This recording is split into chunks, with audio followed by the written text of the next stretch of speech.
Guo Zigang thought to himself. He didn't expect her to be so capable to even block this move. As expected of a martial venerable, she indeed had some skill. Su Taiwei threatened him, saying that if he didn't back down she would fight with all her might, and he shouldn't expect to live either.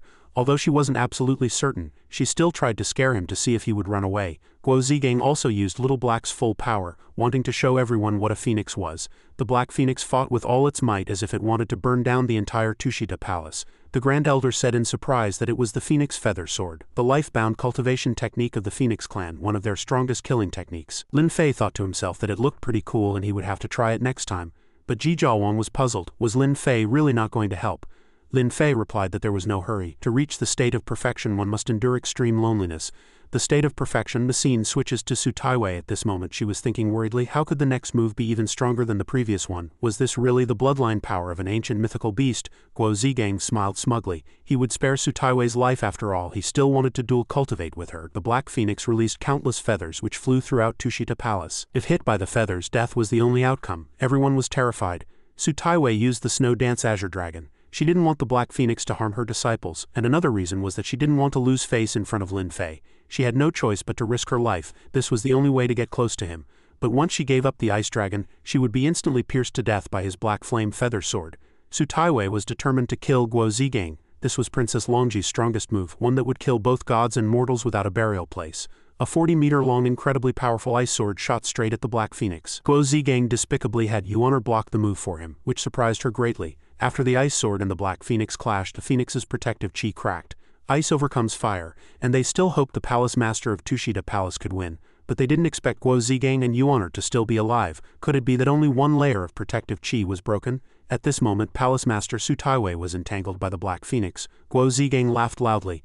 What number one on the heavenly ranking? What martial venerable expert who appears once in 1,000 years? You can't even withstand a single strike from me. I am the number one in the world. Who can defeat me? Oh no, Palace Master Su Taiwei has been defeated. If even a martial venerable is no match for him, who can defeat him? Guo Zigang ordered Little Black to burn all the men on the mountain to death, and all the women were to be left for him to absorb their yin to supplement his yang. The disciples of Tushita Palace cried for help, begging for someone to stop this monster. The Grand Elder wondered why Master Lin hadn't made a move yet. If that guy really burned down the entire Tushita Palace, it would disappear just like the medical sect. Stop crying, I'm here, Lin Fei said calmly. It's Master Lin. Master Lin is the reincarnation of an immortal. He can definitely defeat him. He's finally willing to make a move. Guo Zigang laughed.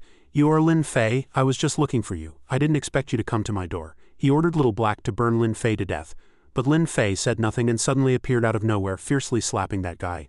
Lin Fei could have directly crushed Guo Zigang to death, but he couldn't let someone come all this way for nothing. Lin Fei saw a point of light appear in the sky. The person to deal with Guo Zigang had arrived. Guo Zigang thought to himself, when on earth did this guy appear here? Could he have some kind of magic weapon? Yuan thought to herself, this Guo Zigang is still too weak. I must dual cultivate with him diligently to have him break through to the Grand Master realm as soon as possible, so he won't be ambushed by Lin Fei. But Yuan then thought he treated her like that, yet she still had to help him. If she could find a way to obtain the Black Flame Fire Phoenix, she wouldn't have to suffer this humiliation. Before Guo Zigang could command Little Black, it cried out, ah, and a beam of light hit it. Guo Zigang said, so you have an accomplice. You only know how to ambush others. I will definitely kill all of you with the next move. Lin Fei told Yinglong to reveal her true form, and she transformed into the legendary Heavenly Dragon God. Everyone was astonished. Yinglong's presence was overwhelming, and she ordered Little Black to kneel. Little Black immediately obeyed, which shamed Guo Zigang. Seeing that the Black Flame Fire Phoenix refused to get up, Guo Zigang roared in anger, get up, Little Black, what are you doing? Guo Zigang had nowhere to vent his anger, so he punched and sent Su Taiwei, who was tied up to the side, flying. Su Taiwei cried out in pain as she was hit by Guo Zigang's blow, her body flung in the direction where Lin Fei was standing. Su Taiwei hurriedly shouted, Senior Lin. Just as Lin Fei was about to reach out and catch her, he suddenly felt Ji Jiawang's cold gaze from behind him. He reacted quickly and swiftly retracted his hand. Seeing this, Su Taiwei screamed in panic, thinking she would fall directly, but she didn't expect a powerful hand of spiritual energy to catch her. Lin Fei turned his head slightly and said, go back. A hand of spiritual energy then carried Su Taiwei and gently landed her on the ground. The two Grand Elders saw this and hurriedly ran over to support Su Taiwei. Su Taiwei's matter is settled, Lin Fei said with a snap of his fingers. Now it's time to get down to business. Hearing the snap of his fingers, Yinglong immediately appeared by Lin Fei's side. Lin Fei stood leisurely on Yinglong's head, his hands behind his back, and said, set up the formation, dispel the wind.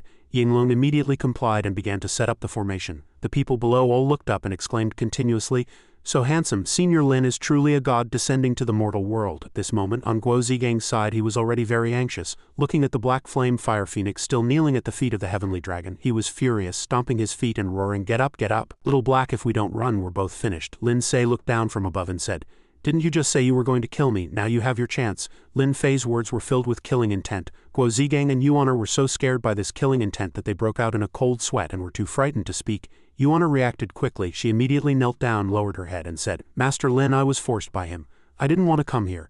Seeing Yuan betray him, Guo Zigang cursed angrily. At this moment, Yinglong roared in anger again and questioned, "You want to refine my successor into a demonic corpse?" As she spoke, Yinglong's eyes turned red and a fierce wind began to blow. Yinglong roared angrily, "You two are quite bold." At this point, Guo Zigang was still fearless. He looked at Yuan, who was still kneeling below, and sneered, "Haha, what's the use of begging them? Even if we beg, they won't let us go." Since that's the case, Guo Zigang said this, and immediately used all his strength to perform a blood sacrifice on himself. He shouted, "This is the final corpse technique that concerns my life. Go." Because Guo Zigang sacrificed his own life, the black flame fire phoenix immediately obeyed his command, stood up abruptly, and let out a long cry. Guo Zigang shouted viciously, "Kill, only by killing them do we have a chance to live. Kill them ah." The black flame fire phoenix also responded with a screech. Seeing the black flame fire phoenix once again obey Guo Zigang's command, Yinglong roared in unwillingness. Lin Fei closed his eyes helplessly and shook his head. "It's beyond saving. Even if Guo Zigang dies, it will only be a demonic corpse. No need to show mercy. Let it rest in peace." Hearing Lin Fei's words, Yinglong turned back to look at the black flame fire phoenix for a moment, then nodded and said softly, "I understand." After speaking, Yinglong leapt up and charged towards the black flame fire phoenix. Yinglong thought, "It's time to send you on your way."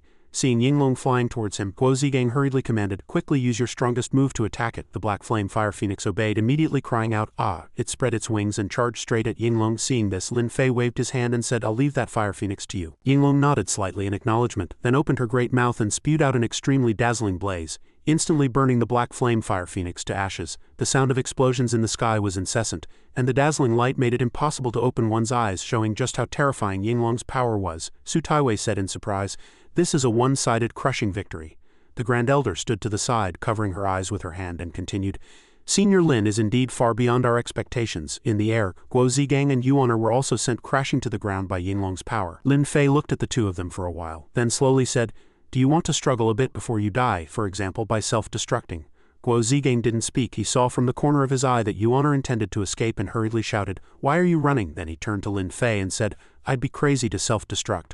Looking at the high and mighty Lin Fei, Guo Zigang couldn't help but burn with anger and roared, "Damn it, if it weren't for you." Guo Zigang stopped there. Yuan sat to the side and listened, thinking, "You should at least mention our demon sect. If it weren't for you, how would my plan have failed? I've heard this kind of nonsense too many times. Who would have thought that at this moment Guo Zigang would seriously kneel down and kowtow, saying, "If it weren't for Senior Lin's might shaking the martial world, how would I have known that there is a peerless #1 expert like you in this world? Truly a master." Yuan was dumbfounded when she heard these words. This Guo Zigang changed his tune too quickly. Hearing these flattering words, Lin Fei's expression did not change, and he said faintly, "It seems you've used the wrong words." Guo Zigang heard this and hurriedly said, "Please forgive my poor vocabulary. As long as you spare me this time, I am willing to be your servant in the future. Go through fire and water. I will not refuse." Behind them, just as Guo Zigang was flattering, Yuan thought viciously, "Damn guy, it's time to abandon you. I want to become the true #1 on the heavenly ranking now. Of course I have to use you as a stepping stone." As soon as the thought came to mind, Yuan spoke up mockingly. "Didn't you want to play with Su Taiwei in bed? Didn't you want to rule the world and have the entire world kneel at your feet? What now? Come on, now you're wagging your tail and begging for mercy?" After hearing these words, Guo Zigang's face turned pale. He turned around angrily and slapped Yuan, cursing, "You bitch, what nonsense are you spouting?" Yuan showed a pitiful expression. She held her cheek with her hand, her eyes filled with tears, and said, "Heavenly Venerable, Guo Zigang, relying on his black flame fire phoenix, was arrogant and forced me to be his lover. Otherwise he would kill my whole family. I beg the Heavenly Venerable to uphold justice for a weak woman and kill this beast." Yuan knelt down, put her palms together, and looked at Lin Fei. She earnestly continued, "Heavenly Venerable, you have saved this weak woman from a sea of suffering. Your kindness is as heavy as a mountain. I am willing to do whatever you ask of me." Guo Zigang was so angry he couldn't speak. Seeing Yuan trying to seduce Lin Fei, he trembled with rage. Yuan pulled her collar lower, her cheeks flushed, incomparably charming. She thought to herself, "No man in this world can resist this move. I will always be the winner." The more Guo Zigang looked, the more he couldn't stand it. He stood up abruptly and questioned loudly, "When I was at my peak, you served me without hesitation. Now you want to rely on someone else?" Hearing these words, Yuan feigned panic and cried out aggrievedly, "I served you because I'm just a weak woman. I didn't want to see my parents killed by you. Woo woo woo woo." Yuan's hypocritical words made Guo Zigang furious. He couldn't hold back any longer, raised his fist and roared, "I'll kill you." Yuan raised her hand in fear and said weakly, "Heavenly Venerable, save me." As soon as Yuan shouted, Lin Fei appeared in time. A thunderous wind palm struck Guo Zigang directly, instantly burning him to ashes. Yuan knelt below in fear. Watching this scene, her eyes lit up and she said, "Thank you, Heavenly Venerable," she thought to herself as expected. "No one can resist my demonic charm." Lin Fei looked down at Yuan and said softly, "Come over here, no one can threaten you now." Hearing Lin Fei say this, Su Taiwei said, "Senior Lin, how could you be bewitched by that girl?" The two grand elders were also horrified, not understanding whether Lin Fei was pretending or really bewitched. Seeing the others worry, Ji Zhaowang was not anxious at all. She remained calm, holding a glass of water, sipping it while enjoying the show. Autumn Water saw this and asked with some concern, "Zhaowang, is there anything you'd like to say?" Hearing this, Ji Zhaowang snorted and said, "That guy was a demon to begin with." She took another sip of water, thinking to herself, "Others may not understand him, but I know him very well." Hearing Ji Zhaowang's words, Xiao Yu thought, "Miss Zhaowang's tolerance is surprisingly strong." Autumn Water also pondered, "If that's the case, does that mean I have a chance too?" Wu Moling, who was standing to the side, immediately understood. It turned out her master was just acting. Over on Lin Fei's side, Yuan had already approached him. She winked at Lin Fei and said in a sweet voice, "Heavenly Venerable, from now on I am yours. What would you like me to do? I'm willing to do anything." Although she said this, a wicked smile secretly appeared on Yuaner's face. Hee, I guarantee this body will serve you well by then. What treasures or techniques could I not obtain?" After hearing Yuaner's words, Lin Fei extended a hand, nodded, and said, "All right, then I'll first wash your filthy brain." As soon as the words were spoken, before Yuaner could react, Lin Fei waved his hand and sent her head flying. Watching Lin Fei send Yuaner's head flying with a wave of his hand, Wu Moling exclaimed in awe, "As expected of master." Xiao Yu and Autumn Water also shivered, thinking, "How terrifying. He was smiling just a second ago. Is this the real-life version of a dagger hidden behind a smile?" After dealing with Yuaner, Lin Fei looked up and said seriously, "Never harbor any illusions about people from the demon sect. The blood on their hands is far more than you can imagine, Wu Moling." Xiao Yu and Autumn Water hurriedly lowered their heads and replied, "Yes." After giving his instructions, Lin Fei crossed his arms, looked back at Yinglong and thought, Yinglong's side should be done as well. As if sensing Lin Fei was calling her, Yinglong transformed from the shimmering golden light into her human form, her wings not yet retracted. She lowered her head and called out, "Heavenly Venerable." After speaking, Yinglong descended, then walked to Lin Fei's side and said, "I've dealt with it," but Yinglong paused for a moment. She opened her palm on which lay a tiny drop of blood. Yinglong said, "While I was refining it, I found this in its divine soul." Upon seeing it, the Grand Elder immediately exclaimed, "Such strong energy." Su Taiwei also marveled. A single drop of demonic blood actually possesses the power of a martial venerable. Lin Fei looked at the drop of blood in Yinglong's hand for a moment, then said, "I noticed it long ago, no need to be so surprised. The owner of this blood has cultivated the Golden Scale Dragon Abyss incantation, and also the Heavenly Demon Divine Art." Hearing Lin Fei say this, Yinglong hesitated and asked in return, "Then could it be?" Lin Fei immediately shook his head and said, "Impossible. The owner of this blood is so weak it's definitely not Lin Yuan. Perhaps it's his disciple or a descendant." Hearing Lin Fei say that the drop of blood was too weak, the people nearby were all puzzled, thinking they had misheard. Su Taiwei thought to herself, "A single drop of blood has the power of a martial venerable, and that's weak?" Yinglong raised the drop of blood in her hand and said, somewhat lost in thought, "So that's how it is. In that case, what do you think I should do with this drop of demonic blood?" Lin Fei uttered two words, "Give it." Then he reached out, grabbed the drop of blood, and held it tightly with his spiritual power. Lin Fei said, "This kind of thing tainted with demonic qi just needs a little treatment like this, and the conversion is complete." After speaking, Lin Fei opened his palm. The original demonic blood had transformed into a shimmering drop of golden blood. It was floating above Lin Fei's hand. Seeing this, Su Taiwei blurted out in shock, "The demonic qi and impurities have all been cleansed. This is pure energy, comparable to the energy of a martial venerable." Lin Fei paid no attention to the astonished exclamations. He said softly, "It's yours." Then he waved his hand and the drop of golden blood immediately flew into the space between Yinglong's eyebrows. After completely absorbing the drop of blood, an extremely powerful halo of spiritual energy radiated from Yinglong's entire body. Yinglong said gratefully, "Thank you, Heavenly Venerable." The disciples of Tushita Palace immediately knelt down and said respectfully, "We pay our respects to the divine dragon Yinglong. We pay our respects to Heavenly Venerable Lin." After being permitted to rise, this group of people immediately raised their phones, scrambling to take pictures of Lin Fei, their eyes shining as they screamed. Seeing this scene, Ji Zhaowang's face darkened as she thought, "Damn it, you have more rivals now. The pressure on me is so great." Hung Xiaowei, who was sitting to the side, was already able to sit up. He looked at Lin Fei for a moment, his face pale, and said to himself, "So he's this terrifying. Back then I really overestimated myself to even think of making a move against him." Su Taiwei walked up to Lin Fei, cupped her fists respectfully, and said, "Thank you, Heavenly Venerable, for your help. Only then could my Tushita Palace be preserved." Lin Fei stood with his hands behind his back and said slowly, "No need, I had already decided to settle this karma." Hearing this, Su Taiwei nodded slightly and said, "That's true. With the Heavenly Venerable's intervention, the world is at peace. It's just that Taiwei is still a little unwilling." Lin Fei frowned and asked, "Why are you unwilling?" Su Taiwei organized her words and said, "In front of the Heavenly Venerable, my martial venerable realm is just a joke. And now that the spiritual energy of heaven and earth is depleted, the martial venerable realm is already the limit of my cultivation." Hearing Su Taiwei say this, the several grand elders Wu Moling and the 4 maids all nodded in agreement. That's right, the spiritual energy of heaven and earth is depleted. For us cultivators, it's just a waste of effort. No matter how much we improve, we can't break through. What's the point of cultivation? Hearing this, Lin Fei said nonchalantly. If the spiritual energy is depleted, and just let it recover, right? Hearing Lin Fei's nonchalant words, Su Taiwei and the others were once again shocked. Su Taiwei stammered, Let the spiritual energy recover? Heavenly Venerable, are you joking? The several maids also couldn't remain calm and blurted out, How is that possible? The spiritual energy has been depleted for thousands of years, how could it just recover like that? Seeing that they didn't believe him, Lin Fei raised his hand and an extremely strong spiritual power immediately condensed in it. His eyes also changed slightly. Lin Fei said, I'm not joking. I came to restore the spiritual energy and usher in a new era of cultivation. If these arrogant words had been spoken by someone else, they might not be believable. But the person who said this was Lin Fei. The people around immediately nodded and said, If the Heavenly Venerable said it, it might actually come true. Lin Fei frowned slightly and continued, And why did the spiritual energy become depleted? Aren't you curious? A friendly reminder, the depletion of spiritual energy began 3,000 years ago.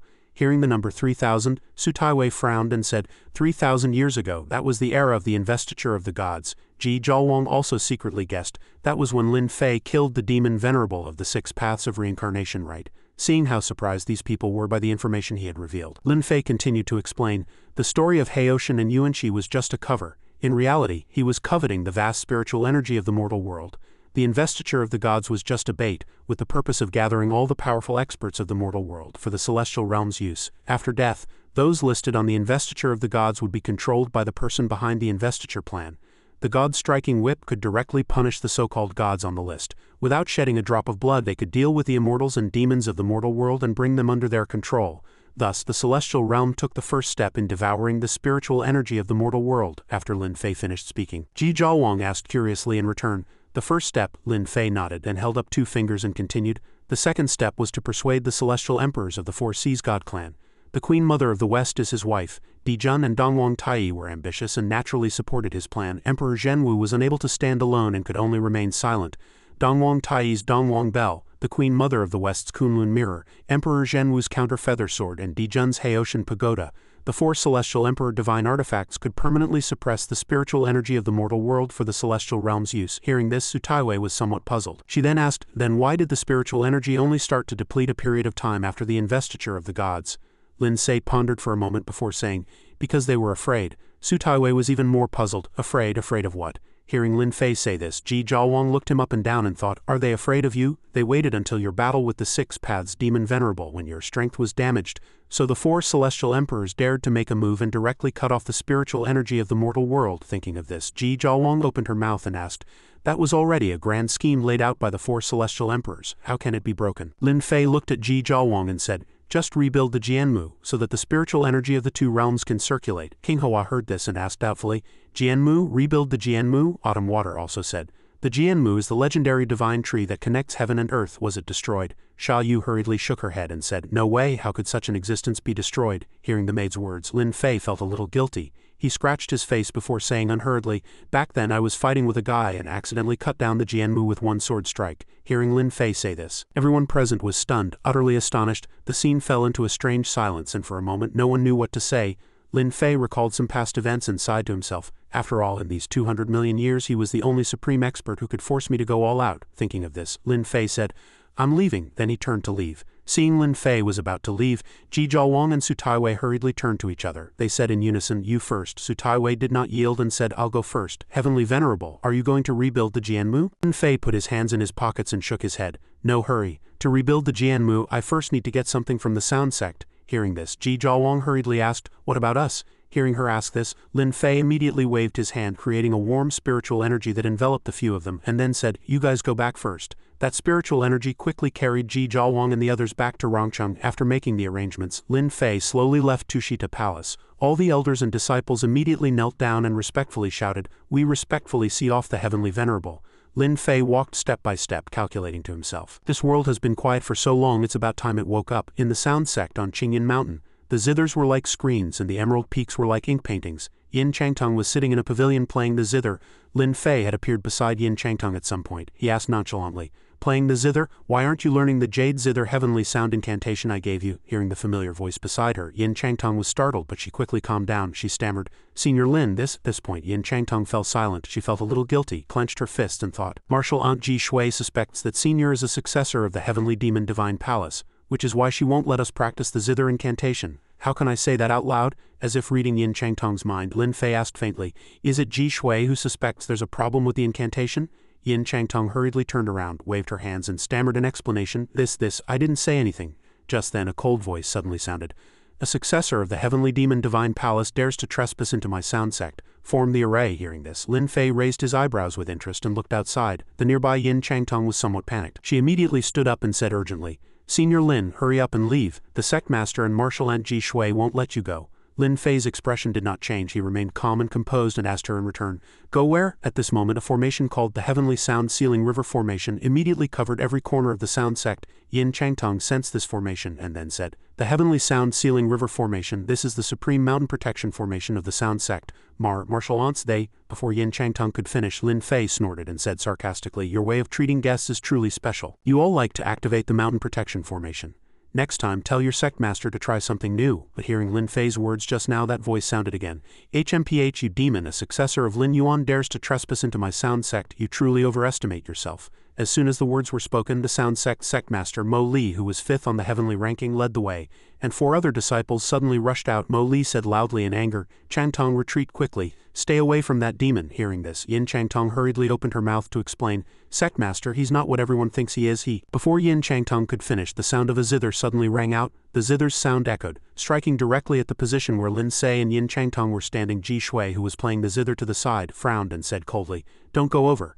The Jade Zither heavenly sound incantation has been lost for thousands of years. It's very likely that the founder died at Lin Yuan's hands. He can use the Jade Zither heavenly sound incantation. If he's not a successor of Lin Yuan, who else could he be? What's more, his surname is Lin. Hearing this, Lin Fei pointed at himself and asked Ji Shui, I'm a successor of Lin Yuan? Ji Shui snorted and said, Otherwise? Lin Fei seemed to have heard a very funny joke. He put his hands on his hips and thought, You are your father's father. You could also say you are your son's son. At this point, past events once again flooded into Lin Fei's memory. It was the scene of Lin Fei taking on a disciple in his previous life.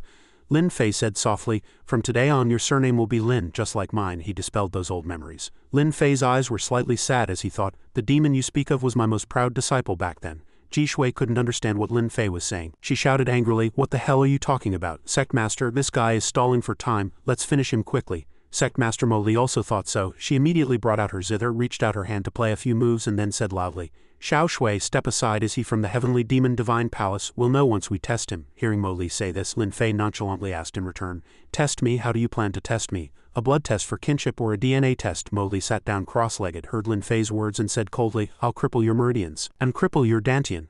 Only then will I believe you're just an ordinary person. As soon as she finished speaking, she immediately began to play her zither, launching an attack at Lin Fei.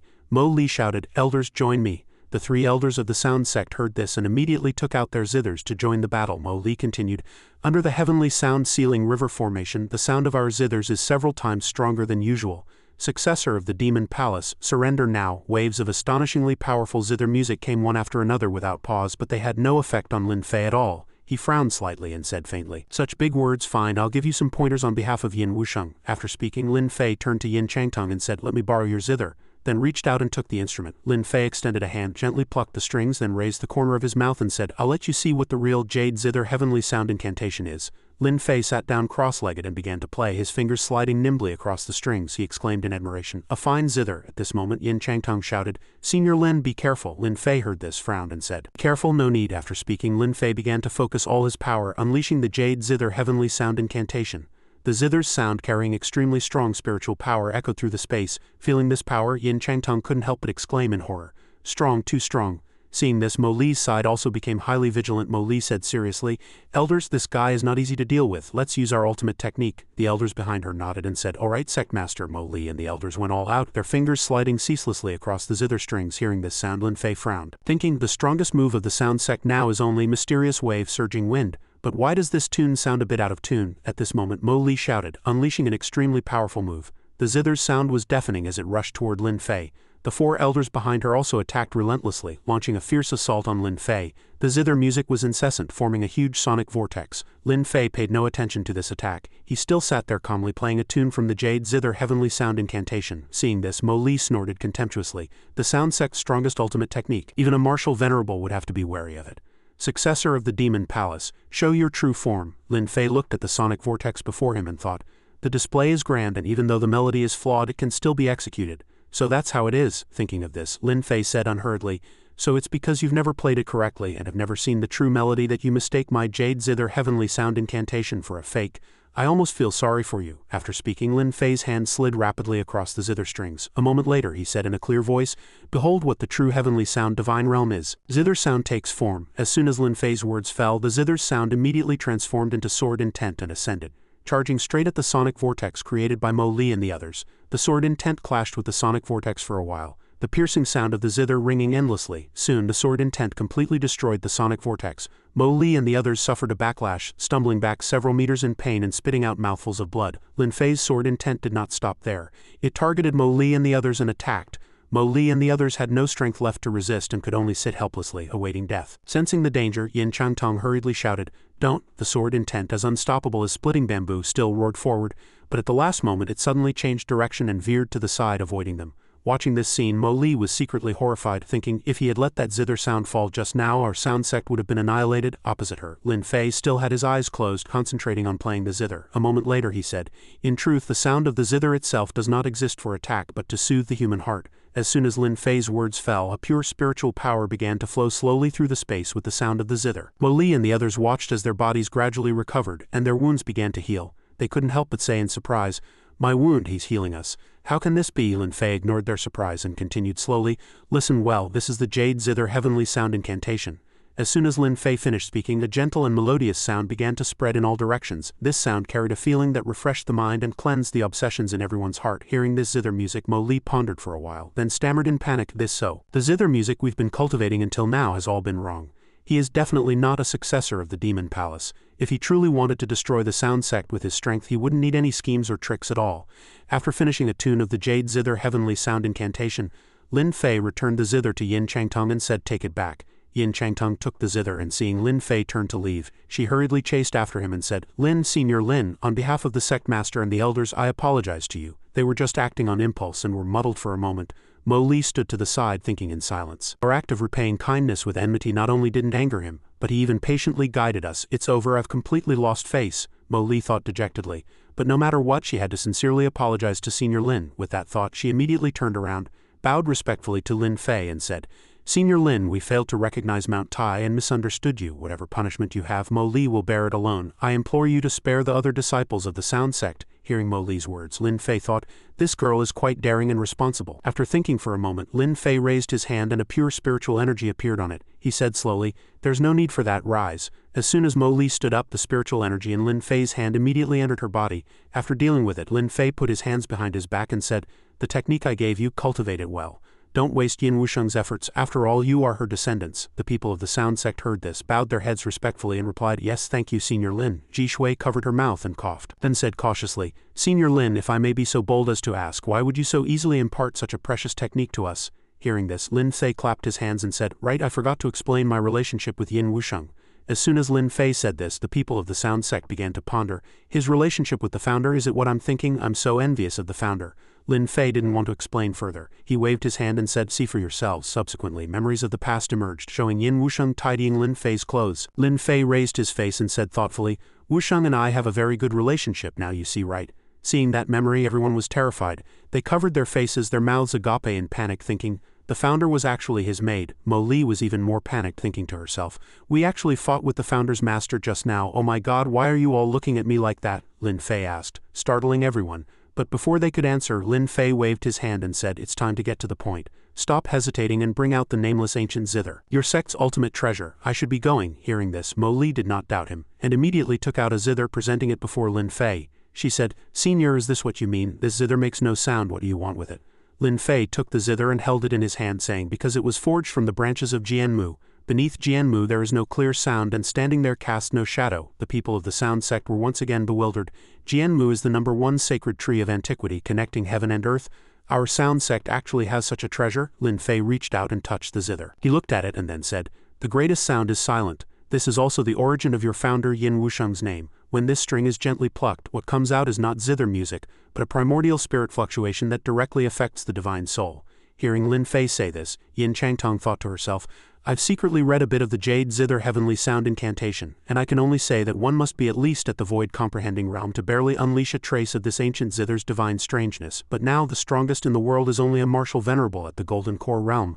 How could anyone reach the void comprehending realm? Lin Fei didn't want to say more. He stood up with the Zither, and before leaving he turned back and instructed, I have to go and repair Jianmu, so I'm taking this with me. Cultivate well. Hearing Lin Fei say this, Mo Li said in surprise, You mean? Lin Fei paused, turned his head slightly and said, That's right, I'm going to repair the spiritual energy of this world. After speaking, Lin Fei stepped into the void and flew high into the sky. He thought to himself, time for the next step. Watching Lin Fei disappear into the vast sky, Yin Changtong thought to herself, to open the path of cultivation for the world, Senior Lin, thank you. Perhaps one day I can truly reach unprecedented heights. In Yuhang province, Lin Xinyu, one eyeball blood red, was lying on the green grass with her arm as a pillow. She frowned and said, Lin Fei's recent achievements are too strong. How can I get revenge like this? As Lin Xinyu pillowed her head, one side of her face began to change. Her left eye turned red, transforming into the ancestor ghost god. She said to herself, an immortal reincarnated called a heavenly venerable with good relations with Princess Longji and Yinglong. He might be the reincarnation of the myriad sages heavenly venerable who slew me back then. After a pause, Lin Xinyu said coldly, myriad sages heavenly venerable. But he has given me nightmares. He must pay the price. The ancestor ghost god on Lin Xinyu's left cheek raised the corner of his mouth slightly, his red left eye rolling as he said, it seems we finally have something in common, a common enemy. Hearing this, Lin Xinyu said faintly, so what, can you kill him? The ancestor ghost god said coldly, times are different now. Spiritual energy is depleted, the divine realm is hidden. The gods who can remain in the mortal world are either remnant souls, insignificant beings like me, or the spiritual imprints of those small sects. Even if Lin Fei's might shook the heavens back then, he is now just a reincarnated mortal. Besides, Yinglong is dead. Even if it came back to life, it would only be at the Golden Core realm. Even so, couldn't Yinglong still kill us? To say it's just a Golden Core here, don't you feel ashamed? After a pause, the ancestor ghost god raised the corner of his mouth again and continued, is Yinglong very strong? It's not like I haven't fought it before. I often fought it to a draw and I was heavily injured. Hearing this, Lin Xinyu asked back in surprise, you fought Yinglong to a draw back then? Being asked this, a past scene surfaced in the ancestor ghost god's memory. The ancestor ghost god said, I'm the ghost god, the god of slaughter, an existence on par with Yinglong, Nuba, Guangchengzi, Emperor Yan and Zerong. Don't you underestimate me. Hearing this, Lin Xinyu nodded and said, I almost forgot. Hiding with you for so long, I forgot you were still the god of slaughter. These words made the ancestor ghost god very angry. He wrung his hands and said furiously, bastard, if the spiritual energy recovers, I'll go back and chop that brat Tianju to pieces. He's trapped in a small world and I'll find Dimi and Gagong. I'll kill them all, leaving none behind. Lin Xinyu hurriedly grabbed his ringing hands and said loudly, but the spiritual energy is already depleted, how can it recover? The ancestor ghost god said, only by rebuilding Jianmu, but that's harder than ascending to heaven. Back then, that sword strike from the myriad sages heavenly venerable cut down Jianmu. That world-shaking sword not only destroyed my physical body but also deeply carved that fear into my mind. The ancestor ghost god recalled the past, the moment when Lin Fei's sword swung towards him. He pondered for a moment before saying, if I were to describe that sword strike, it was like tearing apart the entire universe. You will never be able to understand that fear. The destruction of everything yet being utterly powerless. At this moment in Jiangdan province in a certain high-end villa district, Xiao Xing leaned against Hong Xiaowei and asked softly, what are you thinking about? Brother Hong, are you still thinking about cultivation? Hong Xiaowei looked at the book in his hand. Its title was Blood Prison Sword Incantation, and on the outside was written, Sword Demon Duan Kanghai. He chanced upon a primordial stone tablet left by an emperor, studied it diligently, and comprehended this supreme demonic sword incantation. Hong Xiaowei turned his head slightly, looked at Xiao Sheng and said, this sword incantation is a supreme incantation. I will break through and then rebuild, and forge ahead with unwavering determination. Hearing this, Xiao Sheng hugged Hong Xiaowei and asked, I've never seen you practice this sword incantation before. Where did it come from? Hong Xiaowei asked. Do you know how I got my title of righteous and gallant? Xiao Sheng nodded and said, of course I know. To save a group of innocent women, you fought an entire ancient martial family to the end and eventually annihilated it. Hearing this, Hong Xiaowei suddenly said in silence, the truth might be very different from what you imagine. Hong Xiaowei recalled the past. Amidst a sea of fire, surrounded by corpses, Hong Xiaowei picked up that sword incantation and shouted, haha, the blood prison sword incantation is mine. Breaking free from the chaotic memory, Hong Xiaowei continued, actually, I only wiped out that family for this sword incantation. At that time, Hong Xiaowei used the excuse of saving a group of women to cover up his crimes. He told Xiao Sheng word by word, that group of women was just a shield I used to deceive others, who would have thought they would even give me the title of righteous and gallant. After hearing this, Xiao Sheng was a little scared. She raised her eyes and asked, "Brother Hong, why are you saying these things?" Hong Xiaowei suddenly turned around, reached out and held Xiao Xing's hand tightly. His face showed an incomparably sincere expression as he said, "Because of this name, whatever I do in the martial world, as long as no one catches me in the act, no one will think that I did it." After speaking, without giving Xiao Xing a chance to react, he raised his hand, choked her neck, and forcefully pressed her against the wall, saying coldly, "But you are too young, and you made me develop real feelings for you. This sword incantation requires absolute heartlessness and emotionlessness. Myriad swords return to the origin, cripple both sword and acupoints, break and then rebuild. Now I am already a cripple. All that's left is to become heartless and emotionless." After Hong Xiaowei finished speaking, he forcefully choked Xiao Xing's neck. Xiao Xing couldn't breathe, struggling in agony. Hong Xiaowei said faintly, "Xiao Xing, I'll be grateful to you for the rest of my life. Just consider it as being for my sake." Pinned against the wall by Hong Xiaowei's hand on her neck, tears streamed down Xiao Xing's face. With great difficulty she spoke word by word, "Brother Hong, I actually don't care if you're a hypocrite, and I don't care if you have any cultivation." Hearing this, Hong Xiaowei regained a sliver of clarity. He slightly loosened his grip and asked, "You don't care?" Xiao Xing hurriedly took a few breaths, then reached out and grabbed Hong Xiaowei's arm. Tears streamed down her beautiful face. She said softly, "I don't care. I only care that you pulled me out of the darkness. Whether you're using me as a substitute for someone else or not, I just want to live a peaceful life with you, to go somewhere no one knows us." Hearing Xiao Xing's words, Hong Xiaowei lowered his head. He gritted his teeth, silent, but the thought of Lin Fei's face sent him into a frenzy once more. With a forceful twist, crack, he broke Xiao Xing's neck. Veins bulged on Hong Xiaowei's face, his eyes wide. He spoke with a ferocious, deliberate tone, "But I care. It was the people of the ancient martial world who made me an orphan." Hong Xiaowei recalled his childhood. He was sent to an orphanage where he was constantly beaten and scolded by the teachers. Those people said viciously, "Why was this jinx sent to us? I really don't understand why I have to suffer like this." Then the children there also bullied him. They said, "Hey, stand up and let your big brother beat you up." Hong Xiaowei suffered inhuman abuse at the orphanage. He thought, "I don't understand why everyone bullies me."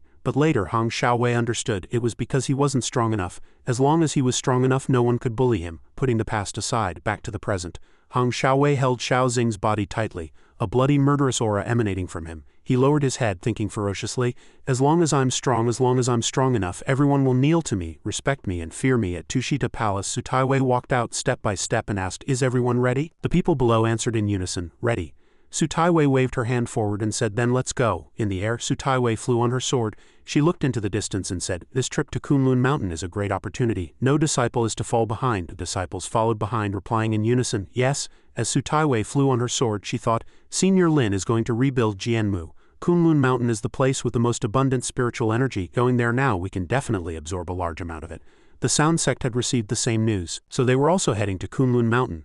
However, they couldn't fly on swords and could only take a train. At the high-speed rail station, many people saw a group of women lining up to buy tickets and started discussing. "So many ancient costume cosplayers, and the quality is so high. They're all top-tier beauties. I wonder if I can get a photo with them." The person next to them heard this and said, "I don't think you just want a photo, do you?" Over with the Sound Sect members, Mo Li was at the front, giving instructions. "On this trip to Kunlun, no one is to wander off. This is a rare opportunity that comes once in 1,000 years." Mo Li pondered for a moment, then continued, "This is a great opportunity bestowed upon us by Senior Lin. Our Sound Sect will regain its former glory." Both the Sound Sect and Tushita Palace were full of enthusiasm, but in reality, the man who was going to rebuild Jianmu was currently riding a dragon high in the sky with his wife and maid enjoying the scenery. The three of them, Lin Fei, were looking around on Yinglong's back. Suddenly, Ji Zhaowang beside them said excitedly, "Look down below. The scenery is so beautiful." Wu Moling heard this and replied, "It is." Then she returned to her own thoughts. "Rebuilding Jianmu, the recovery of spiritual energy, this world is about to change." Hearing Wu Moling say this, Ji Zhaowang glanced at her, a little displeased, and said, "I feel like you're just humoring me, and it's quite obvious." Wu Moling felt guilty and quickly smiled. "Is that so?" Lin Fei glanced at Wu Moling, frowned, and asked, "Why are you so serious?" Wu Moling smoothed her hair and said, "Your rebuilding of Jianmu is a major event that will restore the world's spiritual energy. How can we be careless with something so big?" Hearing these words, Lin Fei pulled Ji Zhaowang back a little, then pointed at Wu Moling, looked sideways at Ji Zhaowang, and said, "Look at her brain. Is something wrong with it? It's clearly just a small matter." Hearing Lin Fei say small matter, Ji Zhaowang stammered, "Is restoring the world's spiritual energy a small matter?" Lin Fei replied calmly, "Is it a big deal?" Wu Moling and Ji Zhaowang sat on either side holding their foreheads in resignation. They thought, "It is a big deal. Changing the world's structure, reviving spiritual energy, something hypothesized in so many novels, is actually a small matter in his eyes." Suddenly the flying Yinglong spoke up, "Heavenly Venerable, I can feel the suppression of the Jianmu realm. Can't fly anymore. The land of Jiuli, a barren land, the oppressive force of the Jianmu realm is coming from this land. I guess it should be around here." Lin Fei stood up, hands in his pockets, and said slowly, "It's fine, let's go down." Wu Moling looked down and thought, Jianmu realm. Ji Zhaowang also had a blank expression, not understanding what the Jianmu realm was. Hearing Lin Fei's words, Yinglong immediately dived downwards. As she descended, she said, "All right, master." Hearing this, Lin Fei frowned and said, "Where did you learn all this stuff?" Seeing Yinglong dive straight down, Wu Moling shouted, "We're just landing vertically like this, as expected of Lord Yinglong, so cool." Ji Zhaowang clutched her clothes that were about to be blown away and screamed in terror, "My t-shirt is going to be blown away, what's so cool about this?" Soon everyone successfully landed in a forest. Yinglong transformed back into the form of a beautiful young woman. She made a greeting gesture and said with a smile, "Hee, it was all taught to me by my human descendant. He also said this outfit suits me and that you, heavenly venerable, would definitely like it." Hearing Yinglong say this, Chen Longshang's face immediately appeared in Lin Fei's mind. He was speechless, thinking, what on earth has little Chen been teaching his ancestor? Ji Zhaowang looked around for a moment and suddenly said, "Strange, why is there nothing here?" Wu Moling also nodded and said, "Yeah, I can't see anything." Seeing this, Lin Fei walked over and asked, "What's wrong?" Ji Zhaowang then said, "Where's Jianmu? Where's the Jianmu that connects heaven and earth? Why can't I see it? Is it hidden?" Wu Moling also raised her hands to the sky and continued, "A divine tree of that level, isn't it super big, probably even more magnificent than world-famous tourist attractions, right?" Hearing these words, Yinglong said helplessly from behind, "Do you think you're here for a tour? How could Jianmu be seen by ordinary people? If it were that easy to find, it would have been exploited long ago." Hearing this, Wu Moling and Ji Zhaowang were both stunned. Ji Zhaowang stammered, "Ha, exploited?" Yinglong then explained, "Not that kind of exploitation, listen to me carefully." At this moment, Lin Fei also turned around and repeated what Yinglong had just said, "Not that kind of exploitation, listen to me carefully. It is a divine object with its own small world." Ji Zhaowang was a little puzzled, and asked, "What is a small world?" Lin Fei extended a hand and explained, "To give you an analogy, it's like opening up your own parallel universe." As soon as Lin Fei finished speaking, a powerful spiritual energy was released from his hand, creating his own small world. He continued, "Cultivators in this world, upon reaching a certain level, can open up a small world for themselves. When you are strong enough, you can too." Ji Zhaowang looked at the small world Lin Fei had just created, her eyes filled with surprise as she said, "Doesn't that mean there are countless parallel universes in this world?" Lin Fei put his hands in his pockets and nodded calmly. "Theoretically, as long as a strong person is strong enough, they can differentiate enough worlds." Hearing this, Wu Moling broke out in a sweat. She asked cautiously, "With so many parallel universes, will those strong people come and destroy our world?" Hearing Wu Moling's question, Yinglong covered her mouth with her hand and burst out laughing. Seeing this, Wu Moling turned to look at Yinglong and said doubtfully, "What are you laughing at? Am I wrong to be worried, Lord Yinglong?" Yinglong crossed her arms and said, "It's not that you're wrong, it's that you're completely off the mark." After a pause, an image of Lin Fei from his previous life appeared in Yinglong's mind. She continued to explain, "There are indeed many powerful experts in the parallel universes, but the Heavenly Venerable is their master in any world. He is the eternal master of the multiverse." Hearing this, Ji Zhaowang and Wu Moling both turned their gazes to Lin Fei and exclaimed in terror, "The eternal master of the multiverse being looked at like that?" Lin Fei reached out to pick his nose, then said calmly, "Don't look at me like that. I haven't recovered yet. I might have exaggerated a bit." Yinglong stood to the side, giggling without saying a word. Lin Fei continued, "But if I were to recover to my original state, that would indeed be the case." Feeling that it was getting late, Lin Fei continued to walk forward and said, "Enough bragging. Let's go, let's find Zurong City. That's the passage to the Jianmu realm. We're here specifically to restore the spiritual energy of this world." Deep in the forest, Lin Fei said, "Jianmu has many connection points with this world, but the closest one is Zurong City here. As long as we find it, entering the Jianmu realm will be a piece of cake." Hearing Lin Fei say this, Ji Zhaowang immediately imagined the scene of Zurong City and said, "Zurong City must be an amazing place." Wu Moling's eyes lit up and she also said from the side, "I can also imagine its fiery red city walls and giant divine statues." But just as Yinglong pointed ahead and said, "We've arrived, this is Zurong City," Ji Zhaowang and Wu Moling were instantly speechless at the sight before them. Their fantasies were completely shattered and for a moment they couldn't say a word. Seeing the two girls beside her with long faces, Yinglong turned her head, stuck out her tongue and said with a smile, "Just kidding. How could Zurong City be a village? You didn't actually believe that, did you?" Hearing this, Ji Zhaowang and Wu Moling were once again speechless. They thought, "How can someone who is thousands of years old love to joke so much?" Suddenly, Lin Fei seemed to have discovered something. He let out a laugh and said, "Interesting." Ji Zhaowang followed Lin Fei's gaze and saw a statue appear ahead. She asked softly, "What's with this statue?" Yinglong looked at the statue for a moment and said, "That's Gagong's statue, the guy who knocked down Mount Buzhou and caused devastation to all living things." Lin Fei observed the villagers in front of him and said, "It's not just the statue.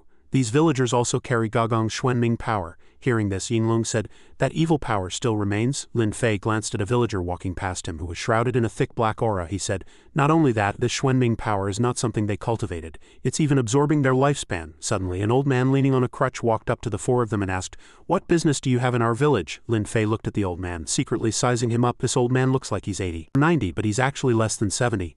After Lin Fei finished speaking, Yinglong suddenly flew into a rage. She stomped her foot, charged forward, shattered Gogong's statue with one blow, and then said angrily, "What's the point of building a statue for such a scoundrel?" Seeing the shattered statue before them, the villagers here screamed in terror, "Oh my God, she destroyed the statue of Lord Gogong." Seeing this scene, the old man shouted angrily, "Where did this woman come from? Does she want to get our Lu family village killed?" As soon as the old man finished speaking, all the villagers here knelt down in unison before the broken statue, pleading, "Lord Gogong, calm your anger. It has nothing to do with us, please forgive us, forgive us." Seeing this scene, Yinglong pointed angrily at the broken stone statue and said, "You foolish people, Gogong knocked down the heavenly pillar Mount Bujo, causing a world-ending flood. Does he deserve to be called a great god?" Hearing this, the old man raised his head, his face full of sorrow, and said while crying, "Quickly apologize to the great god, I beg you, young lady. This will anger the great god." A group of villagers couldn't take it anymore. They drew their knives, pointed them straight at Yinglong, and shouted, "Stop begging her, she wants to get our village killed." The other villagers also echoed, "That's right, village chief, she must pay the price, otherwise the great god will surely punish us." Hearing this, Yinglong became even more furious. She let out a loud shout, and the true form of a celestial dragon immediately appeared behind her. Yinglong said coldly, stubbornly refusing to see reason, "Kneel before me." All the villagers, upon seeing the celestial dragon appear, were so scared they trembled all over and immediately knelt on the ground. They stammered in terror, Is that the true form of a dragon? How is that possible?" Yinglong could no longer control herself. She raised her hand high and said, "Heavenly Venerable, forgive my rudeness. I must eliminate this group of traitors to the human race." Seeing that Yinglong was losing control, Lin Fei reached out and patted her on the shoulder, then said softly, "Be quiet." The enraged Yinglong immediately became as obedient as a puppy. She lowered her head respectfully and said, "Yes, yes, Heavenly Venerable." Lin Fei nodded and stepped forward and said to the kneeling villagers, "Get up. Who can tell me what exactly happened here?" The village chief, leaning on his crutch, spoke up, "I don't know what you would like to know, sir." Lin Fei said, "This place was originally supposed to worship the fire god Zerong.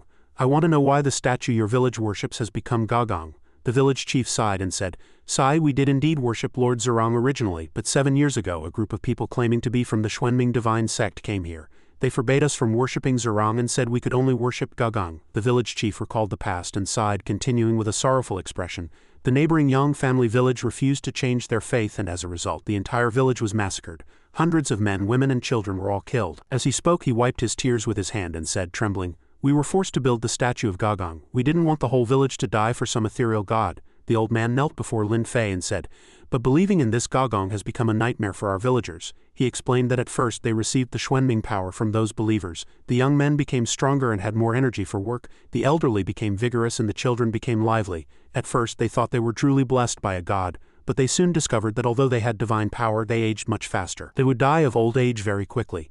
They would drag the bodies away. We didn't dare to ask, didn't dare to resist, and didn't even dare to run away, because on the 1st of every month we must go to the city to be baptized in the water of Xuanming, otherwise the Xuanming power within our bodies will go out of control. He summed it up.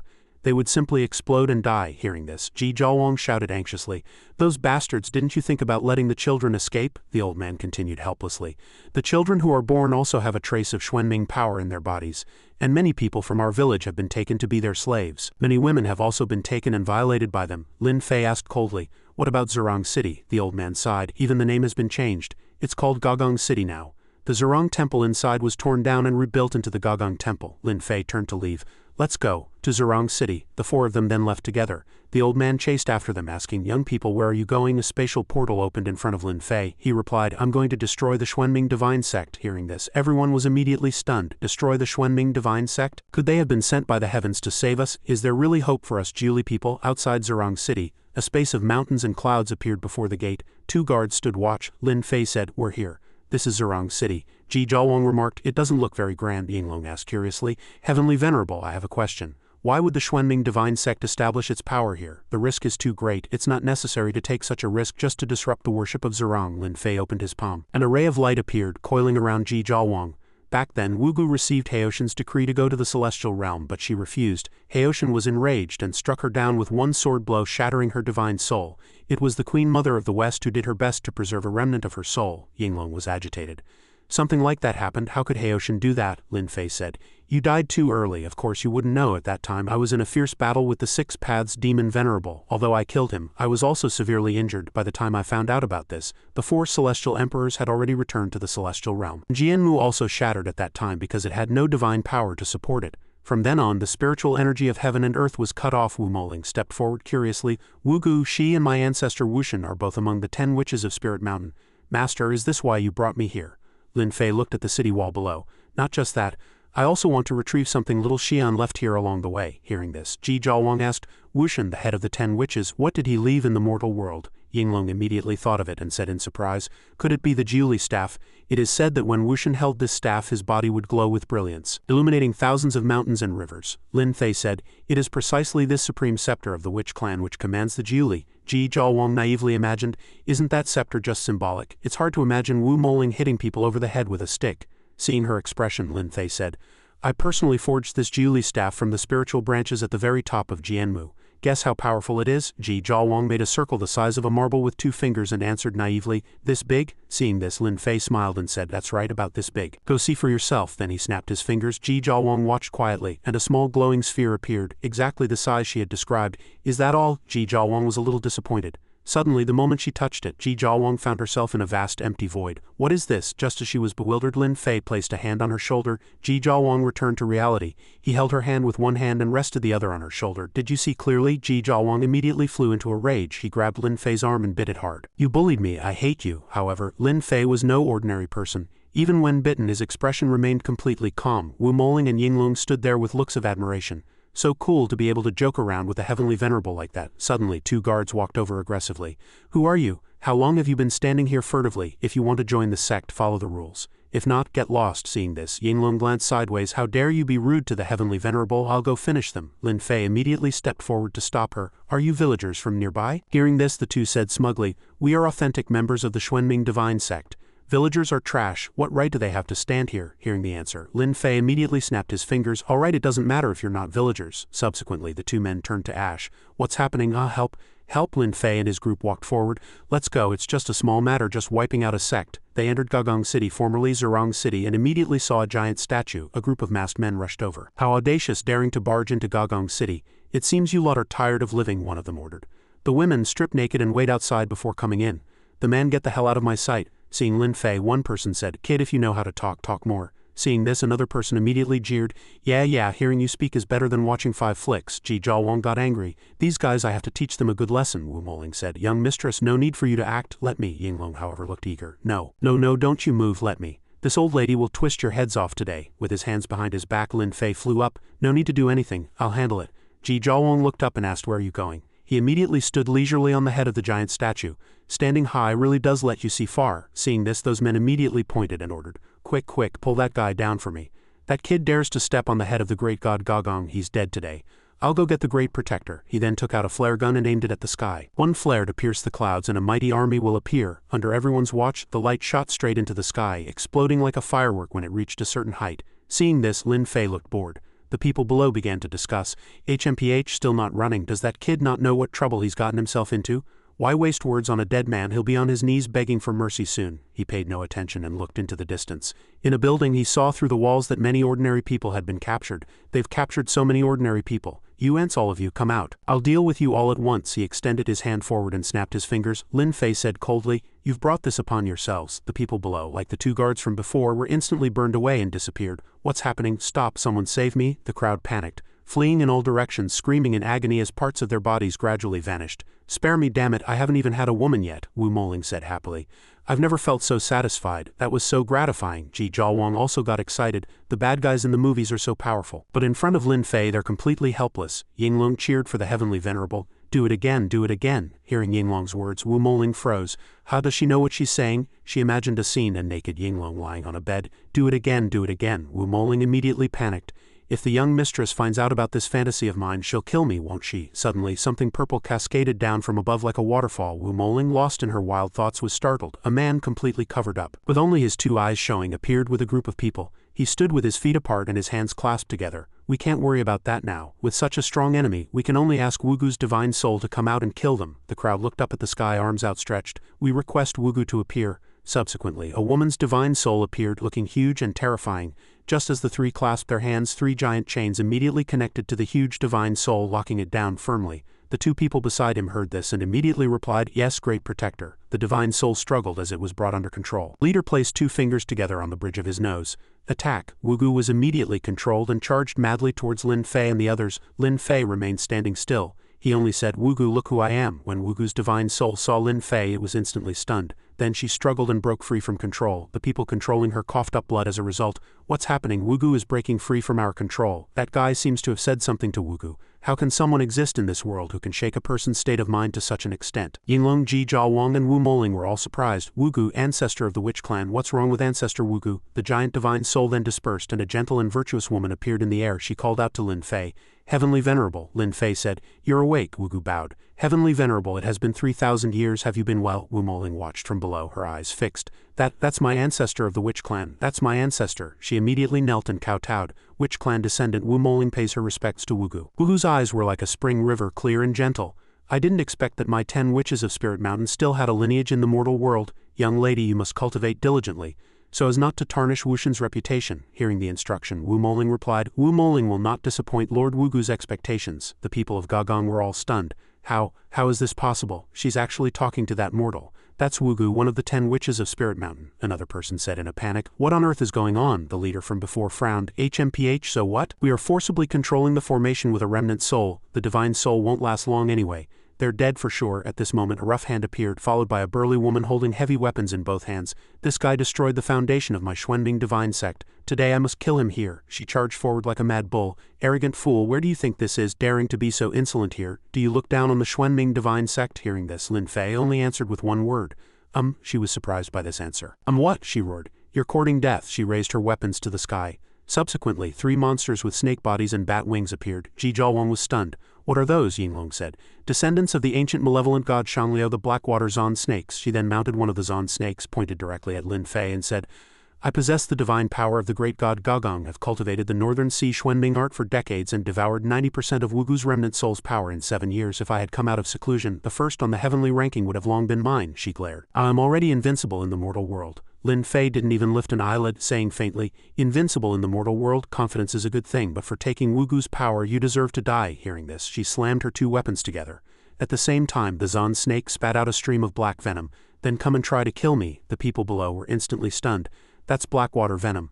It can even break through a great grandmaster's protective chi. Even a martial venerable wouldn't dare to face the poison of a Blackwater Zon snake head-on. That kid will be killed the moment he charges over." At this moment, Lin Fei extended his hand. "Come here." Subsequently, all the venom spat out by the Zon snake was gathered into a sphere by his hand. He said, "Is the poison as strong as you say? Let's see." The 3 people on the ground were instantly stunned, too scared to speak. Lin Fei then threw the sphere directly at them. How could that group possibly outrun it? Seeing this, the burly woman shouted, "Elders!" As she shouted, the venom caused the 3 men to evaporate. Lin Fei put his hand on his chin, peeking slightly. "Hey, it seems a bit powerful." Even the formation was corroded by the poison. Wugu was now sitting behind Lin Fei. She looked blankly at her hands, the chains. She kowtowed non-stop. "Thank you, Heavenly Venerable. I will go down first." Lin Fei waved his hand. "Go." Wugu flew towards Wu Moling with a brilliant smile. Descendant of Wushan, Wu Moling was also very happy to be hugged by Wugu. "Ancestor Wugu." That burly woman was furious. She pointed her giant weapons at Lin Fei. Kill him for me, bastard." The 3 Zon snakes then opened their mouths and charged at Lin Fei. He stood there smiling, arms crossed. It was clearly your venom. He closed his eyes gently and extended his hands lightly, boring, "Always sending out your underlings. Are you a pet trainer?" Lin Fei opened his eyes, light radiating from them. Scram! The light formed a circle that continuously expanded, sweeping over the 3 Zon snakes. They screeched in pain, their blood rained down on him. But Lin Fei was already tightly protected all around. He put his hands behind his back and said, "It's your turn to make a move, trainer." The burly woman snorted, "I don't need you to tell me what to do. I'll kill you right now." Then she raised her weapons high. "Gagong's fury. Grant me an indestructible body with the power of the water god Gagong, the water of Xuanming." As soon as the words were spoken, the water of Xuanming immediately dispersed into a stream. Lin Fei said, "The water of Xuanming, I thought it was so powerful. I've even used Gagong's Xuanming's sacred water to wash my feet." The burly woman heard this and went mad with rage. "You lunatic." Lin Fei crossed his arms. "But that sacred water wasn't very good after all. It couldn't even wash my feet." She was furious. You're asking to die." With that, she opened her arms, preparing to strike, and immediately transformed into the water of Xuanming. "I must let you taste the most terrifying flavor in this world. The wrath of the great god Gagong, protecting me from all harm." The water of Xuanming looked at Lin Fei angrily. "Unless a true immortal descends, no one can harm me. Tremble, foolish mortal, this is the price for opposing the Xuanming sect." Ji Jiawang was pushed back a few steps by this force. "Are you kidding me? Is the final stage of cultivation becoming Superman?" Moling and Wugu also looked up. What is a Superman?" Suddenly, fierce gust of wind blew, making it difficult for them to stand firm. The wind blew Ji Jiawang's top up, revealing a bit of her upper body. She shyly thought she would explain later. Wugu also blushed when she saw it. This wind was too strong. Lin Fei swooped down, standing before the surging massive current of water. Come on, don't stop, put some more force into it. The water of Xuanming continuously attacked Lin Fei. I'll kill you. However, he easily dodged it. Dodging around, it's not really my style, I've had enough fun. He raised his eyes, and as the water of Xuanming struck, he raised his hand. Wuling thought worriedly, is Master planning to block it head-on with that stance? Yinglong on the other hand smiled in satisfaction. The Heavenly Venerable had always been formidable at this moment. Wu Gu also chuckled softly. Ha ha! Ji Zhaowang, however, was not surprised at all. Don't be surprised, you'll get used to it later. The water of Xuanming raised a giant hammer and smashed it towards Lin Fei. Block my hammer head on and you'll probably have to reincarnate after this blow. Lin Fei raised his hand to touch the giant hammer. Instantly, a strange phenomenon occurred. The water of Xuanming was in excruciating pain, and then the hammer spun a few times in the air and fell behind the water of Xuanming, landing on the ground with a thud. The water of Xuanming was stunned. The immense force transmitted from the hammer just now felt as if he had smashed it into a bomb. It looked at Lin Fei in a daze and he said, "Next is the classic reversal moment." He extended his hand, forming several layers of wind blades, and slapped it. The water of Xuanming was immediately sent flying, crashing against the city wall and shattering, finally turning into a flood. The flood swept over everything. You run, we're going to die too. Help, save my child. Who will save us? Save us. Ji Zhaowang flew towards the fleeing crowd. She shouted, "Protect the mortals." Moling and Yinglong acted together. Yes, young mistress. Wu Moling immediately obeyed her command. Yinglong said in surprise, "Is this the Heavenly Venerable's love?" In the surging waves, a mother who hadn't escaped in time held her child tightly and cried, "Erguzi, don't be afraid. Mommy is here. Mommy will be with you even in death." The child also cried out in fear, "Mommy, Mommy, I'm scared. I don't want to die." Ji Zhaowang and Wu Moling immediately created a barrier to protect the mother and son. She comforted them. "Don't be afraid, we will protect you." The shield blocked the flood's advance. The child's eyes widened and he said to his mother, "These two are immortal sisters." The mother said gratefully, "Thank you both for your great kindness." Wu Moling looked back and replied, "You're welcome." Suddenly, Ji Zhaowang sensed something unusual and reminded her, "Don't get distracted, this water is not normal." Just then, huge cracks appeared on the barrier. Wu Moling said in surprise, "What's happening? Can the water current erode Qian Qi?" Ji Zhaowang shouted, "Quickly take them and leave, I'll hold it off." "What about you?" Moling asked in a panic. "I won't die, trust me," Ji Zhaowang replied softly with no trace of fear in her eyes. "Young mistress." Just as the two were having a touching moment, Yinglong suddenly spoke from behind. "You two, stop being all lovey-dovey there, quickly get them on my back." Ji Zhaowang, sitting on Yinglong, said in surprise, "As expected of the great god Yinglong saving so many people." "Haha, don't praise me like that, I'll get shy," Yinglong replied with a smile. Wu Moling looked at the tall tower in the distance and said worriedly, "But there are still so many people over there." The people were frantically climbing onto rooftops trying to escape the oncoming tsunami. Several people cried out in panic, "Help, help, who will save us? We were captured and brought here. Oh heavens, we are innocent." Ji Zhaowang pointed at them and said, "Yinglong, quickly." "No need," Yinglong replied calmly. Ji Zhaowang was a little puzzled. "Why?" She looked up. Ji Zhaowang looked up at the sky and saw Lin Fei slowly ascending, his entire body enveloped in a dazzling halo. "Lin Fei," Ji Zhaowang shouted loudly. "I originally wanted to give you all a chance to shine, but this situation is urgent, so I'll handle it." After speaking, Lin Fei leapt up with all his might and stomped on the ground. Ji Zhaowang was curious. "What is he doing?" Before she could understand, Lin Fei leapt up again. After a few times, the ground beneath Lin Fei's feet sank, pushing up the land outside the village, forming solid stone walls. He said coldly, "Building a wall is very simple." Ji Zhaowang looked down, full of admiration. As expected of him, though she was getting used to it, the people in that land were extremely grateful. They kowtowed one after another. "Thank you, great God, for saving our lives. Thank you, great God, for saving our lives. Long live the great God, please leave your esteemed name, we will surely worship you day and night." Lin Fei paid them no mind. He stood on a rock and shouted loudly, "Come here." From under the water, the great protector of the Xuanming sect was pulled up by Lin Fei's energy. Lin Fei grabbed her by the neck and said sternly, "Do you have any last words?" The great protector of the Xuanming sect was being choked and couldn't breathe. She gasped and said, "Why, even if you are the reincarnation of some great figure, you are just a mortal now. Why can you break the unbreakable body bestowed upon me by the great god Gagang?" "Do you want to die understanding?" Lin Fei asked coldly.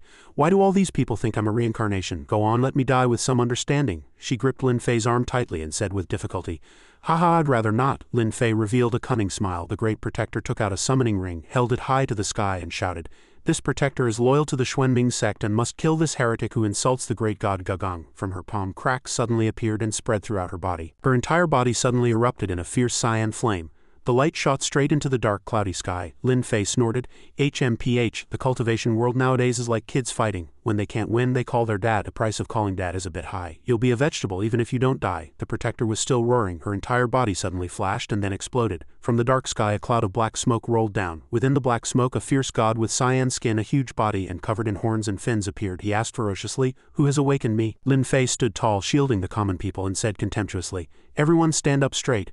No one is allowed to kneel to this piece of trash. After the protector exploded, half of her body was burnt. She struggled to get up and snorted, "Dare to call the great god Gogong trash, you will die a miserable death later." The great god Gogong roared in anger, Who is insulting this god? I will destroy this place." "Gogong, open your eyes and see who I am," Lin Fei said coldly. Gogong brought his huge body close to Lin Fei. "You mortal, how audacious." Wu Moling watched from a distance, asking with great concern, "Isn't Master nervous?" "That's the infamous malevolent god Gogong." Yinglong heard this and sneered with a smile. "It's just Gogong, don't be so nervous." The mortal sitting on the dragon's back thought in surprise. "Just Gogong? Who are these people? We are sitting on a real dragon right now," the protector hurriedly ordered. "Great god Gogong, quickly eliminate this person. He is the one who wants to destroy your lineage. Kill him quickly." Gogong suddenly asked in a low voice, "How? How can it be you?" The protector heard this, very confused. "You?" Gogong instantly shrank down and knelt respectfully before Lin Fei.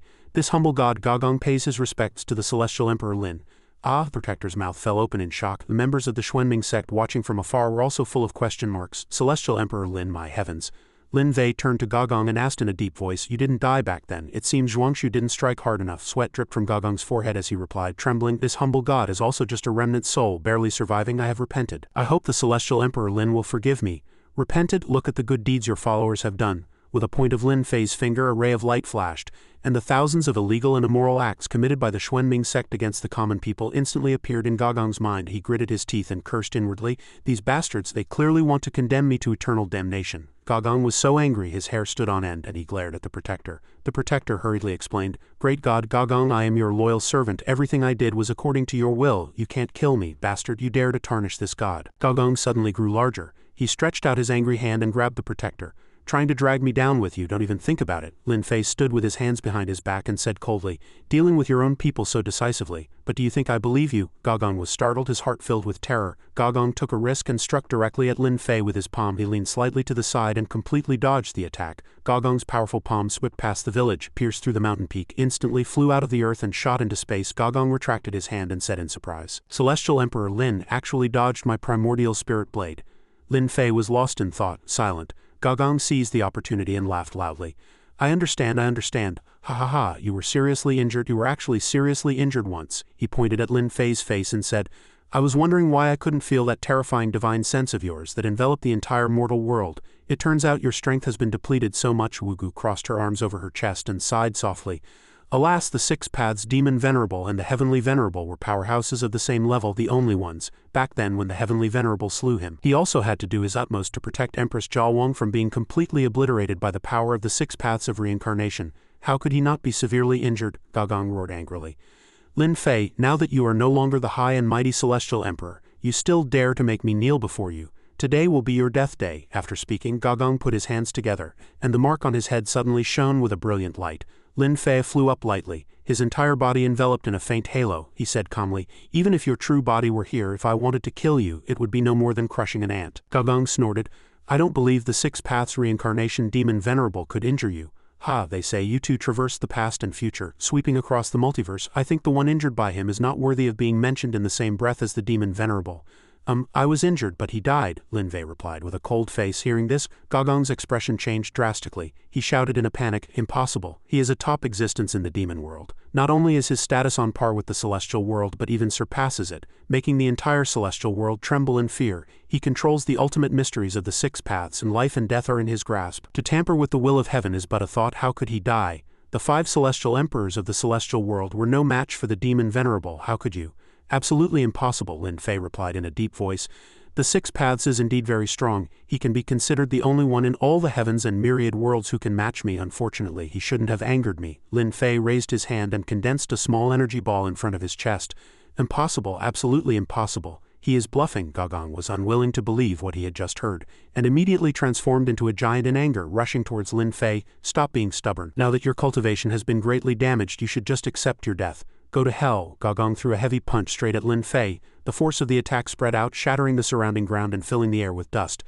"Lin Fei!" Ji Jiawang sitting on Yinglong shouted worriedly. Lin Fei emerged from the smoke completely unmoved by Gogong's punch. Lin Fei asked contemptuously, "Can you put a little more force into it?" Gogong pulled back his hand and cried out in pain, "My fist." Lin Fei flicked his finger and cracks suddenly appeared on Gogong's hand. It shattered into pieces, green blood splattering everywhere, causing him to groan in pain. Lin Fei snorted, "I've said it before, crushing you is like stepping on an ant." Gogong roared angrily, "So what? I'll take you down with me." He raised his remaining arm high and roared, "The power of the 9 heavens Xuanming all into my body." At that moment, all the mortals in various places had their spiritual energy drained, and they all let out a scream before fainting. That abundant spiritual energy was transferred by Gogong to the Blackwater Zon snake sleeping deep under the water. He said angrily, "Let me show you the terror of the raging waves swallowing the sky and let you know what a true water god is. I have already seen it, the person who painted me, he is the real water god. Still spouting nonsense at death's door. Be swallowed along with these mortals." Gogong waved his hand and a tsunami as high as a mountain peak rolled in. The people saw the sky darken, and when they looked up they all screamed in panic, "What on earth is happening? My god, it's over, we're all going to die here." Everyone scrambled to escape, and the scene on the street immediately descended into chaos. Ji Jiawang suddenly shouted, "Look over there, that's the Jianmu realm." She pointed to a land filled with blooming flowers emitting a seven-colored glow. Ji Jiawang and the mortals jumped off Yinglong, landing on the purple cloud created by Wugu. She carefully reminded everyone to sit tight. Yinglong shouted, "With me here, don't even think about running wild. For the sake of the Jianmu realm, I must stop this flood." Yinglong gathered her chi to create a massive energy ball, shooting it directly from her mouth towards the oncoming flood. Unexpectedly, she coughed up a mouthful of blood, and was blown away by the recoil of the attack. Gogong laughed smugly upon seeing this. "Is this Yinglong? So he's become this weak too. If you want to be his dog, then you can die together." Yinglong coughed up blood and said with difficulty, "Even if I die." Lin Fei landed gently on her head, snorted and said, "Die? What's there to die for? Get down, I'll handle this." "Get down," Lin Fei ordered with a glare. Yinglong could only stammer, "Yes," and immediately retreated. "It's Gogong, right? You think this flood is so powerful? I'll show you a treasure." Saying that, Lin Fei took out a small plastic cup from his pocket with a cute rabbit pattern printed on it. "Look, what kind of treasure is this?" The malevolent god Gogong looked at the treasure Lin Fei had just taken out and said, "What is this thing? This god has never seen it before. Even if it is a treasure, it will all belong to this god later," he continued with an arrogant laugh. "Haha, come on, Celestial Emperor Lin, myriad sages, heavenly venerable, chaotic sovereign. Since you could slay the supreme six paths demon venerable, how can you not even block the attack of this mere remnant soul of mine? You're scared and running all over the place. Hurry up and run, the flood is coming." Ji Jiawang asked doubtfully, "Is that guy serious?" Wu Moling was puzzled by Lin Fei's actions. "Master, why are you taking out a disposable paper cup at a time like this?" Wugu looked at Lin Fei with a grave expression and said, "As expected of the heavenly venerable. To save everyone, only Princess Longji's great divine artifact, the Four Seas bottle, will do." Yinglong continued to enlighten them. Ji Jiawang said doubtfully, "That's the Four Seas bottle, impossible." Wu Moling replied in a panic, her eyes wide as she looked at the disposable paper cup. Lin Fei was channeling his magical power, coordinating with the paper cup-shaped treasure, and said to the malevolent god Gogong, "I never said I couldn't block you." The light was as brilliant as the midday sun, making it impossible to open one's eyes. It was just a small stream of Xuanming water. Cries for help echoed everywhere. "I don't want to die, help, help." There were mothers holding children and elderly people all fleeing in disarray. "Ah, save me." With a shout, Lin Fei retracted the tsunami that was about to swallow them. It was as if a giant hand had pulled them back, saving these innocent people from the clutches of death. Someone shouted, "This, a real immortal, saved us." A person who had just escaped death said in utter astonishment, "Is this a miracle? Has God appeared? Oh my God." Ji Jiawang almost wanted to curse. That really was the Four Seas bottle. Wu Moling held her head. The image of this treasure was too far-fetched. The malevolent god Gogong's face immediately changed, and he said to Lin Fei, "How is that possible? How is Princess Longji's Four Seas bottle in your hands?" Puzzled, he added, "That's a treasure reinforced with the power of the Sumeru mustard seed, great divine ability. How could she give it to you so easily?" Lin Fei explained nonchalantly. This is just an ordinary disposable paper cup. 50 of them only cost 4 yuan." Saying that, Lin Fei tore the paper cup and said, "It's just a small Sumeru mustard seed divine ability." "Sumeru mustard seed is a minor divine ability," the malevolent god Gogong said with great doubt. Lin Fei waved his hand at him and said, "You lose, goodbye."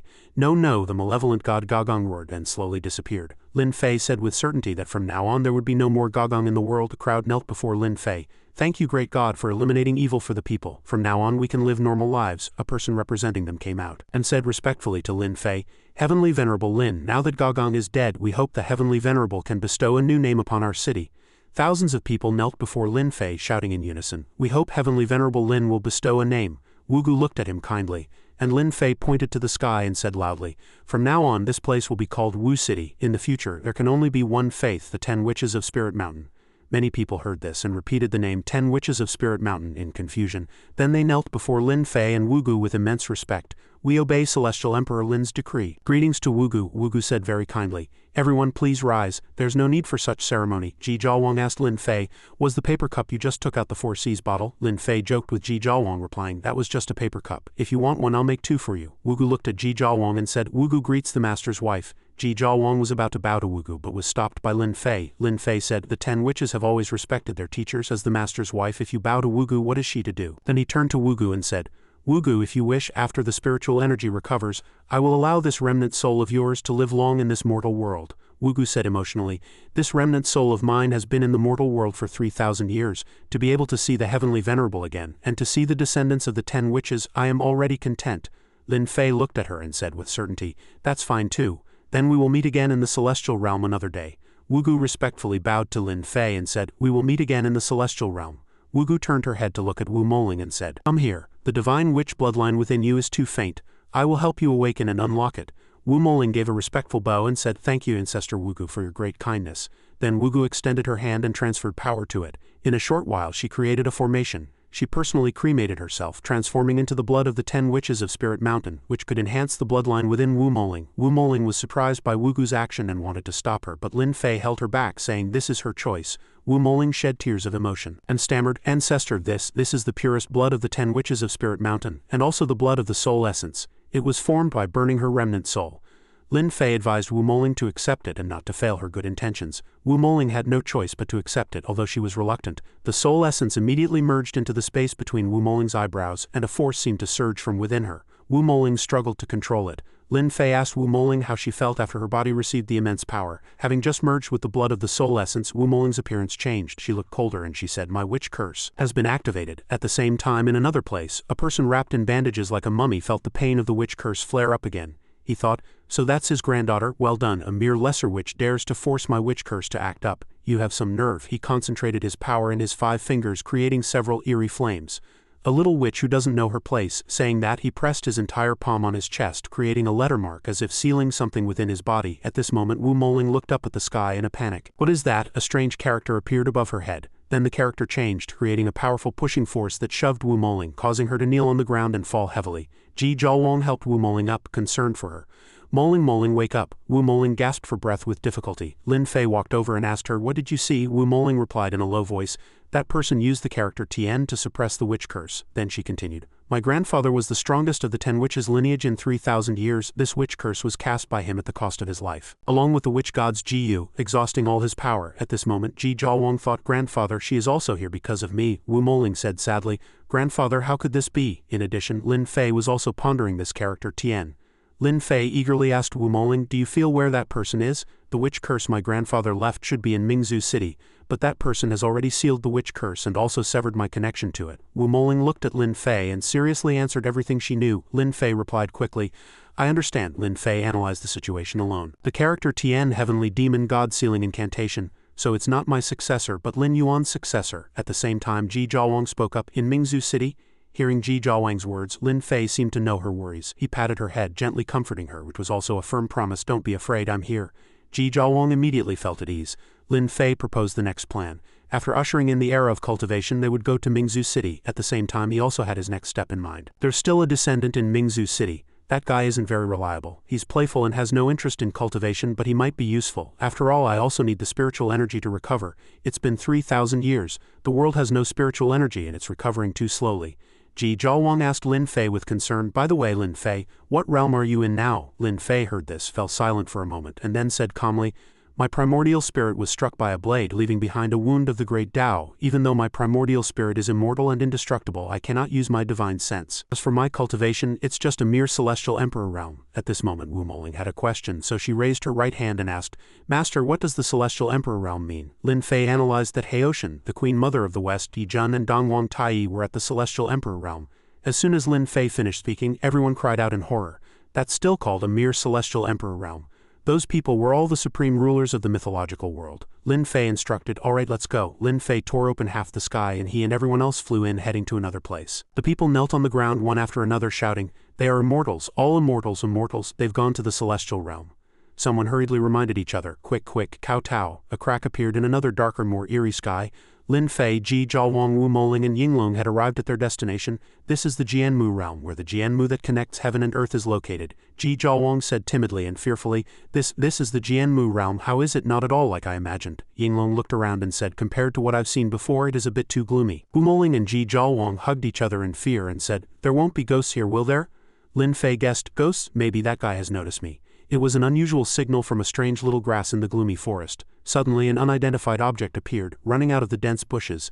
It stood in front of Wu Moling and Ji Jiawang, scaring them into a panic, and they hugged each other tightly. After everyone's shock subsided a little, they saw the unidentified object clearly. It was a running and talking ginseng. It was also afraid of them and shouted, "Help, Grandpa Pagoda Tree. Someone has broken in. The ginseng can actually run," Wu Moling said blankly. "Is that a ginseng spirit?" Ji Jiawang hugged Wu Moling tightly and asked with the same blank expression.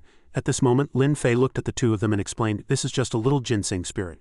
Judging by its quality, it has only lived in the Jianmu realm for 500 years. If you like it, I'll catch it and stew it for you." Ji Jiawang imagined the ginseng spirit lying in a soup bowl, crying its eyes out. She felt it was both pitiful and a little scary, and she quickly stopped Lin Fei. "No, that's too cruel." A strange voice came from somewhere, echoing from all directions around them. Just in time, what fresh blood and flesh. The place where they were gathered suddenly vibrated, neither strong nor weak. Those cracks in the distance were getting closer and closer to them. A purple ancient tree monster emerged from the ground to welcome them. Lin Fei said calmly, "It seems someone has come to welcome us." Then, as if they had been copied, the rest of the monsters scrambled out of the ground one after another, moving in the same way. They shouted in unison, "Blood and flesh, all my blood and flesh." Wu Moling and Ji Jiawang looked at this pile of moving purple ancient trees with facial features and were quite scared. Ji Jiawang shouted, "What on earth is going on?" A tallest purple ancient tree came out to represent them and spoke to Lin Fei's group. "Fresh blood and flesh has actually appeared in the forbidden land of Jianmu." Lin Fei ordered in a soft voice, "Move aside." The tall purple ancient tree said angrily, "Arrogant mortals, you will become food for the trees." Then he roared and attacked Lin Fei, Ji Jiawang, Wu Moling and Yinglong. Lin Fei's face turned cold, and he said calmly and fearlessly, "I was thinking you were just polluted by a bit of the Six Paths Blood Knight and didn't want to kill you all. Since you don't cherish your lives, I will send you to the afterlife." Lin Fei used only 2 fingers to create a bit of internal force. For him, it was an effortless spell, but it made all the purple ancient trees that had turned into spirits terrified. They faced an unprecedentedly terrifying vibration. How could this be?" a terrified ancient tree said, and the ginseng on the ancient tree representative's shoulder was blown away. It didn't expect the wind to blow it to Lin Fei's feet. He asked it, "Why aren't you running?" It looked at Lin Fei and said in a panic, My legs are weak." Lin Fei caught it before it had a chance to run elsewhere. "Oh my god, help, someone is eating ginseng, eating ginseng." Lin Fei caught the ginseng spirit and stared at it. Ji Jiawang saw this and said to him, "Are you really going to eat it?" Wu Moling thought curiously, "Eating a creature that can talk, it just feels weird." He replied that he wouldn't eat it, the little energy inside it was too little for him. Yinglong was not with everyone else but sat down to pick up branches. Lin Fei reminded them, "The residual energy on the ground is quite rich for you. A lot of energy. I might be able to use it to find a conductor later when I repair Jianmu." At the same time, he also absorbed the energy from the branches on the ground towards himself. The absorbed energy was enough to form a purple energy ball. He looked at the rocks on the ground. "Got it. Rise." He immediately controlled it to fly into the air. The rock obediently flew towards Lin Fei. He injected all the purple energy into that rock. The rock shone with a brilliant light. The ginseng spirit was stunned. "With so much energy, how can you possibly fit it all in one rock? It's full." Seeing that all the energy had been put into the rock, the ginseng spirit couldn't believe its eyes. He actually did it. Lin Fei threw the energy stone to Moling behind him and said coldly, "Next, what do you think I should do with you?" The ginseng spirit didn't dare to look him in the eye, sweating profusely, and said in a low voice, "Put me down and then let me go home. Do you think that's okay?" "No." Hearing these 3 words, the ginseng spirit cried out in pain. "Then why did you even ask me?" Lin Fei ignored it and reached out to grab the leaves on its head. "I'm going to give you a haircut." It turned pale with fright upon hearing this but was powerless to resist. Lin Fei plucked off 2 leaves. The ginseng spirit touched its bald head in a panic. "My hair, the hair I've grown for 500 years, I'm bald. I have no face to see anyone." Jiawang was speechless when she heard this. To only grow 2 leaves in 500 years, really? Moling even added insult to injury, saying it was destined to be bald. But Yinglong interrupted. "Those 2 leaves are a supreme treasure for us cultivators." Both of them cried out in surprise. "Really?" Yinglong added. "That's a 500-year-old ginseng spirit. Even its saliva is a treasure." Moling and Jiawang showed expressions of disgust. "You don't say it." Lin Fei looked at the ginseng spirit again and said, "Your head is bald. Now donate some blood." The ginseng spirit pointed at itself in despair. "Are you kidding me? With my build?" Lin Fei showed a treacherous expression, held up 2 fingers and said, "Donating blood has many benefits, don't you think?" The ginseng spirit struggled desperately, shouting as it struggled, "I think I'm still young. Donating blood is very harmful to the body. It's probably not suitable for me." Lin Fei's face darkened. "You have one more chance. Donate blood or donate, you choose." Seeing the jagged image on his fingertip, the ginseng spirit pretended to be happy. "Haha, actually I think what you said makes a lot of sense. Donating blood is good for your health." "Aha, I'm just that kind of energetic ginseng spirit that is passionate about donating blood," Lin Fei said with a sinister smile. "Since you like donating blood, then donate a little more." Seeing a bucket bigger than its own body, the ginseng spirit was dumbfounded, its eyes almost popping out. "This big? Is this donating blood? Are you sure you don't want to drain my blood?" Lin Fei's eyes were fierce as he grabbed the ginseng spirit. At this point, the ginseng spirit could only close its eyes. "I understand, my heart is breaking. How am I so unlucky?" It had no choice but to donate blood into the bucket. Because its body was small, it finished donating very quickly. It lay on the ground, its body shriveled like a dehydrated snack. I really don't have a single drop left. Lin Fei looked at the bucket, somewhat dissatisfied. Just this little? You should at least give me half a bucket. Do you have any objections? Lin Fei asked again. Ginseng spirit trembled with fear. No, I can do it. I can still squeeze. It couldn't squeeze out any more blood, so it had to squeeze out something else. Lin Fei said nonchalantly. It doesn't matter as long as it's your liquid. Zhao Wang and Moling looked at each other in confusion. What else? The ginseng spirit thought this is the only way. Saying that, it used all its strength. Its cheeks puffed out and it spat saliva into the bucket. Zhao Wang and Moling were speechless, both feeling disgusted. The ginseng spirit continued to spit saliva into the bucket. Seeing that it was already half full, the ginseng spirit called out to him with difficulty. Enough, enough, he said with a smile. You're a real genius, you can go now. The ginseng spirit couldn't believe it. Really? Then I'm leaving. After taking just half a step, it fell headfirst to the ground. I've been squeezed dry, I don't have any strength left in my legs. Lin Fei looked at the little ginseng's appearance and extended his finger. A ray of light shot from his fingertip into the ginseng spirit's body. This is for you. The ginseng spirit raised its head and a shining golden character appeared on its forehead. Earth escape technique. Without thinking, the little ginseng spirit immediately used the earth escape technique. Its body seemed to be full of vitality, and it ran away quickly, but it didn't forget to say thank you. Thank you, my saliva wasn't in vain. I won't be afraid of being caught by others in the future. Lin Fei turned around and handed the bucket to Moling. Drink this, it will be of great benefit to you. Moling remembered the scene of the ginseng spirit spitting saliva into the bucket and wanted to vomit. This thing, do I really have to drink it? Yinglong patted her on the shoulder and said she was truly blessed without knowing it. The liquid inside was produced by a 500-year-old ginseng spirit. If the people in the current martial world knew about it, it would probably cause a world war. Moling imagined the scene of a world war and said, is it that exaggerated? Yinglong said happily and loudly. A single drop can raise a Grand Master by a small realm, what do you think? Moling didn't expect this thing to be so precious and she didn't want to drink it because she was disgusted. I've really failed my master. She immediately took it, bowed her head and said thank you. Thank you, master. Lin Fei waved his hand. Don't stop. Jianmu is right ahead. The final act is about to begin, he said seriously. From a distance anyone can see Jianmu. A green space with lush trees also emitted a brilliant light in all directions. Zhao Wang couldn't help but exclaim, is this Jianmu? Lin Fei also said, as long as we solve it, the spiritual energy of heaven and earth will recover. Before entering Jianmu, Lin Fei set up a barrier for everyone to protect them. The four of them had not walked far before they all heard a sinister voice. You think you can covet Jianmu? You will all die here today. Stepping into this place will be the biggest regret of your lives. As soon as the words fell, 3 tall ancient trees appeared in front of them, and Zhao Wang exclaimed, 2 more have come. The ancient tree in the middle said loudly, 2 brothers, open the formation and let them witness the power of the myriad things wither and thrive formation. The 3 ancient trees surrounded the 4 people and emitted a green light at the same time. The myriad things wither and thrive formation opened and the 3 ancient trees merged into one. Zhao Wang's face changed slightly. What is the myriad things wither and thrive formation? Is it very strong? Lin Fei spoke up. It's average. They use Jianmu as the eye of the formation. As long as Jianmu doesn't die, they can't be killed in the formation no matter how many times. His nonchalant words surprised the 2 girls. This is still called average? If one learned this formation, one could basically sweep through the ancient martial world, but according to Lin Fei, this formation actually has a way to break it, which is why he said it was average. As long as all the living things in the formation are killed in an instant, the formation will naturally break. Suddenly, Yinglong pointed at the sky and said, wait, look over there. This made the curious Moling also look up. In the middle of Jianmu's trunk there was actually a sword mark. What is that? Zhao Wang was a little dazed. Lin Fei explained nonchalantly, that's my sword mark. It has grown on the branches over these thousands of years. Zhao Wang interrupted. Isn't that evidence of your crime? But he poked her on the forehead. I was a little excited at the time, wasn't it, to avenge you? Seeing this scene before them, the 3 ancient trees were furious. The red-eyed ancient tree roared, brothers, did you see that? He's still being lovey-dovey over there. He doesn't take us seriously at all. The blue-eyed ancient tree saw this and also flew into a rage, saying, kill, we must kill him. Let's give him a big gift together. Saying that, 3 spheres of different colors appeared above the heads of these 3 guys, and then the 3 ancient trees launched a powerful energy at Lin Fei. Lin Fei calmly told everyone to stand behind him, and everyone hurriedly hid behind him upon seeing this. The energy is coming. Lin Fei will handle it alone. With a loud bang, a violent tornado swept towards them. The 3 girls struggled to resist and their clothes were all blown off. Moling was glad that she was wearing a tight-fitting outfit.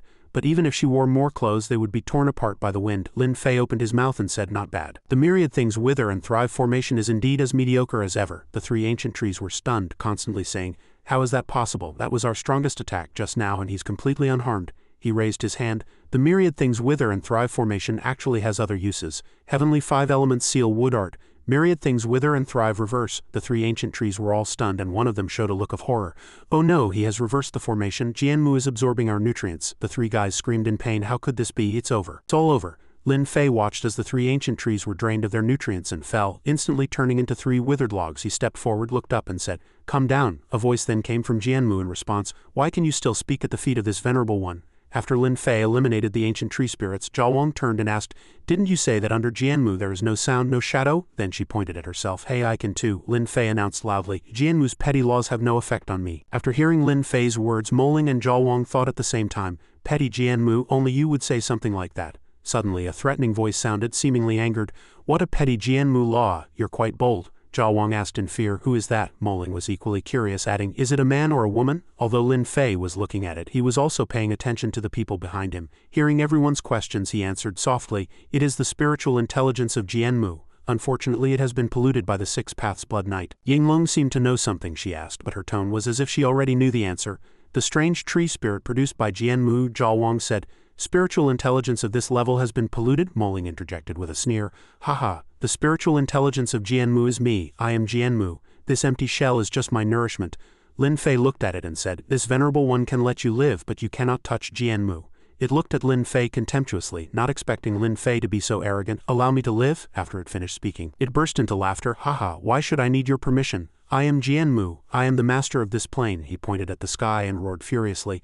"And you have no idea what kind of power I truly possess." Then he created a powerful golden energy vortex and threw it into the air. The ground shook, and trees fell one after another. Moling sweated, watching him make his move, and said, "That sword chi is so strong." "What is that?" Zhao Wang asked. Yinglong said with certainty, "Even I couldn't block it." At this moment, Lin Fei thought contemptuously, "HMPH, so it's a guy who eats trash," this purple monster boasted.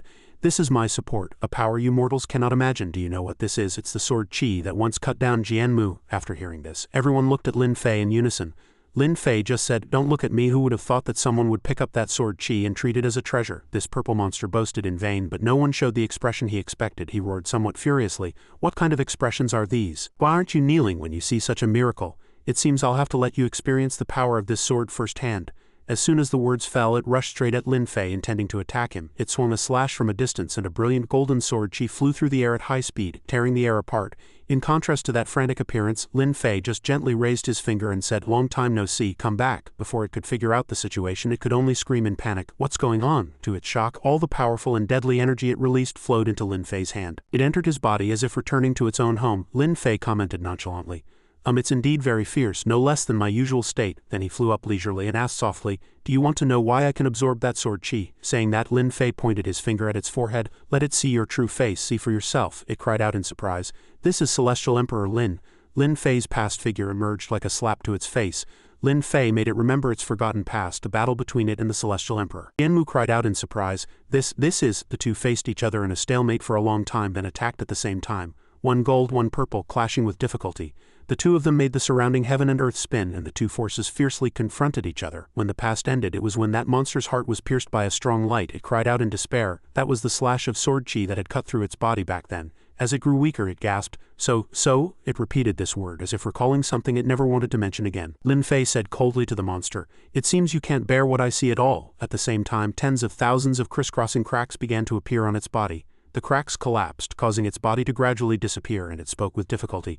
"That sword chi was really you," Lin Fei answered with certainty. "That's right." As it was about to disappear, it realized that it had been led by the nose like a fool for so long. "How could I be so stupid?" This was the last sentence it said before disappearing. Lin Fei looked up at the fragments of its body falling and said, "Fool, you're not the only one," and never stopped. Zhao Wang ran to Lin Fei's side and asked why it had killed itself. Lin Fei stroked his chin and said thoughtfully, "Perhaps because it was too stupid." He then directed a stream of power towards the nearest ancient tree, and a ray of light suddenly shot out from a strange treasure. The treasure unfurled and flew into the air. Wu Moling saw it and replied in surprise, "That's the Julie staff, and it has an interesting restriction set on it." Lin Fei stared at it and said he would inject a stream of energy into it to probe the Julie staff. Lin Fei discovered that this was a restriction from the Julie staff itself. The light from the Julie staff was so dazzlingly bright that everyone except Lin Fei quickly looked away. The light vibrated through the three of them, but he was completely unharmed, unaffected. The motionless Julie staff suddenly moved, and in an instant, all the trees in the Jianmu realm began to shake and bow towards it. The three of them heard a rustling sound from the bushes and looked at the plants in a daze. Wu Moling looked around and said, "Everyone look." Yinglong asked again, "Are they kneeling?" Lin Fei immediately said, "No, they are pleading for mercy on behalf of the Julie staff. The Julie staff was born from Jianmu, so it is the king of all trees, but you're wrong. See clearly who I am. As soon as his words fell, Lin Fei tightly gripped the Jiuli staff and the black aura around it slowly dissipated. Wuxian has been gone for too long, causing it to become arrogant, even making all things kneel to plead for itself. Lin Fei caressed the Jiuli staff and all the black aura vanished. He then threw it to Wu Moling, telling her to catch it. Wu Moling held the Jiuli staff very surprised. Oh, what powerful strength! Is this the ultimate treasure of the witch clan? Saying that, she immediately bowed her head in thanks. Thank you, master, for this gift. Lin Fei took out the energy stone and the piece of wood. Next, it's time to get down to business. As soon as his words fell, he began. He controlled the two items to fly straight ahead. Two rays of light shot directly into the center of Jianmu's trunk. In the blink of an eye, Jianmu underwent a significant change. After its wound healed, it returned to its original appearance, its body emitting the brilliant halo it once had. Zhao Wang couldn't help but exclaim in amazement. What is this? Yinglong shouted. It's divine light connecting heaven and earth. Jianmu's transformation became more and more intense. Wu Moling's eyes widened as she looked at the spiritual energy of several thousand years. Could it be that now? Lin Fei, however, waved his hand and drew several lines. He drew talismans and placed them on Jianmu's trunk. After finishing his work, he turned to look at everyone. Let's go. After speaking, he stepped into a portal. Zhao Wang was a little bewildered. Where are we going now? Lin Fei looked at her and said with a smile, Kunlun. The scene switches to another place where countless twinkling stars appeared in the azure sky. The people below were so surprised they stopped to watch, and some took out their phones to take pictures. What on earth is going on? Stars appearing in the daytime. It must be some astronomical wonder. I'll take a picture first. A girl was watching being pushed around by the people around her and said unhappily, Stop pushing. Do you have to squeeze right up to me to see clearly? At the United Nations Astronomical Society, a girl stood inside looking out, utterly shocked. Did you see that clearly? What on earth is happening? The blond man beside her also shook his head, admitting defeat. I don't know, I don't get it. As the two were studying this strange phenomenon, a person walked over and said, I've made a discovery. Quick, tell us. The blond man also asked, what is it? Looking at their trajectory, I predict that in a few minutes they will align in a straight line. The girl couldn't believe it. They are planets. What force is pushing them? The blond man beside her couldn't believe it. The 7 stars are aligning. How is that possible? At this moment, Su Taiwei was looking at the star-filled night sky with great anticipation.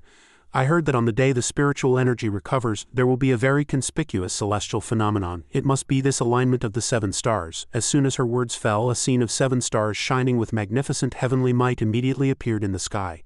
The spiritual energy became clearer and more eye-catching. Su Taiwei shouted, Everyone pay attention. The spiritual energy of heaven and earth is about to recover. At that moment, a person suddenly ran in a panic, interrupting her.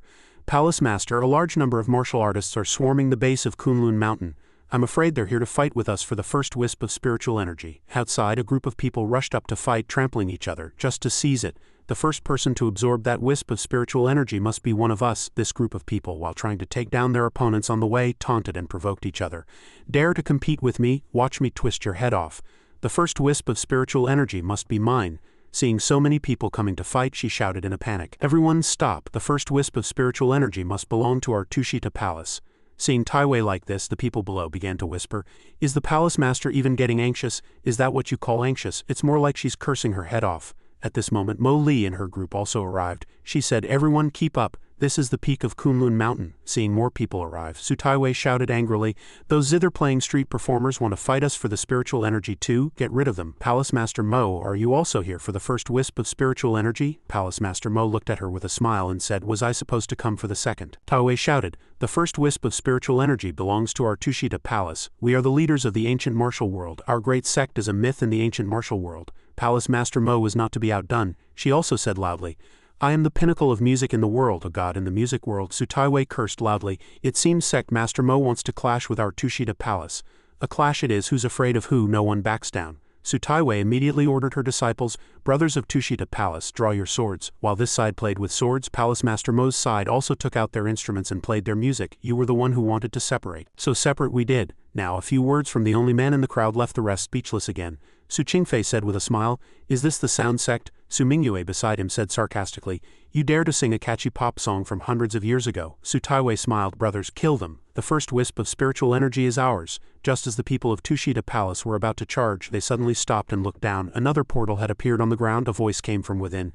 Has Tushita Palace and the sound sect degenerated to the level of street gangs? It was the portal of Lin Fei and his group. If the recovery of spiritual energy alone is enough to turn you into a bunch of street thugs, then you're fighting far too early. Seeing it was him, Su Taiwei immediately bowed her head respectfully. Su Taiwei and Tushita Palace pay our respects to the master. Palace Master Mo Li also bowed her head in respect. A girl from Tushita Palace looked up at him intently, thinking, Is this the man who single-handedly revived the spiritual energy and shook the world? Lin Fei looked at the two sects and said, all of you be careful with the recovery of spiritual energy. Your enemies are not in this world of sects. Mo Li and Su Taiwei couldn't help but be astonished, saying in unison, you mean those reclusive sects hidden in small worlds will appear because of this spiritual energy? Lin Fei nodded. That's right. Hearing this, they both felt that something ominous was about to happen. At this time, Zhao Wang asked with some confusion, what reclusive sects? Aren't Tushita sect and the Sound sect very powerful? Are they the kind of snails that hide deep in the mountains? He explained softly. Reclusive sects are not hidden deep in the mountains. Like the Jianmu realm, they have their own small worlds. Zhao Wang imagined her own small world, but still asked in confusion. They have their own small worlds? Are small worlds that easy to make? Not easy. To have a small world, you have to submit to them and be their dogs, Lin Fei said with his eyes closed and a smile. She then asked, who are they? He replied. The 4 celestial emperors who rule the entire celestial realm. Initially, the celestial realm recruited experts from the mortal world. Those who submitted to the celestial emperors helped the experts preserve their lineages because of their fame. After the spiritual energy was cut off, the only way to preserve a lineage was to open a small world, also called a grotto heaven. These grotto heavens are their own small worlds, with abundant and endless spiritual energy, just like the age of cultivation. Unaffected by the Dharma ending age, with such favorable conditions, few could resist. After hearing this, Yinglong said, that's right. Among those who did this back then, I have an old acquaintance, Dongwang Taiyi. Zhao Wang asked again. But how come these sects of theirs don't have small worlds? He said again. Sword Emperor Zhang Liuyan, Saber Emperor Yang Zhenbei, these people were all my disciples, and you founded Tushita Palace. Little Hongluan only established Tushita Palace after descending. As for the Sound sect and the others, they either didn't want to serve anyone or were already serving Emperor Zhenwu, and didn't participate in the factionalism. After answering Zhao Wang, it was Wu Moling's turn. She asked, so can these sects isolated in small worlds really be preserved to this day? What if these cultivators don't have children? Won't their lineage die out? A good question. In the small worlds there are not only individual sects but also some cities and villages with populations of perhaps several thousand to tens of thousands. After hearing this, the people of the Sound sect expressed their curiosity. They have spiritual energy for cultivation and they can be self-sufficient and reproduce within. What kind of immortal life is that? When Mo Li heard him say this, she was filled with anger. She rushed up, knocked him to the ground with a punch and then cursed. All talk and no action. Our Sound sect will not be the running dog of any celestial emperor, Su Taiwei spoke up. And when the small worlds open at this time, it won't be anything good for us to face. To these people, our existence is like that of ants. Saying that, she fell into deep thought. But I have already broken through to Martial Venerable. Even if classified by the cultivation world's hierarchy, I would already be at the Golden Core realm. Even if they really appear, I won't be weaker than them. 7 shining stars appeared high in the sky, arranged in a line. Lin Fei looked up, and after seeing it he said, watch closely, the spiritual energy of this world is about to recover. As soon as his words fell, just 2 seconds later, a huge pillar of light shot straight to the ground, accompanied by a loud sound. A new era was coming, and Earth had returned to the age of cultivation. At this moment, tens of thousands of shimmering rainbow-like lights appeared in the night sky. Lin Fei clasped his hands and said, this is spiritual energy, you can feel it now. You are already different. Everyone sniffed the dispersing spiritual energy together. Dong Shui said happily, it smells so good, this spiritual energy is more fragrant than perfume. I think it's more fragrant than hot pot. One person was too excited and blurted out, it's more fragrant than the socks I've worn for 13 days. As soon as he finished speaking, everyone who heard it turned their gaze to him. Seeing everyone's dazed expressions, he said calmly, I just like socks, what's wrong with that? At this moment, Su Taiwei had already sat down with Mo Li to cultivate. Hurry, don't waste time there, quickly use the spiritual energy to cultivate. Seeing that everyone was concentrating on cultivation, Zhao Wang pointed her index finger at them. Should I also seize the time to cultivate now? Lin Fei reached out to stop her. No need. Don't fight with them over this little bit of spiritual energy. Hearing him say that, she also replied, you call this a little bit? Lin Fei looked up at the sky.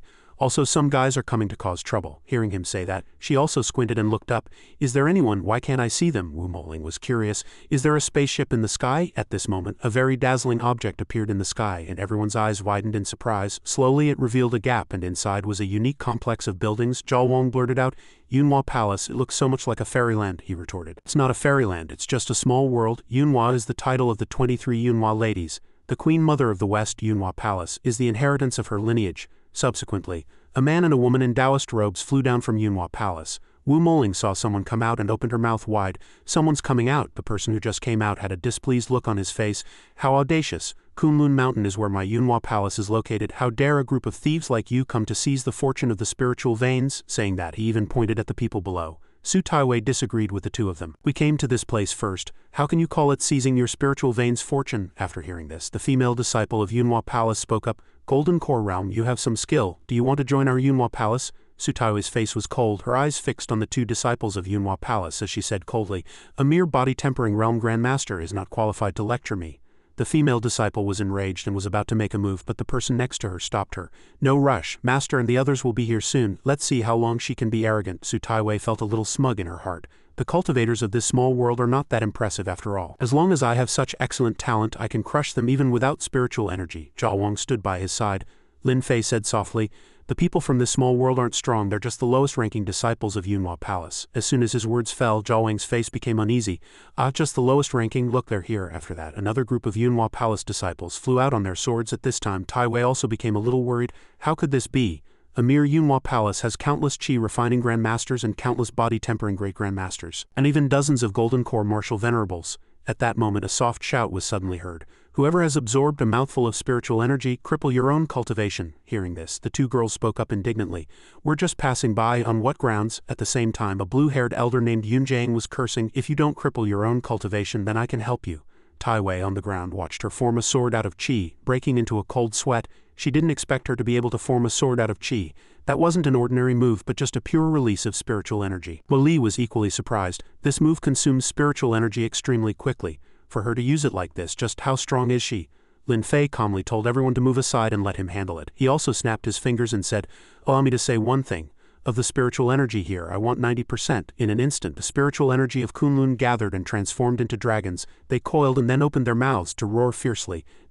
What kind of technique is this, to be able to turn the spiritual energy of Kunlun into 99 Qi dragons?" Someone recognized it as a unique cultivation secret art. Yunjiang shouted angrily. "Kid, what do you think you're doing? You've got some nerve," Lin Fei replied. "I'm taking 90% of this spiritual energy. Do you have a problem with that?" The disciples of Yunhua Palace were displeased. "Master, he's too arrogant. I'll go teach him a lesson," but he was immediately stopped by the woman. "No need, let him swallow all 90 wisps of spiritual energy." Kunlun was rich in spiritual energy. Even a single wisp would be enough to make him explode. Why bother with an ant who doesn't know its place?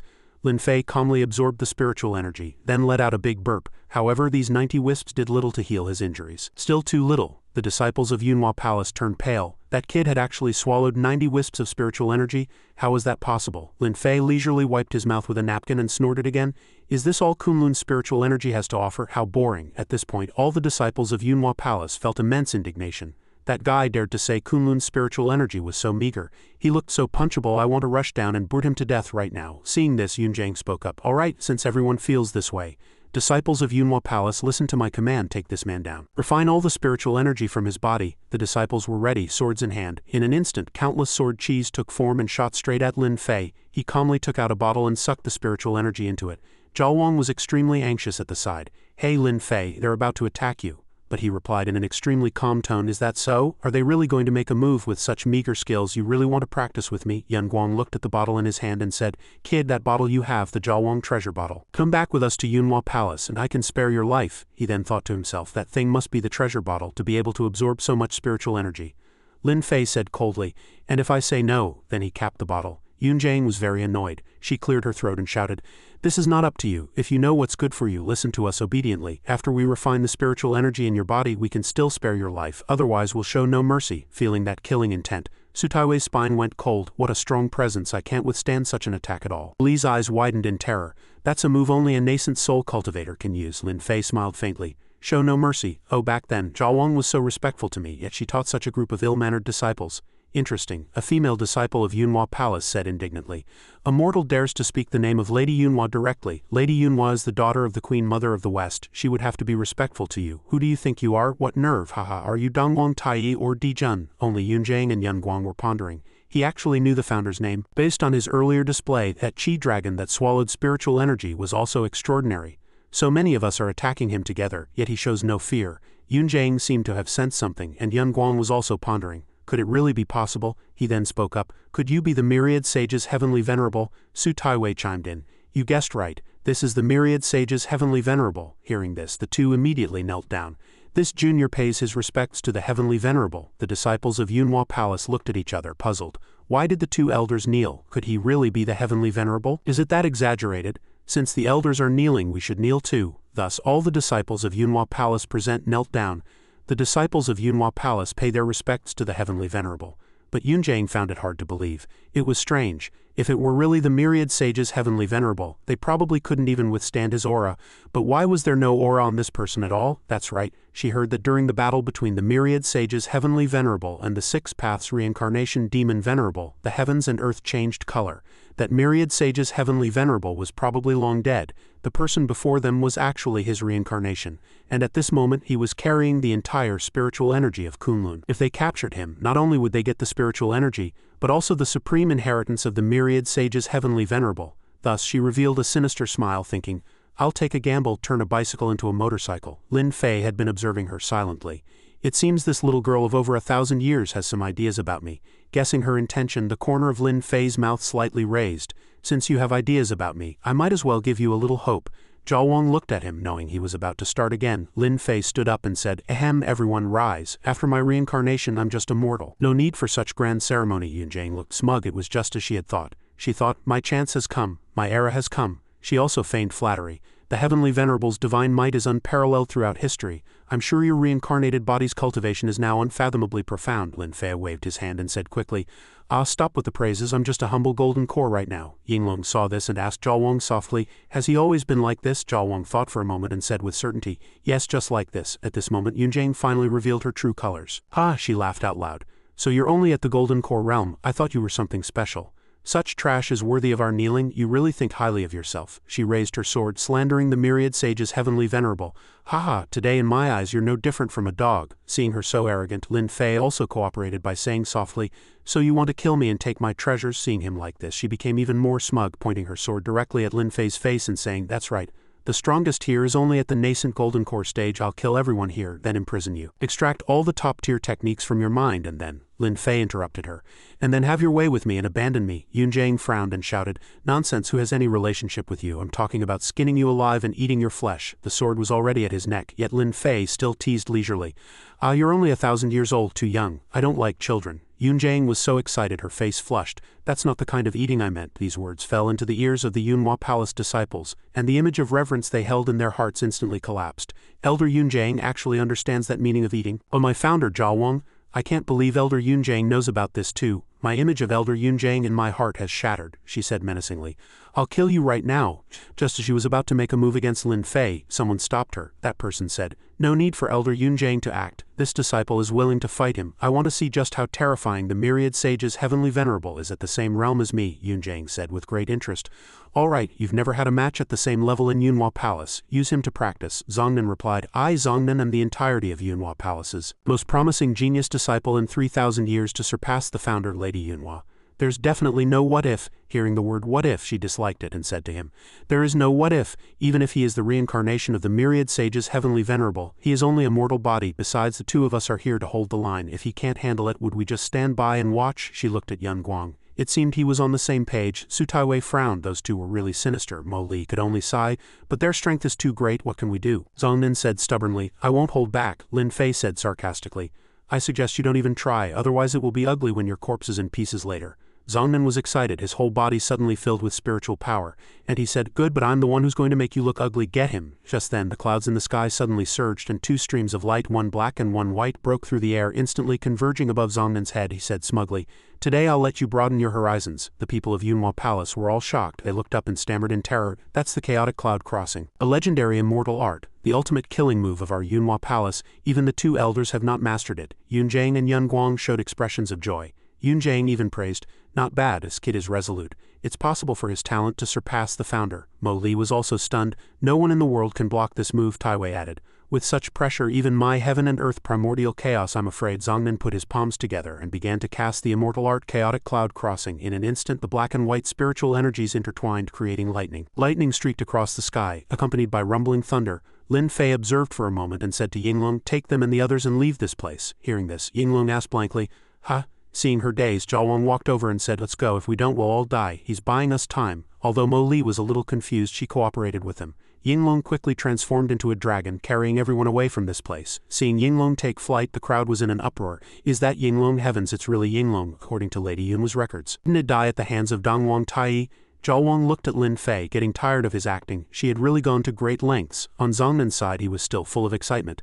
An ancient divine beast as expected of the reincarnation of the myriad sages heavenly venerable. Hey, don't praise me, you're very strong too. Lin Fei picked his ear and said, this makes me even more excited to defeat the myriad sages heavenly venerable at the same realm. What a feat, Zongnan said arrogantly. Lin Fei asked him again, do you really think your talent is that high? Unrivaled in the same realm, he replied. Of course I comprehended Tao and refined Qi at the age of 7, reached foundation establishment at 12, golden core at 17 and now at only 20. I've already reached the great completion of the golden core and even comprehended an immortal heart. Moreover, my Tao heart is firm and unshakable. Being unrivaled in the same realm is my belief. Lin Fei closed his eyes. That's right, you are indeed very strong, so strong that you remind me of someone. Seeing him talk too much, that guy got impatient and released countless sword qis, shooting them at Lin Fei. You've said enough, now die. Lin Fei remained as steady as Mount Tai, completely unmoved. His expression darkened. He took out a bamboo flute. Let me show you what a true genius is. The bamboo flute emitted a brilliant light, then transformed into a small boy. This was Lin Fei's most proud disciple, Lin Yuan. Lin Yuan waved his hand coldly. Golden light emanating from his body, he said. The sea can be calmed, the rivers of Shu can be flattened. As soon as his words fell, a huge curtain of light appeared, blocking the incoming sword qis. In the blink of an eye, all the sword qis vanished. After the smoke cleared, both of them were unharmed. Seeing Lin Fei unharmed, the people of Yunhua Palace couldn't believe what they were seeing. How is that possible? That's the chaotic cloud crossing, death on contact. If it weren't for the protection of the Yunhua Grand Formation, the entire Kunlun mountain range would have been torn apart, yet he blocked it. Lin Fei glanced at Lin Yuan and thought, you haven't comprehended the Tao yet. The Golden Scale Dragon Abyss incantation is not at its strongest. It's a pity they can't see you then. At that time you were truly my pride. He smiled faintly to himself. Yanjing's gaze swept over, examining Lin Yuan several times, revealing a curious expression. Who is that guy? He looks only 12 or 13. Yan Guang stroked his beard and said, a 12 or 13-year-old at the late Golden Core stage, and he can even block Zongnan's world-shaking strike. Zongnan frowned. Who are you? It's impossible for such a young Golden Core expert to exist in this world. If there is one, it can only be me. You're definitely not human. You're a demon, Lin Fei said. It is indeed not human, Zongnan sneered. As expected, a demon. This is clearly a demon transformed into a human form, and also your myriad sages heavenly venerable's demon. You associate with demons. But Lin Fei added, this is just an incarnation of my disciple's phantom, barely retaining some of his golden core stage strength. Hearing this, Zongnan didn't expect this was just an incarnation. Lin Fei raised his voice. Didn't you think you were invincible in the same realm? Now I'll let you know that there are heavens beyond heaven and people beyond people. Lin Yuan then performed the mountain-carrying seal, and instantly a large mountain rose from the ground. Yunjang said in a panic, it's the mountain-carrying seal. How can such a small child perform the legendary mountain-carrying seal? Guang and the disciples were all extremely shocked. Really, that's unbelievable. I wouldn't believe it even if you beat me to death. Zongnan frowned but still held some disdain. So what if it's the mountain-carrying seal? I'll kill it just the same. I will not lose to him.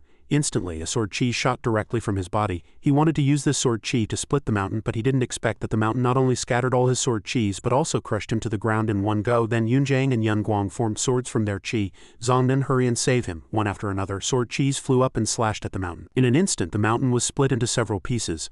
Lin Fei watched, thinking, after all, it's just a golden core stage phantom. It still can't block a nascent soul's attack. The two were a little worried and asked anxiously, Zongnan, how are you? Yan Guang also asked about the situation. Zongnan, are you all right? Zongnan was injured, his mouth full of blood, and he said, Demon King, this is a Demon King. It's impossible to defeat him in the same realm. The two elders looked at each other. Although that was just an incarnation, if the real body were here, it might not be impossible for him to defeat the two of them. After being beaten like this, Zongnan was still stubborn. I'm not resigned, damn it. Seeing him like this, the two were also shocked. There's a problem with this child's Tao heart, Lin Fei thought. An unshakable Tao heart, and it's completely destroyed by a single defeat. What kind of unshakable is that? If you were truly unshakable, I wouldn't mind giving you a great fortune. A pity, you're just a guy who became arrogant with a little bit of talent. If it used the heaven-overturning seal or the human emperor's seal, which are stronger than the mountain-carrying seal, you probably wouldn't even have the courage to fight. Zongnan held his head and screamed. He was not resigned. Yunjing's expression immediately changed, and she blurted out, Oh no, his Tao heart is unstable, showing signs of shattering, Yan Guang continued. He is the favored child of Yunhua Palace. We absolutely cannot lose him. Quickly, request the avatar of Lady Yunhua to protect his Tao. As they spoke, the two took out their half-jade pendants and pieced them together, shouting in unison, We request the founder, Lady Yunhua, to appear and protect the Tao. Immediately, a beam of light shot straight into the sky from the jade pendant. Lady Yunhua, the legendary daughter of the Queen Mother of the West, a deity on the same level as Princess Longji. Lin Fei seemed to be looking forward to it. Zhao Wang, I haven't seen her in a long time either. He was watching intently, but then saw Lin Yuan's phantom looking at him with some confusion. He was suddenly startled awake and looked over. The boy's eyes were hollow and distant. He thought, is this an illusion? Why are you still here? Disperse. Then he waved his hand. Lin Yuan's phantom also dissipated. Slowly the figure of a fairy emerged from the light. She radiated an unparalleled brilliance. It was none other than Lady Yunhua. The disciples of Yunhua Palace all lowered their heads in salute. "Greetings to Lady Yunhua." Zhao Wang's voice came from the sky. "Why have you summoned me?" Upon seeing her ancestor, Yunjang immediately pointed at Zhang Nin's face. "Reporting to the founder, a great disaster has occurred. The prodigy of our palace has been injured by that person and is now in danger." "A shattered Dao heart," Zhao Wang shouted angrily. "Who dares to be so bold?" Looking down, she found Lin Fei waving a greeting to her and was somewhat surprised. She didn't hesitate and quickly swooped down. The two elders watched Zhao Wang's direction, thinking, "The founder is in such a hurry." She acted without asking for clarification. "The founder must be protecting us." Zhao Wang landed, hurriedly knelt down and paid her respects to the myriad sages heavenly venerable. Seeing this scene, the two elders and the disciples of Yunhua Palace were all dumbfounded, their eyes wide. "Rise, long time no see, little Zhao Wang." Hearing the voice of the myriad sages heavenly venerable again, Zhao Wang was ecstatic. Seeing Zhao Wang being so respectful in front of Lin Fei, Yunjang couldn't help but say angrily, "Founder, that guy destroyed the once-in-a-thousand-years genius of our palace. Why are you so polite to him?" Seeing her lose her composure, Yan Guang reminded her softly, "Yunjang, how can you speak to the founder like that?" After hearing her, Zhao Wang hurriedly turned to Lin Fei and asked, "Heavenly venerable, what happened between the disciples of my sect and you? With your character, you shouldn't have made things difficult for these juniors." Lin Fei just snapped his fingers, signaling for her to see for herself. Zhao Wang immediately saw the arrogant behavior of the sect's disciples. Having witnessed the whole thing, she flew into a rage and cursed, "How audacious to harbor wicked thoughts and covet the heavenly venerable's good fortune. Has my Yunhua Palace fallen to such a state?" Yunjing's face turned pale with fear and she shrank back. This is the founder's killing intent. Even the temperature of the air has dropped by several degrees." The truth was before her, but she still tried to cover her tracks. "Founder, he seized the spiritual energy of our Kunlun mountain range. We had no choice." The more she spoke, the more annoyed Zhao Wang became, twisting words and forcing logic. "When I established my Taoist temple here, was I claiming the mountain as my own? The spiritual energy of heaven and earth naturally belongs to the capable," Lin Fei said calmly. "If you had won just now, I could have returned the spiritual energy, but you lost." Yunjang gritted her teeth at the side and said, "You're just adding fuel to the fire. Besides, if I weren't strong, that good disciple of yours would probably have ground my bones to dust by now." Hearing this, Yunjang became even more furious. She gritted her teeth. "You've got quite a mouth. A mere golden core cultivator dares to be so presumptuous?" Zhao Wang retorted. "Isn't it just because you're the reincarnation of the myriad sages heavenly venerable?" After Yunjang finished speaking, she was petrified on the spot. Zhao Wang continued, "You have offended the heavenly venerable. You should commit suicide to atone for your crime." Thinking of this, she burst into laughter. "Do I have to do it myself? Ha ha ha ha. Founder, are you really that foolish?" "Yunjang, what are you trying to say?" Zhao Wang shouted loudly, only to see her laughing like a madwoman, pointing at Lin Fei and saying, "That kid is just the reincarnation of the myriad sages heavenly venerable. He's only at the golden core realm now. As long as you kill him, we can obtain the supreme inheritance of the myriad sages heavenly venerable. At that time, why would our Yunhua Palace need to hide in a small world? What's to stop us from ruling the world?" In a fit of excitement, Zhao Wang slapped her hard across the face, waking her up and telling her to stop her mad talk. "If the heavenly venerable hadn't saved me back then, I would have died at the hands of the demon clan long ago. How would you all be here today? Let alone the heavenly venerable being only at the golden core realm now. Even if he were immortal, I would respect him just as I did back then." The disciples of Yunhua Palace all lowered their heads, each of them immediately falling silent, but in their hearts they were thinking, "The founder is angry, it's over. We all supported Elder Yunjang from the beginning, now we have to play dead and not interrupt." Yunjang, being competitive, still stood on her sword chi. She covered her face and shouted, "Foolish, stubborn, what's the use of sentiment? Only strength, only having power has value." Zhao Wang sighed. "Actually, it's easy to understand. It's just that you are not one of us." Yunjang knew that the founder would make a move against her in the next second. She was just waiting for Lin Fei to leave so she could act alone. As the saying goes, as long as the green hills remain, there will be no lack of firewood. Yunjang prepared to leave on her sword. Zhao Wang saw her gradually disappearing from sight and ordered her to stay put. Yunjang felt her body was completely immobile and panicked, not understanding what was happening. Zhao Wang turned back and said the word "exterminate," killing that ambitious bitch in one move. Everyone present was terrified. Su Taiwei thought, "This is the power of a god. Even the incarnation of a deity is so terrifying. Killing a nascent soul expert just like that." Zhao Wang lowered her head. "The disciples of my Yunhua Palace were bewitched by this traitor and had wicked thoughts for a moment. I hope the heavenly venerable will forgive us." Zhang Nin thought to himself. "Even the founder is like this. What future does my Yunhua Palace have?" His already unstable Dao heart shattered, and he spat out another mouthful of blood. "I could have just killed Lin Fei directly and taken everything he has. Why did I have to summon Lady Yunhua's avatar? Now I can only try to calm the founder's emotions first." Thinking this, Yan Guang knelt down with the disciples of Yunhua Palace, begging for the heavenly venerable's forgiveness. Lin Fei didn't mind. For Zhao Wang's sake, he would spare their lives for now. Hearing him say this, the disciples of Yunhua Palace looked down on him even more. cursing inwardly. Bastard, if Lady Yunhua wasn't on your side, the elder would have torn you to pieces long ago. What are you pretending to be magnanimous for, shameless golden core cultivator? He then took out the paper cup. These things were originally prepared for you. You also have a share in this fortune. As he spoke, he tossed it into the air. Spiritual energy emanated from the cup. This spiritual energy turned into rainwater and fell, and everyone became excited. Quick, quick, refine it. It's spiritual energy that has solidified. Quick, quick. Don't waste time, they said one after another. Zhao Wang said softly, we can't just stand here either. Moling and Su Taiwei also sat down, and the three of them closed their eyes to breathe and sat cross-legged, concentrating on their cultivation. Yinglong took a breath, her body filled with vitality, and the spiritual energy within her was very abundant. At this moment she broke through from the early golden core stage to the great completion of the golden core. Zhao Wang spoke up, Heavenly Venerable, would you like to visit Yunhua Palace? Lin Fei suddenly felt a killing intent from behind him. He saw Zhao Wang glaring at him, as if she wanted to eat him alive. The next second Lin Fei bluntly refused. Forget it, we'll meet again in the celestial realm another day. Yinglong heard him call her and hurriedly ran over. Heavenly Venerable, I await your orders. Lin Fei sat on Yinglong and left. Zhao Wang was a little jealous. He seemed to have been a bit reluctant just now. Lin Fei ignored Wu Moling's presence and still held her hand, saying, if I kiss you now, will I get extra points? Zhao Wang blushed crimson with embarrassment. Let go of me, everyone is watching. The people of the sound sect saw the two being intimate. Then they said, look at those people on Yinglong's back. HMPH, picking up girls on Yinglong's back. Mo Li spoke up, only Heavenly Venerable Lin would dare to do such a thing. Zhao Wang said shyly, really, everyone is watching, let go of me. But Lin Fei ignored her and forcefully kissed Zhao Wang's lips. I only care about you. These words were like sweet talk pouring into her ears. Zhao Wang was a little curious, who was that woman? I really envy her for receiving such favor from the Heavenly Venerable. Yan Guang suddenly spoke up. Founder, Zhao Wang interrupted him before he could finish. I know what you want to say, but don't have that kind of thought. All disciples of Yunhua Palace, listen to my command. No one is to be disrespectful to the Heavenly Venerable, otherwise I will punish you severely. Yes, yes, Founder.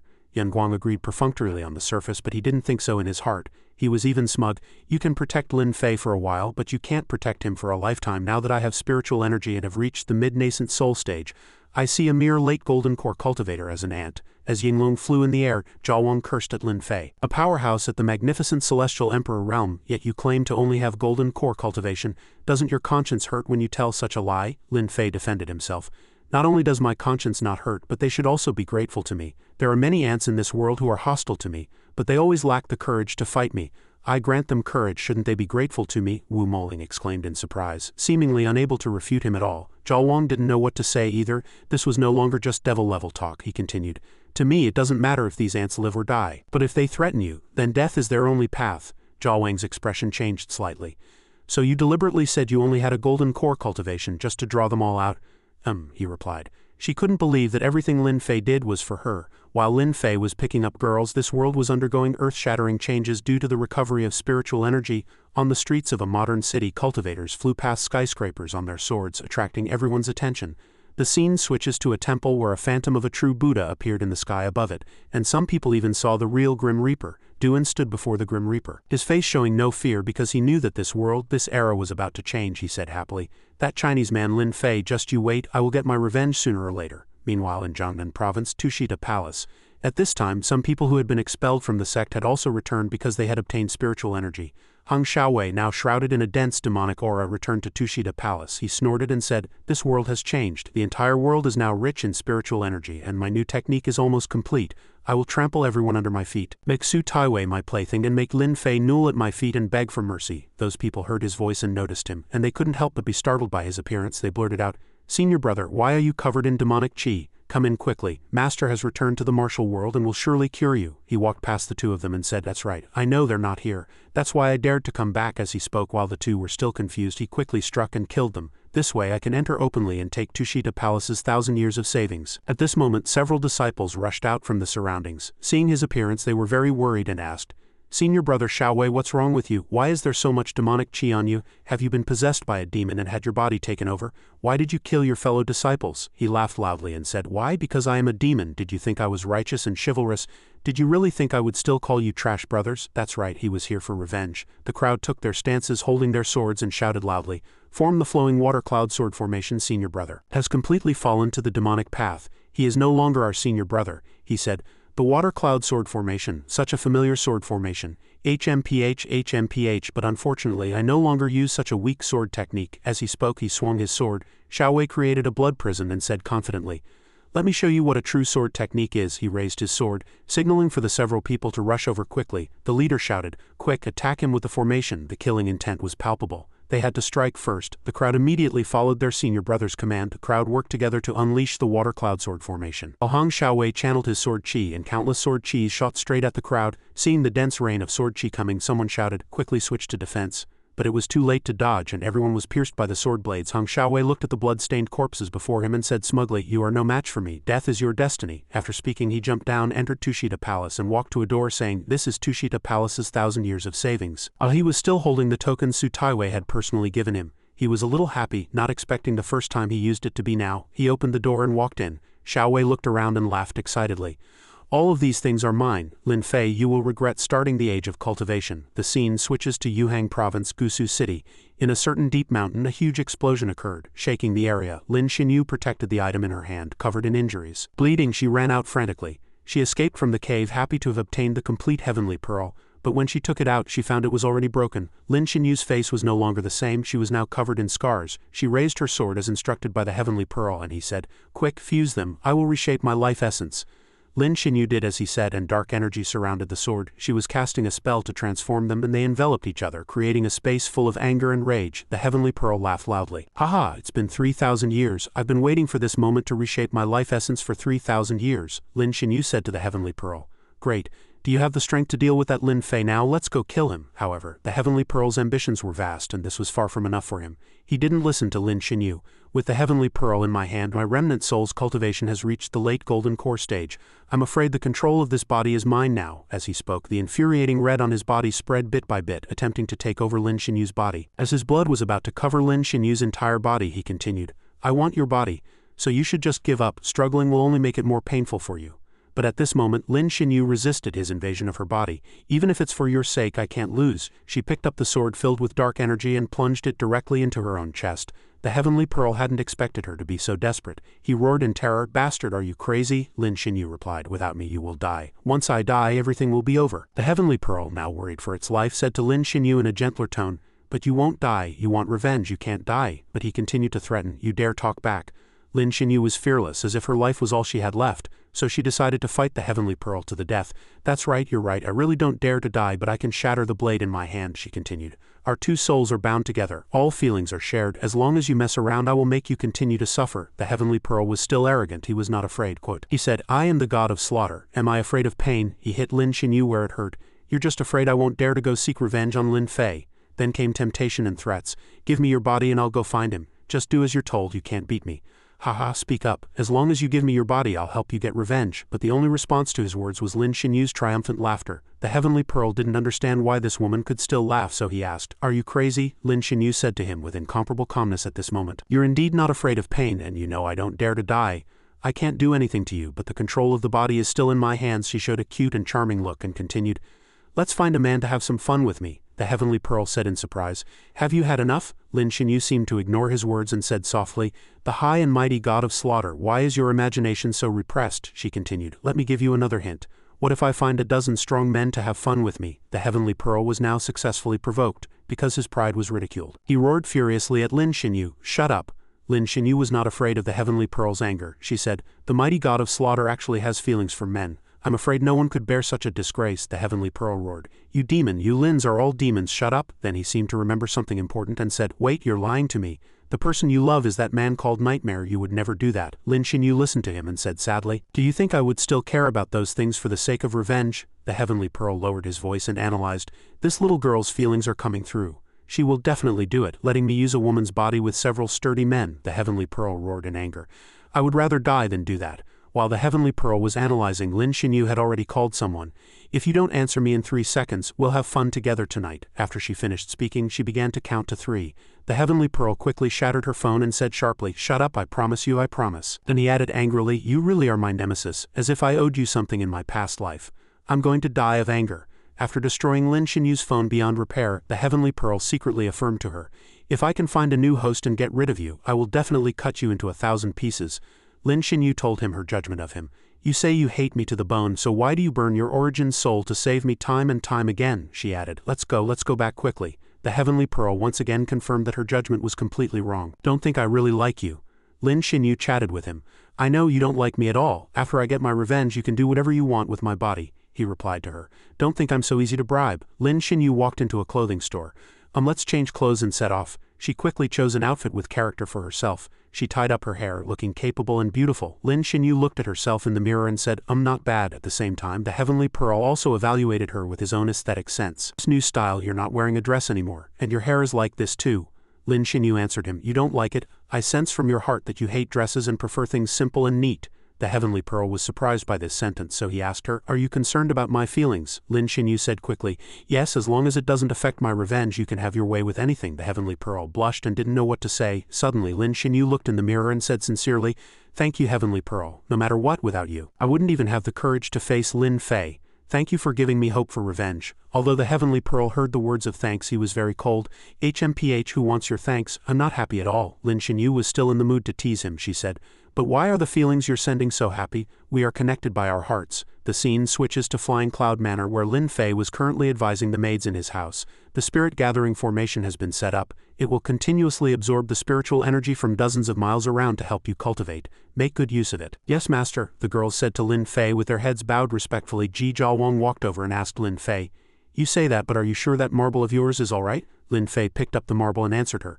This marble is just right to be the eye of the formation. Ji Jiawang held her head and looked at Lin Fei puzzled. She thought to herself, they're just ordinary marbles, you can buy a pound for a few yuan. Lin Fei explained to Ji Jiawang, of course it's all right. After my tempering it is no longer an ordinary item. If you don't believe me you can try attacking it with all your strength. All right, I'll give it a try today, Ji Jiawang said, challenging herself. Beside her were Wu Moling and Yinglong, the two maids giving their full support and encouragement.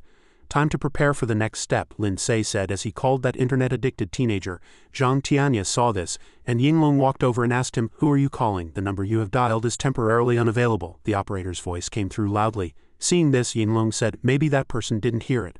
Lin Fei seemed to know the person he was calling very well. He said to Yinglong in a firm tone, no, he probably spent the night at the internet cafe. He's addicted to the internet, his mind is not clear. Lin Fei continued at this time. Forget it, the call probably won't go through. I'll go find him at the internet cafe later. First, let's see Jiawang's cultivation progress. Ji Jiawang was still attacking the marble with all her might. She sighed, I'm a great grandmaster too. Let's see if my strongest move can break this marble. Wu Moling watched Ji Jiawang fight the marble and praised, as expected of the young mistress to have reached such a level of strength in just a few months. At this time, Ji Jiawang raised her hand and unleashed a sonic wave, but when this move hit the marble it still couldn't break its shield. The power of Ji Jiawang and the marble intertwined, forcing the people standing by to move further and further away. A maid said, can it really not be broken? Wu Moling added, is the young mistress that strong? After retracting her move, Ji Jiawang sighed and said, huff huff, it's just as I thought. I can't even deal with a marble he casually created. How can I say I can help him? Seeing this, Lin Fei walked over and patted her head, comforting her. Don't make that face, you've already helped me a lot. Ji Jiaoxing said, you're comforting me again. I know, she then thought to herself. How does he know what I'm thinking? Lin Fei faced Ji Jiawang and looked deeply into her eyes. He said sincerely, I only need you to believe in me. I can handle everything else. The few maids in Lin Fei's house looked at the two of them with eyes full of envy. Yinglong thought with jealousy, if only it were me. Then Lin Fei looked at Wu Moling and said, Moling, come with me. Wu Moling immediately agreed. Yinglong pointed at herself and asked Lin Fei, I don't need to go? At this time Lin Fei created a bit of magical power with his finger and then drew in the sky. Now that the spiritual energy has recovered, I'm afraid my manor will be attacked. Only with you here can I rest assured. After hearing this, Yinglong thought, so I'm that important. Wu Moling walked side by side with Lin Fei and Ji Jiawang asking, where are we going now? Ji Jiawang added, where are we going to act cool? Lin Fei looked at Ji Jiawang and replied dotingly, why would you say that? As they spoke they had already teleported to another place through the black hole with a golden edge that Lin Fei had just created. As soon as they arrived, Ji Jiawang and Wu Moling asked, is this coming here to surf the internet? Lin Fei walked ahead of them and explained unhurriedly, let's go, the person we're looking for must be in here. The scene switches to the person Lin Fei is looking for. His name is Zhang Tianya. This guy is very addicted to games, and his appearance even resembles Yasuo. He shouted as he played, whoa whoa, I got a pentakill. You guys can't keep up, a voice sounded calling him. Zhang don't hide in there without making a sound, your master. The myriad sage's heavenly venerable is here. When he heard the call, he was so surprised that he hurriedly turned his head and lost the game. He smashed the keyboard in anger, and turned around to shout, stop shouting, what kind of bullshit is heavenly venerable? This sword master is invincible. Outside the door was Zhang adopted daughter, Zhang Yuting. She answered Lin Fei, Ji Jiawang and Wu Moling with difficulty. Sorry, he usually has his Chunibyo phase, that's why I call him Zhang. Lin Fei replied to Zhang Yuting, it's alright, I'm used to it. As soon as the words fell, he had already kicked open Zhang Tianya's door. The few of them said nervously, "Are you really used to it? Won't someone get killed?" Zhang Tianya was very angry about the door being kicked in. He roared, "Insolent, I must teach you a lesson today, you brat." Lin Fei asked him seriously, "What do you want?" At this moment, upon seeing Lin Fei's appearance, Zhang Tianya immediately recoiled. "Heavenly Venerable, why are you here? Is it really you?" He immediately ran to pour water, taking care of Lin Fei with meticulous attention. "Heavenly Venerable, let me pour you some coke. Please sit, please sit." Suddenly, Zhang Er's adopted daughter poked her head in and said, "Zhang Er, didn't you just say the Heavenly Venerable was bullshit?" Zhang Tianya was afraid the Heavenly Venerable would be angry because of what he had said. Zhang Tianya immediately knelt at Lin Fei's feet, pleading, "Heavenly Venerable, she's talking nonsense. My admiration for you is like a surging river, endless and continuous, like the yellow river overflowing, unstoppable. Furthermore," he gesticulated wildly, adding some strange language, "Kirakura, Kirakura." The people outside had all heard him curse Lin Fei just now, yet his expression changed so quickly at this moment. Ji Zhaowang said helplessly, "That guy is so thick-skinned, impressive as expected of the master's successor," Wu Moling added respectfully. Zhang Yuding held her forehead and said, "I'm already used to his face." At this moment, Zhang Tianya's eyes, heart and mind were only filled with his Heavenly Venerable. He massaged Heavenly Venerable Lin Fei while saying, "Every time I think of the Heavenly Venerable's teachings, I can't eat or drink every day. I can only rely on coke to sustain my life." Lin Fei couldn't listen anymore and immediately interrupted him. He began to say, "Shut up, listen to me." Lin Fei pointed at Ji Zhaowang and Wu Moling, introducing them to Zhang Tianya in turn. "That is Ji Zhaowang, the reincarnation of Empress Zhaowang, and this is Wu Moling, a descendant of Wu Xian." Zhang Tianya greeted the two of them. "Greetings to you both." Then he introduced himself. "I am Zhang Tianya, a successor of the Heavenly Venerable. My skills are not refined, and I enjoy surfing the internet and playing games." Zhang Tianya's adopted daughter added, "That's right, and the kind that's not number one." People gave him a nickname, Trash Who Loves to Play. Zhang Tianya was filled with shame and anger. "Who's not number one? I haven't lost that much. Who dares to give me that kind of nickname?" Lin Fei said sharply. "Stop with the nonsense." At this moment, Zhang Tianya turned to his adopted daughter and introduced her to Lin Fei and the others. "Yes, this is my adopted daughter. Zhang Yuding is 18 this year." He looked at Yuding and said to her, "Yuding, quickly greet the Heavenly Venerable." Yuding teased Zhang Tianya. She acted as if she didn't care much, saying, "I haven't acknowledged such an unreliable father." As she spoke, she turned to Lin Fei and thought, "But he looks quite reliable." Then she bowed her head and greeted him. "Greetings, Heavenly Venerable." Zhang Tianya didn't see this scene. He said very aggrievedly, "It's been 18 years. For 18 years, this person has never respected me." Lin Fei answered Zhang Tianya's self-questioning statement. "Think carefully about the words she used. She used unreliable dad." Zhang Tianya looked at Zhang Yuding with a loving gaze and said, "You really do still love me." Zhang Yuding looked at him contemptuously and said, "HMPH, disgusting, stay away from me." Ji Zhaowang was drinking water but still didn't forget to exclaim, "So gentle." Wu Moling was eating but also didn't forget to add, "Yeah." The scene switches to Lin Fei and Zhang Tianya.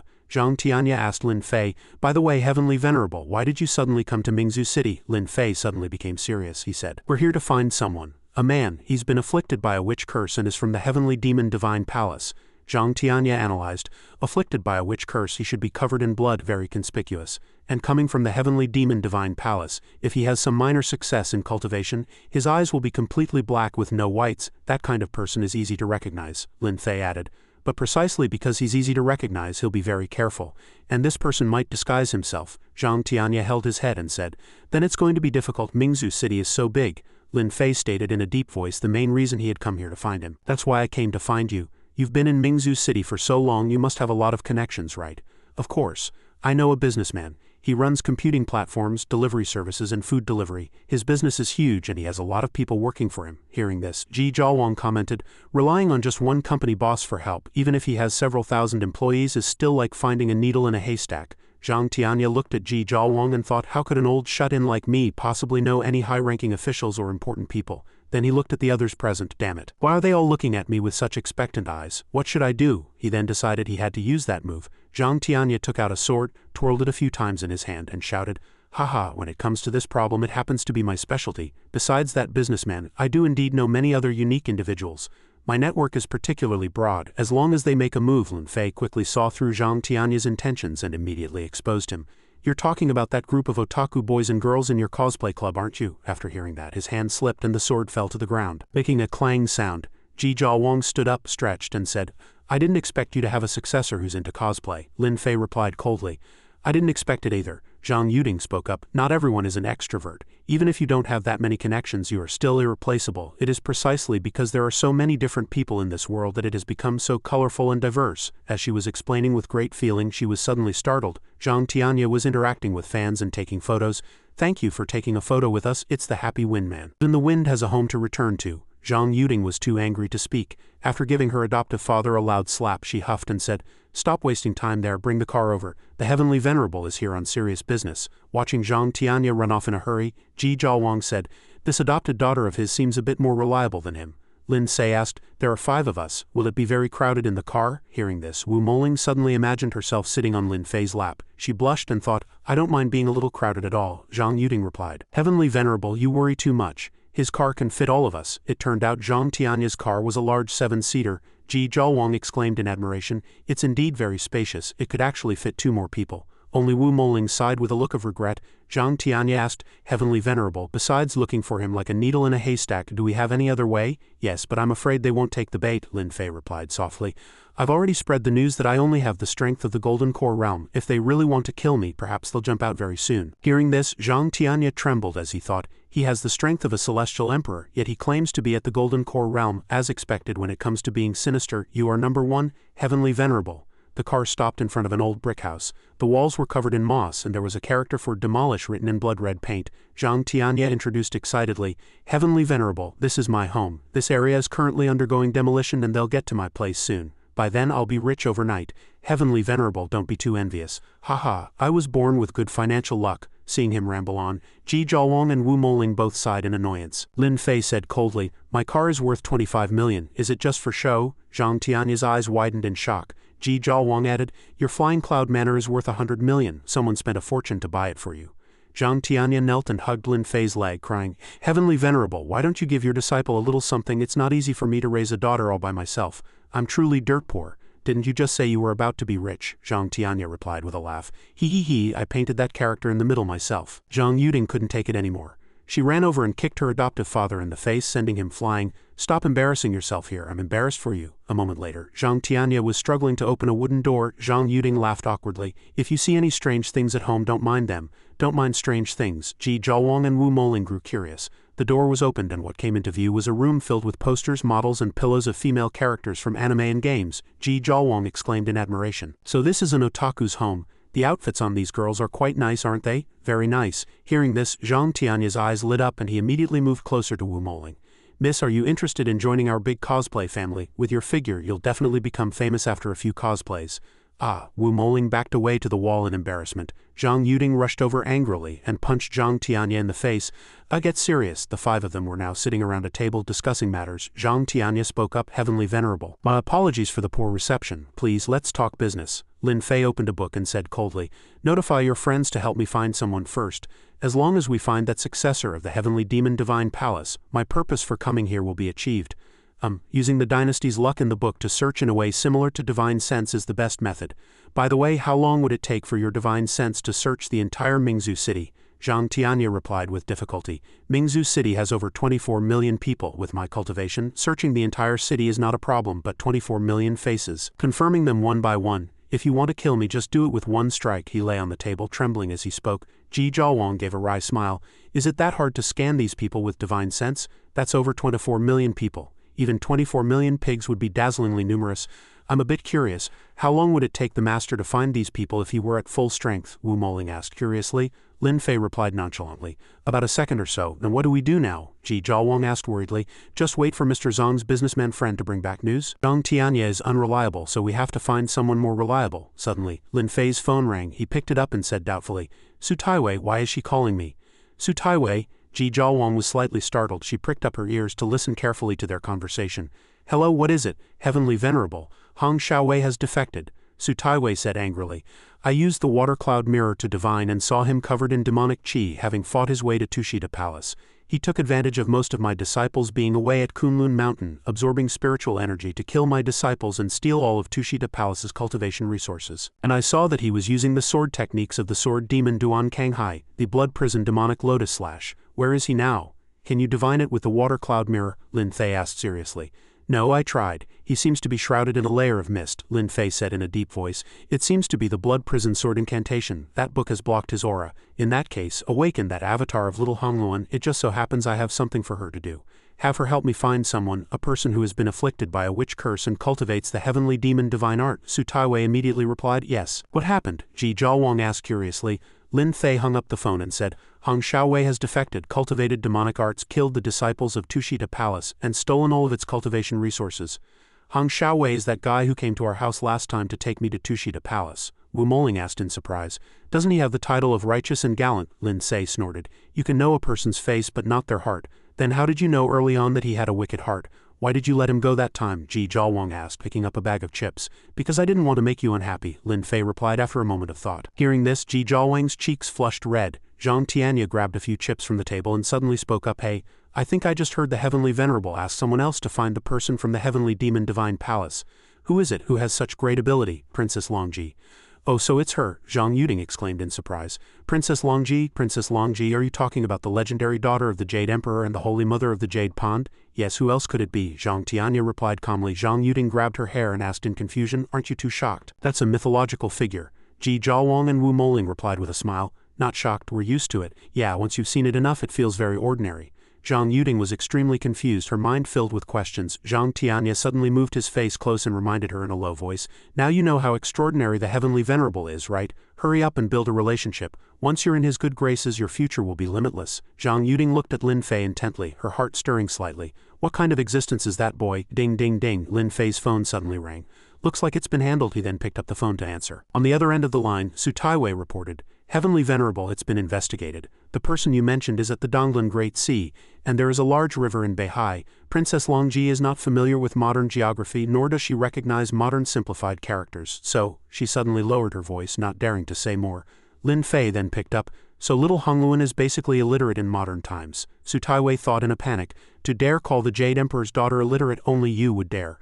This, she stammered in reply. Founder, I have one more thing to add. The person's location is in a plains area with many crops and there is a large fish pond next to it. A large fish pond, did you all hear that clearly? Let me think. Zhang Tianya pondered. Also, the founder has appeared several times and has now completely disappeared. Lin Fei replied. Have you remembered anything? Lin Fei asked, looking at Zhang Tianya. He replied, trembling, I'm still thinking. The places I go most often should be anime conventions and internet cafes. How would I know where a large fish pond is? Zhang Yuding suddenly spoke up. Heavenly Venerable. Don't ask this complete shut-in. The time he spends outdoors is pitifully short. How could he be familiar with Mingzhu City? A large river and a fish pond. If it's this place, then Library Town in Pudong New Area fits all the conditions. Zhang Tianya asked in surprise. You've even been to such a faraway place? What were you doing in Pudong? Visiting a friend's house and going seafood hunting with them. Zhang Tianya suddenly roared angrily. Well, this girl has gotten bold. Daring to go seafood hunting. Did you secretly start dating? Did you spend the night at their house? Zhang Yuding immediately hid behind Lin Fei, sticking out her tongue and saying, come on, hit me. Lin Fei stood up and said coldly, then let's go to Library Town. Yes. Ji Zhaowang and Wu Moling replied in unison. I'm going too. Zhang Tianya had just spoken when Lin Fei refused. You rest. Then he opened a teleportation array and waved goodbye. We're leaving. Ji Zhaowang and Wu Moling both had a score to settle with that person, while Zhang Tianya had no reason to participate in this battle. Zhang Yuding looked back at her father and said with disappointment, look at your own pathetic skills. Even the Heavenly Venerable doesn't want to take you. Zhang Tianya raised his sword and said heroically, you're looking at people with prejudice. I just look a little unreliable on the outside. In reality, I'm an unparalleled master wherever I go. You, an unparalleled master. HMPH, Zhang Yuding nodded. You should find a hospital to get your head checked. Actually, I know the wind-riding sword technique is amazing, just like Yasuo in the game. Really? Stop being foolish. How old are you? Zhang Yuding waved her hand and walked away in disgust, watching her adoptive father move his body like a game character. Zhang Tianya frowned. If you don't believe me, I can perform for you right now. Alas, it seems I've completely lost her trust. Seeing his daughter slam the door with a bang, he sighed. Alas, silly girl, it's good this way for now. I hope the time to use this blade never comes. Wherever Zhang Tianya went, people assumed his appearance was for cosplay. This samurai sword was surely just a performance prop, but it was a true sharp blade, once belonging to the Japanese female sword Saint Asaka named Thousand Winds Belated Fate in Library Town. Lin Fei landed with Ji Zhaowang and Wu Moling. We're here. Although this place was bathed in the hot sun, a cold and heavy black smoke still enveloped the entire space. Wu Moling clutched her chest and said with difficulty, what's going on? This heavy feeling is so uncomfortable. Seeing Wu Moling clutch her chest in pain because of the dark smoke, Ji Jiawang worriedly supported her. Lin Fei explained, "This is the effect of that person's witch curse backlash." He then waved his hand, blowing away the black smoke on Wu Moling. "This is just a fraction of his power," she said worriedly. "Master, this person's power is too terrifying." "Terrifying, it's very ordinary," Lin Fei replied coldly. Wu Moling thought to herself, "Is there anyone terrifying in your eyes? You're the most terrifying one, aren't you?" Ji Jiawang was very scared at this moment, her mind uneasy. This feeling, it's him. Suddenly a hand landed on her shoulder. "Who?" She turned around and screamed. It was Lin Fei. He soothed her. "It's all right, don't be afraid. I'll help you vent your anger and stop him later. It seems he has already discovered us." Lin Fei looked up at the roof where a group of people in black cloaks stood. The masked man in the lead, one eye flashing with a bloodthirsty red light, grinned and said, "Myriad sages, heavenly venerable, Empress Jiawang and the little girl from the Wu Xian lineage. I was just looking for you. A mere golden core, myriad sages, heavenly venerable, and 2 others who have just entered the chi refining stage. Today is the day you die." He suddenly flew into the air, his entire body emanating dark energy. Ji Jiawang frowned. Such a powerful pressure, this guy probably has nascent soul-level strength. "No wonder a fraction of his power is enough to unsettle me," Lin Fei said coldly. "It's only natural that he's strong. Do you see that guy's clothes? That's the uniform of the Heavenly Demon Divine Palace, which once made all righteous sects tremble in fear. That's the Black Wind Society, under the direct command of Lin Yuan, the most elite force in the Heavenly Demon Divine Palace." The masked man with the bandaged face laughed. "You're worthy of being the master of the Heavenly Demon Divine Lord. Logically, I should call you Grand Master, HMPH, but it's a pity you're just a dog at the Golden Core realm now. I only acknowledge one disciple, and that is Lin Yuan. This third-rate lineage, the Heavenly Demon Divine Palace, has nothing to do with me." Hearing Lin Fei's insult, the masked man with the bandaged face roared in anger. "A mere golden core, what right do you have to mock my Heavenly Demon Divine Palace? Do you still think you're the supreme myriad sages, heavenly venerable? Let me show you the methods of the Heavenly Demon Divine Palace." He then summoned a longsword from the darkness. The Heavenly Demon Great Annihilation. The public saw the sky suddenly darken and began to buzz with discussion.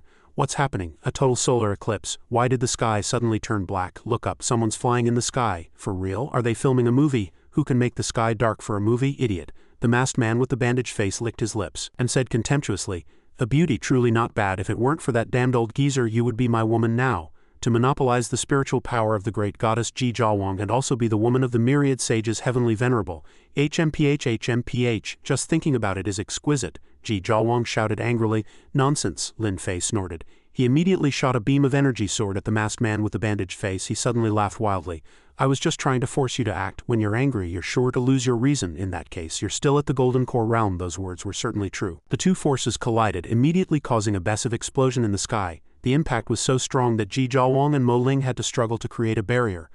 Lin Fei was also pushed back a few steps by the sudden explosion. The masked man with the bandaged face burst into laughter. "Ha, so you really are at the Golden Core stage.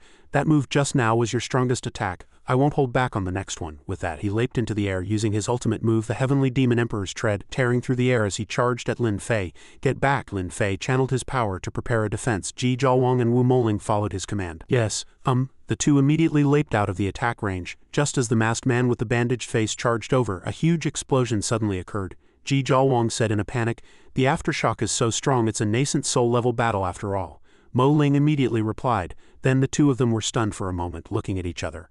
A nascent soul-level battle. Their master really loves to joke around, the two of them thought. High in the sky, military helicopters had already rushed to the scene to observe the battle. The cameras in the observation room were running at full speed. The commander asked anxiously, "Have the energy readings from the explosion come in yet?"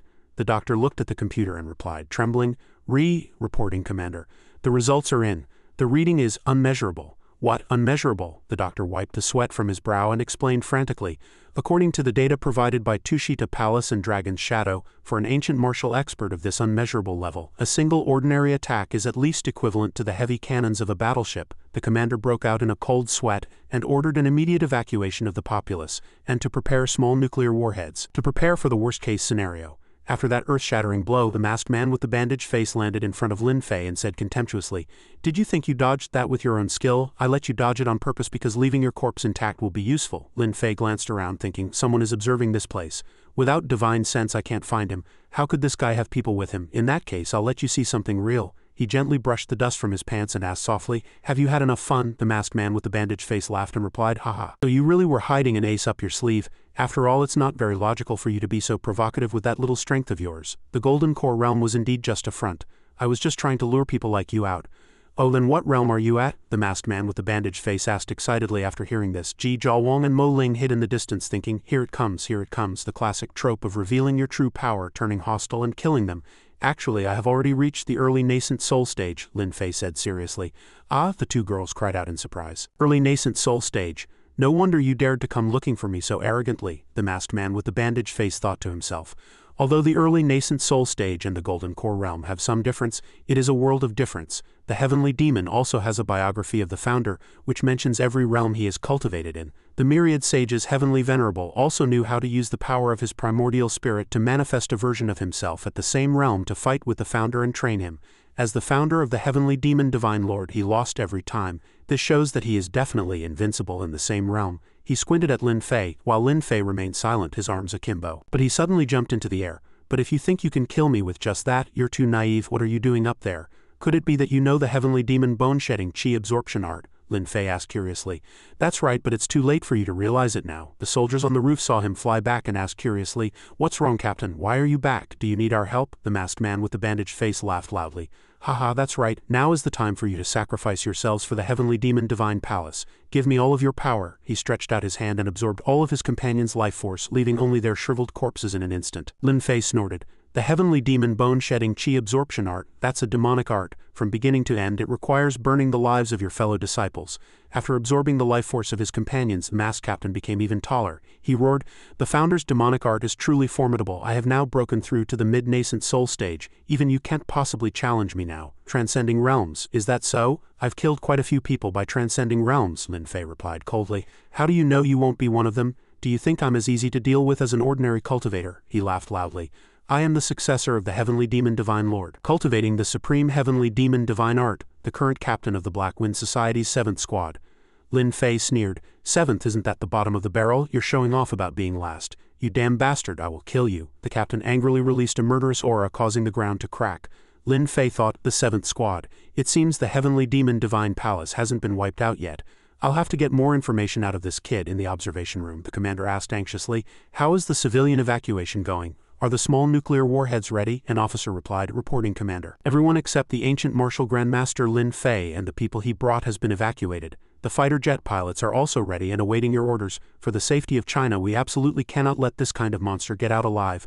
Bomb him, the commander ordered with a glare. Remember that man named Lin Fei. He died for our China. He is a hero. At this moment, the captain had already grabbed the rocks on the ground, forming a huge meteor. He shouted, Lin Fei, die. As the heavenly demon star fell to the ground, Lin Fei murmured, the supreme heavenly demon divine art, is that how it is? He pulled a pure black longsword from the void. The captain was shocked. What's happening? That guy knows the heavenly demon divine art too. Impossible, absolutely impossible. He must be bluffing. So that's how it is. This heavenly demon divine art is worthy of being created by Lin Yuan. Lin Fei swung his sword a few times and the sword chi immediately swept past the captain and flew high into the sky. He exclaimed in admiration, impossible, trying to break my demon star with such flashy tricks, what a foolish dream. Even if just a small fragment of the meteor falls, it has extraordinary power. You want to destroy the meteor with slashes. Lin Fei, you've gone down the wrong path, the captain said contemptuously. Then his dark chi immediately enveloped the rock. Lin Fei asked curiously, the wrong path, 1 or 2 slashes indeed can't destroy the meteor, but what if my slashes are more numerous than the number of fragments the meteor splits into? Wouldn't that work? He continued to swing his sword and in an instant the huge meteor shook for a moment, then shattered into countless fragments. The captain trembled. How is this possible? Although it sounds unrealistic, I have just swung 1,852,366,825,341 times. No matter how big the meteor is, it's been turned to dust. Ji Jiawang, hearing the number Lin Fei had just said, cried out in panic. For real? Not only did you slash that many times, but you even counted the exact number down to the last digit. Lin Fei shrugged. I was lying to him. How could I have time to count how many slashes? I just stopped counting when I got to that number. Didn't you still count then? Mo Ling asked in confusion. Only someone whose brain is made of who knows what could be so amazing, Lin Fei said coldly. For the next move I will use the heavenly demon divine art you cultivate to defeat you, the captain grinned. Haha, I have cultivated this demonic art for hundreds of years, and you dare to boast that you'll use it to defeat me. Although you broke my demon star, next I will show you the strongest move of the heavenly demon divine art.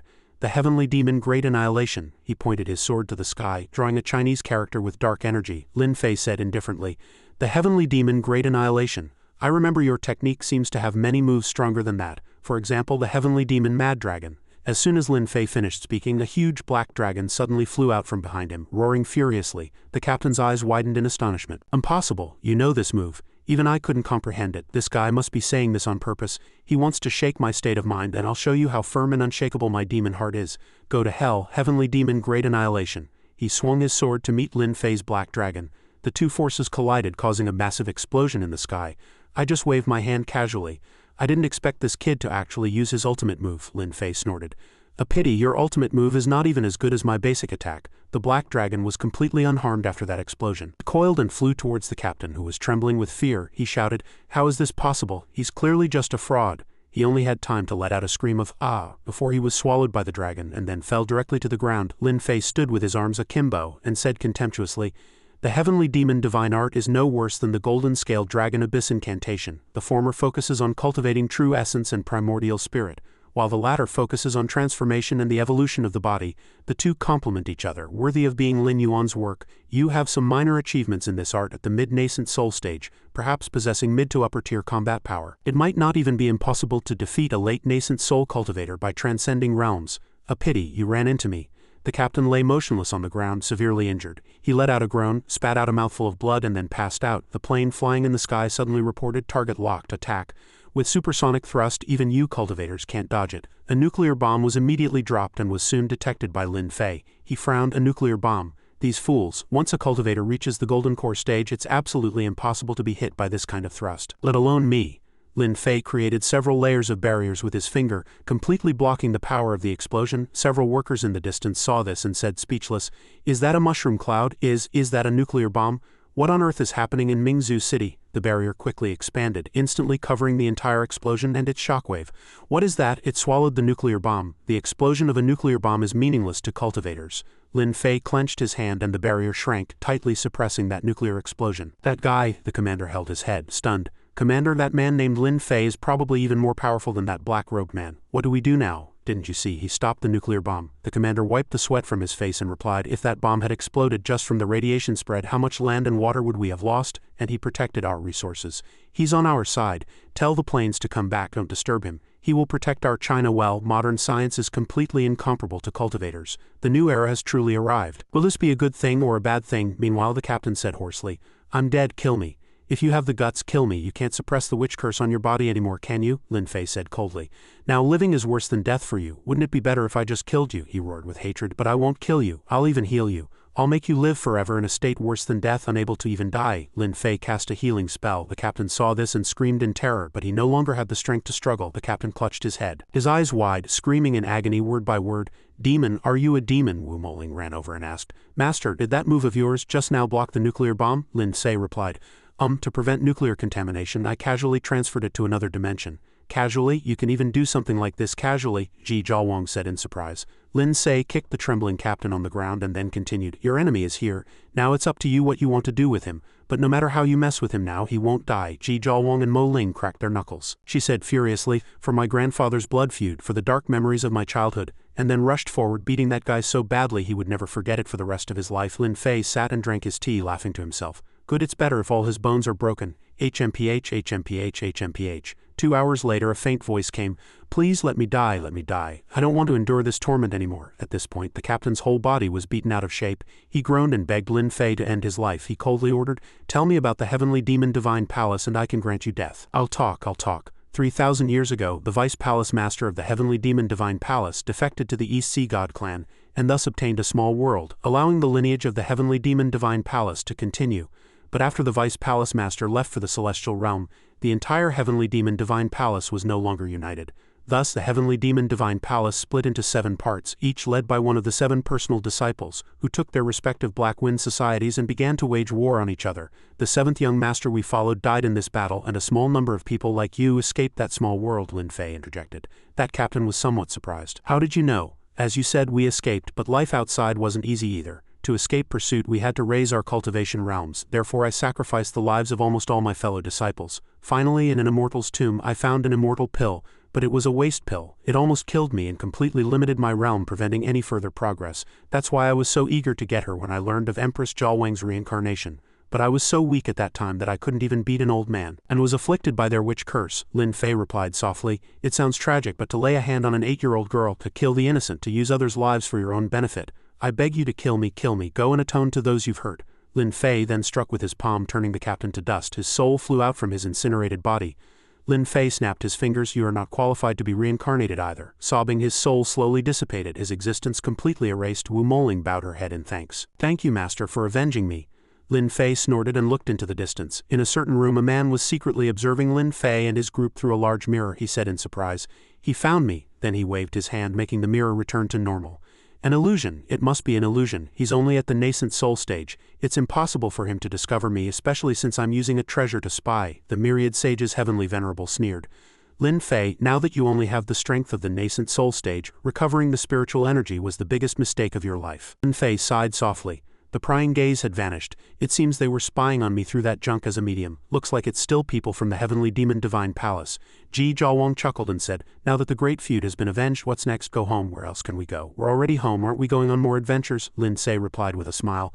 How can adventures be as interesting as sleeping? SLE, sleeping. Ji Jiawang pictured herself and Lin Fei lying in the same bed, her cheeks flushing red, and then the three of them immediately teleported back home. Back home, Lin Fei said casually, if you don't mind. The three of us can do it together. Jiawang and Moling's eyes widened, hearing him say this. Both girls felt extremely shy. Moling asked shyly, Am I qualified? Ji Jiawang's face was beet red and she stammered, am I not enough? If you don't want to sleep here, go back to your own rooms. Lin Fei said coldly, I'm going to make a phone call, so it was really just about sleeping? So it really was just about sleeping. HMPH. Seeing Lin Fei's cold attitude, both girls sighed with regret. Lin Fei called. Su Taiwei, is the matter resolved? On the other end of the line, Su Taiwei replied angrily, not yet. That brat Hong Xiaowei ran away.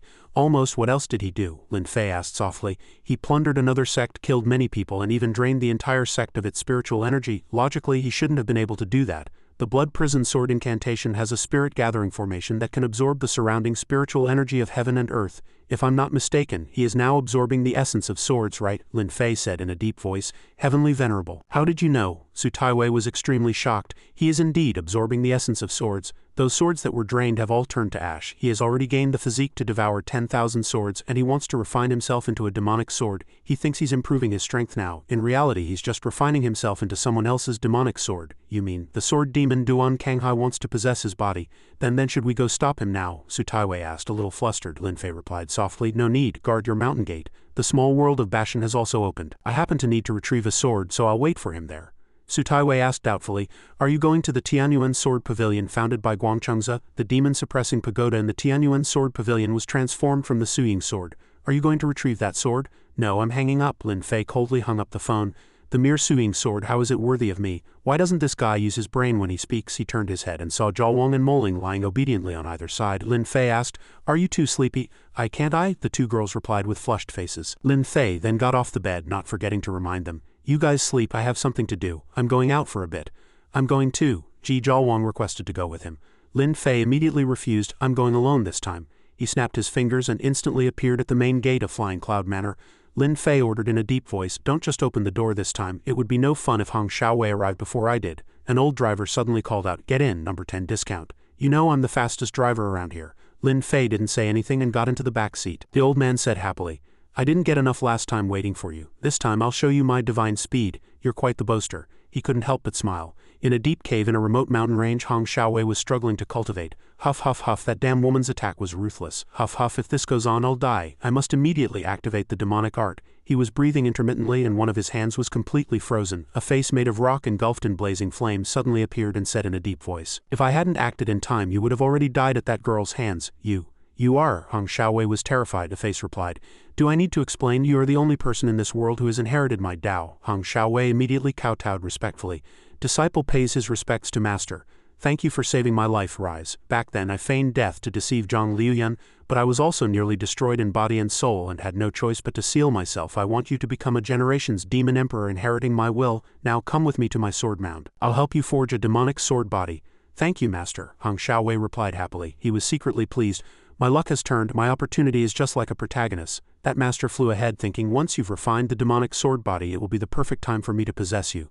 Then I will kill my way to the Tianyuan Sword Pavilion, take the Suying Divine Sword. Zhang Liuyan, sooner or later I will settle the score with you. At this moment in the Sword Demon's sword mound, Hong Xiaowei landed in a valley filled with swords that master introduced. This is my sword mound. They are all the swords of my defeated opponents. The resentment of these losers' sword intense within them makes me shudder. Hong Xiaowei thought with trepidation. I've really followed the right person. This sword demon is definitely 1,000 times stronger than Tushita Palace. Master is truly a divine master, forever invincible. I must flatter him well now, make him comfortable so he won't have any regrets, that old master pondered. It's a pity Zhang Liuyun's sword is not here. Back then we both comprehended the stone tablet left by the Chaos Emperor both on our own. Why was the difference so great? Quickly devour these broken swords. I will protect you and help you. Yes, master. That master transformed from a face into a body with hands to help Hong Xiaowei devour the broken swords, he thought to himself. Once I get to the celestial court, all my problems will be solved. The scene switches to a small world, the heavenly demon divine palace. An incense burner was emitting curling green smoke. Zhang Yuqing was sitting in her room embroidering. An uncle pushed open the door and shouted, "Sixth young master, the second young master has given an order." Zhang Yuqing said with tears in her eyes, "Uncle Wang, you've ruined my whole afternoon's embroidery." Wang Ping was at a loss. Sorry, sixth young master. I'll leave now." Zhang Yuqing rushed over angrily. "HMPH, I don't care, you pay me back." He then punched Wang Ping in the stomach, sending him flying into the wall, and he spat out a mouthful of blood. "Uncle Wang, I'm sorry, I didn't mean to. Are you all right?" Wang Ping replied, dizzy.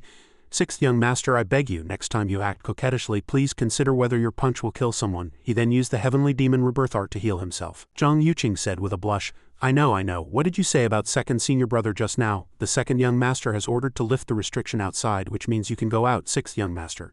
Zhang Yuqing shouted excitedly. "I can go out, great. I've long wanted to see what the outside world is like after 3,000 years, Wang Ping reminded him. "Our heavenly demon divine palace has many enemies. You must keep a low profile when you go out. Don't get too excited." Zhang Yuqing jumped for joy. I know. I heard that ancestral master is also in the outside world. I want to go see him. I'll pack a few things and go with you. I need this too. This is moisturizer." He excitedly packed his things into a cloth bag. Suddenly Wang Ping said, "Sixth young master, our master has already severed ties with the ancestral master." "But that's still our ancestral master," Zhang Yuqing said naively. "I haven't done anything wrong. He can't kill me, can he? I'll give ancestral master a piece of embroidery. He will definitely like it." "Sixth young master, you, a grown man, giving embroidery to another grown man, I'm afraid you'll be beaten to death halfway." "Yeah, I'll be beaten to death, but embroidery is so beautiful. Why doesn't anyone like embroidery?" Zhang Yuqing asked with tears in her eyes. Wang Ping was at a loss. "Sixth young master, can you be a little more manly?" "No need, I am already a man." The scene switches to the Bashan Mountains. This place stretches for over 500 kilometers, known as the Thousand-Li Bashan, or Bashan for short. Lin Fei stood on a rock looking into the distance. He murmured, "The Daba Mountain's spiritual energy has recovered. The changes here are the most terrifying. Even the mountains have flown into the sky." That is Guangcheng's sword from back then, which transformed into the demon-suppressing pagoda to suppress the abyss of 10,000 demons. If I remember correctly, that should be the small world of the Tianyuan realm, but this Tianyuan realm belongs to the Tianyuan Sword Pavilion. But why is it shrouded in dense demonic qi?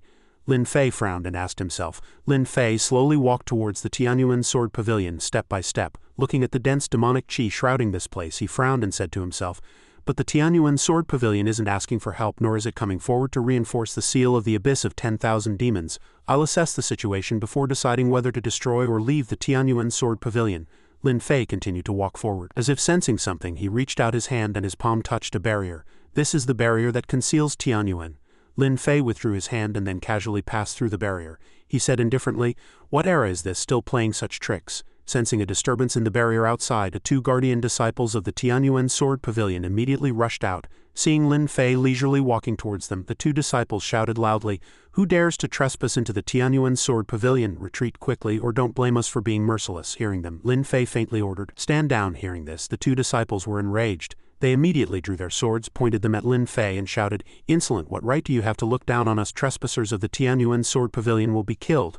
Lin Fei paid them no mind. He casually walked forward, a layer of protective spiritual qi emanating from his body. The moment the two disciples' sword tips touched Lin Fei's protective spiritual qi, they immediately shattered. The two of them said in horror, "How is this possible? Just his protective spiritual qi alone can shatter our immortal swords." Lin Fei slowly walked past the two disciples and entered the interior of the Tianyuan Sword Pavilion.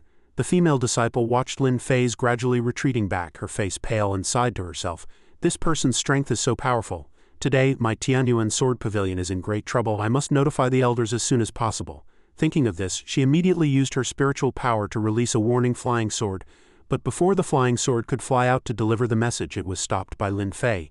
He pinched the blade with 2 fingers and said, "If I had wanted to act, you would have been dead long ago. You wouldn't have had a chance to send a warning." As he spoke, Lin Fei glanced at the female disciple, then continued, "To guard this place, you should at least send 1 or 2 disciples with higher realms. Otherwise it's completely meaningless." Hearing Lin Fei say this, the female disciple was stunned.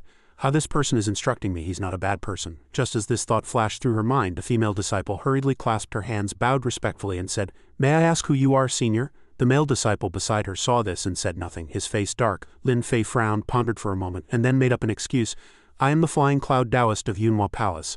I have come to visit the master of the Tianyuan Sword Pavilion this time to ask for some advice on swordsmanship. After hearing Lin Fei's words and looking at his modern clothes, the female disciple asked doubtfully, Senior, why are you not wearing the attire of Yunhua Palace? Hearing this, Lin Fei put his hands in his pockets, turned away, and said slowly, Tempering one's heart in the mortal world is the true way to experience the great Tao. I have witnessed 3,000 years of worldly changes, so I wish to integrate into the mortal life of this current world. Hearing this, the female disciple thought to herself, tempering one's heart in the mortal world, has this masterly senior already reached such a realm? The male disciple beside her, however, widened his eyes after hearing Lin Fei's words, and asked doubtfully, Experience the great Tao? Lin Fei nodded and held out a palm upon which a stream of spiritual energy was continuously flowing. He said, This is Yunhua Palace's immortal art, chaotic cloud crossing, but my skills are not refined, so this is as far as I can take it. Seeing this, the two disciples immediately knelt and bowed respectfully, saying, Senior's cultivation technique is of profound creation. We are truly in awe. I believe the pavilion master will be very happy to meet a genius like you, Senior.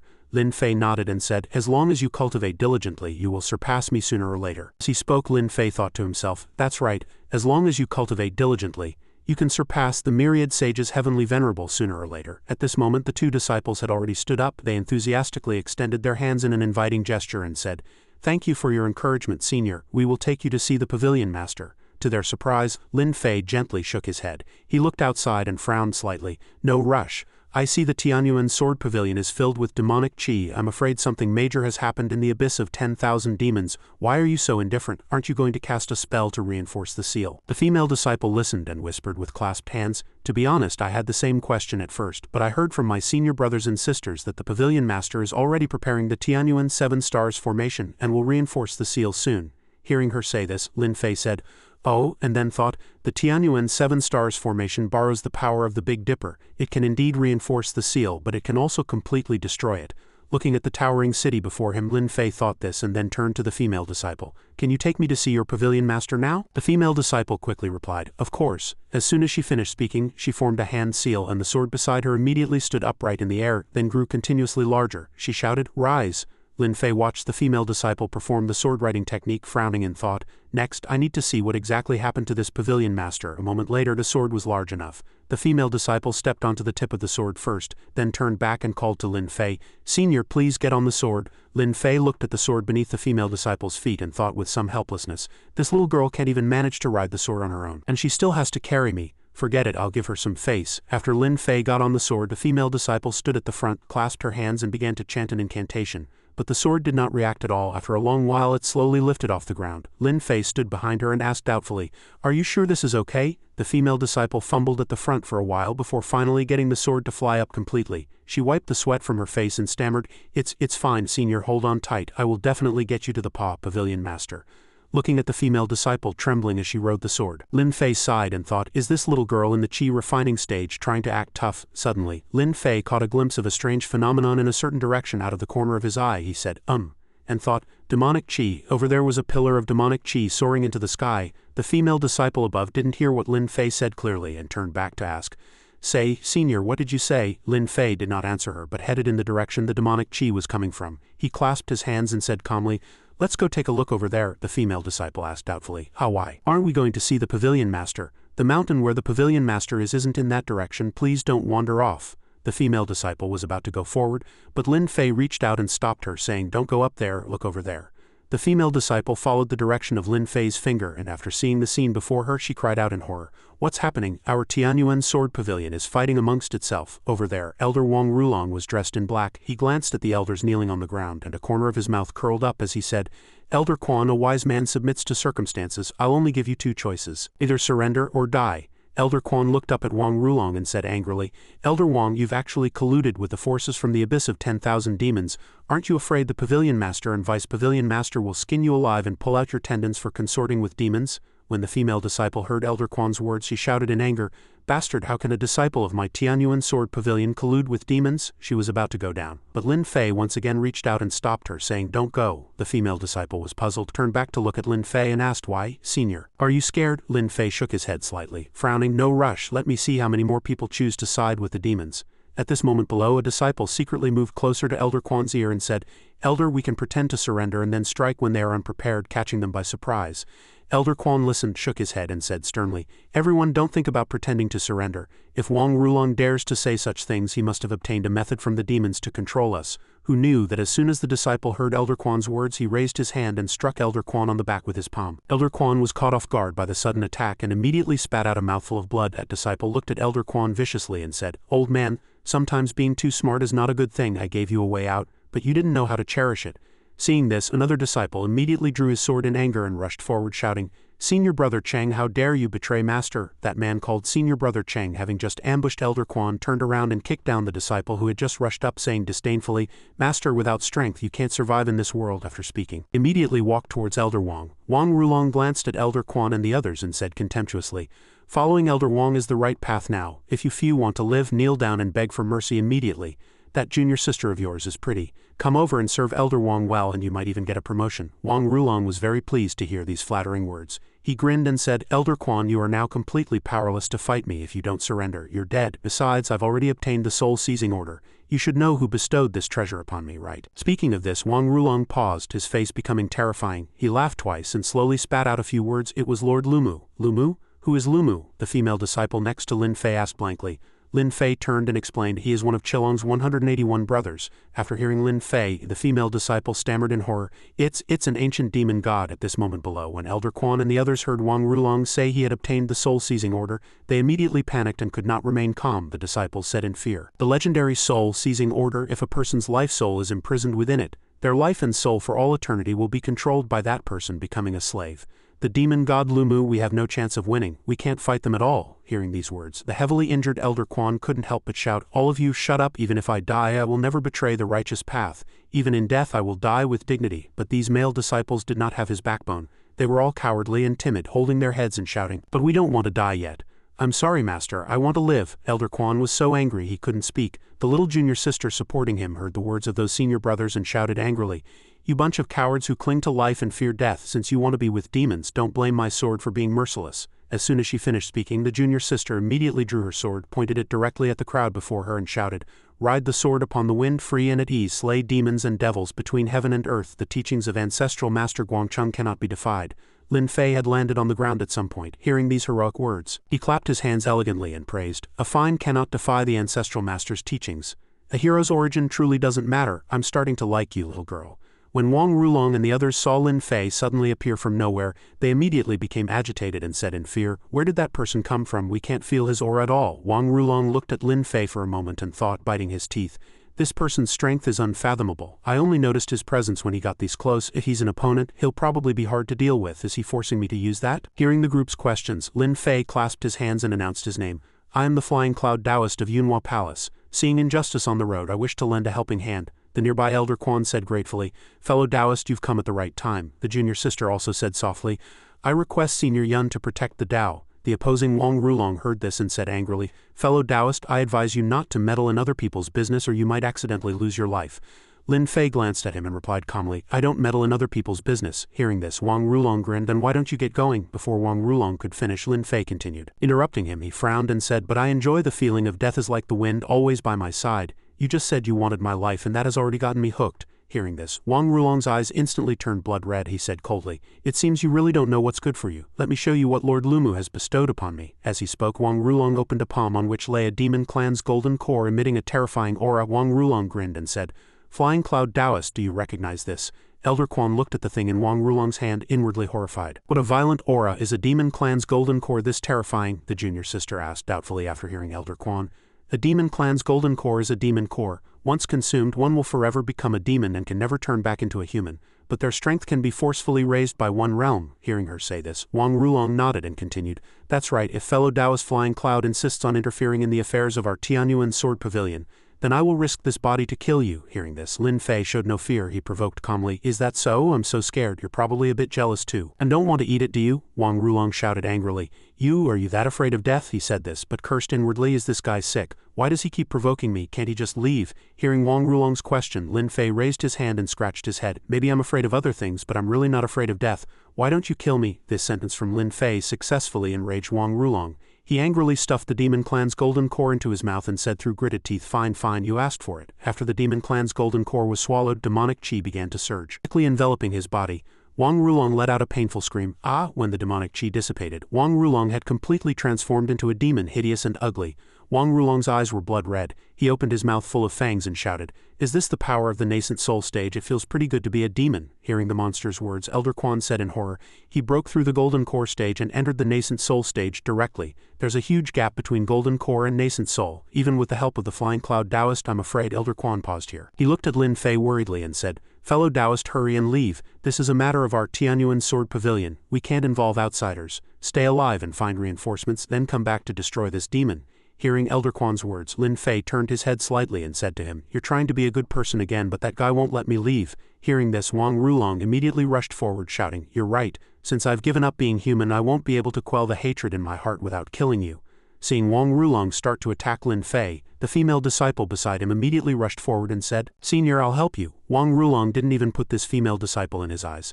He dodged to the side, flew past her at high speed and said contemptuously, "Trash, what right do you have to stop me? You're not even qualified to make me act." Watching Wang Rulong flash past her like a gust of wind, the female disciple was inwardly horrified. So fast, too fast, Wang Rulong went straight for Lin Fei, his body exuding a thick killing intent.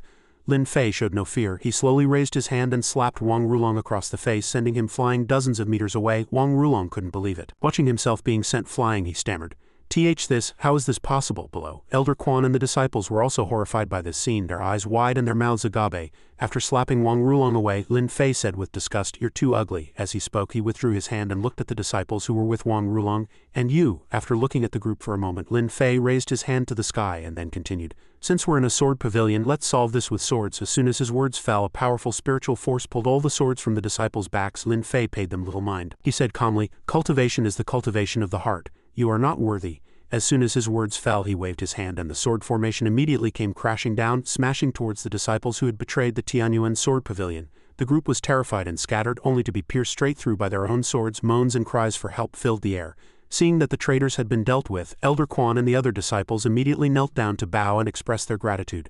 Elder Quan clasped his hands and said, "Senior, you came to our rescue in the Tianyuan Sword Pavilion's time of crisis. For such great kindness, the pavilion will remember it in our hearts forever and repay it with our lives." The junior sister and other disciples also said respectfully, "Thank you, Senior, for saving our lives." After accepting their grand gesture, Lin Fei said, "Little girl, let me borrow your flying sword." As soon as his words fell, he waved his hand and took the junior sister's flying sword. The junior sister clasped her hands and said, "Senior, please feel free to use it." Lin Fei flew away on the sword. Standing on its body, he frowned and said, "This isn't over yet." The people below heard Lin Fei's words, and Elder Quan looked up in a certain direction. He thought, with such a major incident in the sword pavilion, why haven't the vice pavilion master and the pavilion master made a move? Could it be as this senior said, "My Tianyuan sword pavilion"? Thinking of this, Elder Quan immediately stood up and ordered, "All disciples, listen to my command. Follow me on your swords to Tianyuan Peak."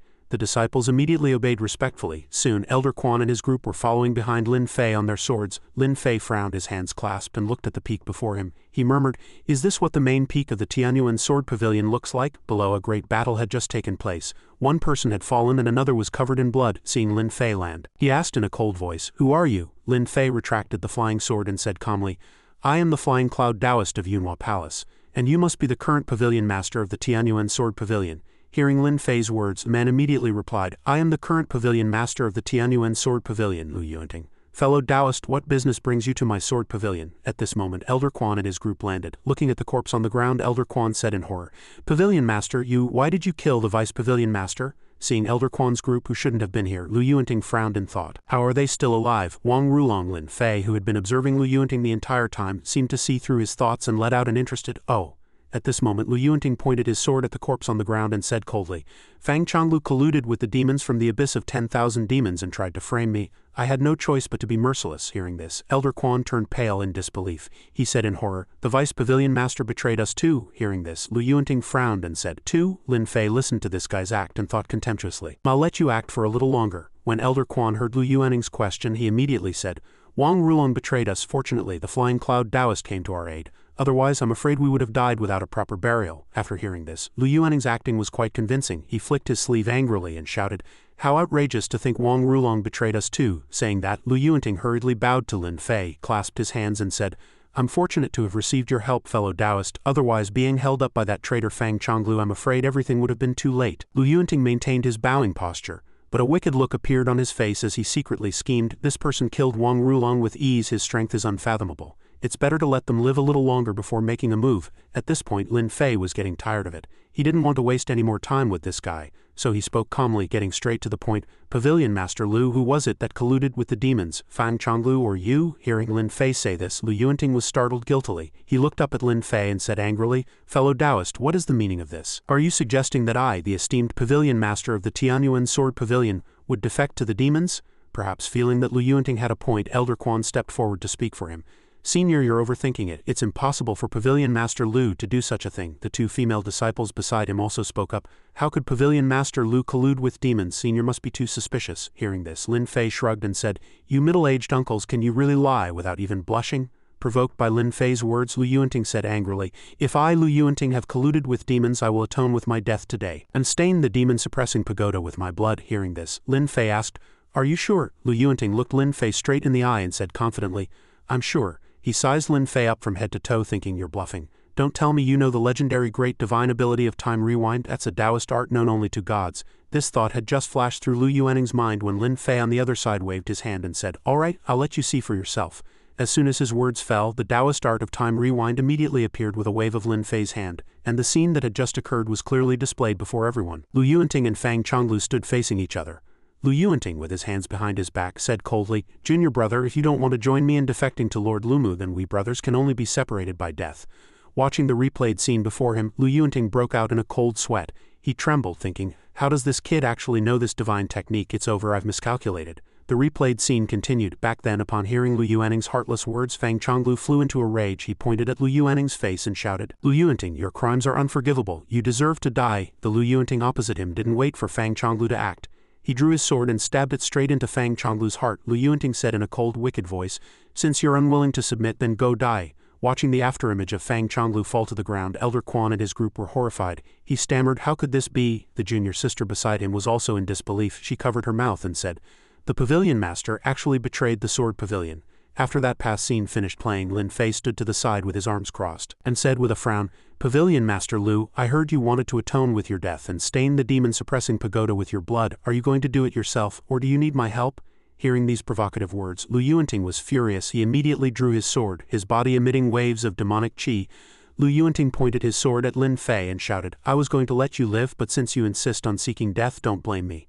As soon as his words fell, Killing Intent rolled in with his sword intent, rushing towards Lin Fei and the disciples of the Tianyuan Sword Pavilion. The disciples said in horror, the Pavilion Master has really changed. Why? Lu Yuanting looked straight at Lin Fei and demanded loudly, at this point I just want to know why you came to the Tianyuan Sword Pavilion.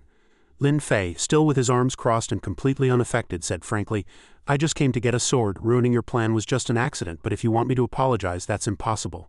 Provoked by these words, Lu Yuanting was filled with hatred. An astonishing change began to occur around his body, and he said angrily, you came for the Suying sword. After saying this, Lu Yuanting thought angrily, how could such an idiot come and ruin my plan? Thinking this, Lu Yuanting shouted again, to take the Suying sword, you have to release the demons from the abyss of 10,000 demons. Because the Suying sword is the demon-suppressing pagoda, you think you're a righteous hero, but you're just the same as me. Hearing Lu Yuanting say this, Elder Quan and the disciples of the Tianyuan Sword Pavilion immediately turned to look at Lin Fei in unison. The junior sister thought, how could it be? That senior is also. Elder Quan also sighed in horror. Is my Tianyuan Sword Pavilion going to be destroyed here today? In contrast to their shock, Lin Fei casually smoothed his hair and said, what would I do with a piece of scrap metal like the Suying sword? Hearing Lin Fei call the Suying sword a piece of scrap metal, Elder Quan and the others were once again horrified. The personal sword of our Tianyuan Sword Pavilion's founder, Guangchengzi, he called it scrap metal. If he doesn't even care about the divine Suying sword, what else in our entire Tianyuan Sword Pavilion could possibly compare? After hearing Lin Fei, Lu Yuanting angrily pointed his sword at Lin Fei's face and said, I don't know what kind of madness you're spouting, but since you want to oppose me, there's only one way out for you. Death, I must kill you. Hearing this, Lin Fei immediately opened his arms and said with a smile, the pleasantries are finally over. Come and strike me, I can't wait. Also, to make things a little more interesting, I'll let you use all of your sword techniques. Hearing Lin Fei say this, Elder Quan and his group turned pale, completely baffled by what Lin Fei was thinking.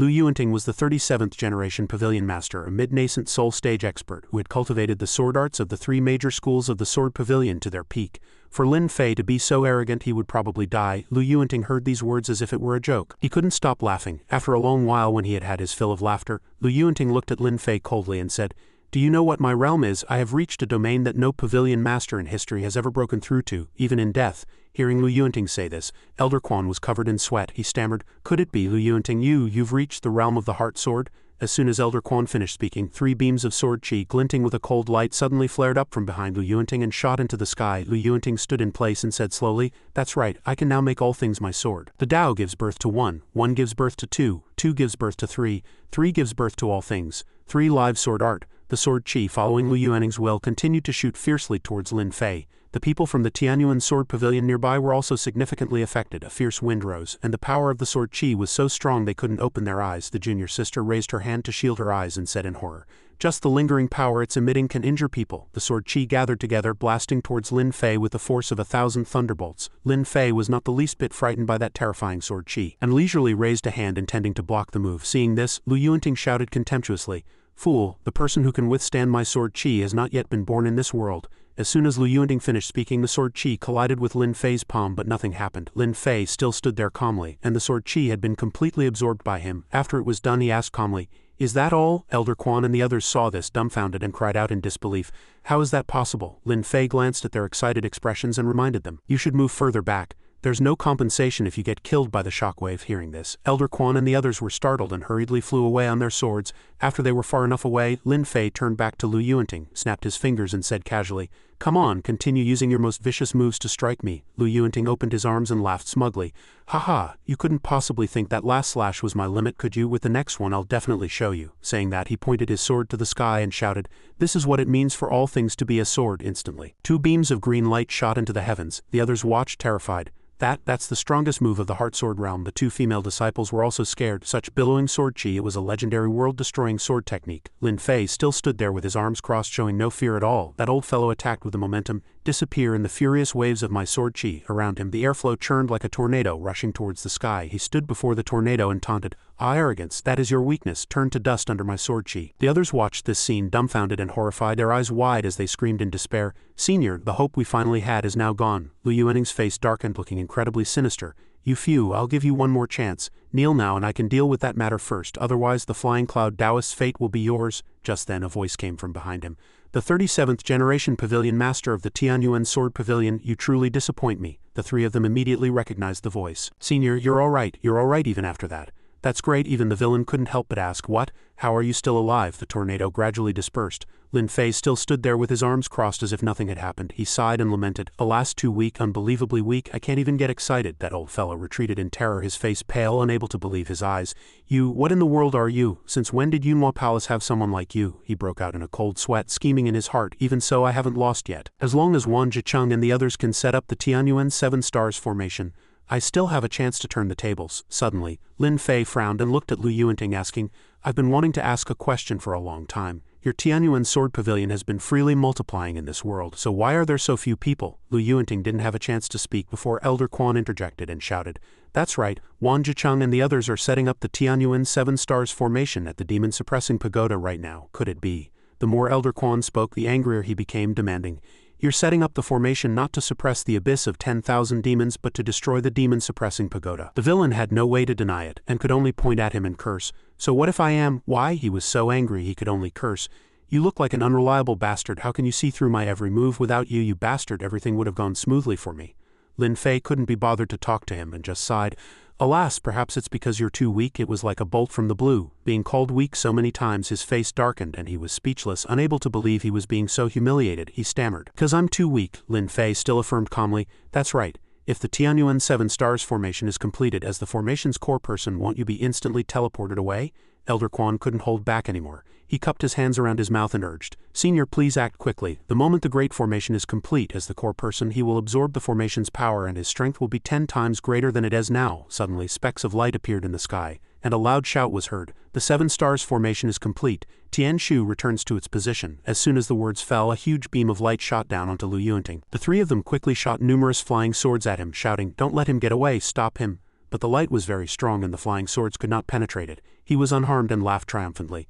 Haha, it's too late, it's too late. The formation is complete and I am about to become invincible. The others refused to give up, flying through the air and shouting, "There's no other way quickly to the demon-suppressing pagoda. We must stop them, even if we die. Once the abyss of 10,000 demons is opened, all life under heaven will be plunged into misery." Seeing their panicked state, he crossed his arms and thought in surprise. What's the big deal? Why are they in such a rush? Suddenly, he saw a red fruit on a tree that caught his eye. That fruit looks pretty good. While eating the red fruit, Lin Fei thought, this red fruit is really sweet. As expected, fruits nourished by spiritual energy are sweeter. From where he stood, he could see the pagoda, and he knew with a single glance, looks like they're fighting to the death over there again. Those kids probably can't handle it. While others were fighting, he wasn't the least bit anxious. He looked at the red fruit in his hand and mused, but I'm suddenly curious. If I nourish these red fruits with a large amount of spiritual energy, will they taste even better? No sooner said than done. He used his hand to inject a stream of spiritual energy into the tree. Let's try injecting some spiritual energy. This vast ocean-like spiritual energy was called a little bit by a certain someone. He was truly too humble. On the other side, laughter echoed. Ha ha ha, now that the Tianyuan 7 stars formation is complete, no one in this world can stop me anymore. The man named Lu Yuanting happily opened his arms. With the Tianyuan 7 stars formation and the Suing divine sword, who could possibly be my match? The others saw this scene and hurriedly rushed over. The elder in the lead shouted, "This is bad, we're a step too late. The Tianyuan 7 stars formation is complete, everything is too late. Lu Yuanting is going to take the Suing divine sword. The demons from the abyss of 10,000 demons will surely swarm out.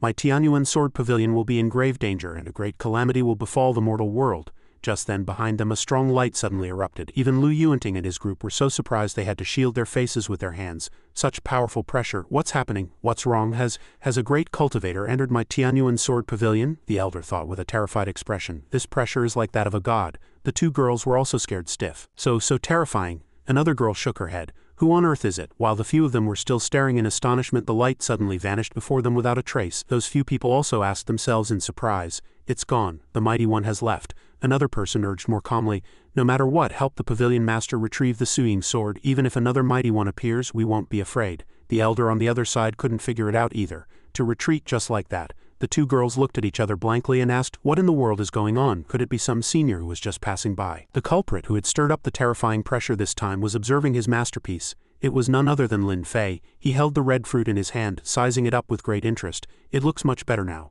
A single red fruit tempered by spiritual energy had become a divine fruit. Its color was deeper and the fruit itself was much larger than an ordinary one. Lu Yuanting thought the matter was over. He pointed his hand and laughed happily. It seems heaven is on my side. Fellow Taoists, help me refine the Suing sword and I shall dominate the world. Those few people immediately clasped their hands and bowed their heads. Yes, a loud shout came from the pagoda suspended in the air. The refining began and lightning struck from it, cracking the bricks and stones layer by layer. The elder's side watched with terror and urged anxiously, "This is bad. He wants to completely refine the demon-suppressing pagoda and take the Suing sword for his own use. Everyone attack. We must stop him." Rows of swords flew towards him. Once he succeeds in refining it, not only will the Suing sword fall into the hands of a traitor, but the abyss of 10,000 demons beneath the demon-suppressing pagoda will also awaken and all living things will be plunged into misery. But these swords could not pierce his shield. Lu Yuanting laughed triumphantly. "It's useless. Your petty sword-writing techniques can't break the Tianyuan 7 stars formation at all." Those few people also spat out blood, while he reveled in their misfortune. "And now that you've lost your bonded flying swords, you'll only be severely injured." Massive bolts of lightning emanated from his body. "You are not worthy of being my opponent. In a moment I will make it so you can never be reincarnated."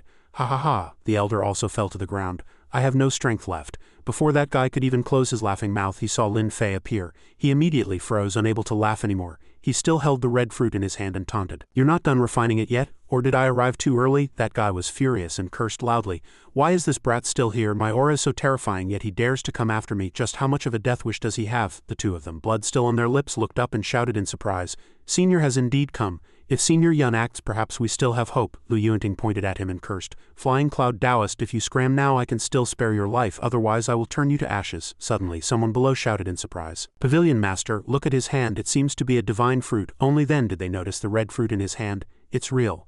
If I ate it, the spiritual energy it emits could probably raise me by 2 realms." Thinking of this, his face turned wicked and he smiled triumphantly.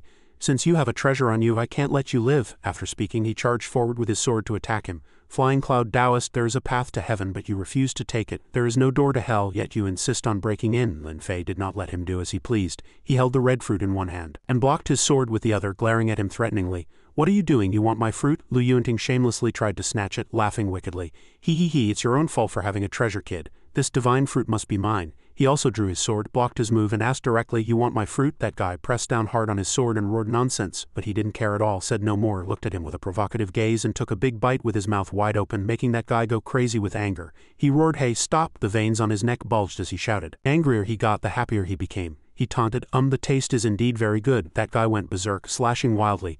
"How dare you mock me? I'll kill you." Lin Fei's expression did not change. He continued to eat the fruit, praising it as he ate.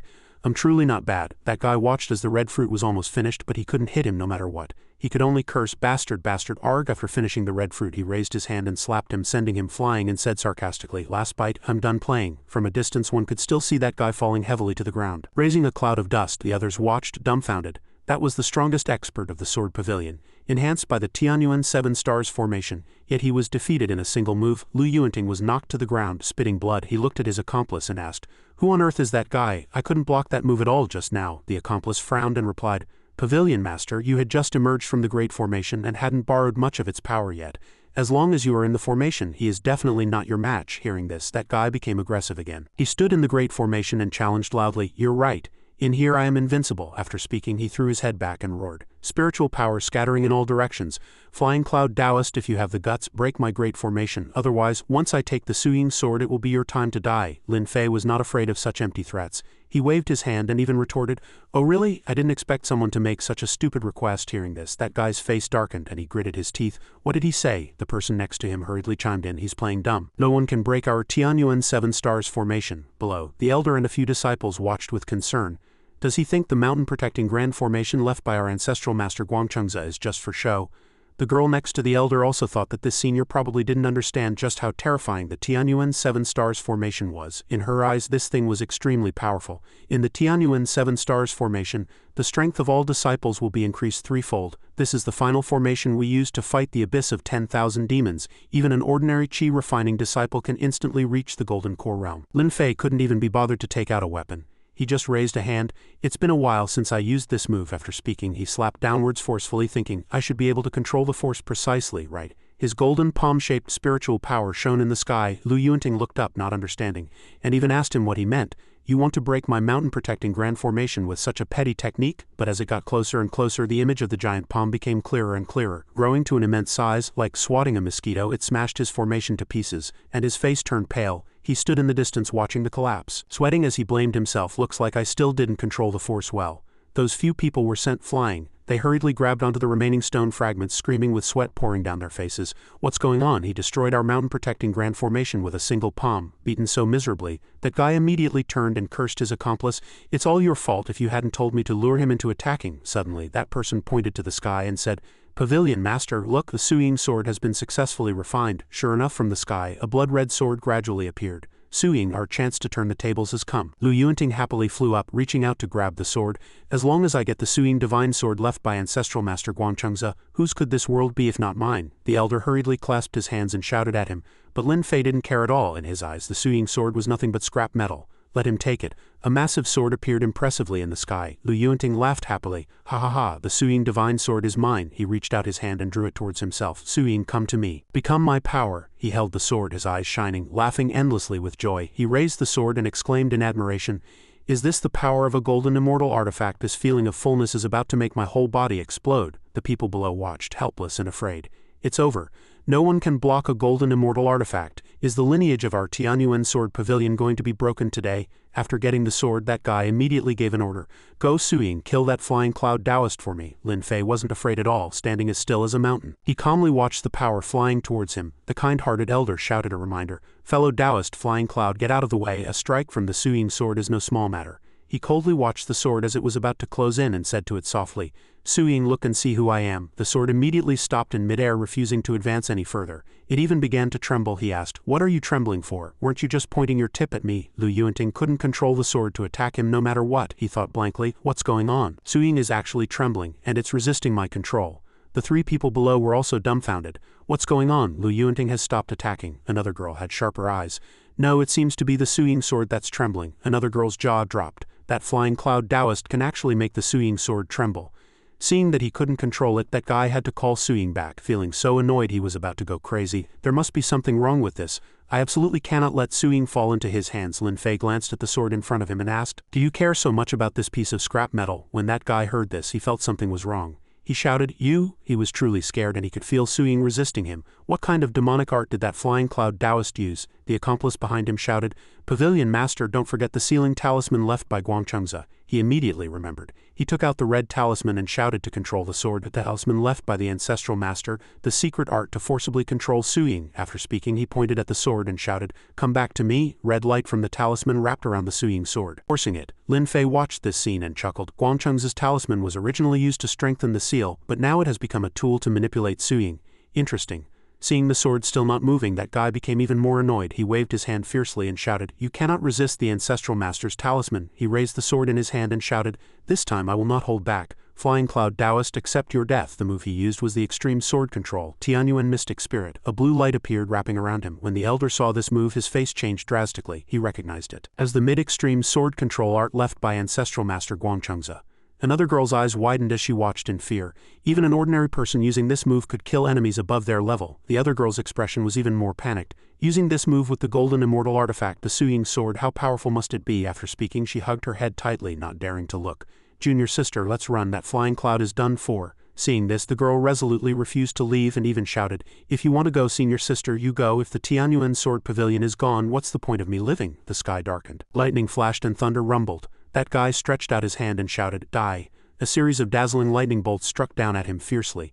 A brilliant light shot straight down. Lu Yuanting thought he had won. He opened his arms and floated in the air shouting, "An ignorant fool. So what if you're actually stronger than me?" After speaking, he reached out his hand and shouted, "Come back, Suying." But after calling for a long time there was no response. He grunted in surprise. Suddenly a person handed him the sword and asked, "Do you want this?" He was overjoyed and immediately took it. He smiled and replied, "That's right, thank you." But when he turned to look, the person was actually Lin Fei. He was completely unharmed and had even returned the sword to him, waving and smiling. The man looked as if he had seen a ghost, terrified. "How are you still alive?" Lin Fei still just wanted to say that one sentence to him. He shrugged and said nonchalantly, "Probably because you're too weak." Lu Yuanting was stunned by these words, his face turning purple, breaking out in a cold sweat, speechless. You, he vomited blood and died, his Tao heart shattered, his whole body free-falling into the abyss. Several disciples ran over and shouted, "Pavilion Master, Pavilion Master, Pavilion Master, what's wrong, Pavilion Master?" Lin Fei bent down to look into the abyss below and said mockingly, "Just a few words and your Tao heart is broken. You're too weak." The few of them stared at the bottom in a daze, the old man still in disbelief. Lu Yuaning's Tao heart was shattered and the two girls watched intently. The flying cloud Taoist had only thrown one punch from beginning to end, and the former pavilion master holding a golden immortal artifact had actually been angered to death. A blood-curdling scream suddenly came from the bottomless pitch-black abyss. Ah! Before the old man could rejoice, his face turned pale as he shouted, "This is bad. The Suying sword has fallen into the abyss of 10,000 demons. The gods and demons are about to be born, and there is nothing left in this world that can suppress them." The remaining people all knelt at his feet shouting in unison, "We were just bewitched, please spare us, please." "Senior, it was all Lu Yuaning's doing." He snapped his fingers, "Next time for sure." After speaking, those people were immediately burned to ashes, disappearing without a trace, leaving only the sound of crying echoing in the air. Sob, he stood in the air looking at the abyss below, his hands in his pockets. As if after biting something, Suying became very agitated. Suddenly a huge monster's mouth appeared below, a cavernous maw with sharp fangs continuously making a gurgling sound. The old man's face turned black, sweat pouring down like rain as he shouted in a daze, "The demonic chi has solidified, it's several times stronger than Lu Yuaning's." He blew a breath nonchalantly. The monster's blood-red mouth still roaring, its gaping maw approaching the abyss's entrance. But he only blew a single breath and the monster was pulverized, dead. Those few people had already seen too many shocking scenes today, and now seeing this one, they were all dumbfounded, their faces turning purple. This senior was definitely not from Yunhua Palace. His origins were probably even greater than Yunhua Palace, no, even greater than our founder. Who on earth is he? A huge roar came from the abyss below. "Who dares to break my demonic chi?" A dazzling light shot straight up. "Die!" That move was incredibly powerful, rushing straight up, yet it couldn't harm him in the slightest. With a wave of Lin Fei's hand, that beam of light was dispersed. He asked coldly, "If you want to kill me, come out yourself. What's the use of releasing sword chi?" A pitch-black red figure rushed up, shouting, "All right." He was a purple-black ox, an ancient demon god named Lumu. As soon as he came out, he clenched his fists and threw his head back to roar. I'm finally seeing the light of day again." The ox's eyes were blood-red. "Descendants of the Yan and Huang emperors, I will let you taste what it means to be better off dead." The crowd was so scared they couldn't speak. The old man and the two girls were frozen in place, unable to move, prostrating on the ground, thinking speechlessly, "What's going on? I can't even lift my head. This pressure makes it impossible to even look at him directly. Is this a demon god?" Lumu looked at the group of people kneeling on the ground laughing and taunting. So small, so fragile, are these the descendants of the monsters who once fought me? They don't even have the power to look at me directly. Ha ha ha, it was still showing off. Lin Fei stood behind, interrupting sarcastically. Have you seen enough? It whipped its head around, gritting its teeth. Who are you? Why aren't you afraid of this venerable one? He didn't even bother with it, punching it directly and cursing. So much nonsense. The ox's head was instantly separated from its body, its mind still thinking. What's going on? Then it died on the spot. Rewind to a few minutes before Lumu crawled out of the cave. At that time it was full of menace, clenching its fists and raising its head to shout. Brothers, the Suying sword that suppressed us is gone. Let's rush out and kill to our heart's content. All the other monsters followed it, shouting in unison, kill, kill, kill, kill. A sharp sword from who knows where stabbed straight down, and those few monsters were too busy shouting kill to notice. And so that sword plunged into a monster's head, a fatal blow. Lumu was dumbfounded, then cursed in anger. Bastard, you dare kill my brother, I'll go out and kill them. The death of one monster only fueled their ambition and anger. They roared at each other, kill them, let's go together, kill them, kill them. Lumu ran ahead, the others following behind, a fierce leader shouting, we're almost at the entrance, brothers, we're going to drink our fill of human blood. But before they could do anything, just as they poked their heads out, they saw Lumu's head being thrown in front of them. The monster froze in fear. Dumbfounded, unable to even scream, it saw Lin Fei and said, stuttering with fear, that demon sent Lord Lumu's head flying with one blow. His murderous gaze swept over it, and it was already scared to tears. He found me. It hurriedly waved its hand at the old man, fawning tactfully. Being sealed is like being at home, even more comfortable than being at home. It's boring to be at home alone, no friends, but in the seal everyone's a talent, and they speak so nicely. I love staying inside, you guys. Hurry and reinforce the seal, I'll be going back first. After speaking, it jumped down directly, shouting nonstop, damn it, damn it, damn it, damn it. The other few demons watched confused. Third brother, why did you run back? Let's go out and kill to our heart's content. Let's go, let's go. Big brother Lumu must be getting impatient. That one was crying miserably, urging them to go back. Everyone go back. There's a demon outside. There's a demon. It said this with a straight face. They were demons themselves. Who were they talking about? The other few monsters became more and more confused, asking with their mouths agape. Third brother, what's wrong with you? Aren't we the demon clan? Outside, the old man cupped his hands and said to him, Senior, these demons are extremely vicious. We can't let them off easy. He knew this and just gave a soft His entire body's spiritual energy surging, he shot down as fast as lightning, getting stronger and stronger straight into the abyss. The flames burned fiercely, and a series of strange shapes appeared around the sword. He looked at the formation and said, This seal has two layers. The one you're suppressing are the truly threatening demons, while Suying is merely used to block those who pose no threat. After speaking, he reached out his hand towards the sword. But today it's time for you to be born as well. Streaks of red light emanated, curving around the sword. Back when the primordial heaven sovereign bestowed this sword upon Guangchengzi, he had given a warning, saying that this sword was too malevolent and should not be used casually. Otherwise, his image now seemed to be present on Lin Fei's body. The same action, the same words. The Zushin Suying sword, sealed in thick ice, was now broken by him. Looking at the shattering ice, a loud shout rang out. Have you finally broken that sword seal? Is this venerable one about to be born under the sun? The human race must be killed. As he spoke, he pressed down with his palm, which was imprinted with a golden seal character. The place was enveloped in its golden light. The voices of demons and ghosts sounded. Mortal, you are very strong. They looked at him challengingly. You can temporarily seal the abyss of 10,000 demons, but you can't seal it for a lifetime. When the Night Demon Lord conquers the dissidents in the north, that will be the time I point my sword at the mortal world. Lin Fei showed no fear, flying directly into the sky and taunting them. Come sooner. The demons and ghosts could only watch his back as he flew away, cursing, arrogant, he will pay the price. Human, when I get out, the first one I'll kill is you. Above, a few people were waiting. The old man asked him curiously, Senior, what happened inside? The ground was shaking violently just now. He didn't say anything, just looked in surprise at a beam of light flashing past him. The Suying sword was actually following him. The old man and the two girls were dumbfounded. It's the Suying divine sword. It's fawning over Taoist flying cloud. When did the Suying divine sword become like this? Not only was the sword unusually docile, but it also showed an extremely cherished fawning attitude towards him. But what was even more surprising was that he kicked it away in disgust, shouting, Get over there. The girl watched, terrified, and pointed. Senior, it's still the ultimate treasure of our sword pavilion. Before she could finish, he interrupted her. I know, let it go back to its original place. After speaking, he turned it back into a pagoda. Let's just turn it into a demon-suppressing pagoda. After speaking, he looked at the few of them, raised a finger, and kindly advised, As for you, leave this place quickly. The old man was sweating with worry. This is our sect. The two girls were also confused, tilting their heads and asking, Why do you want us to leave here? Why? He explained coldly. The seal of the abyss of 10,000 demons can suppress it for a while, but not for a lifetime. Moreover, the existence of the Suying sword will attract the covetous eyes of the world, and you cannot protect it. The young girl was bewildered and worried. But the world is so big, where should we go? He looked at them and said seriously, 9 Immortals Mountain, which was once your founder Guangchengzi's Taoist temple, also has a demon-suppressing pagoda, transformed from the male sword Zuxi. The old man was hearing this for the first time, startled, and asked in surprise, "There's such a thing, how did I not know? Senior, who on earth are you?" Lin Fei's whole body exuded the aura of a protagonist, and he answered with incomparable confidence, "I'm not too familiar with little Guang, our relationship is just average." The three of them's faces turned black after hearing this, and they all thought, Little Guang, the founder, is one of the 12 golden immortals under the primordial heaven sovereign. He told them, "If I had to say, my relationship with Yuan is quite good. I also stayed at Yushu Palace for a while back then. That's how I met little Guang. All in all, he's a decent junior." The more he spoke, the more those few people couldn't listen. All of them were stunned, dumbfounded, his words replaying in their minds.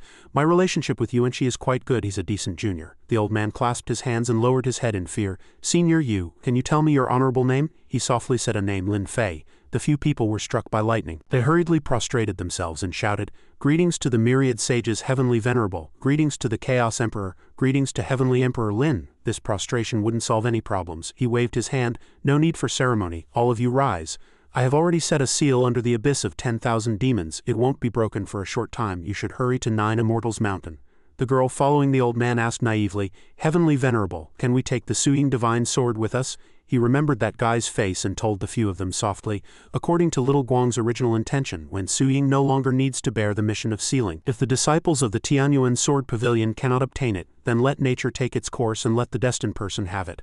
After speaking, he jumped into the air, clasped his hands, and instructed the few of them, "You should pack up as soon as possible and go to 9 Immortals Mountain."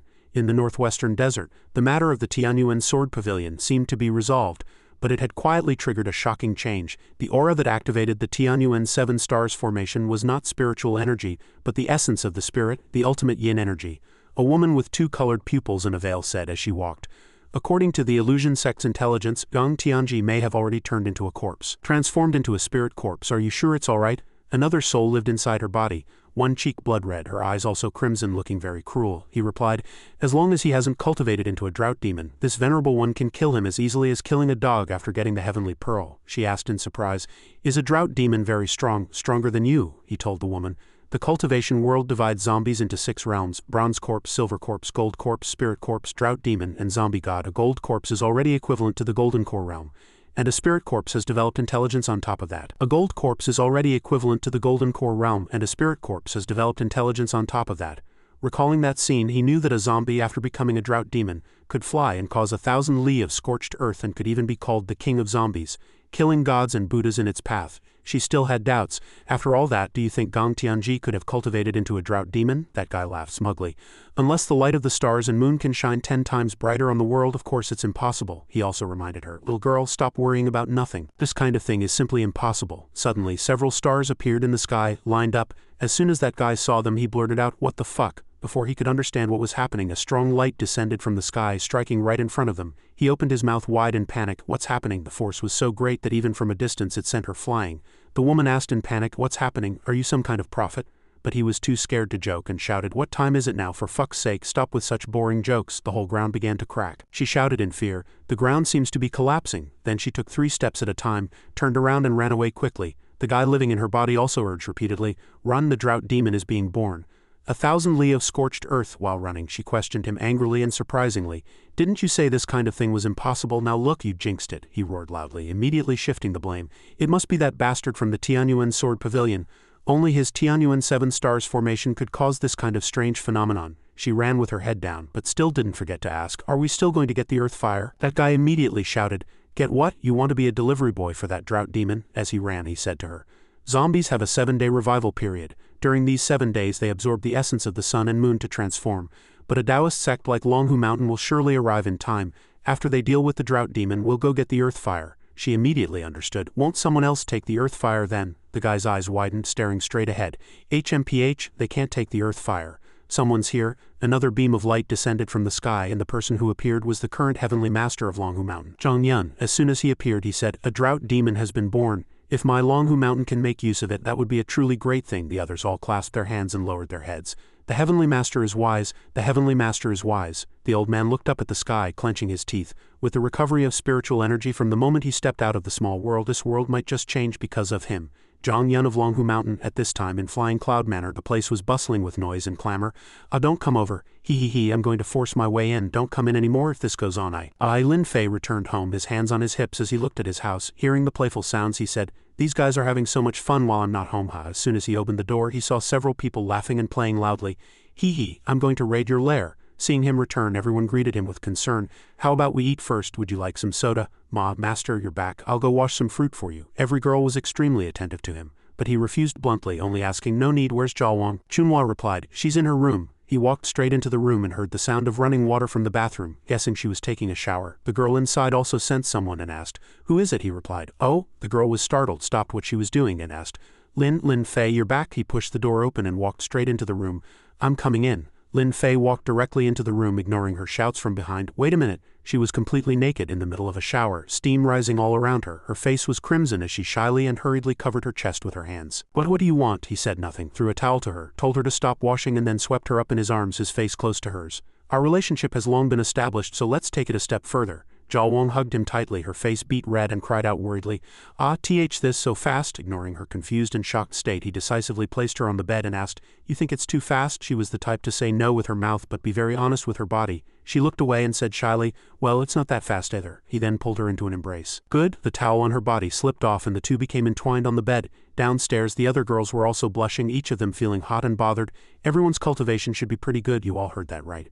"Oh, of course," a girl asked shyly. "What's so strange about it? Isn't it normal for a young couple to do things?" As she spoke, she looked at the girl who had been silent and asked, "Chunhua, if I remember correctly, you're already 26. Don't tell me you've never been with a man?" Chunhua's face flushed crimson, her eyes watery as she managed to retort, What's wrong with that? Is that something to be ashamed of?" The girl next to her patted her shoulder and comforted her. "It is a little shameful, but just a little. Don't worry too much about it. It's not good for a girl's charm to be too strong, but it's not good if it's too weak either." Hearing this, she asked indignantly, "Then which of you has experience? Who's had a boyfriend? Stand up." The entire room instantly fell silent, not a single girl spoke again.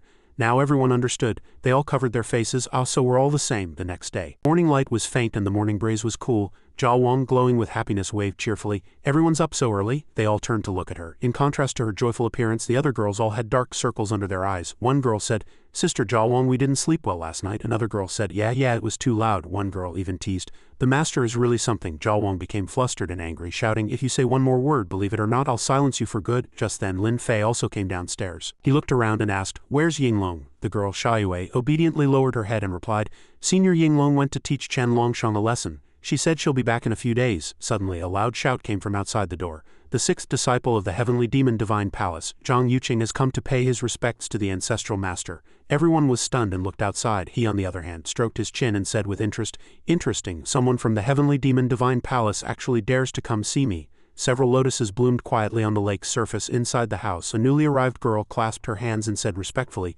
"Greetings, ancestral master." He sized up this girl and said calmly, "A blazing sun body." He recognized that she had the same physique as Song Wei, who was Lin Yuan's lover when the heavenly Tao collapsed, making her the best material for mending it. The other girls also gathered around, looking at her curiously.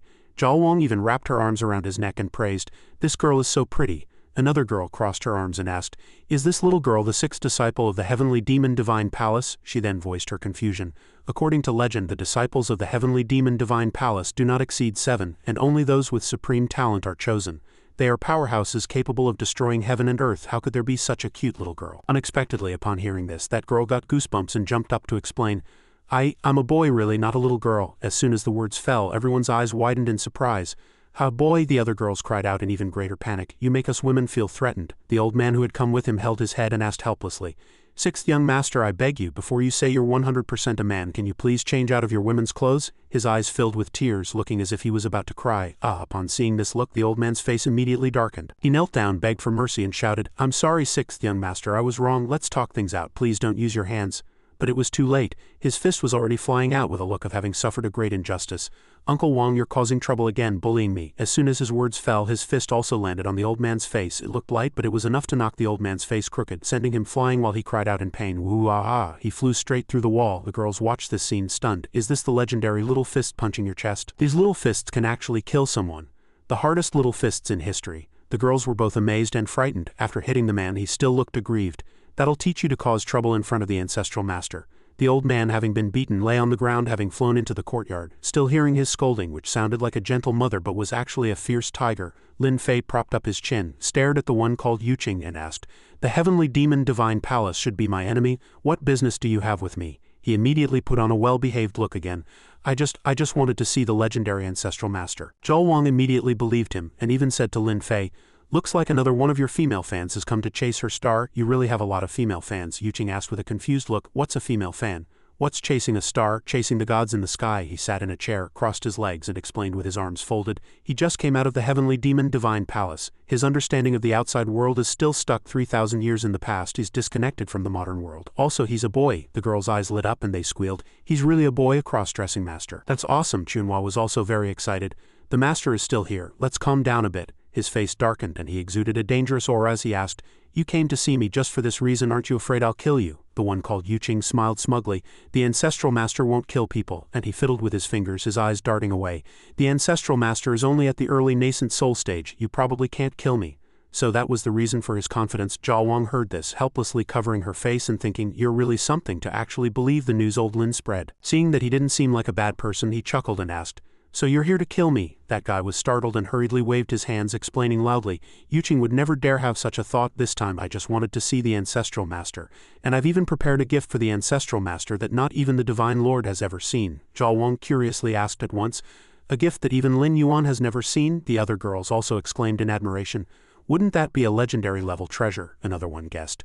"Perhaps it's another divine sword." Yuqing took out the item while smiling happily. "The ancestral master will definitely like it because I like it a lot too." The item was actually a pink machine, and he even shouted excitedly, "Ancestral master, are you surprised? Are you shocked?" Everyone else lost interest, their eyes widening as they asked, "Ha, just this? A cotton candy machine, and it's so old too." Lin Fei looked at the cotton candy machine, not at all surprised. He had thought it was something amazing, but it was just something that fellow Yuqing liked. He smiled so much his eyes narrowed into a line. "Ancestral master, the heavenly demon divine palace has many scriptures recording various magic treasures, but this is a miraculous treasure that has never been mentioned in any of them. It can create a sweet cloud-like thing that you can eat." He frowned and asked, "Where did you get this thing?" He acted mysterious, but his answer was useless. "From a mysterious old grandpa." The three girls listened, each exclaiming with their own curiosity, "Is the old grandpa who sells cotton candy very mysterious?" Someone asked, "Why is he associated with mystery?" Little Xiaoyue frowned. "Sure enough, is this handsome boy's reaction time different from ordinary people?" The one called Yuqing clenched his fist, showing off very excitedly. That old grandpa looked very ordinary. He threw some mysterious little particles into this magic treasure, and when the magic treasure spun, a cloud-like treasure called cotton candy was born. It was especially sweet. Lin Fei listened, feeling helpless and speechless. How could he not recognize this thing? He frowned and thought, "The heavenly demon divine palace entered the small world 3,000 years ago, and sugar only appeared during the Eastern Zhou dynasty. It's normal for him not to know." "This thing wasn't his," he asked curiously. "You don't have modern currency. How did you get this? Did you steal it?" The one who had been so happy just a moment ago immediately deflated and waved his hands repeatedly, explaining, No, how could I do something like that? I traded a gold ingot for it." He even held up his hand to show how big the gold ingot was. "A 10-tael gold ingot this big, and that mysterious old grandpa gave me the magic treasure. It was such a great deal." He naively asked, "Ancestral master, did I strike it rich? Trading a gold ingot for a beat-up cotton candy machine." That old grandpa was the clever one. He was speechless. He squinted at him sympathetically, not exposing the truth, and just said perfunctorily, "That's right, you've surpassed the category of genius and become a business prodigy. You must be the only person to have traded a gold ingot for this thing." The one called Yuqing was overjoyed to hear this. His cheeks flushed and he covered his face with delight. "Then, ancestral master, I hope you will accept this treasure." Zhao Wang moved closer to him and whispered, "He sincerely wants to give this to you. Why don't you accept it?" Lin Fei glanced at her, puzzled. "Do you think it's appropriate for me to accept this, a cotton candy machine? It'll just take up space at home." Hearing this, that guy put on a coquettish look again, his eyes watery. "Doesn't the ancestral master like it?" This look of his was truly eye-catching. The girls' eyes lit up and they praised in unison. "He's so cute." Zhao Wang once again patted his shoulder and persuaded, "Just accept it." So he had no choice but to accept the thing. "Then I'll accept it. I'll take it as your gift to Zhao Wang." Now everyone was happy. In the room he sat in a chair surrounded by the girls while the one called Yuqing knelt on the floor. "Thank you, ancestral grandmother, you're the best." Hearing him call her that, Zhao Wang felt a bit embarrassed and thought, "Ancestral grandmother, I'm only 20 this year. I don't know if I should be happy or sad." After receiving the gift, Lin Fei wanted to see his guest out. He held a glowing orb in his hand and said to him seriously, "Let's get this straight. I'm not giving you a gift for our first meeting. You've seen me. If there's nothing else, you can go back." It wasn't that easy for him to leave. He hadn't done anything yet. He now earnestly cupped his hands and told the truth. "I have one more thing to ask, if I may." He looked him straight in the eye and pleaded, I just want to ask for your guidance. He didn't refuse, replying, I can, but there's something I must confirm first. He was well aware that a huge purple eye was monitoring his every move from the outside. His eyes lit up and his face turned grim as he asked directly, did someone from the heavenly demon divine palace send you to test me? He knew that from the moment Zhang Yuqing appeared, that feeling of being spied on had returned. That one acted very aggrieved, shaking his head vigorously and vehemently denying it. No, I came on my own. Seeing that he didn't look the least bit guilty or fake, he fell silent and calculated. It seems this kid is being used as a pawn. There's a deeply hidden figure in the heavenly demon divine palace. Seeing him suddenly fall silent, he cupped his hands again and asked, Ancestral Master, didn't you say you were going to guide me? Lin Fei stood up and a light began to surround his body. Let's find another place. He immediately flew out after him, happily agreeing, All right, Ancestral Master, I'm coming. The old man also hurriedly flew after him, shouting loudly, Sixth young master, I'm coming too. The two were flying through the air when suddenly a huge beam of light flashed in the distance. It was a golden dragon. It circled in the sky, observing the scene below and muttering to itself, I've been out for so long this time.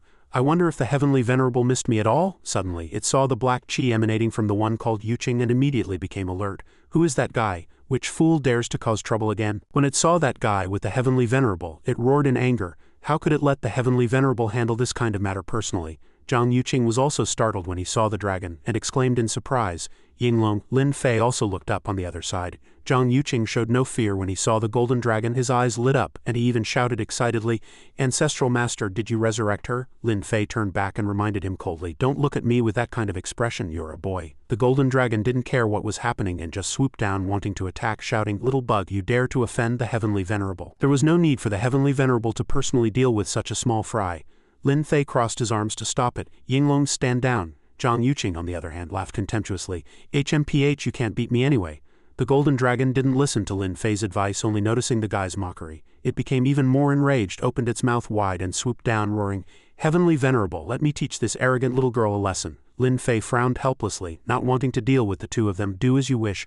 Zhang Yuqing turned his head in surprise and asked, Ancestral Master, are you really letting me bully her? Lin Fei couldn't be bothered to interfere in this matter anymore. Do as you wish, don't ask me anymore. It's not like anyone listens to me anyway. Do I have to stand between you two to stop you? The dragon opened its mouth wide, forming an energy ball ready to shoot down, still cursing arrogantly. The few girls below watched this scene and asked each other in confusion, Why is Yinglong here too? They look like they're about to fight. Xiaoyue also asked, Is that cute kid Lord Yinglong's opponent? The dragon, thinking it was very powerful, used all its strength. I'll let you see what I'm capable of.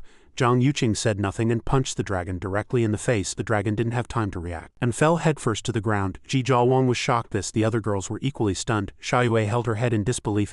Is he really that pitiful child from before? I think so. His servant was also so scared his face turned pale, and he asked himself with his mouth agape, Sometimes I even wonder how I've survived all these years. With just one blow his punch sent Yinglong sprawling on the ground. He was still muttering the name of the heavenly demon divine art's blazing sun body technique, feeling pain and regret in his heart. No wonder the heavenly venerable told me to stand down, damn it. Who could withstand that? She didn't listen when she was told, and now she's injured. She can only bear it. Lin Fei saw that the fight was over and calmly put his hands behind his back and ordered, All right, stand down. Zhang Yuqing smiled so much his eyes narrowed into a line and flew over. Yes, Ancestral Master, I told you couldn't beat me. Yinglong had no choice but to change back to her human form, wipe the blood from the corner of her mouth and glare at him with a snort. That guy flew in front of Lin Fei. Ancestral Master, now we can. He was suddenly startled, looked to the side and asked himself angrily, Why is another troublesome guy here? The person who had arrived was Yun Guang from Yunhua Palace. As soon as he arrived he glared and questioned, Lin Fei, Lady Yunhua's avatar isn't here today. Let's see who can save you now. Zhang Yuqing pointed at him and asked Lin Fei, Ancestral Master, he's causing you trouble. Do you need me to take care of that nobody? Lin Fei sighed and allowed him. He's just a bug, you handle it. Seeing Lin Fei's disdainful look, the old man became furious and cursed, You dare to be so arrogant even when you're about to die. Zhang Yuqing scratched his face, looked at him in confusion and asked teasingly, Arrogant, are you a big shot? The old man's treacherous eyes stared as he proudly introduced himself.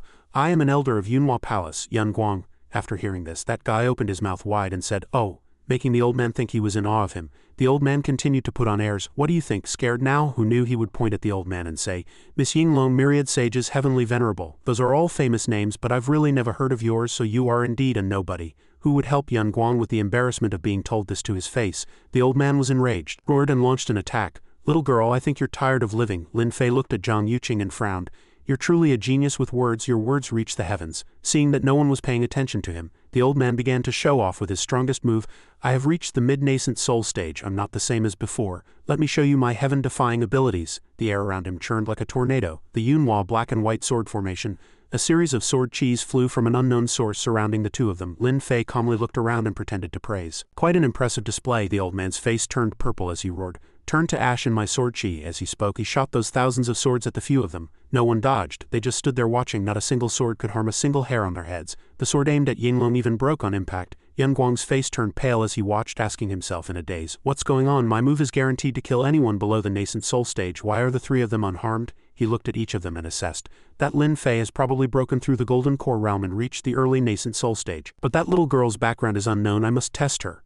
So he pointed at Zhang Yuqing and asked loudly, little girl, you say I'm a nobody, so what's your background? You're starting to compare backgrounds when you can't win? That guy frowned and answered bluntly, I'm a boy. I am the 6th young master of the Heavenly Demon Divine Palace, Zhang Yuqing. As soon as the words fell, the old man's face immediately turned pale and he froze in fear, muttering repeatedly, Heavenly Demon Divine Palace. In less than a second he turned and flew away, leaving only a farewell. Lin Fei watched and praised with admiration. That guy's escape is really decisive. Zhang Yuqing wouldn't let him go so easily and immediately flew after him. Yan Guang saw the figure flying like an arrow behind him, knew something was wrong, and panicked. Oh no, that guy isn't going to let me go. Forced into a corner, he shot an energy ball directly at Zhang Yuqing and even threatened. Since it's come to this, don't blame me. The move came like a fierce bolt of lightning. You asked for it, die. The other side showed no fear, dodging to the side, flying back and forth. The move was fierce, but it couldn't hit. Instead, his foot had already come over, a fatal flying kick directly hitting the old man in the stomach, sending blood splashing everywhere. He had hit the person himself, yet he cried out, oh no! Yan Guang spun like a top and then crashed heavily to the ground, exploding into pieces. The girls watched the battle from a distance, all of them stunned, their mouths agape.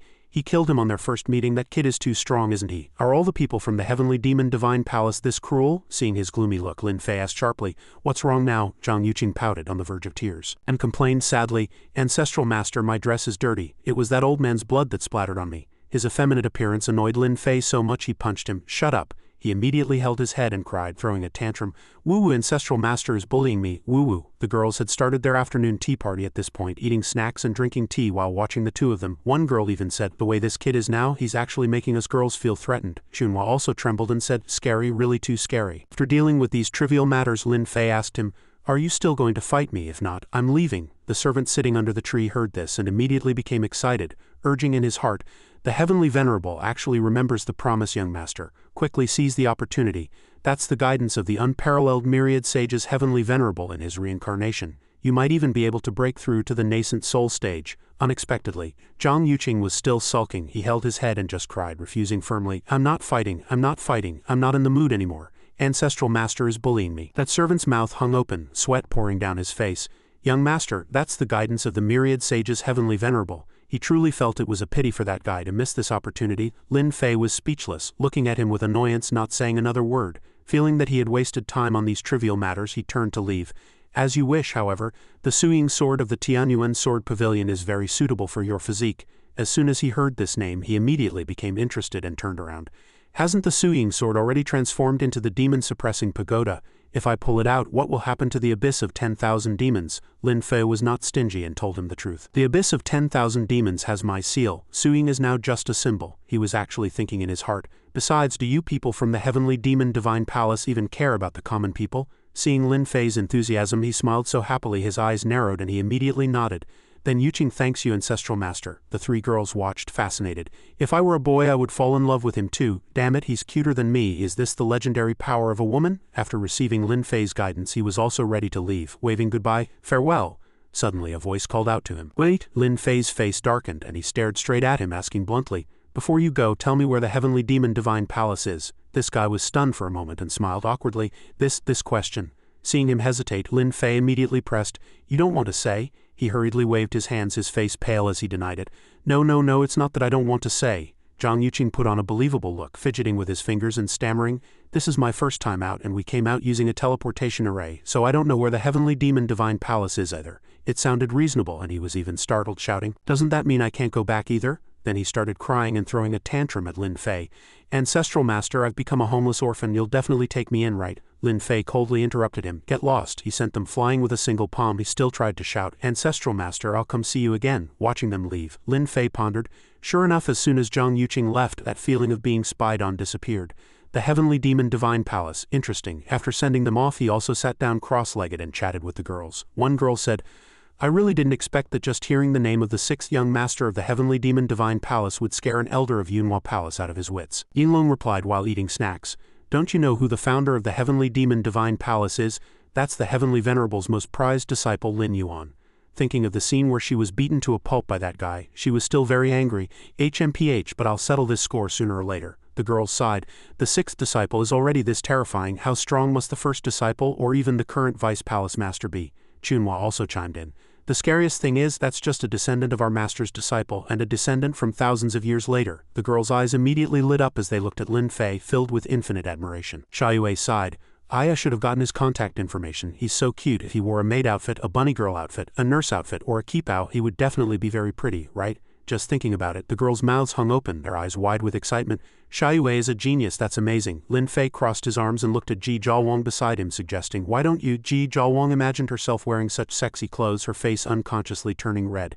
Do all men like to dress like that? The other girl suddenly hugged her arm tightly and started to heckle. Master, if Sister Zhaowang won't wear it, we'll wear it for you. Seeing this, her eyes turned red with jealousy, and she immediately shouted in anger, Who said I wouldn't wear it? All of you move aside. Yinglong was already very angry with that guy. How could she miss such a good opportunity? She immediately grinned wickedly.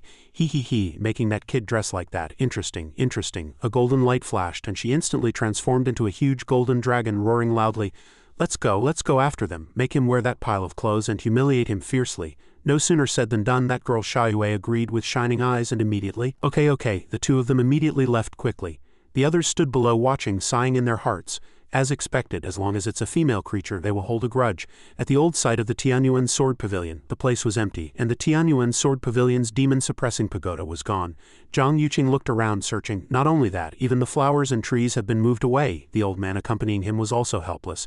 Damn it, someone beat us to it. Among the 6 young masters of the Demon Palace, only you still lack a suitable weapon. A terrifying purple-black light shone in that guy's eyes. He made up his mind. The ancestral master said the demon-suppressing pagoda is still here, so it definitely wasn't taken by the people of the Sword Pavilion. I must find out what exactly happened here. Suddenly seeing black smoke drifting in front of him, he immediately became alert. That's the aura of a sword. Something suddenly blocked the sky, and the two of them looked up in surprise. Something is coming. Is it an enemy attack? But it turned out to be the golden dragon. Seeing it, he asked, Yinglong, why did it follow us? Xia Yue flew down like an arrow, shouting excitedly, Little brother, we meet again. That guy recognized her as one of the ancestral master's people. She hugged his shoulder tightly, spinning around happily and enticing him. Little brother, your dress is dirty. Big sister will take you to buy new clothes, okay? As soon as he heard these words, his eyes lit up like stars, and it was clear he was overjoyed. New clothes. In the dream wardrobe, laughter rang out. Wow, it really suits you. Zhang Yuqing, wearing a brand new short outfit, lay on the bed posing. Does this really look good? The girls also liked it so much their faces turned red. Smoke even came out of their noses. Super good looking. At this time, in the sword demon's tomb, the fire demon's questioning roar echoed. Why do you resist me? He looked angrily at the sword bound by chains before him. I treat you as a supreme treasure, yet you refuse to fall into my hands. That person is also gone. Why are you still so obsessed with him? Suddenly, a weak voice interrupted. Master, please restrain yourself. Your disciple can't take it anymore, he thought with worry in his heart. Just his killing intent alone is more than I can bear. He was drenched in sweat, enduring with great difficulty. Is he really just a remnant soul? Seeing him, the devil became even more frenzied. He roared. You've already discovered it, haven't you? The guy begged for mercy in terror. Master, what are you trying to do? His entire body was engulfed in blazing flames as he said bluntly, How does it feel? After speaking, he seized the disciple's physical body, leaving only painful screams echoing. After the possession, his face became hideous, his claws sharp. He roared triumphantly, I've already gotten Suying. Now, as long as I kill the person it has chosen, Suying will submit to me forever. Lin Fei and Ji Zhaowang were sitting together, leisurely reading a book. He asked out of boredom, finished again. When the hell is this guy going to update? Saying that, he tossed the book directly behind him. Seeing him like this, she complained, Isn't it because you read too fast? I haven't even understood it, and you've already turned the page. If you keep this up, you're going to burn through the entire history of human-created manga. Lin Fei leaned back in his chair, hands behind his head. If I wanted to, I would have finished it long ago. I'm just waiting for some boring people to come knocking. Ji Zhaowang's eyes widened in surprise as she asked, What do you mean, waiting for boring people to come knocking? He looked at the sword on the table, frowned, and replied, The news that I've obtained the Zushin sword has already spread throughout the entire cultivation world. Those who covet it should be coming to try and take it soon. He spoke of such a bloody affair so casually. What's there to wait for? She was speechless, sweating. Do you just wait for people to cause trouble for you every day? Don't you have your own things to do? He didn't answer immediately, just stared at the ceiling for a moment before speaking. I do, but I don't have any leads for now. I want to find the ultimate Tao weapons left in the mortal realm by the 9 celestial emperors, seize their power and help me recover from the injury to my great Tao. He was also planning to shatter the celestial realm's barrier later and settle old scores with him. It turned out he wasn't looking at the ceiling but gazing up at the heavens. After hearing this, Ji Zhaowang also felt it was a distant goal and said puzzled, "Well, your business is quite a big deal." Suddenly she changed the subject. "What do you think of the heavenly demon divine palace? I thought they were all bad people, but someone like little Qingyue doesn't seem to be a bad person." Her eyes widened with curiosity as she stared at him. "Will you destroy them?" Lin Fei answered indifferently. "That doesn't depend on me, it depends on them. If they want to die, I certainly don't mind, it's just a small effort anyway." Just then a trace of killing intent flashed across his face and he smiled slyly. "A fish has taken the bait." Sure enough, an old man appeared outside their house. As soon as he arrived, he asked, "Flying Cloud Manor, is the Zushin sword I sensed hidden here?" After speaking, the old man shouted, "People of Flying Cloud Manor, get your asses out here for this venerable one." Uninvited and causing a ruckus at someone else's home, he and the girls had already come out to greet him. He crossed his arms and replied coldly to the old man, "Unfortunately, I don't know how to roll, I only know how to walk." The guy named Zhao Zui glared and shouted, "Sharp-tongued brat, hand over the Zushin sword or you will be killed without mercy." As fierce as the old man was, Lin Fei was just as unconcerned. He looked at him indifferently and provoked, "In that case I won't hand it over. Go ahead and kill me." The guy went crazy with anger, charged down with his head lowered, eyes wide, shouting, "Bastard, it seems you won't shed a tear until you see your own coffin." He stood straight on the lawn, hands behind his back, with a sanctimonious look. "Do you know who this poor Taoist is?" He glanced at the girls behind him. "I don't, do you?" The girls understood and answered with wide eyes, "I don't know either." Chunhua asked naively, "Is it that handsome old man who just debuted recently?"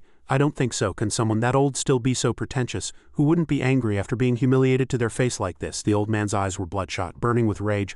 "I am the Grand Elder of the Lingshu Dao sect, Zhao Zui." He announced his name, but still no one paid him any mind. He remained cold. "Oh, and then, if I recall correctly, this Lingshu Dao sect seems to have been wiped out once by the third disciple of the heavenly demon divine palace." This was a fatal remark, contemptuous to the extreme. The old man was so angry the veins on his forehead bulged. He roared, "Fine, fine, fine, fine. Since you're so ignorant of what's good for you." Before he could finish, he threw a punch at him. "Boundless heaven and earth, orthodox law of Lingshu, by the power of the four symbols, vermilion bird manifest." He pointed two fingers straight at the sky. "You all must die." The sky filled with dark clouds and a huge flame shot out, smashing violently towards the ground. But even this was not enough to scare anyone. Lin Fei even looked up and remarked, "Looks pretty strong." The old man stomped his foot and shouted, "If you're scared, kneel and kowtow now. I can still spare your worthless lives." Before he could finish, Lin Fei waved his hand and shouted, "Go!" A stream of azure light like water gushed out. With just one strike, the old man's flame vanished into thin air and Lin Fei said speechlessly, "So weak." On Zhao Zui's side, his eyes widened. He gripped the sword on his back, no longer daring to boast, thinking nervously, "Since this kid was able to get the Zushin sword, his strength is indeed extraordinary. I'll have to use my real skills.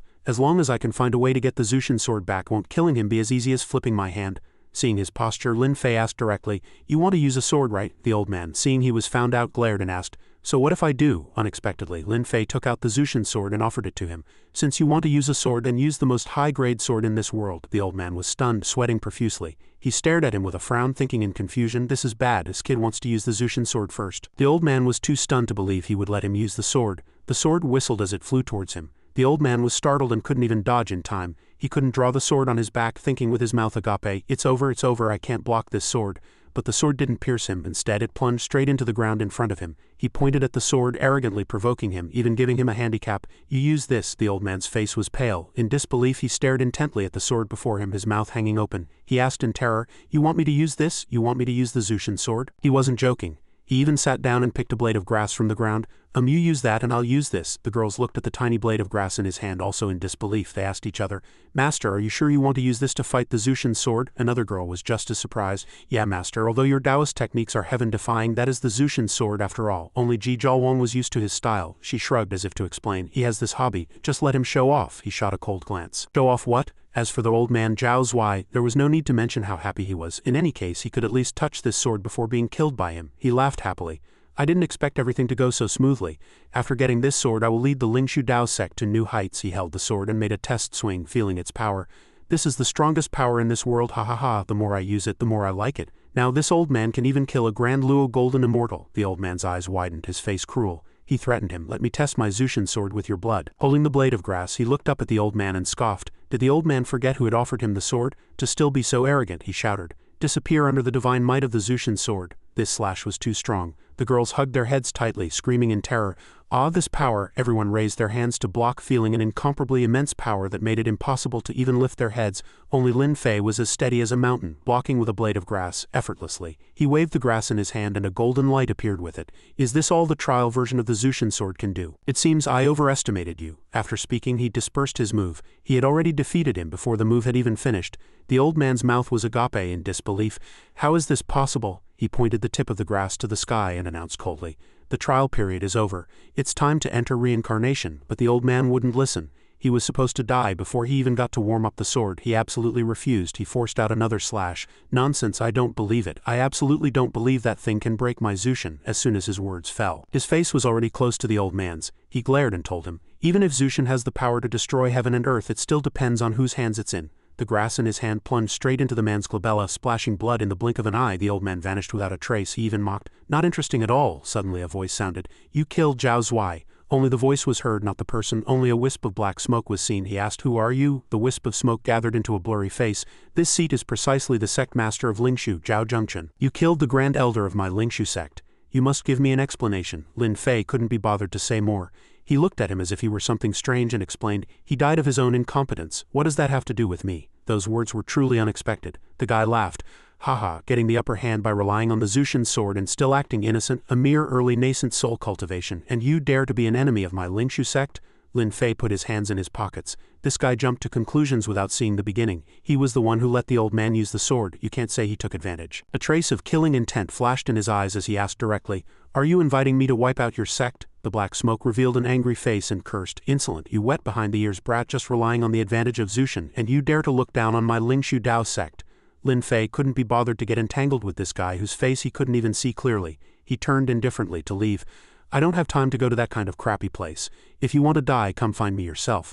No need to drag your entire sect down with you." Seeing that he didn't take him seriously at all, the guy went crazy with anger and roared, "How dare you look down on this seat so much?" This Zhao Zhengchen had no other choice but to use his bait. "I have a woman named Qing Lishui in my hands. If you don't come, I'll make her wish she were dead. Let her have a taste of all the male cultivators in my Lingshu Dao sect."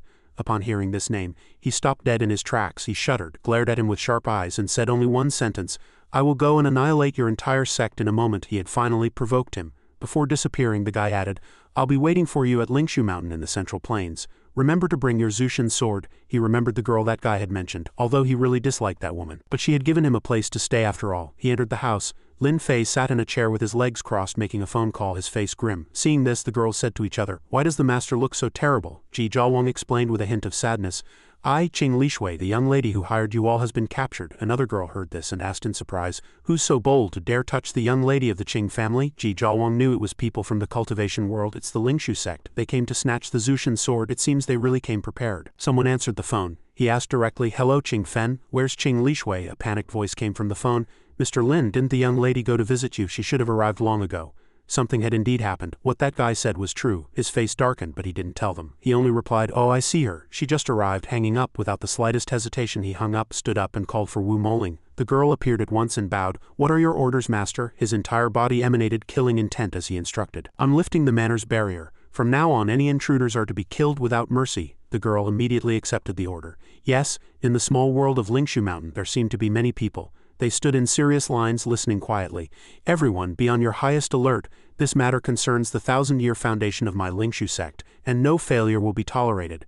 Zhao Zhengchen stood above, clenching his fist and shouting, "Elders, the opportunity to achieve greatness is now." The people below echoed in unison with all their strength, "Victory in this battle is certain. Lingshu forever."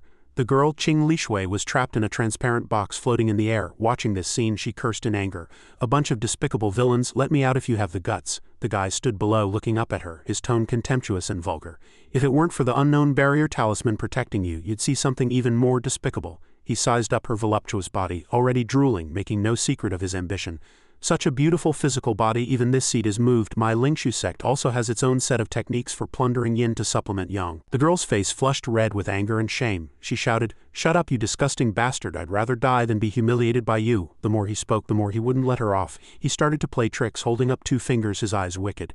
"Is that so? But my Lingshu sect has a secret art. Although it can't break your barrier, I can break your mind." After speaking, a strong light emanated from his body.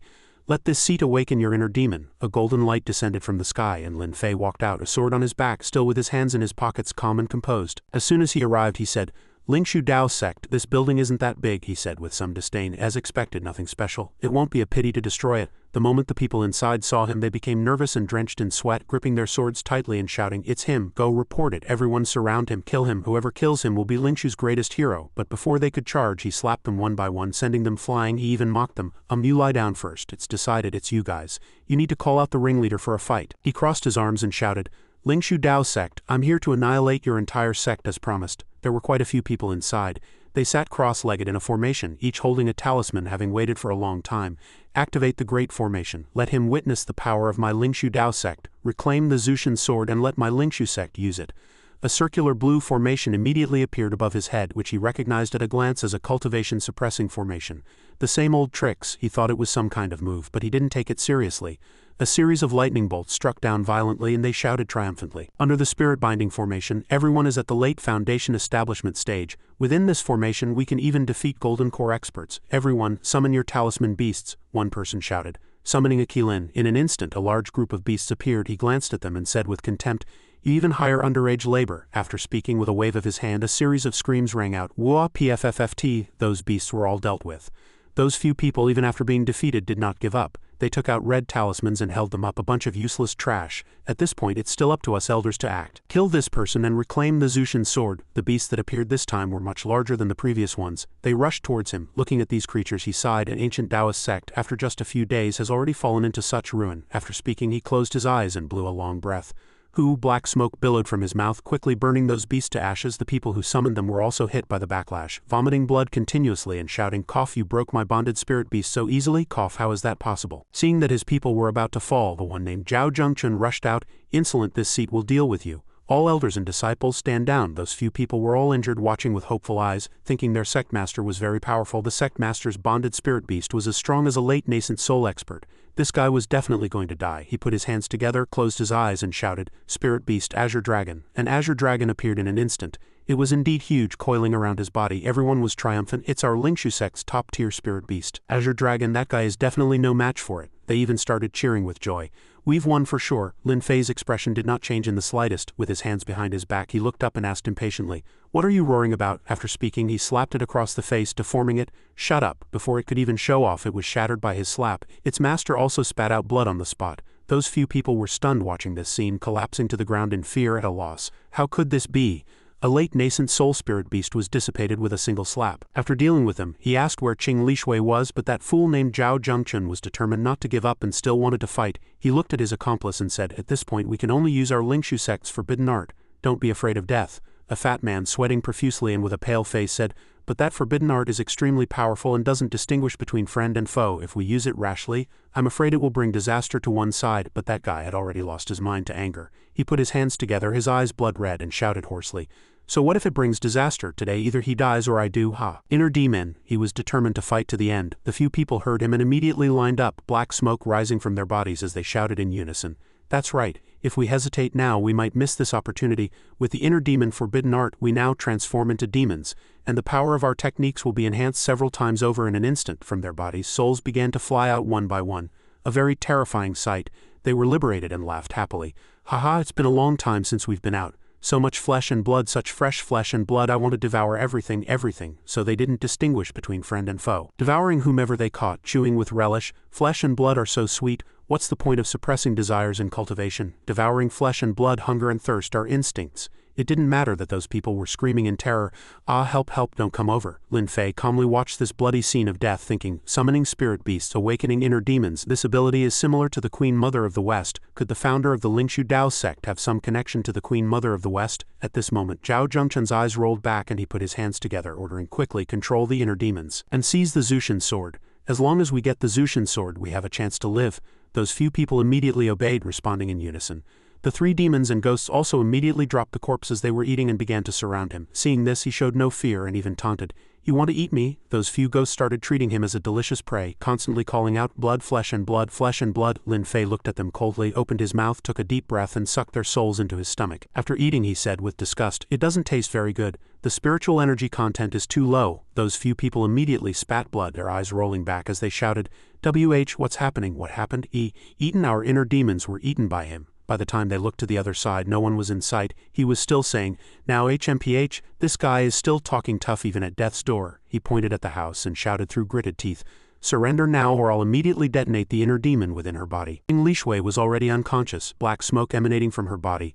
Lin Fei could tell at a glance that the black qi was dense. Qing Lizu's inner demon had been awakened, but that being said, what did he have to fear? He walked towards him with his hands in his pockets, completely at ease. What's there to be afraid of with such a small matter? Why don't you try awakening it? Not only was he not afraid, but he even provoked him. With no other choice, he gritted his teeth, a black ball of fire in his hand, and threatened, "Bastard, you're the one who harmed her." After speaking, he threw it directly at the house. This guy was truly blaming the victim, a master of framing others. Qing Lishui was enveloped in a cloud of black smoke, veins popping out, eyes bloodshot, screaming in pain. Lin Fei was not anxious at all. He snapped his fingers. "It's just a mere inner demon." A golden light shot into her body, and in an instant all the darkness disappeared as if nothing had happened, and she returned to normal. What's so difficult about dispelling it?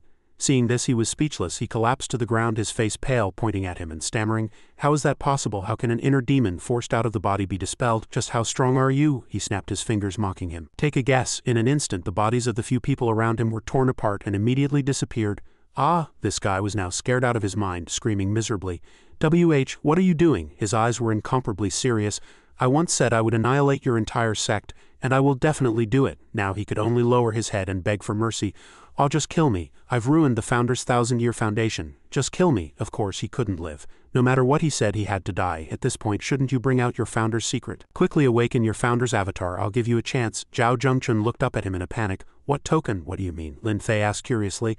"Didn't the founding ancestor of your sect leave something behind to be used when the sect is on the verge of life and death?" Zhao Zhengchun's eyes widened. "Do other sects have that?" Lin Fei nodded. "Yes, only you don't." Zhao Zhengchun hurriedly rummaged through his clothes. "No, impossible. My Lingshu Dao sect must have a token too. Let me look for it." Lin Fei crossed his arms. "Go ahead and look." Zhao Zhengchun frantically searched for something, muttering, "Where is the sect's ancestral treasure? Where is it?" After stripping off his clothes, Zhao Zhengchun finally found something. He happily offered the jade pendant with both hands. "Found it. I told you my Lingshu Dao sect has one too. The founder would never." A beam of light suddenly appeared, shattering the jade pendant. Zhao Zhengchun's eyes widened as he shouted, "The Founder's token." It turned out that beam of light came from Lin Fei's hand. He raised an eyebrow and said, "Now that you've found it, call him out." Zhao Zhengchun angrily rushed forward to hit Lin Fei. "How dare you destroy my grand ancestor's token? This seat will fight you to the death." At this moment, a pillar of azure light suddenly appeared behind Zhao Zhengchun. Startling him, from within the light pillar, a young man walked out. "What is the reason for summoning me?" Zhao Zhengchun's eyes lit up. "Grand Ancestor, it's Grand Ancestor Zulingza." As soon as Grand Ancestor Zulingza appeared, he saw the cracks and bloodstains all over the ground. He frowned in anger. "How audacious," he shouted. "Who dares to destroy my lineage? How audacious!" Zhao Zhengchun held his head, looking at the furious Grand Ancestor in terror. Fierce wind blew as he shouted, "Grand Ancestor, quickly retract your divine powers. If you keep this up, the sect will be completely destroyed." Grand Ancestor Zulingza landed on the ground and looked at Zhao Zhengchun arrogantly. "And you are?" Zhao Zhengchun hurriedly knelt down to introduce himself. "Grand Ancestor, I am your 32nd generation disciple, the current sect master of the Lingshu Dao sect. My sect has been destroyed to this state at this point." Zhao Zhengchun angrily pointed at Lin Fei, who was standing leisurely with his hands in his pockets. "It's all thanks to him." Grand Ancestor Zulingza dangerously drew his sword and stared intently at Lin Fei. "So it was you who destroyed my Dao lineage?" Zhao Zhengchun looked at his Grand Ancestor with admiration. "Bastard, even if you are in the legendary Void Insight realm, you must die here today." "The Zushin sword will ultimately be mine," Lin Fei replied indifferently. It was me." Suddenly, Grand Ancestor Zulingza's eyes widened, recognizing Lin Fei with surprise. He didn't rush forward and roar like before, but hurriedly knelt down. "Zulingza pays his respects to the Heavenly Venerable. It has been 5,000 years, and the Heavenly Venerable's grace is as it was before." Zhao Zhengchun's expression twisted. He didn't understand why his Grand Ancestor would kneel before him. Lin Fei looked at Zulingza. "You know me," Zulingza explained. "Heavenly Venerable, back then on Spirit Mountain I was fortunate enough to listen to your sermon with Lady Yunhua. At that time I thought you had already stewed the immortal crane." Lin Fei raised an eyebrow. "So it was because I casually said the immortal crane was plump, and the Taoist boy who killed the immortal crane to offer it to me was you? Tisk. Back then you were even beaten by Zhao Ji until your butt was raw." Zulingza scratched his head and chuckled. Zhao Zhengchun watched all of this from a distance, so scared he broke out in a cold sweat. What in the world is going on? Grand Ancestor even stewed a crane for that kid, and he was beaten. At this moment, Zulingza suddenly turned his head, frowning at Zhao Zhengchun. "Heavenly Venerable, it seems my lineage has offended you." Before he could say anything, Zulingza had already drawn his sword and approached Zhao Zhengchun. "Today I will thoroughly clean house. Lin Fei hurriedly placed his hand on Zuling's head to calm him down. No rush, look at the reason first, then we'll talk. Zuling's gritted his teeth, bullying the weak, taking a woman hostage and even using the sex-forbidden art to satisfy his selfish desires. The more Zuling's spoke, the angrier he became. He drew his sword, infused it with spiritual power, and then rushed towards Zhao Zhengchun. Didn't this poor Taoist instruct you back then not to cultivate the inner demon unless absolutely necessary? If it's not for the sake of all living things, you must never touch the inner demon, Zuling's shouted loudly. You deserve to be killed. Under Zuling's immense power, Zhao Zhengchun's flesh was blown away. After dealing with the disgrace of the sect, Zuling's clasped his hands and apologized. The Lingshu Dao sect founded by this humble Taoist has fallen and offended the heavenly venerable. I hope you can forgive me. I never thought the lineage I passed down would come to this. Lin Fei didn't mind much. He walked closer to the glass cover. It's fine, this isn't the first or second time something like this has happened. I have something to ask you.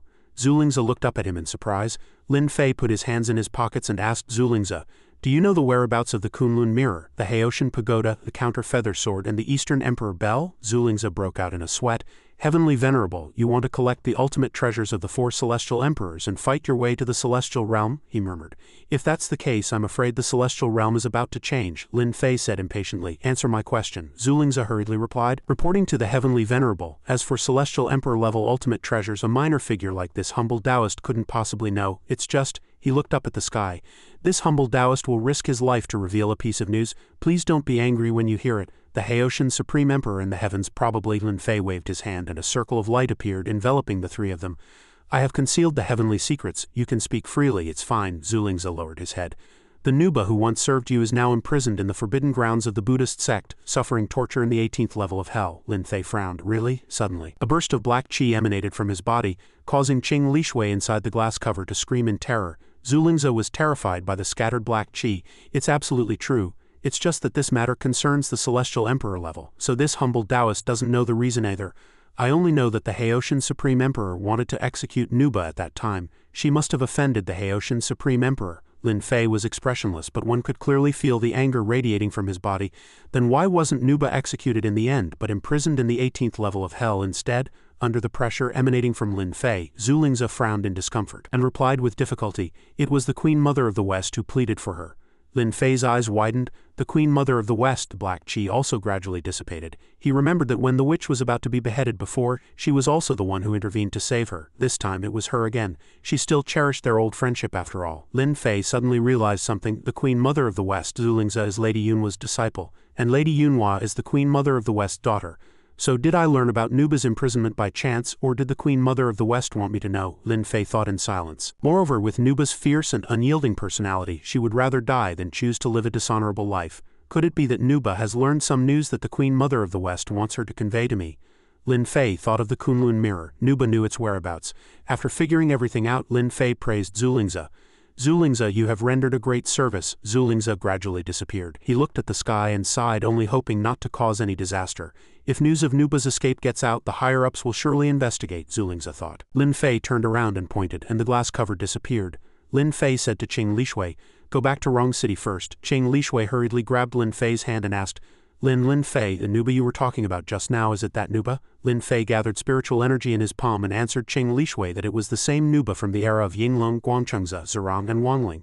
Qing Lishui said in astonishment that it was the Nuba who had helped the Yellow Emperor defeat Qiyu. With a wave of his hand, Lin Fei dispersed the spiritual energy, which enveloped Qing Lishui and teleported her away. In an instant, Qing Lishui was back in her modern room, but the timing seemed a bit off. An amorous voice came from the phone, causing both of them to freeze. The scene shifts to the Cold Mountain Ancient Temple. Lin Fei nonchalantly pushed the door open and walked in as if it were his own home. The monks inside were startled by this uninvited guest. They hurriedly assumed defensive postures. Who is it? Don't they know this is a Buddhist sect? This person is truly audacious. Lin Fei paid them no mind, walking straight in with a blank expression. The monks surrounded Lin Fei in terror, not daring to approach him. Terrifying. Why is this person so fierce? What on earth does he want to do? With an aura that could slay gods and Buddhas, who would dare to stop him? An old monk walked up to Lin Fei. Namo Amitabha. May I ask what business brings you to my Cold Mountain Ancient Temple? Lin Fei stared coldly at the old monk. You have the aura of Nuba on you. The old monk's hair stood on end. He was terrified and on high alert. What is this person's background to be able to see through me with a single glance? The old monk turned to leave. Benefactor, this poor monk does not understand what you are talking about. You are not welcome here. Show the guest out. The young monks received the order and immediately prepared to attack Lin Fei. Lin Fei, standing behind them, wasted no more words and directly raised his hand to choke the old monk from a distance. The old abbot's eyes widened.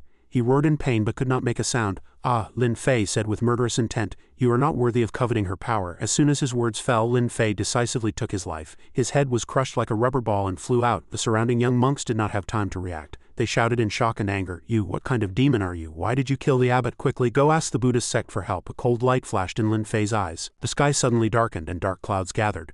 Lin Fei raised his head and easily saw through the roof. "It seems you don't need to ask for help." In the sky was the hanging temple, a golden temple floating in the air. A majestic voice sounded, "Audacious demon, to dare come to my Buddhist sect and commit evil. Your killing intent is too strong. Your crimes are unforgivable. You shall suffer the pains of hell." Lin Fei sneered and said sarcastically, "Oh, like Nuba?" The monks on the hanging temple were hit where it hurt and roared with righteous indignation, "Wicked creature. How audacious you are." An old monk who appeared to be the leader said sanctimoniously, "Since you have insulted our Buddhist sect today, this matter cannot be forgiven. Form the formation. This venerable one will personally execute this fiend." The golden spiritual energy of hundreds of people converged, emitting a pressure that could not be underestimated. The old monk's eyes shone. In the hanging temple, even a deity transformation stage expert must cease their evil deeds. He put his palms together, his entire body emitting golden spiritual energy. "Lay down your butcher's knife and become a Buddha on the spot." Lin Fei watched him with complete composure. The old monk used the Buddhist sect's ultimate move, the lion's roar. His spiritual energy transformed into a lion's head which roared and charged at Lin Fei. The young monks were stunned by this power. They shouted, "The Buddha has appeared, the Buddha has appeared. There really is a Buddha in this world." But Lin Fei only frowned. He stood there, a set of golden clothes covering him.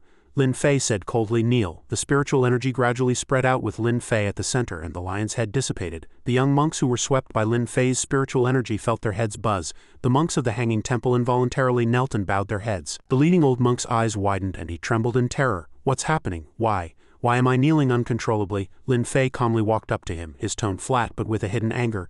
"Every one of you is so sanctimonious. A pity you can't even cover up the smell of Nuba. In these 3,000 years, Nuba's power has helped quite a few of you Buddhists become Buddhas and ascend, hasn't it?" Lin Fei frowned. "Back then, that monkey who caused chaos in the heavenly palace was only imprisoned for 500 years. Nuba descended to the mortal world on heavenly orders to help the Yellow Emperor unify China, yet you have imprisoned her for a full 3,000 years. Do you think that's reasonable?" The old monk replied in terror, his voice trembling, "And not very reasonable." Lin Fei smiled faintly. "Since it's not reasonable, then call your patriarch to see me, otherwise I will destroy his Tao lineage right now." The old monk was very afraid before, but when Lin Fei mentioned the patriarch, he struggled to raise his head. "Do you know who my patriarch is? The founder of our Buddhist sect is a disciple of the Tathagata Buddha, the Wei Wang Buddha," he said angrily, though his entire body was still trembling with fear. "You want to see him? Who do you think you are? The Haoshan Supreme Emperor. If you have the guts, let me go, and this venerable one will kill you with his own hands." Lin Fei sighed. "Another comedian." He smiled and flew into the air. "I'll lift the restriction on you. Show me what you've got." The monks of the hanging temple were surprised to find that they could stand up. The restriction was lifted. "Great, that guy used some dirty trick. Let's have a proper fight with him." The young monks who had been pressed to the ground also sat up in surprise, able to move again, but they didn't expect that the old monk would flee back to the hanging temple. The old monk shouted loudly, "Don't just stand there, hurry back to the hanging temple." His men were stunned, not understanding what was happening. Lin Fei raised an eyebrow. "He wants to hide in the hanging temple. Looks like there's another good show to watch." The monks who returned to the temple subconsciously did as the old abbot said, activating the temple's protective formation. Although they didn't understand why, they still did it. They shouted in unison, infusing their spiritual energy into their hands and activating the temple's protective formation. A huge four-pointed star appeared above the hanging temple. The old abbot smiled sinisterly. "Haha, that person outside is relying on his void insight realm. Our hanging temple is a divine treasure of the Buddhist sect, personally reinforced by the patriarch Nama Wei Buddha and the other Buddhas." He looked arrogantly at Lin Fei in the sky and said smugly, "Even if he's at the peak of the void insight realm, he can absolutely not break the hanging temple's defensive formation. Instead, it will only trigger the power of countless gods and Buddhas, causing a backlash against himself." The monk behind him had a sudden realization. "Then we just need to lure him into attacking the formation now," the old monk affirmed. "Exactly." He loudly provoked Lin Fei. "Brat, you have a void insight realm. You are indeed extraordinary. But do you dare to break my Buddhist sect's formation?" Lin Fei sighed out of boredom and slowly drew his sword. "You guys are really?" A trace of killing intent flashed in his eyes. "Since you requested it, of course I will satisfy you." As soon as his words fell, Lin Fei swung his sword at the hanging temple. The spiritual energy emanating from the blade rushed towards the hanging temple like an army of a million. This sword strike collided with the protective formation outside the hanging temple, and it seemed to have the upper hand. The monks hugged their heads in panic. "Oh no, the formation can't hold, it's over, we're all doomed." The old abbot hurriedly appeased them. "Don't talk nonsense, the hanging temple's formation can absolutely not be broken." Countless small stars emanated from the large star above the hanging temple and rushed towards Lin Fei. Lin Fei glanced at the stars surrounding him. Interesting, they used a restriction to block the formation-breaking strike, but it can only block that one strike. Those small stars gradually transformed into blurry but spiritually powerful figures of monks. The monks cheered. Look, it's the primordial power blessings left by the patriarchs. That kid is finished with so many Buddha bodies. A mere void insight cultivator like him can't possibly handle it. The old abbot was also full of confidence when he saw this scene. Looks like the Hanging Temple is going to win. That's the primordial power of the immortals, gods, and Buddhas. So what if he's in the void insight realm? Lin Fei looked at the countless primordial powers around him, thoughtfully thinking, this primordial power is indeed somewhat powerful. He gently swung his sword again, but this strike easily cut through all the primordial powers. Lin Fei sneered, so that's all there is to it. The monks were dumbfounded, unable to say a word. Their main attack was easily cut apart by Lin Fei like vegetables. Lin Fei proudly raised his sword. His cold gaze fell upon the Hanging Temple. With the next sword, Lin Fei swung down, unleashing a sword chi even more terrifying than the last, as if it would sever the entire sky. This sword fell, easily splitting open the great formation and even splitting the floating Hanging Temple. Only then did the monks truly become afraid. Knowing they had picked a fight with the wrong person, they hugged their heads in panic and utter despair. Who on earth is he? Lin Fei frowned, raised two fingers and said in a deep voice, freeze. The monks were immediately frozen in place, unable to flee. They trembled in terror. The old monk watched Lin Fei approach with his sword, shivering with fear. Don't come over, don't come over. In his panic he used his ultimate move, the Mahayana Golden Body. A humanoid spiritual energy charged at Lin Fei. Lin Fei just coldly raised his hand and flicked. The distant old monk was hit by Lin Fei's long-range attack. His Mahayana golden body immediately shattered into pieces, and even he himself vomited blood due to the backlash. Veins popped out on his face as he asked in terror, which immortal mountain are you a master from? May I know your honorable name? Lin Fei pointed a finger at his face. I'll help you become a Buddha. Suddenly, a shining Buddha light appeared in the sky, causing Lin Fei to pause for a moment. A giant Buddha suddenly appeared in the clouds, even larger than the Hanging Temple Island from before. Lin Fei sneered and kicked the old monk at his feet to the ground. Ha, the classic calling the parents plot. You look quite similar to this Buddha. Are you the patriarch of the Hanging Temple? The old monk saw his backer appear and hurriedly tattled on Lin Fei. Patriarch, Buddha is merciful. This person wants to kill Buddhas and destroy the Dharma quickly. But before he could finish, the patriarch of the Hanging Temple had already shown a surprised expression. Immediately, he descended from the sky with the speed of lightning. The old monk smiled sinisterly. Brat, you're finished. The Wong Buddha will turn you to ashes with the force of lightning. But he didn't expect that the patriarch would rush down and kneel at Lin Fei's feet, loudly announcing his name. The humble Buddha Weiju under the Tathagata pays his respects to Heavenly Emperor Lin. Everyone present was so shocked their eyes widened. Ha, Kane knelt down. What's going on? The old monk was dumbfounded and collapsed to the ground in terror. What in the world is going on? Lin Fei sheathed his sword and looked down at the humble Buddha with a grim face. Weiju, do you know your crime? Weiju lowered his head, put his palms together and explained, this humble Buddha knows his crime. The disciples of my Buddhist sect were also acting on the orders of the Haoshan Supreme Emperor to suppress Nuba here. I hope the Heavenly Emperor, for the sake of my master, the Tathagata Buddha, will spare the Buddhist sect. Lin Fei asked coldly, do you think I'm close with the Tathagata? Weiju was at a loss for words. Seeing that playing the sentiment card was useless, Weiju's expression changed. He said in a deep voice, Lin Fei, you are no longer the supreme being who roamed the heavens and earth. Lin Fei calmly retorted, are you warning me? Weiju stood up. This humble Buddha wouldn't dare. But if Heavenly Emperor Lin insists on destroying the lineage of my Buddhist sect, I'm afraid this humble Buddha cannot sit idly by. Lin Fei gave him a chance to reconsider, just watching as Weiju stood up and assumed an attack stance.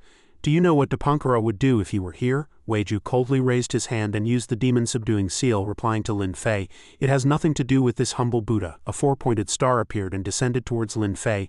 Lin Fei smiled faintly. With the wisdom of a great Buddha, he would understand that he should not be my enemy. Suddenly, Lin Fei's eyes lit up, and a fierce wind came from nowhere surrounding him. Hundreds of strange characters circled around Lin Fei. He proudly announced, I am the master of this world. A yin-yang bagua diagram appeared in the sky, absorbing every ray of light containing characters that emanated from Lin Fei. Small world, hanging mountain. The master has changed. Weiju sensed something was wrong. His face turned pale and he was terrified. Oh no, he's using his status as a god to seize the position of master of this world. Lin Fei's face was grim as he coldly spat out two words. Destroy the Buddhas. Immediately, complying with the request of this world's master, everyone of Buddhist origin dissipated in the air, as if they had never existed. The young monks screamed in terror, Ah, Wong Buddha, save me. Weiju could not escape this fate either. He looked at his already dissipated hands and said in horror, You've turned yourself into the ruler of this world, established new rules of the great Tao, and forbidden us from existing in this space? He looked at Lin Fei's much smaller human body, but the aura it emitted was extremely terrifying. To be able to do this even with his cultivation greatly damaged? Truly terrifying. Weiju gradually turned to ash, his eyes still wide with terror. Heavenly Emperor Lin, the act of ruling the world is indeed your style. Lin Fei turned and left. Behind him were hundreds of beings erased by his will. Lin Fei said coldly, "Have I been silent for too long that you've all forgotten who I am?" After leaving the Cold Mountain ancient temple, Lin Fei came to Sigua Mountain and stood before an ancient Bodhi tree. The path to hell was here. With a wave of Lin Fei's hand, the giant tree flew up as if it were being weeded. Lin Fei raised his hand. He put the ancient tree into his personal space, thinking, "Next, I should go to hell." Lin Fei stomped his foot forcefully and the ground immediately split open, becoming an endless abyss without a bottom. He casually put his hands in his pockets and walked into the deep pit. The 18 levels of hell. How many times have I been here? Lin Fei thought as he went deeper. Unable to remember, he flew quickly through the first few levels, privately commenting, "The first 3 levels are still so quiet, but these few levels are boring. Only after the 15th level does it get a bit interesting." The 16th level was the volcano hell. On a wooden frame, a creature with the head of a fish and the body of a man was bound, being burned in the fires of hell. He wailed in pain and despair. 3,000 years, 3,000 years, who will come and kill me? Who will come and kill me? I'm in so much pain, so much pain. At this moment, Lin Fei descended from the sky, kicking away a hard rock wall, leaving the fish demon dumbfounded. The protective mechanism of the 16th level released a fire dragon, attempting to kill the intruder. It opened its bloody maw and flew straight towards Lin Fei. The fish demon was terrified, thinking, back then, even with my void insight realm cultivation, I couldn't withstand this fire dragon. He's a dead man. But unexpectedly, Lin Fei sent the fire dragon's head flying with just one hand. The fish demon saw a glimmer of hope for escape and hurriedly shouted, "Senior, senior, come and help me, save me." Lin Fei was about to continue forward when he heard the shouts and turned back curiously to look at the fish demon. Seeing Lin Fei fly towards him, the fish demon shouted with emotion, "Thank you, senior, thank you, senior. I can finally see the light of day again." Lin Fei raised a hand and asked softly, "I think I just heard you asking who would come and kill you, right?" The fish demon instantly had a bad feeling and hurriedly tried to stop him. "Oh wait, Lin Fei didn't wait for it to finish. Just like how he had sent the fire dragon flying, he slapped its head off with one palm. "Now I'll help you find release," the fish demon cried out in terror. "That's not what I meant." Lin Fei continued to the 17th level, the millstone hell, which he only needed to fly over lightly. Lin Fei looked down, frowning slightly. "Hey Ocean, you truly deserve to die. How much has Nuba suffered here?" Annoyed, he quickened his pace. "Wait for me." Finally, he reached the 18th level, but the sight that greeted Lin Fei made his blood boil. Lin Fei's face was grim and his body emanated a dark, bloodthirsty aura. Before him, a woman's hands and feet were bound to a rack, her body pierced by a huge blade. It was the Nuba he was looking for. Lin Fei gritted his teeth in anger. "Veins bulging bastard." Lin Fei coldly snapped his fingers. The pillars and blades binding Nuba immediately turned to ash. Lin Fei even thoughtfully conjured a cloak and draped it over Nuba. He gently caught the blood-covered woman and said in a deep voice, "You've worked hard." Lin Fei raised his hand to heal her. "From now on you'll be fine." Nuba moved slightly and slowly opened her eyes. In her blurry vision it was Lin Fei's face. She asked softly in a daze, "Heavenly Venerable, am I dreaming?" Lin Fei lifted Nuba's face and comforted her. "You're not dreaming, it's me." But she wasn't as happy as he had imagined. Instead, she shyly turned her head away. You saw me just now?" Nuba felt dejected. "I looked so ugly just now. The Heavenly Venerable will definitely hate me for it." Lin Fei replied coldly, his eyes radiating killing intent. I only feel anger now." Nuba looked up in surprise. "Anger?" Lin Fei promised. "I will make those who hurt you pay the price." He gently put Nuba down and took out a set of clothes from his personal space. "Put this on, I'll buy you other clothes when we get back to the mortal world." Nuba brought the clothes to her nose and sighed. "Are these the Heavenly Venerable's clothes? They still have your scent." Lin Fei misunderstood, thinking Nuba was disgusted by the smell and turned his head away in embarrassment. "Don't be disgusted. Maybe the washing machine didn't clean it well recently. I'll refine it into an immortal treasure when we get back. Tisk, when I bought it, they told me it was the world's top technology." Nuba's cheeks were slightly red. She glanced at Lin Fei and he understood, closing his eyes and turning around to let her change. She thought to herself, "I'm not disgusted, I like your scent." After changing, Nuba was immediately full of life. She happily showed herself to Lin Fei, a completely different person from her blood-soaked appearance moments ago. Seeing Nuba like this, Lin Fei also smiled. Nuba suddenly rushed forward and hugged Lin Fei tightly. Lin Fei lowered his gaze, slowly wrapping his arms around her, gently patting her back to comfort her. He felt a wetness on his neck and gently comforted Nuba. Nuba finally felt that she had truly escaped her torment. She sobbed uncontrollably. I thought I'd never have the chance to see you again. Woo-woo." Lin Fei's eyes were cold as he gently stroked Nuba's head. "It's all right now. Now it's them who are in trouble." And during Lin Fei's absence, trouble had come knocking. A group of Taoist cultivators suddenly appeared in front of Lin Fei's villa, their waists adorned with swords bearing the yin-yang ring symbol. Looked coldly at the villa with dead fish-like eyes. Behind him followed a group of people. He announced his name. "This venerable one is Zhang Lan, the current heavenly master of Longhu Mountain. Will I have to act, or will you commit suicide?" Confronting them were Lin Fei's maids. "How dare you? Do you know whose residence this is?" Zhang Lan slowly drew his sword and replied, "I don't. but refining you immortal bodies and descendants of divine witches into pills can help this venerable one ascend, Zhao Wang cried out in horror. Refining living people into pills, are you insane? Zhonglan smiled, and greedily licked his lips as he looked at the maids. Ha ha ha, why not? It's not the first or second time anyway. The maids hurriedly got into a fighting stance. We will never let you succeed, Zhonglan smiled greedily. Is that so? He gathered his spiritual energy and used the Heavenly Master / shouting arrogantly, you will all turn to ash under my sword chi. The Heavenly Master / descended. Zhonglan shouted loudly, little witches surrender obediently. Dong Shui and Qing hurriedly shouted, nascent soul strength, it's over. Miss Zhao Wang, run. Zhao Wang looked at the maids in terror. If I run, what about you? Moling gathered spiritual energy in her palm and stepped forward. No one will be hurt. I once promised the master. She summoned her magic treasure. 9 Li, the Heavenly Master's sword strike, suddenly stopped before the shining light of the 9 Li scepter. Zhonglan was surprised to find, what is this thing? I can't move. He suddenly recognized what it was, the 9 Li scepter. He stared at Moling in astonishment. The most powerful treasure among the 10 witches of Spirit Mountain. Why was it in her hands? To suppress a nascent soul with a golden core, only such a peerless treasure could have this ability. Meanwhile, Moling was also beginning to falter. She gritted her teeth and resisted with all her might. Zhonglan frowned, but that girl wouldn't last much longer. Moling gritted her teeth, sweat pouring down like rain. Is this the strength of a nascent soul? It's like trying to suppress a giant beast with all my might, and I could be devoured at any moment. Moling gripped the 9 Li scepter tightly, shouting to encourage herself, 9 Li, I must end this quickly. Suddenly, a series of miserable screams came from behind Zhonglan. He was startled and looked back to find that his men had been cut to pieces. He thought in terror. This girl has some skill. If I don't think of something, this venerable one will die here too. At this moment, Moling could no longer hold on. She spat blood and shouted to the maids behind her. Quick, help me. The maids and Zhao Wang quickly rushed towards the enemy. We'll help you. But in an instant they were all repelled by a mysterious purple light. Zhonglan drew his sword, a talisman on his chest. To force this venerable one to use a precious divine power talisman, you can consider your deaths worthwhile. Moling felt she couldn't hold on any longer and shouted in terror, oh no, 9 Li! Suddenly her face turned pale as a streak of sword chi grazed her cheek. In an instant Moling screamed in pain. Aha! One of her arms was severed. Zhonglan quickly closed in and held his sword to Moling's neck. You're very strong, but unfortunately this venerable one is stronger. Moling gritted her teeth in anger. Zhonglan did not kill Moling but suddenly kicked her to the ground. He stepped on Moling's head and looked down on her arrogantly. This venerable one hates your gaze. After killing you, I will imprison your soul. Taking your body makes no difference. Moling lay miserably on the ground, a sword plunged deep into her neck. Not a single part of her body intact. She looked vaguely into the distance, blaming herself. It's all my fault. In the distance, everyone lay motionless on the ground. It's all my fault. I couldn't protect everyone.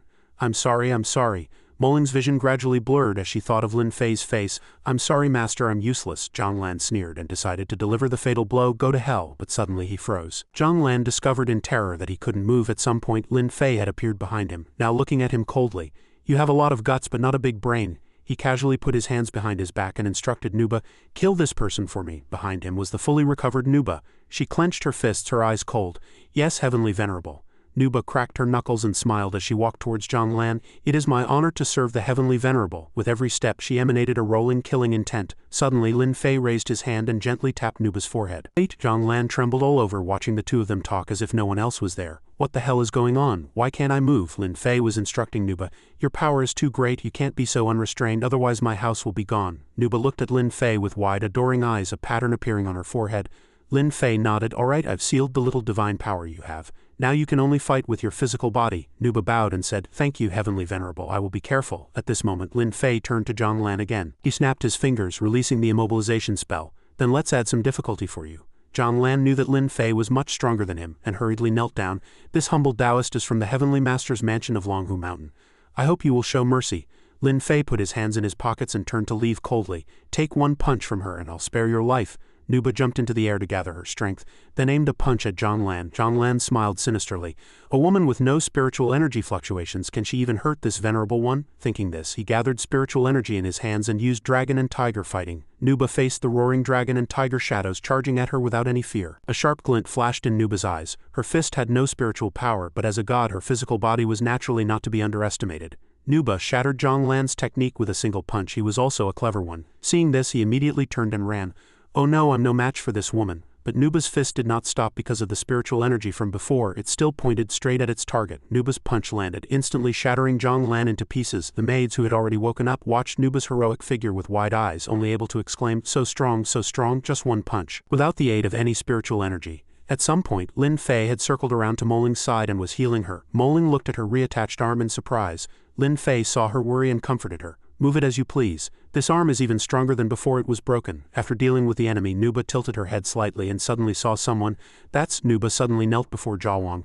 Nuba pays her respects to Empress Jiawang. Jiawang was taken aback by her. Nuba? Lin Fei patted Jiawang's shoulder. It's the Nuba from the legends who helped the Yellow Emperor defeat Qiyu. Dong Shui's mouth dropped open in surprise. Jiawang squatted down to help Nuba up. My name is Ji Jiawang. In this life I'm not some Empress Jiawang. There's no need for such ceremony. Nuba listened and looked at Lin Fei in a daze. Lin Fei nodded slightly. With Lin Fei's affirmation, Nuba was relieved. She smiled and tried to say, all right, Jiawang. Jiawang also smiled and replied, hello. At this moment, Nuba turned to the bowing maids and asked curiously, Heavenly Venerable, are they your maids? Why are they so weak? Hearing the words so weak, the three girls felt as if they had been struck by lightning, heartbroken. Lin Fei replied indifferently, my maids only need to serve me well. They have my protection. Cheng Chusui and Dong Shui were extremely moved. They looked at Lin Fei with eyes full of admiration. Master, but Lin Fei turned his head and wagged his finger. However, they are indeed too weak. It's a bit embarrassing. He took out the tree he had put into his personal space before. Eat some Bodhi fruits. It will enhance your cultivation. Everyone gathered around the huge ancient tree, its shade almost covering half the courtyard. Lin Fei explained, I pulled this back from the hanging temple of the Buddhist sect. That Buddhist sect wasn't very good, so I pulled the tree back for you. Everyone stood under the shade of the tree. Moling scratched her head. The hanging temple of the Buddhist sect, is it the one founded by the legendary Namo Wowie Juwang Buddha? Ching was stunned. I heard that the Namo Wowie Juwang Buddha attained Buddhahood under a Bodhi tree. Could it be? Lin Fei affirmed calmly, it is this tree. Hearing this, the maids immediately stared at Lin Fei with wide eyes. Ah? Dong Shui curiously looked at the lush green Bodhi fruits. Although this tree has a great origin, but these Bodhi fruits don't seem to be ripe yet. Lin Fei explained. Even if they're not ripe, it's enough for you. Of course, these fruits only ripen once every 500,000 years. If you're willing to wait, then pretend I didn't say anything, he continued. By the way, I'll remind you, although this thing isn't precious, the more you eat now, the higher your realm will be. With just this one sentence, Lin Fei ignited the girls' greed. Their eyes sparkled and they rolled up their sleeves, ready to fight for them. Dong Shui, Chusui and Cheng all rushed up to grab the fruits. I'm going to eat the most, I'm not letting you have it. They're all mine. Jiawang and Moling were not to be outdone. How could I lose to you guys? I can't let Master down either.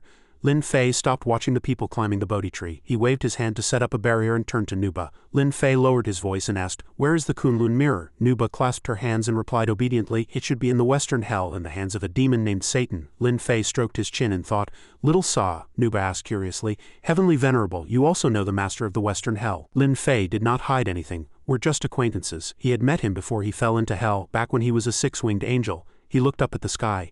Now that he knew the whereabouts of the Kunlun mirror, things would be much easier. Nuba immediately knelt down to help Lin Fei. Heavenly Venerable, do you need me to investigate the entrance to hell? Lin Fei waved his hand for now. A face appeared in Lin Fei's mind. The passage to hell probably hadn't descended yet. When it did, someone would come to deliver the news. Lin Fei made the barrier disappear and said to Nuba, you should go eat some Bodhi fruits too, it will be good for you right now. Nuba immediately bowed and said yes. Suddenly a huge dark shadow appeared in the sky, accompanied by a familiar voice. Master, we're back. Lin Fei raised his head in surprise. In the sky were Xiaoyue, Yinglong and a person in a cloak. Xiaoyue said loudly and happily, Master, do you think Yueyu's outfit is pretty? From behind the cloaked person another person emerged. Ancestral Master, I don't have such a grand disciple. The person who had just called him Ancestral Master was none other than Zhang Yuqing. He was wearing a maid outfit and cute cat ears, acting coquettishly. The eyes of everyone fighting over the Bodhi fruits lit up. They turned toward Zhang Yuqing like hungry wolves pouncing on their prey, even forgetting the fruits they were chewing and the branches in their hands. So cute, they chased after Zhang Yuqing, scaring him so much he turned and ran. This group of women were like perverts harassing an innocent maiden. Cute little sister, don't run. Zhang Yuqing helplessly lifted his skirt and fled. Don't come over. Behind him, Wang Ping held his head in despair. Sixth young master, can you please have the dignity of a powerful expert? Lin Fei watched this chaotic scene, feeling utterly helpless. Why do these cute types keep appearing among my disciples? Nuba appeared from behind Lin Fei and asked in a low voice, Heavenly Venerable, do you need me to kill him? Lin Fei felt even more helpless. He glanced at her. Don't cause any more trouble. At the Shadow Reapers preparatory base, a small meeting was being held. Lord Davian, I've heard that your Shadow Reapers have already mastered the power to contact hell. The one asking was an Onmyoji named Abe no Seimei. I wonder if the rumors are true. Davian was the person Lin Fei had just thought of. Davian answered Abe no Seimei. That's right. Soon hell will descend upon this world. This is the answer the demons of hell have given. The two people behind Abe no Seimei both thought at the same time, if hell descends, we'll surely have no way to live. A glint flashed in Abe no Seimei's eyes. In that case, we might as well then. All three of them suddenly knelt, kowtowing on the ground, and said loudly, the Abe Onmyoji lineage, the Asaka no Miya Sword Saint lineage and the Shimada Ninja lineage are willing to serve the Shadow Reapers. Everyone watched as Zhang Yuqing and Wang Ping left, feeling very regretful. Little beauty, remember to come back and play with your big sisters when you have time. As Zhang Yuqing was being dragged away, he also turned back and said tearfully, Okay, I don't want to leave either. Nuba stepped forward to stop the two who were about to leave. She placed her hands on her hips and said seriously, "The Heavenly Venerable has given the order. He doesn't want to see you again." Hearing Nuba's serious words, Zhang Yuqing was heartbroken. "Ah, Ancestral Master doesn't dote on me anymore." Wang Ping was covered in sweat. "Sixth young master, can you act more like a man?" In the villa, Lin Fei and Zhao Wang were having dinner. Zhao Wang asked Lin Fei curiously, "You just drove him away like that?" Lin Fei picked up his teacup. "I don't have time to waste on him. I have other things to do later." Zhao Wang tilted her head and asked, "What things?" Lin Fei sighed. "I want to destroy an acquaintance's Dao lineage. I have to ask for his opinion first." Zhao Wang understood. "You're talking about the Heavenly Master Dao of Longhu Mountain." The scene shifts to Mount Qingcheng, the cultivation place of Zhang Daling's reincarnation, Zhang Xiaoling. Lin Fei suddenly appeared outside the cave calling for Zhang Xiaoling. Zhang Xiaoling was meditating and cultivating. Hearing the call, he immediately woke up. "Heavenly Venerable." He walked on water approaching Lin Fei and asked happily, "Why have you come?" Lin Fei smiled gently. "Not bad, your spiritual power has already recovered to the Golden Core realm." Zhang Xiaoling scratched his head and looked at Lin Fei in embarrassment. "It's all right, just so-so." Lin Fei stood up straight, his hands in his pockets. "Seeing you work so hard, I'll reward you with a small gift." Zhang Xiaoling looked at Lin Fei blankly. Lin Fei took out a few sparkling Bodhi fruits from his pocket. It was clear they were good things. "For you." Zhang Xiaoling was so shocked he couldn't speak, stammering as he asked, "Is this a Bodhi seed?" Lin Fei smiled and placed the items in Zhang Xiaoling's hand. "This isn't anything special, just take it." Zhang Xiaoling was very surprised. "This isn't considered something special?" Zhang Xiaoling looked in horror at the golden glowing Bodhi fruits in his hand. The amount of spiritual energy they contained was frightening. "The Heavenly Venerable is truly generous." Lin Fei bent down and patted Zhang Xiaoling's head. "I also want to ask you one more thing.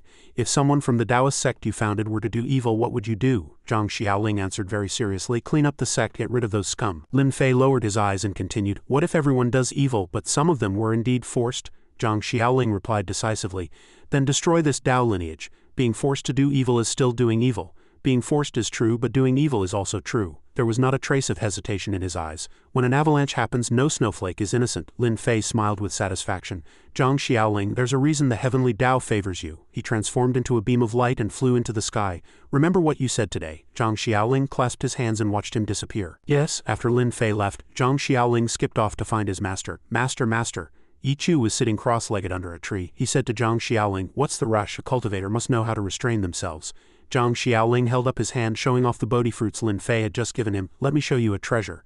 Yi Chu looked at the sparkling light of the Bodhi fruits. Stunned, he said loudly, "Bodhi seeds, kid, did the Heavenly Venerable give these to you?" Zhang Xiaoling looked at Yi Chu's expression and couldn't help but think, "Didn't you say a cultivator needs to know how to restrain themselves?" But Yi Chu didn't take them directly. Instead, he closed Zhang Xiaoling's hand and instructed, "Put them away quickly. The Heavenly Venerable gave these to you, you can't give them to someone else." Lin Fei hid behind a distant tree, observing everything. "Zhang Xiaoling, what will you choose?" Zhang Xiaoling smiled and said, "What kind of person is the Heavenly Venerable? How could he not know that I would give this to you? I bet there's a share for you in here." Yi Chu was surprised and quickly waved his hands. "Such a precious treasure would be wasted on an old man like me." Zhang Xiaoling didn't let him say more and divided the fruits, placing them in Yi Chu's hand. "If you want to live to see me grow up, then take them." Yi Chu clenched his fist and cursed Zhang Xiaoling. "You brat, how dare you jinx me to death? I'll spank your butt raw today." Zhang Xiaoling jumped into the air lightly to dodge. "I didn't do anything wrong this time, don't even think about spanking my butt." HMPH. Yi Chu looked at Zhang Xiaoling floating in the air in surprise. "You don't have any cultivation. How can you fly on the wind?" Zhang Xiaoling said smugly. "This is simple. I just need to manipulate the air a little, let it gather in one place. Form a force of wind to hold me up." Yi Chu was very surprised. Has his powerful spiritual force reached the point where it can turn the intangible into the tangible? Such talent is truly befitting of a reincarnated immortal. Lin Fei watched Zhang Xiaoling's performance with satisfaction. Not greedy, respects his teacher very good. That afternoon, Zhang Xiaoling secretly hid behind the bushes to observe his surroundings. "Master Yi probably didn't follow me, I can't feel his presence." He skipped to a house at the foot of the mountain. "Here we are." Zhang Xiaoling knocked politely on the door. "Grandma, it's Xiaoling." The person inside opened the door to welcome Zhang Xiaoling. It was an old woman and a little girl. "Xiaoling, have you come to play with our Baoding again?" The little girl named Baoding happily greeted Zhang Xiaoling. "Big brother Xiaoling." Zhang Xiaoling took out the Bodhi fruits Lin Fei had given him for them.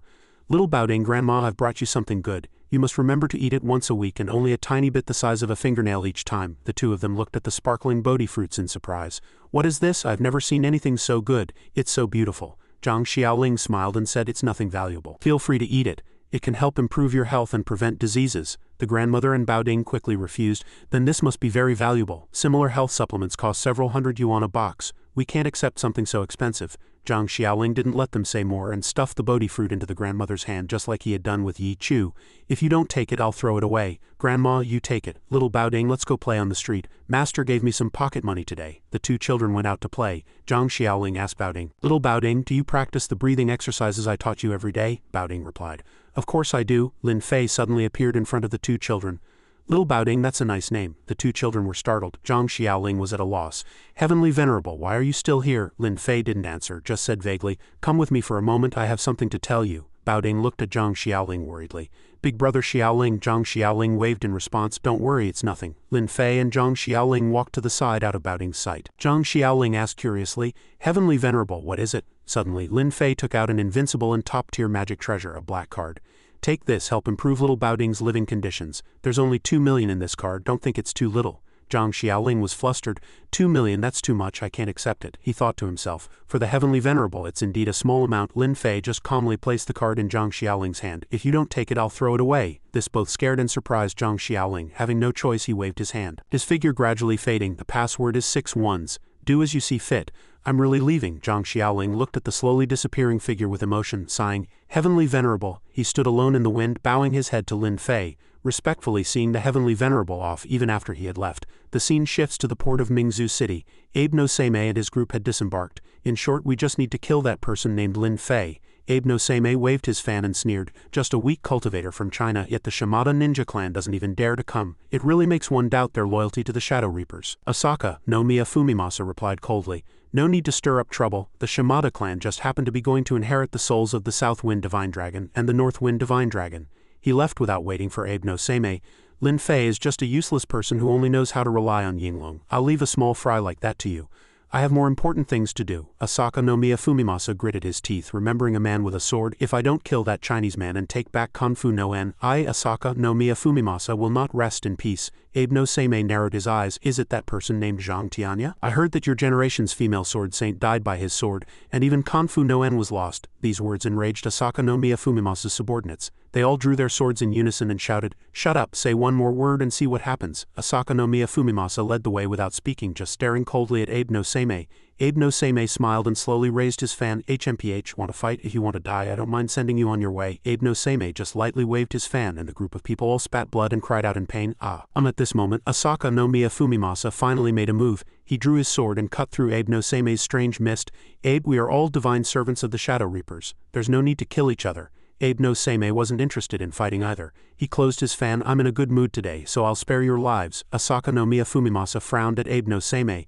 But I have a question. What kind of shikigami is sealed in that fan of yours? Hearing this question, Abe no Seimei immediately dropped his smile, no comment. The people of the Asaka no Miya family were furious. Young master, this guy is too arrogant. Will you just let him trample on our Bushido spirit? With your Shinny Ito Ryu swordsmanship, even Abe Murasama might not be your match. You are the current sword saint who wields Muramasa. Asaka no Miya Fumimasa glanced over. Of course I know, but now is not the time to act. Our most important task now is to avenge the previous sword saint. That evening at the entrance of Wangpu No. 7 Middle School, Zhang Tianya was leaning against his car. Why isn't my little darling out yet? A group of boys suddenly surrounded him. One boy said happily, Wow, so handsome. Handsome guy, can I take a picture with you? Zhang Tianya's eyes were cold, idiot, hopeless. Unexpectedly, this cool expression made the group of boys scream, So handsome, Zhang Tianya was secretly laughing in his heart. He casually posed for a photo with the group of boys. Tomorrow I'll go show off to my goddess. Get lost, the goddess is mine. Send me too, I want to show off too. Zhang Tianya watched the group of boys leave in high spirits and sneered. A bunch of simps. Simping gets you nowhere in the end. Suddenly his gaze was drawn to a hot-bodied woman. Zhang Tianya immediately approached the blonde girl. Hey beautiful, care to have a drink with big brother? Zhang Tianya's actions startled the girl. Is this guy a psycho? She screamed in panic. Security, take him to the hospital quickly. 2 security guards appeared swiftly. Yes ma'am. Ms. Wang, please remember the heroic figure of me, Li Denyu. Zhang Tianya was pinned to the ground by the guards, shouting in panic, What are you doing? I'm not sick. I'm a parent here to pick up my child. His gaze was drawn to 2 female students nearby while the guards continued to restrain him. What parent dresses like that and spouting such nonsense? Someone like you, even if you're not sick, there's something wrong with your head. The blonde girl watched her friend walk by holding her head. Ting Ting, why do you look so pale? Zhang Tianya shouted as if he had seen his savior. Yuding, Dad's over here. That black-haired girl, Zhang Tianya's daughter, immediately turned pale. Her friend was stunned. Ting Ting, that's your dad. Zhang Yuding couldn't speak. She glanced again at the man dressed like Yasuo being escorted away by the guards. Your dad is really interesting. The two guards holding Zhang Tianya's arms sighed at him. You don't even look 30. How do you have a kid already? Let's go to the hospital. Zhang Tianya shouted in panic. Yuding, don't you recognize your dad anymore? I'm your dad. Zhang Yuding couldn't stand the humiliation and cursed loudly, startling her friend. Ah, you cringy old man, can you stop embarrassing me here? The two security guards said in surprise. To have a high school daughter at 30, that's really something. Zhang Tianya waved proudly. Keep it up, you guys will also enjoy the blessings of fatherhood soon. Zhang Yuding left both angry and ashamed. Zhang Tianya hurriedly chased after her. He waved his hand and said, Yuding, Dad's here to pick you up, aren't you happy? Zhang Yuding's face was ashen. I'd be very happy if you just pretend you don't know me, Zhang Tianya said sadly. Do you hate Dad that much? Zhang Yuding rolled her eyes and didn't answer. Suddenly Zhang Tianya felt a killing intent aimed at him. His face turned pale and a cold sweat broke out. Zhang Tianya immediately grabbed his daughter and left. Let's go, Zhang Yuding cried out in surprise. Huh? Ms. Wang, who had been harassed by Zhang Tianya earlier, saw him grab Zhang Yuding and get into a car and shouted, Oh no, that guy can't be a human trafficker, can he? The two security guards immediately gave chase. What are you waiting for? After them, chase, in the car. Zhang Yuding was scolding her father. You completely embarrassed me in front of my classmates today. How can you still be so cringy at your age? She was extremely aggrieved. Can't you just be like a normal parent? Yeah, I just want you to be a little more normal, not so cringy. Is that so hard? Zhang Tianya said to his daughter with a serious face. Actually, I really know the way of the tempest. Zhang Yuding sighed helplessly. All right, I can't change you, just let me out of the car. Suddenly, a blade of air shot straight at Zhang Tianya's car. With a loud bang, his car was hit and immediately exploded. The person who attacked Zhang Tianya sneered, This Zhang Tianya isn't much after all. Chinese sword arts are all just for show. Put out the fire and find his body. Zhang Tianya had anticipated this. He had already pulled his daughter out of the car and had been hiding in the bushes for a while. He covered Zhang Yuding's mouth. Don't talk, stay here, don't move. Seeing her father about to go out, Zhang Yuding stopped him. Don't go out, there are a lot of them and they might have guns. Zhang Tianya smiled. I can't do that. You can insult me, but you can't insult the Chinese sword arts my master taught me. After speaking, he leaped into the air, attacking the enemies from above. The group recognized Zhang Tianya, immediately turned, drew their swords and got into a stance. Engage, he's still alive. Zhang Tianya's eyes were cold as he slowly drew his sword. With just a few basic sword forms, Zhang Tianya easily sliced the enemies into pieces. Death is like the wind, always by my side. A person appeared before Zhang Tianya. It was Asaka no Miya Fumimasa. He exuded an aura that could not be underestimated. Zhang Tianya, we finally meet. Zhang Tianya faced Asaka no Miya Fumimasa, his hand ready to draw his sword. Asaka no Miya Fumimasa, I have also heard of your title as the contemporary sword saint of Japan. Asaka no Miya Fumimasa ordered his subordinates. Go and test his depth. His subordinate immediately obeyed. Yes. Zhang Tianya provoked. Those few disciples of yours are probably no match for me. If you want to test me, come yourself. Asaka no Miya Fumimasa also smiled in return. Who said I was going to let them be your opponents? Seeing the approaching sword chi, Zhang Tianya immediately dodged to the side, but he quickly realized the direction of the blade. Oh no, that's where Yuding is hiding. Zhang Yuding, hiding in the distant bushes, was blown by the wind from the sword chi, unable to open her eyes. What are these things? She covered her face in fear. Am I going to die? A voice sounded. Face the wind. Zhang Yuding didn't feel the pain she had imagined, so she quietly opened her eyes. Before her was Zhang Tianya, who had drawn his sword and blocked the opponent's sword chi. She cried out in surprise. Cringy, cringy, her mouth dropped open in shock. Is this my dad? An enemy suddenly attacked Zhang Yuding from behind, but Zhang Tianya easily pulled her aside, dodging the move. Not only that, Zhang Tianya even counterattacked the attacker with his sword chi, making him let out a blood-curdling scream. Zhang Tianya squatted in front of Zhang Yuding. Get on my back, don't move. Only then did Zhang Yuding realize that her father hadn't been bragging, nor was he cringy. She climbed onto her father's back and said in surprise, So what you said was all true, you can really cut with the wind. Zhang Tianya was flattered by the praise. How was it? How would you rate Dad's performance just now? Ha ha ha. Seeing Zhang Tianya's smug look, Zhang Yuding poured cold water on him. You're still that idiot. Asaka no Miya Fumimasa suddenly attacked Zhang Tianya with the force of a thunderbolt. Trying to run? Zhang Tianya hurriedly raised his sword to block. Zhang Yuding screamed in panic. Ah, cringy. Zhang Tianya retreated into a stream and comforted his daughter. It's all right. Asaka no Miya Fumimasa stepped forward and stood before Zhang Tianya. It seems I overestimated you, the wind sword god of China. Your sword intent has weakened to the point where you can't even take one slash from me. Zhang Tianya frowned. Damn it, draw both your swords so you can't say I won unfairly. Asaka no Miya Fumimasa used only one sword and charged at Zhang Tianya. You're not worthy of seeing. My Muramasa is enough to kill you. With that, Asaka no Miya Fumimasa swung his sword down. Take this, wind sword god. Zhang Tianya hurriedly raised his sword to block Asaka no Miya Fumimasa's attack. But it was clear Asaka no Miya Fumimasa had the upper hand, and Zhang Tianya was sent flying. Zhang Tianya frowned as he looked at Zhang Yuding. I can't land on my back, Yuding is still on my back. Thinking this, Zhang Tianya tightened his grip on Zhang Yuding's hand so she wouldn't fall, then spun around and landed perfectly on his front. He groaned in pain. He struggled to lift his head. I should have practiced more. I've been playing games online for too long I've almost forgotten everything except for the simple moves. Asaka no Miya Fumimasa had somehow circled behind Zhang Tianya. With the next slash I will settle this with you. I will cut your daughter in half right in front of you. Hearing this, Zhang Yuding was terrified. What does this have to do with me? Zhang Tianya hurriedly stepped in front of Zhang Yuding. Come at me if you have the guts. The grudge between us has nothing to do with my daughter. Asaka no Miya Fumimasa sneered. I know, but you can risk one slash with me. I've already generously told you the target's location. A chance to win against me in exchange for your daughter's life. Zhang Tianya was already at a disadvantage, frowning as he said, all sword Dao under heaven is passed down from the Sword Saint, and you are no exception. If we really fight to the death I won't lose either. Asaka no Miya Fumimasa raised an eyebrow. Is that so? He charged fiercely at Zhang Tianya. Asaka no Miya Fumimasa continuously swung his sword at Zhang Tianya. The blade's chi as sharp as a crescent moon yet containing astonishing power. Zhang Tianya knew he was no match and pushed his daughter away. Go quickly. A slash of blade chi instantly cut across Zhang Tianya's outstretched wrist. Zhang Yuding also clearly saw what had happened. She screamed in despair. Cringy. Zhang Tianya fell to the ground. Asaka no Miya Fumimasa stood before him with his sword looking down on him. He said in a deep voice, you are no longer a swordsman. You have lost a resilient heart. It is Sakemai's shame to have lost to you. Zhang Tianya's brows were furrowed in pain as he struggled to lift his head. She wasn't as despicable as you. And I wouldn't bet my daughter's life against you. You simply don't understand the meaning of strength. Asaka no Miya Fumimasa turned to leave, only replying coldly, is that so? Then he walked straight toward Zhang Yuding. Zhang Tianya suddenly realized something and hurriedly shouted, where are you going? The glint of the bright blade reflected Zhang Yuding's fear. Asaka no Miya Fumimasa sneered, I remember you Chinese have a form of punishment called lingqi, where a person is cut 3,600 times without dying. I'd like to see if it's true. His eyes were cold. Slowly drawing the sword from its sheath, a young girl's screams must be quite beautiful as well. Zhang Yuding retreated in terror. Don't come over, don't come over. Zhang Tianya stood up enduring the pain, blood gushing from the wound on his wrist like a spring onto the ground. He gritted his teeth and said, I originally wanted to repay a debt, but it seems you don't see it that way. You forced me to do this. Asaka no Miya Fumimasa glanced behind him. So what can you do now? Suddenly Zhang Tianya shouted, ah, then he jumped high into the air, blood gushing out. Zhang Yuding was trembling with fear at the sight before her. Two streams of crimson blood flowing from Zhang Tianya's hands like waterfalls. Zhang Tianya shot into the sky. Asaka no Miya Fumimasa frowned in confusion. What are you doing? Even if you send her away I will find her and use lingqi on her for you to see. After doing something with his own blood, Zhang Tianya fell weakly to the ground. China is not like your tiny island of Japan. This swordsman at the cost of his cultivation and lifespan can send a message 1,000 miles away.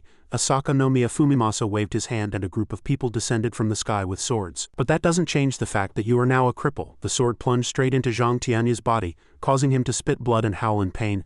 Ah, he frowned, panting as he said, not necessarily. This move of mine is not for escaping but a summoning technique. Asaka no Miya Fumimasa frowned. Summoning technique? Zhang Tianya no longer had the strength to speak. He counted with difficulty. T20. Asaka no Miya Fumimasa paid him no mind, turned to Zhang Yuding and said, indistinct, I will leave you with a breath of life. Cut off your limbs and take you back to Japan. With that he ordered his subordinates. Cut off his limbs. Suddenly Zhang Tianya used all his strength to shout, Disciple Zhang Tianya respectfully requests the presence of the Grand Master, the myriad sages heavenly venerable. A huge beam of light appeared, heralding the arrival of a being with unimaginable power completely enveloping the area. The subordinates who were about to step forward were stunned by this force. What is that? Lin Fei appeared beside Zhang Yuding. Zhang Yuding hurriedly tattled, Heavenly Venerable, it was them. Asaka no Miya Fumimasa stepped forward to observe Lin Fei. The newcomer was very young, his strength shouldn't be high, but he probably had some special ability. Otherwise he couldn't have appeared here so suddenly. The green-haired man behind him tentatively asked, Do you need me to go test his strength? Asaka no Miya Fumimasa refused. No need. Zhang Tianya values this person so much, then I must crush all his hopes in front of him. Lin Fei paid no attention to the small fries. He turned to look at his disciple who was pierced with swords and lying on the ground on the verge of death. Heavenly Venerable, you're here. This disciple has brought you shame. Lin Fei frowned and said angrily, You know you've shamed me. He turned back to look at Asaka no Miya Fumimasa's group. How could you be beaten to this state by such riffraff? Did you feed everything I taught you to the dogs? Zhang Tianya coughed up a mouthful of blood and answered softly, Heavenly Venerable, I will definitely train hard next time and never get addicted to games again. I swear, cough cough cough. Zhang Yuding burst into tears, kneeling beside Zhang Tianya. Dad, don't talk anymore. I'll take you to the hospital. I'll call an ambulance right now. Unexpectedly, Lin Fei said with a dark face, Don't call, just let him lie there like that. Let the blood drain out as punishment. Zhang Yuding was stunned. Such an unreasonable request, yet Zhang Tianya unexpectedly agreed. He stopped Zhang Yuding, who was about to call for an ambulance. Listen to the Heavenly Venerable. Zhang Yuding was stunned, completely unable to comprehend this matter that defied common sense. With a flick of his finger, Lin Fei sent the sword stuck in Zhang Tianya flying. He gave two short commands, Go. Instantly, the three swords shot back towards their masters at astonishing speed. In the blink of an eye, the three men were cut to pieces. Asaka no Miyafumimasa was horrified. What happened? I didn't even see it clearly just now. He reassessed Lin Fei, who stood with an incomparably arrogant posture, confirming that this person was extremely powerful. His eyes widened abruptly. Wait, an image of Lin Fei standing on a dragon's head flashed through Asaka no Miyafumimasa's mind. It's you, Lin Fei. Lin Fei was puzzled. You know me? Asaka no Miyafumimasa drew his sword as an answer. The Western Hell is about to descend and the Shadow Reaper has issued a kill order on you. He used his Shini Yujutsu and shouted, your head is mine. The moment his words fell, Asaka no Miyafumimasa charged forward, swinging his sword at Lin Fei. The samurai soul he had summoned also swung a massive katana at Lin Fei, but Lin Fei easily blocked it with one hand. The missed strike caused Asaka no Miyafumimasa to lose his balance and stagger back a few steps, but he did not panic and immediately launched his second move. He drew Muramasa, Shini Nito Ryu. Asaka no Miyafumimasa was supremely confident. No one could dodge this move. Every slash aimed at Lin Fei's defenseless back, the blade's edge already touching Lin Fei's waist. Asaka no Miyafumimasa was overjoyed. Success. But unexpectedly, the tip of the blade suddenly cracked. Asaka no Miyafumimasa couldn't believe what he was seeing. Muramasa is broken. Lin Fei, however, turned his head nonchalantly and patted his waist. What was that poking me? He looked at the broken blade in Asaka no Miyafumimasa's hand and sneered. Oh, so it's the demon sword, Muramasa, the ultimate treasure of Japan. Lin Fei wore a mocking expression. But this thing can't break my defense. Asaka no Miyafumimasa did not give up. He charged again with his remaining sword and the samurai soul. What about this sword then? He gritted his teeth. I will burn my life to deliver this strike. Not even the head of the Onmyoji clan could possibly block it. Lin Fei casually put his hands in his pockets, watching the blade tip slash towards him. I admire your courage in swinging a sword. Then he gently caught the blade with two fingers. But I only admire the courage. The hard blade was like tofu in his hand, easily snapped by Lin Fei. Lin Fei sighed and slapped Asaka no Miyafumimasa on the head, sending him flying and spitting blood. Scram. With just a single ordinary attack, Asaka no Miyafumimasa was sent flying straight into the river beside them. Sinking to the riverbed, he thought with resentment. I absolutely cannot lose to this Chinese man. Nearby, Zhang Yuding helped Zhang Tianya up and said to him, that Japanese guy looks like he's about to die. Zhang Tianya smiled faintly. What? Not yet. He can still make one last desperate stand, Zhang Yuding asked in horror. He still has moves left? Zhang Tianya squinted his eyes, guessing correctly. He'll probably burn his own blood using a sacrifice to summon the spirit of the first Japanese sword saint. Just as Zhang Tianya had said, Asaka no Miyafumimasa slowly floated up from the riverbed, his blood swirling around him. In a scene identical to what Zhang Tianya had done before, Zhang Yuding said in fear, This is a sacrifice. On Asaka no Miyafumimasa's side, he gritted his teeth, raised his hand to condense his flesh and blood and chanted an incantation. I, Asaka no Miyafumimasa, offer my life as a sacrifice and respectfully request the presence of my ancestor to annihilate all things. A sword appeared in the blood mist on his chest and was pulled out from his torso. Zhang Yuding asked in surprise, how can his ancestor be a sword? Zhang Tianya was also so shocked by this scene that his face turned pale. Don't ask me, I don't know either. A samurai appeared, the newly summoned sword at his waist. He wore blood-red armor inside. It has been a long time since I felt the air of the mortal world, Zhang Tianya said in horror. Such heavy killing intent. Zhang Yuding suddenly hugged her head and collapsed. Ah, Zhang Tianya looked at Zhang Yuding, who was bleeding from her 7 orifices, in a panic. Oh no, Yuding can't withstand his killing intent. Seeing this, Lin Fei pointed a finger and a barrier immediately enveloped the father and daughter. Zhang Tianya hurriedly sat down, trying to wake Yuding up. Are you all right, Yuding? At Zhang Tianya's call, Zhang Yuding finally woke up. She looked at her father blankly. What happened to me? It hurt so much just now, my head hurt so much. Zhang Tianya worriedly comforted his daughter. Yuding, just bear with it a little longer. Asaka no Miyafumimasa hurriedly pointed at Lin Fei and said, Lord Ancestor, quickly kill that man and bring glory to the Asaka no Miya name, he thought to himself. Lin Fei, come to hell with me. That samurai immediately flew towards Lin Fei, then he knelt at Lin Fei's feet. This scene was all too familiar. Disciple's disciple Shaojai pays his respects to the myriad sages heavenly venerable. Asaka no Miyafumimasa was struck by lightning, trembling as he said, How could this be? How? Lin Fei raised an eyebrow and pointed at the samurai.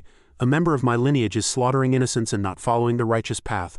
I have no such grand disciple. Without giving him a chance to speak, a beam of light shot from Lin Fei's fingertip, pierced the samurai's forehead and caused him immense pain. Heavenly venerable, ah! Watching his own ancestor disappear, Asaka no Miyafumimasa roared in despair.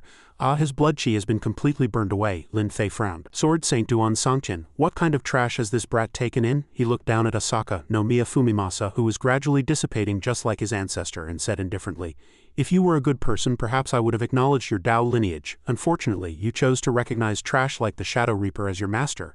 After dealing with the enemies, Lin Fei turned to look at Zhang Tianya, who was lying on the ground on the verge of death. Little Zhang, you're not dead yet, are you? Zhang Yuding cried helplessly. Heavenly Venerable, I beg you to save him. Lin Fei sighed and sat down beside Zhang Tianya. You brat. How could I have taken a disciple like you? Scolding was one thing and punishment was another. But Lin Fei still healed all of Zhang Tianya's injuries. He suddenly opened his eyes and coughed up a mouthful of blood. Cough, cough, cough. Seeing Zhang Tianya wake up, Zhang Yuding happily helped him up.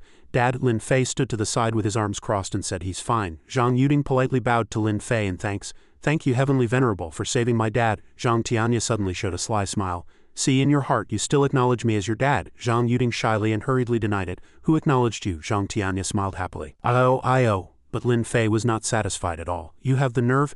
If you had cultivated for just half an hour every day for the past 300 years, killing that Asaka, no Miyafumimasa would have been a matter of blinking. Zhang Tianya scratched his head and laughed awkwardly.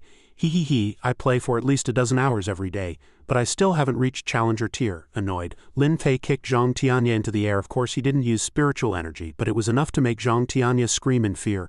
Zhang Tianya flew into the river just like Asaka no Miyafumimasa. Zhang Yuding could only watch this, speechless. Zhang Tianya struggled to climb ashore. Ha, Heavenly Venerable, I was telling the truth. Lin Fei frowned but still handed him a Bodhi branch. Take this and go cultivate. Next time something happens, solve it yourself. Zhang Tianya immediately took it, his eyes shining. A Bodhi fruit, this ultimate treasure for cultivation, just given to me so casually.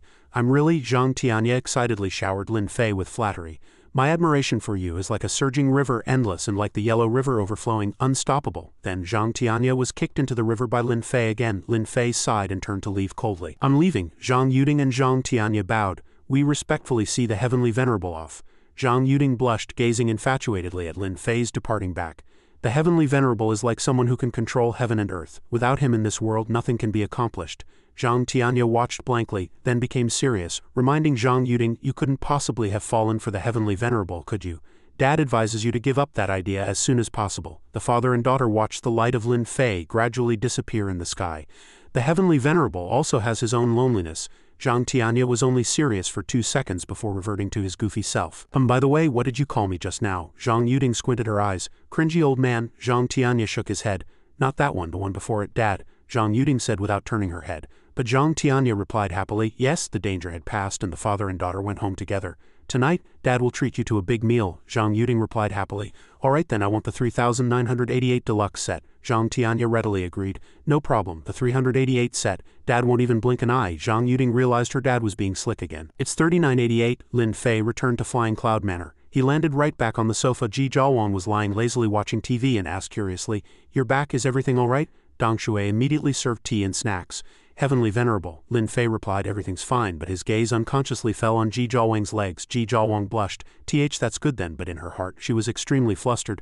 What does he want? Why is he suddenly staring at my legs? Lin Fei slowly stroked Ji Jiawang's leg and sighed. The texture is still as good as ever. Ji Jiawang sat up blushing. Doesn't he notice there's someone else here? Dong Shui stood awkwardly to the side at a loss. Lin Fei calmly picked up his teacup and said to Ji Jiawang, Lately I've realized I seem to have neglected you a bit. Ji Jiawang's face turned as red as if she had been drinking. Lin Fei smiled and asked, How about we have some in-depth communication? On the sofa, on the table, on the floor, you pick one. Ji Jiawang stammered, unable to speak. Poor Dong Shui, she couldn't leave, but she couldn't stay either. I shouldn't be here, I should be under the car. Just as Lin Fei was about to pin Ji Jiawang down on the sofa and get to business, a voice echoed throughout the entire villa. Lin Fei, I'll give you 30 seconds to roll out here and accept your death, otherwise I will raze Flying Cloud Manor to the ground and leave no one alive. Lin Fei's good time was interrupted. He only frowned slightly and said to Ji Jiawang, I'll go take a look. Dong Shui secretly wiped her sweat with a handkerchief and breathed a sigh of relief. Phew, that was close. I almost died of embarrassment here. She suddenly turned and saw Ji Jiawang's displeased face and thought curiously, why does Miss Ji look so disappointed? Ji Jiawang, on the other hand, let out a frustrated breath. We were so close, it's been a long time since I've been intimate with him. Just as Lin Fei was about to go out, Nuba appeared in the air and asked him, Heavenly Venerable, do you need me to kill him? Lin Fei nodded. Alright, you go first. With Lin Fei's permission, Nuba turned to deal with the enemy. Yes, Lin Fei watched Nuba's back and thought, Nuba seems to want to kill people before she even makes a move.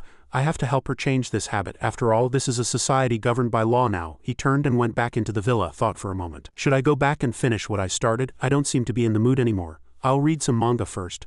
Lin Fei suddenly remembered that he had restricted Nuba's divine power. Could she defeat Japan's strongest on Myoji? Outside the door, Nuba faced a group of people alone, led by Abe no Seimei. Abe no Seimei smiled faintly. Why do you Chinese people only know how to send women out to die? Nuba frowned, looking at the person opposite her unhappily. You've caused trouble for the Heavenly Venerable, so I must beat you to death to solve the problem for him. Abe no Seimei waved his fan and smiled sinisterly. Then you can try. From his fan a giant claw appeared and swiped at Nuba. But Nuba showed no weakness. She punched the claw, causing it to explode and disappear. Nuba suddenly felt something strange in her fist. Abe no Seimei was not alarmed. He continued to wave his fan, looking at her. You seem to be quite capable yourself. What about this move? This one might freeze the entire flying cloud manor. Another hand appeared from the mist, attempting to grab Nuba. Nuba shouted angrily, how is that possible? She bent down to gather her strength, then leapt high into the air. Nuba punched directly at the Shikigami's hand. Don't even think about it. Abe no Seimei frowned as he watched his 2 consecutive moves get knocked away by Nuba. He realized this person was not weak. A powerful force was transmitted from the Shikigami. Abe no Seimei closed his fan and smiled. However, your current injuries seem to be more severe than I thought. He looked at Nuba's injured arm, blood flowing freely, and mocked. Can you still take my next move? Abe no Seimei sneered, but I'm not here for you. If you get out of the way now, I can spare your life. Nuba was furious, flames enveloping her, making her gaze even fiercer. To this day, no mortal has dared to speak to me like that. You've got quite some nerve. Abe no Seimei waved his fan and his spiritual energy condensed into a sword. What a pity for such a fine body. Since you're so intent on dying, I can only send you on your way. Lin Fei, who was reading manga in the villa, could easily observe the battle. He instructed Nuba. Nuba, don't force yourself, but Nuba was already blinded by anger. She charged forward menacingly, swinging her fist, Heavenly Venerable. Give it to me, I'll kill them without mercy. Despite summoning a sword to fight Nuba, Abe no Seimei was still shocked by the overwhelming aura she emitted. What? Nuba collided with the sword, causing a huge explosion. When the dust settled, Nuba had already broken the sword and was continuing straight towards Abe no Seimei, giving him no time to react. But Abe no Seimei quickly waved his fan again and a hand appeared. Abe no Seimei taunted, did you think you could defeat me by getting close? Nuba frowned and snorted coldly. She couldn't dodge this move. Nuba withstood the attack of the demon hand tearing at her body. At the same time, Nuba's fist also hit Abe no Seimei's face, sending him flying. Abe no Seimei took the punch, immediately spat blood and flew into the distance. After this blow, Nuba also knelt on the ground, one of her arms torn off. Nuba breathed a sigh of relief. If I hadn't comprehended the art of regeneration during my 3,000 years in hell, that last blow would have scattered my soul. Nuba collapsed on the ground, exhausted, her arm already reattached. Cough, cough, but that last blow, even if he blocked it, I'm afraid he, before she could finish her words. A burst of wild laughter came, causing Nuba to freeze unexpectedly. Abe no Seimei had taken Nuba's punch and was completely unharmed. He floated in the air, praising Nuba loudly. You could actually tell that an Onmyoji's power lies in their Shikigami, so you attacked my main body. Ha ha ha, what a clever little girl. Abe no Seimei's smile disappeared. He waved his fan and said in a deep voice, therefore as the god of Onmyoji in Japan, I don't want to play with you anymore. Come out. Abe no Seimei summoned a Shikigami named Asaka no Miya Sakura. It was a female Shikigami holding a sword, exuding an aura that could not be underestimated. Along with Asaka no Miya Sakura, countless ghost-like Shikigami appeared. Abe no Seimei's eyes were cold as he smiled and ordered, kill her. Asaka no Miya Sakura followed the order and drew her sword, holding it high in a straight line, gathering her power. Then she swung the sword down. In addition to the sword chi, she also summoned countless ghost heads to attack the powerless Nuba lying on the ground. At this critical moment, Lin Fei appeared. He casually blocked the slash with one hand. Abe no Seimei greedily looked at Lin Fei. Lin Fei, you've finally come out. Lin Fei didn't answer, just stared at him coldly, or more precisely at the Shikigami Abe no Seimei had just summoned. He softly called out her name. Abe no Seimei narrowed his eyes. You know her. Ha ha ha, this Onmyoji Shikigami is not as simple as she looks. Lin Fei frowned. It's just refined from the souls of 19 people. Is that something to be proud of? Abe no Seimei was stunned by Lin Fei's words. How do you know? Abe no Seimei waved his fan and attacked Lin Fei again, a ghostly hand appearing in the air. This was a new Shikigami, the hand of Kato Taka. Lin Fei turned and instructed Ji Jiawang and Dong Shui, who had just run over, take Nuba away. Ji Jiawang helped Nuba up. Let's go. Leave the rest to Lin Fei. Nuba lowered her head in frustration. Nuba has failed in her duty. Even this kind of trash requires the Heavenly Venerable to act personally. I can only atone for my sin with death. Ji Jiawang frowned, and before Nuba could finish, she placed her hand on Nuba's face to comfort her. Calm down, the Heavenly Venerable won't blame you for this. You've already done very well. Nuba looked at Ji Jiawang in a daze. She gently lowered her head. Yes, Miss Jiawang, on Lin Fei's side. He mocked Abe no Seimei. Such petty tricks can't fool anyone. The souls emanating from that Shikigami haven't fully fused, have they? You can't even completely refine a Shikigami's soul. Is this the god of Onmyoji in Japan now? Insulting Abe no Seimei's reputation angered him. Abe no Seimei frowned and cursed angrily. Bastard, the 49 souls in this Shikigami of mine are all the supreme powerhouses of Japan from the past hundreds of years. Samurai, ninja, and Onmyoji. With Asaka no Miya Sakura's soul as the main body, she can execute supreme sword arts. My Shikigami is a collection of Japan's powerhouses over the last few hundred years. I am the god of Japan. Lin Fei frowned in disgust. Powerhouses? I think you've just gathered a bunch of dead shrimp and rotten fish. Abe no Seimei was stunned. Dead shrimp and rotten fish. He then lowered his head and started chuckling. Ha ha ha ha ha ha. The people of the Abe family saw this and retreated. This reaction, Lord Abe is going to use that move quickly. Fall back. Abe no Seimei angrily waved his fan at Lin Fei. Asaka no Miya Sakura immediately drew her sword and charged at the enemy. She swooped down from a high altitude, unleashing 2 slashes that formed 2 dazzling beams of sword chi. With a loud bang, Asaka no Miya Sakura's sword chi shone brightly, even blurring the space. Abe no Seimei laughed triumphantly. This is the consequence of daring to insult the god of Onmyoji. He looked at Ji Zhaowang and her group, a greedy and perverted smile on his face. He swooped down like a snake spotting its prey, shouting, "So many beautiful Chinese women, I will take all of you back to Japan." Abe no Seimei fearlessly passed through the smoke and dust from the explosion. Suddenly a hand reached out from the smoke and grabbed Abe no Seimei's face. Lin Fei stood there unharmed, coldly gripping Abe no Seimei's head and asking, "The fight isn't over. Where do you think you're going?" For some reason, Asaka no Miya Sakura stood obediently by his side. Abe no Seimei hurriedly waved his fan and ordered Asaka no Miya Sakura, "Quick, quick, attack." But no matter how much spiritual energy Abe no Seimei channeled, Asaka no Miya Sakura did not move. He began to panic. What's going on? Why can she resist my control? Lin Fei didn't let him spout any more nonsense. Directly smashing Abe no Seimei's head into the ground, causing it to crack, Lin Fei turned to Asaka no Miya Sakura beside him and said something out of the blue. "You have a karmic connection with him. A connection that is hard to break. I will help you this once." He snapped his fingers, and Abe no Seimei's evil purple spiritual energy immediately disappeared from Asaka no Miya Sakura's spiritual body. Asaka no Miya Sakura now regained consciousness and looked around in surprise. Where am I?" Lin Fei said to her. "You are free, but you don't have much time left. Go find the person you want to see." Asaka no Miya Sakura held the sword in her hands, and repeated doubtfully, "The person I want to see." A smiling face appeared in Asaka no Miya Sakura's mind. She finally remembered what she wanted to do. Asaka no Miya Sakura shook her head sadly. "Since there is no fate between us, why meet again?" Lin Fei calmly enlightened her. "What if that person wants to see you? You lingered in the mortal world for over 300 years for him, even accidentally falling into the hands of an Onmyoji, unwilling to reincarnate. Why not give yourself and that person a chance?" Asaka no Miya Sakura was stunned by Lin Fei's words. She lowered her head, hesitating slightly. "Ah," Lin Fei continued, "what's there to be afraid of? Since you miss him, then go see him." These words completely awakened Asaka no Miya Sakura. She bowed 90 degrees. "Thank you for your guidance, senior. In the next life, Sakura is willing to serve you like a horse or an ox." She made up her mind and gradually disappeared into the sky, leaving behind a flurry of cherry blossom petals. Ji Zhaowang watched Asaka no Miya Sakura's departing figure, lost in thought.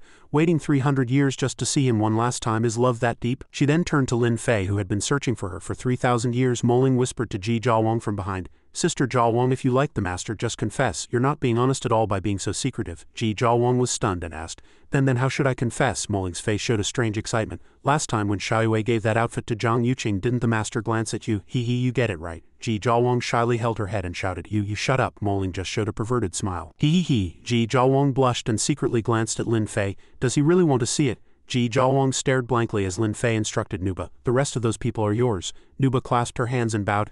"Thank you, Heavenly Venerable. My arm has already grown back. It's a good chance to practice." She cracked her knuckles and slowly walked towards the not-quite-dead Abe no Seimei and his clan. "Don't worry, I'll play with you slowly." Desperate wails and blood splattered across the beautiful afternoon. Meanwhile, in Mingzhu City, at a garage specializing in repairing old cars, an employee stood next to Zhang Tianya, looking at the car that had exploded and burned, no longer resembling a car.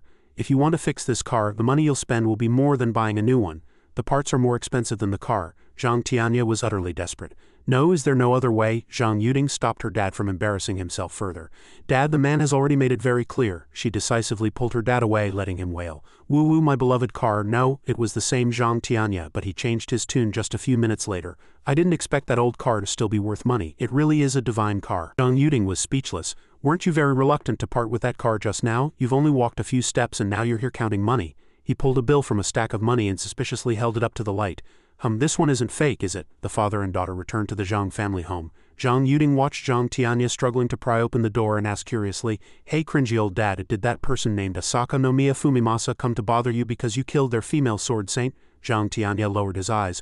"I guess so." Zhang Yuding propped up her chin and continued to ask, "HMPH, even if you could defeat that female sword saint. But if she asks her ancestor for help, can you still deal with her?" Zhang Tianya finally opened the door. He pushed it open and seemed to answer with some sadness. "She let me have half a move. She chose to die by my sword." The more he spoke, the more confused Zhang Yuding became. She hurriedly asked, "What happened, Dad? You've piqued my curiosity." Zhang Tianya sighed and began to tell the story. "My story with her, that started over 300 years ago. At that time, I was the strongest swordsman in China and she was the strongest sword saint in Japan, hundreds of years ago when China was at its peak. Its resources were abundant, but it caught the eye of Japan, which had just ended its warring states period. A border town in the southeast of the Ming dynasty was a crowded little town where you could always hear vendors shouting, "Buns, big and round buns, wontons, fragrant wontons," selling hairpins, pearls, real goods, and Asaka no Miya's grandfather and father were among the Japanese leaders who started the war.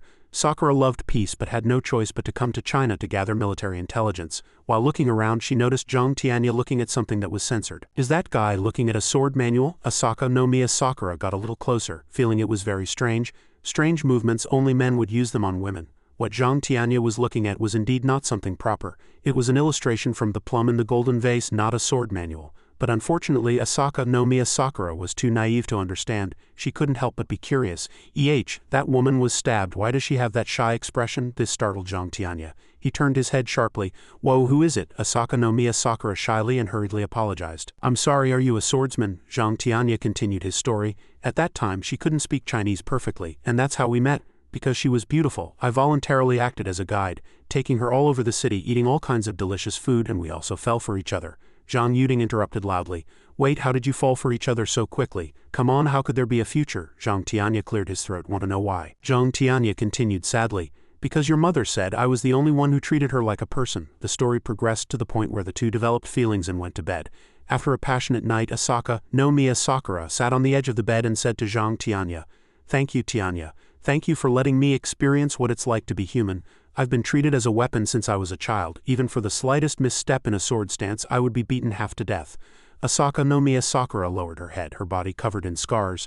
"Thank you, so this is what it feels like to be human." Zhang Tianya hugged Asaka no Miya Sakura with heartache. "From now on I won't let anyone hurt you again." Zhang Tianya was tidying up the story, but at that time I didn't know that everything would turn for the worst. She cried all night.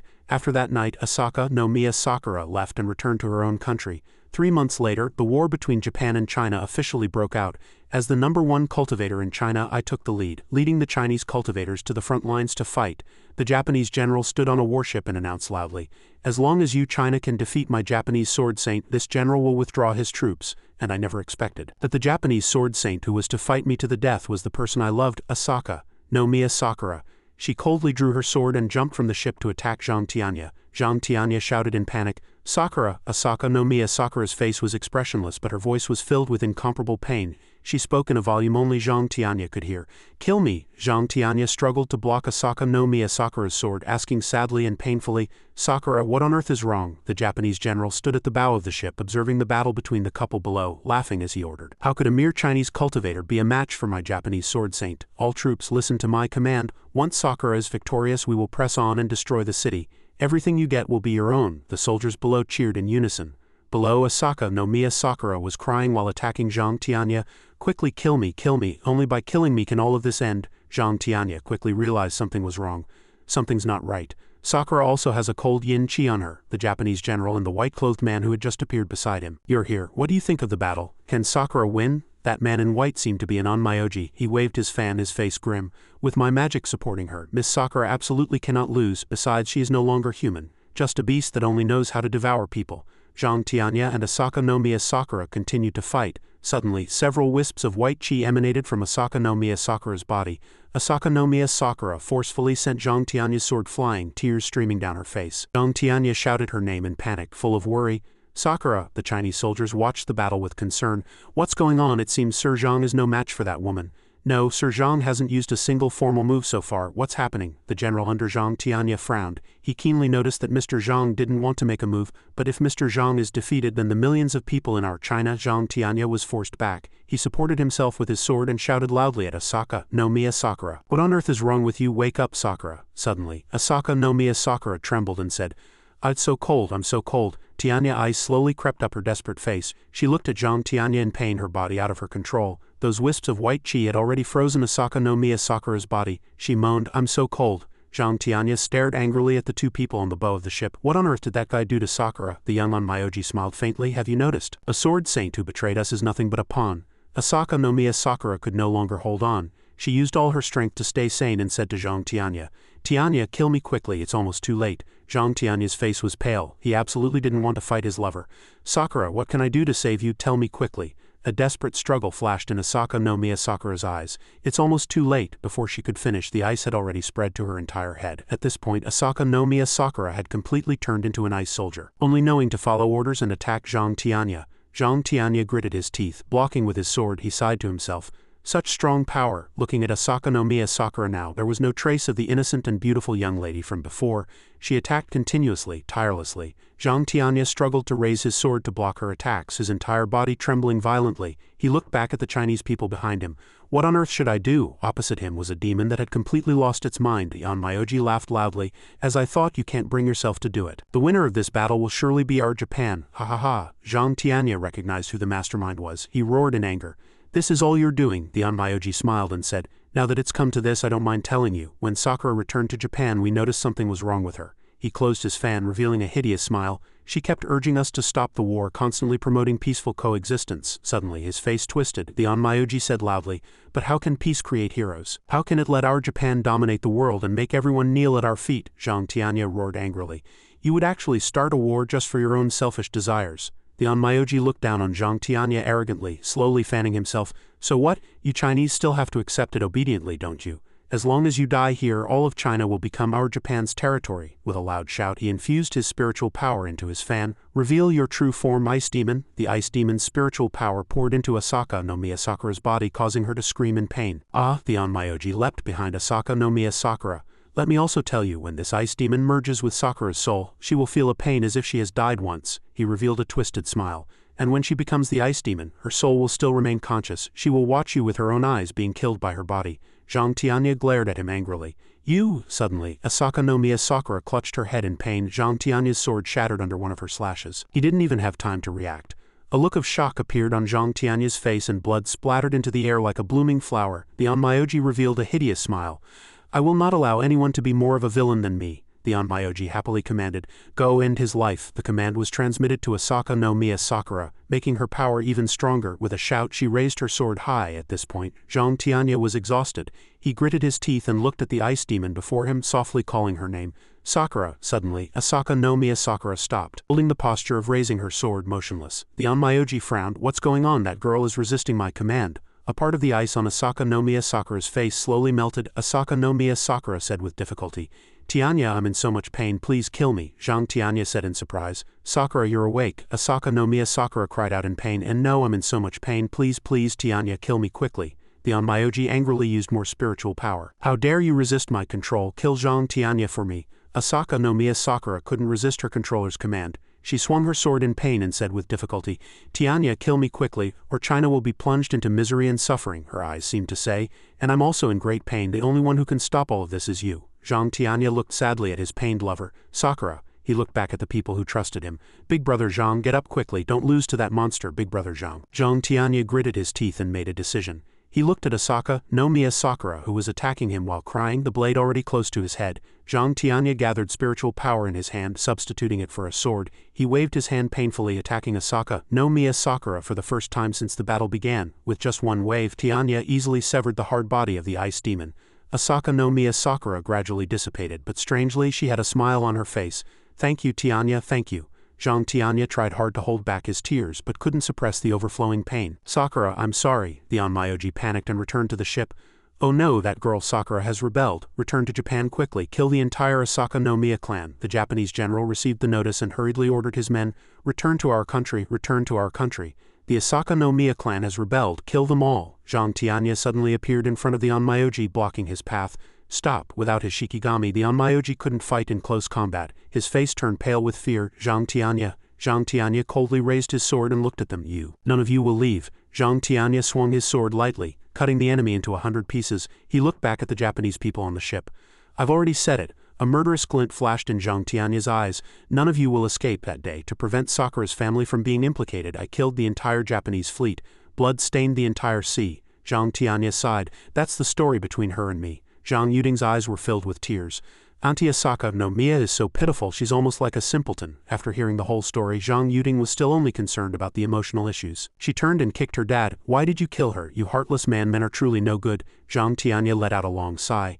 That year, the Heavenly Venerable was searching the world for Empress Jiawang. He wasn't in China, so there was no way to contact him. Zhang Tianya said in a deep voice. At that time I had all of China behind me. What could I do? He lowered his eyes. And do you think I felt good in my heart after killing her with my own hands? Only then did Zhang Yuding understand the heavy burden on her father's shoulders. Dad! Suddenly a familiar voice sounded. Tianya. Zhang Tianya was stunned. This familiar voice, how could it be? Asaka, Nomiya Sakura's blurry figure appeared in the air. It was the same person who had been refined into a weapon by Abe no Seimei earlier. Zhang Tianya stared blankly at the person before him, unable to believe his eyes. Zhang Tianya emotionally hugged his beloved girl tightly, the two of them calling each other's names with deep affection. Tianya, Sakura, Zhang Yuding cried, her eyes out on the side. Woo, this is so touching, woo. At this moment, Asaka Nomiya Sakura noticed someone else was there. She curiously asked Zhang Tianya, "Who is this?" Zhang Yuding introduced herself with a smile. "Hello, Auntie Sakura, I'm his daughter. My name is Zhang Yuding." Asaka Nomiya Sakura immediately became furious and turned to glare at Zhang Tianya. "Daughter, you already have a daughter?" Zhang Tianya hurriedly explained, patting Zhang Yuding's shoulder. Adopted. Yuding, quickly call her mom." Zhang Yuding politely bowed to Asaka Nomiya Sakura. She smiled and called out mom. Although Asaka Nomiya Sakura was blushing all over, one could still feel her bewilderment. She turned to look at the current Zhang Tianya. "But why are you dressed like this now?" Zhang Tianya smiled. "Didn't you like the look of the wandering swordsman?" Asaka Nomiya Sakura blushed. "You still remember?" Zhang Tianya held her hand tightly. "Yes, I've always kept your sword with me too. I thought you were gone, so I had to leave something to remember you by." Asaka Nomiya Sakura looked at Zhang Tianya sadly. "Tianya, forget about me. Find someone else and live a good life." Zhang Tianya stretched out his arms and hugged Asaka Nomiya Sakura's spiritual body tightly. Cried like a child, "Forget you, my ass. Even if you're reincarnated to the ends of the earth in your next life, I'll find you and raise you as my child bride." Back at Flying Cloud Manor, the miserable screams of the remaining Onmyoji echoed through the sky. "Ah," Nuba clapped her hands in satisfaction. "Heavenly Venerable, I feel much better now." At her feet were mangled pieces of flesh and blood. Molling's mouth twitched as she looked at the enemy heads rolling everywhere. "This person is so strong, speaking the harshest words while throwing the most vicious punches." Lin Fei calmly snapped his fingers and the pieces of corpses along with the bloodstains all disappeared. The manor was cleaned up neatly and tidily. "That's it then." Zhao Wang curiously circled around Lin Fei and asked, "Lin Fei, why would the Japanese come looking for trouble with you?" Lin Fei answered seriously, "Probably to curry favor with the Shadow Reaper. It's not the first time they've done something like this anyway." He stroked his chin. "Speaking of Japan, I also planted a tree over there. When the time is right, I'll go pull it up." Suddenly a hand pulled Zhao Wang. It was Molling. She waved at Lin Fei. "Master, Zhao Wang and I are going to Chunchi Road to do some shopping." Zhao Wang looked at Molling, puzzled. Did she know what Molling wanted to buy? Lin Fei waved his hand. "Go ahead." The two girls immediately flew away like the wind. "Okay," Zhao Wang called out to Molling in confusion. Molling whispered in her ear, "Sister Zhao Wang, is this really the time to be concerned about face?" Over here, Nuba suddenly frowned. Lin Fei curiously turned to look at her. Lin Fei asked, "What's wrong?" Nuba was startled and looked up. Nuba lowered her head and reported, "Reporting to the Heavenly Venerable, I seem to have sensed the aura of the Drought Demon." She added, "Moreover, the Drought Demon is in a difficult battle. It's using all its strength, which is why I was able to sense it." Hearing this, Lin Fei smiled faintly. He looked up at the sky. "To be able to discover the Drought Demon's existence before me and have the strength to deal with it, it can only be the Heavenly Master's mansion," Nuba reported in surprise. "Heavenly Venerable, the Drought Demon's aura has disappeared," Lin Fei said calmly to Nuba. "It should have been captured, but for those guys from the Heavenly Master's mansion to be able to capture the Drought Demon." He waved his hand. "Let's go back to the villa. Tomorrow I'll take Zhang Xiaoling to the Heavenly Master's mansion. That's all for today." Nuba looked at Lin Fei's back with adoration, as expected of the Heavenly Venerable. A mere Drought Demon can't affect the Heavenly Venerable's mood at all. The scene shifts to the Northwest Desert. The mere Drought Demon had almost cost many people their lives. Two voices were heard talking from behind the bushes. "The people from the Heavenly Master's mansion must have left already," another person replied. "Don't worry, this Venerable One wouldn't make such a mistake." But strangely, there was only one person behind the bushes. This person was Lin Xinyu and Tianju. Lin Xinyu asked, "Are you sure the Earth-Slaying Sword is still there?" These two nearly forgotten characters were still searching for the Earth-Slaying Sword, preparing to combine it with the Heaven's Punishment Sword and then kill Lin Fei. Tianju replied, "Why don't you try activating Heaven's Punishment? If the Earth-Slaying Sword hasn't been taken by those Taoists, you should be able to sense it." Lin Xinyu mocked. "You're not sure either, Lord God of Slaughter?" Tianju became angry and shouted, "Shut up, just try it and you'll know." Lin Xinyu smiled, "Fine, I'll try it." "Why are you shouting?" She knelt on the ground and activated the Heaven's Punishment Sword. A stream of spiritual energy shot out from the sword, turning into a beam of light that extended into the distance. Seeing the sword's spiritual energy rush in one direction, Lin Xinyu shouted, "Over there, found it." Lin Xinyu rushed forward with the sword. Tianju shouted again, "Slow down, those 2 lumps of flesh on your chest are shaking too much." Lin Xinyu replied impatiently, "Shut up, I'm already wearing a tight-fitting outfit." She stopped in front of a small door at the foot of a cliff. This was Changshan's tomb. When Lin Xinyu was about to enter, Tianju stopped her. "Wait, it's not here. The entrance is over here. This is a yin-yang tomb. A mortal like you wouldn't be able to find it, only someone of my level can," Lin Xinyu asked curiously. "A yin-yang tomb," Tianju replied. That's right, originally the Yang tomb was supposed to bury Changshan and the 9-dragon fire seal, while the Yin tomb was supposed to bury the extremely yin and baleful earth-slaying sword. But now Changshan is buried in the Yin tomb and the earth-slaying sword is in the Yang tomb. This is also the reason why Changshan's corpse transformed. Lin Xinyu slowly walked in and asked Tianju, "Who did this?" Tianju snorted coldly. "How would I know? You have so many enemies." "Maybe one of them did it." Lin Xinyu looked around. "There are no traps in this Yang tomb," Tianju said disdainfully. "Nonsense, Changshan had to leave himself a way out. If there were traps, wouldn't he have been shot to death as soon as he revived?" She suddenly shouted. "Stop arguing, look over there." In the distance was a sword emitting a dark aura. Tianju also became happy. "It's earth-slaying." Lin Xinyu approached the sword. Tianju ordered, "Pick it up," but Lin Xinyu stretched out her hand, hesitating to pick up the sword. She asked Tianju in a deep voice, "Will you really help me get revenge?" Tianju's eyes widened and he asked in surprise, "You know?" Lin Xinyu lowered her head. "Yes. Once I pick it up, either my soul and yours die together or you live and I die." Tianju replied coldly but firmly, "I will help you get revenge." Lin Xinyu smiled with relief. She slowly tightened her grip on the hilt. "Thank you." As soon as she touched the sword, that tyrannical and destructive aura immediately rushed into Lin Xinyu's body, causing her to scream in pain. Ah! A gust of wind rose up from Lin Xinyu's position with her at the center. This spiritual energy surged directly into her body.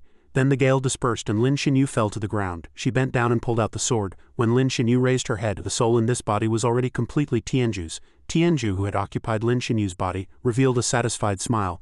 3,000 years, a long 3,000 years, this venerable one has finally seen the light of day again. But Lin Xinyu's consciousness still existed within the body. Tianju retracted half of his soul, letting Lin Xinyu take over half the body. She asked in surprise, "Ah, I'm not dead." Tianju smiled and put the sword behind him. Answering Lin Xinyu, "This body isn't at its limit yet. You don't have to die. Besides, you little brat dared to offend this venerable one. Do you think I'd let you off so easily?" Lin Xinyu smiled again and whispered to Tianju, "You can't bear for me to die." Suddenly, Tianju clutched his stomach in pain. "What's going on? This body is suddenly having a stomachache." Lin Xinyu immediately reminded him, "Quick, look at your pants." Tianju looked down strangely. His face immediately turned pale, and Lin Xinyu couldn't help but curse, "Damn it, go buy some sanitary pads on the other side at Flying Cloud Manor." A timid voice sounded, Is it really okay for me to dress like this?" Moling comforted Ji Jiawang, who was hiding behind the door. "Sister Jiawang looks great like this. Calm down, go and mesmerize the master, trust me." Lin Fei was drinking tea inside and looked at the two of them strangely. "What do you mean mesmerize me?" Moling said happily. "Master will know when he sees Sister Jiawang." "Sister Jiawang, come out quickly." Ji Jiawang looked at Lin Fei with a red face, thinking, is he waiting too? She pursed her lips shyly, trying to convince herself, "Ji Jiawang, for his sake you can't be shy anymore, go out." Ji Jiawang, blushing, slowly walked out from behind the door. And what a sight she was wearing a revealing cosplay outfit, even more alluring than being completely naked. The vibrant red paired with the black stockings on Ji Jiawang's fair and delicate body, combined with her shy and cute expression, multiplied its lethality. Dong Shui, Chunhua and Lin Fei were all stunned, unable to say a word. Ji Jiawang was mortified. "What's wrong? Does it not look good? I told you." Lin Fei suddenly clapped his hands, his face still wearing that perfectly calm expression. He stepped forward and hugged Ji Jiawang. Moling said happily from behind, "Actually, Sister Jiawang and I bought a lot of things this time. It's just that she's too embarrassed to wear the other outfits." Ji Jiawang shouted with a red face, stopping her from saying anything more embarrassing. Moling Lin Fei suddenly picked Ji Jiawang up and said happily, "Let's go." He rushed upstairs at the speed of light, leaving a group of maids dumbfounded. It seemed the soundproofing wasn't very good. Embarrassing sounds could be heard from upstairs from time to time, making everyone blush from day to night. Those sounds never stopped. The four maids and Moling sat together helplessly for a round-table meeting. "It's been so long. Should we bet on when they'll finish?" Nuba suddenly stood up and said righteously, "This is how the Heavenly Venerable should be." Moling looked at the innocent Nuba speechlessly. "Can you not be so proud at a time like this?" It wasn't until the next morning that things ended. Lin Fei was satisfied and gently kissed the sleeping Ji Jiawang on the cheek. He changed his clothes and walked out of the room where Nuba was already waiting. "Nuba, let's go to the Heavenly Master's mansion." Nuba clasped her hands and said yes. The two stood before the teleportation gate. Lin Fei suddenly remembered, "But before we go to the Heavenly Master's mansion, we have to go see him first." Nuba was wondering who he was when a strange light appeared in the sky. In the blink of an eye, the two of them were teleported to Zhang Xiaoling's room. At this moment, the little boy was still fast asleep.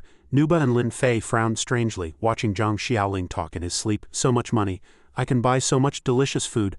Lin Fei sighed, grabbed Zhang Xiaoling by the scruff of his neck and lifted him up, causing him to groggily open his eyes. Nuba followed behind Lin Fei, who was carrying Zhang Xiaoling through the teleportation gate, feeling very puzzled. "Who is he?" The three of them arrived at Longhu Mountain. Lin Fei replied, "The founding patriarch of Longhu Mountain." Nuba stared blankly at this wet behind-the-ears little brat. "Him, the patriarch of Longhu Mountain?" Lin Fei cruelly threw Zhang Xiaoling on the ground. "Hey, wake up," he cried out. "Io." Zhang Xiaoling looked up and around in confusion. "Where is this?" Seeing the unfamiliar scene, Zhang Xiaoling went back to sleep.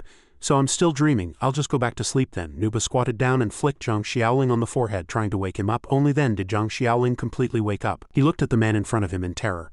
Heavenly Venerable, Lin Fei slowly walked in. Longhu Mountain is luckier than others. They don't have to summon their own patriarch, I brought them.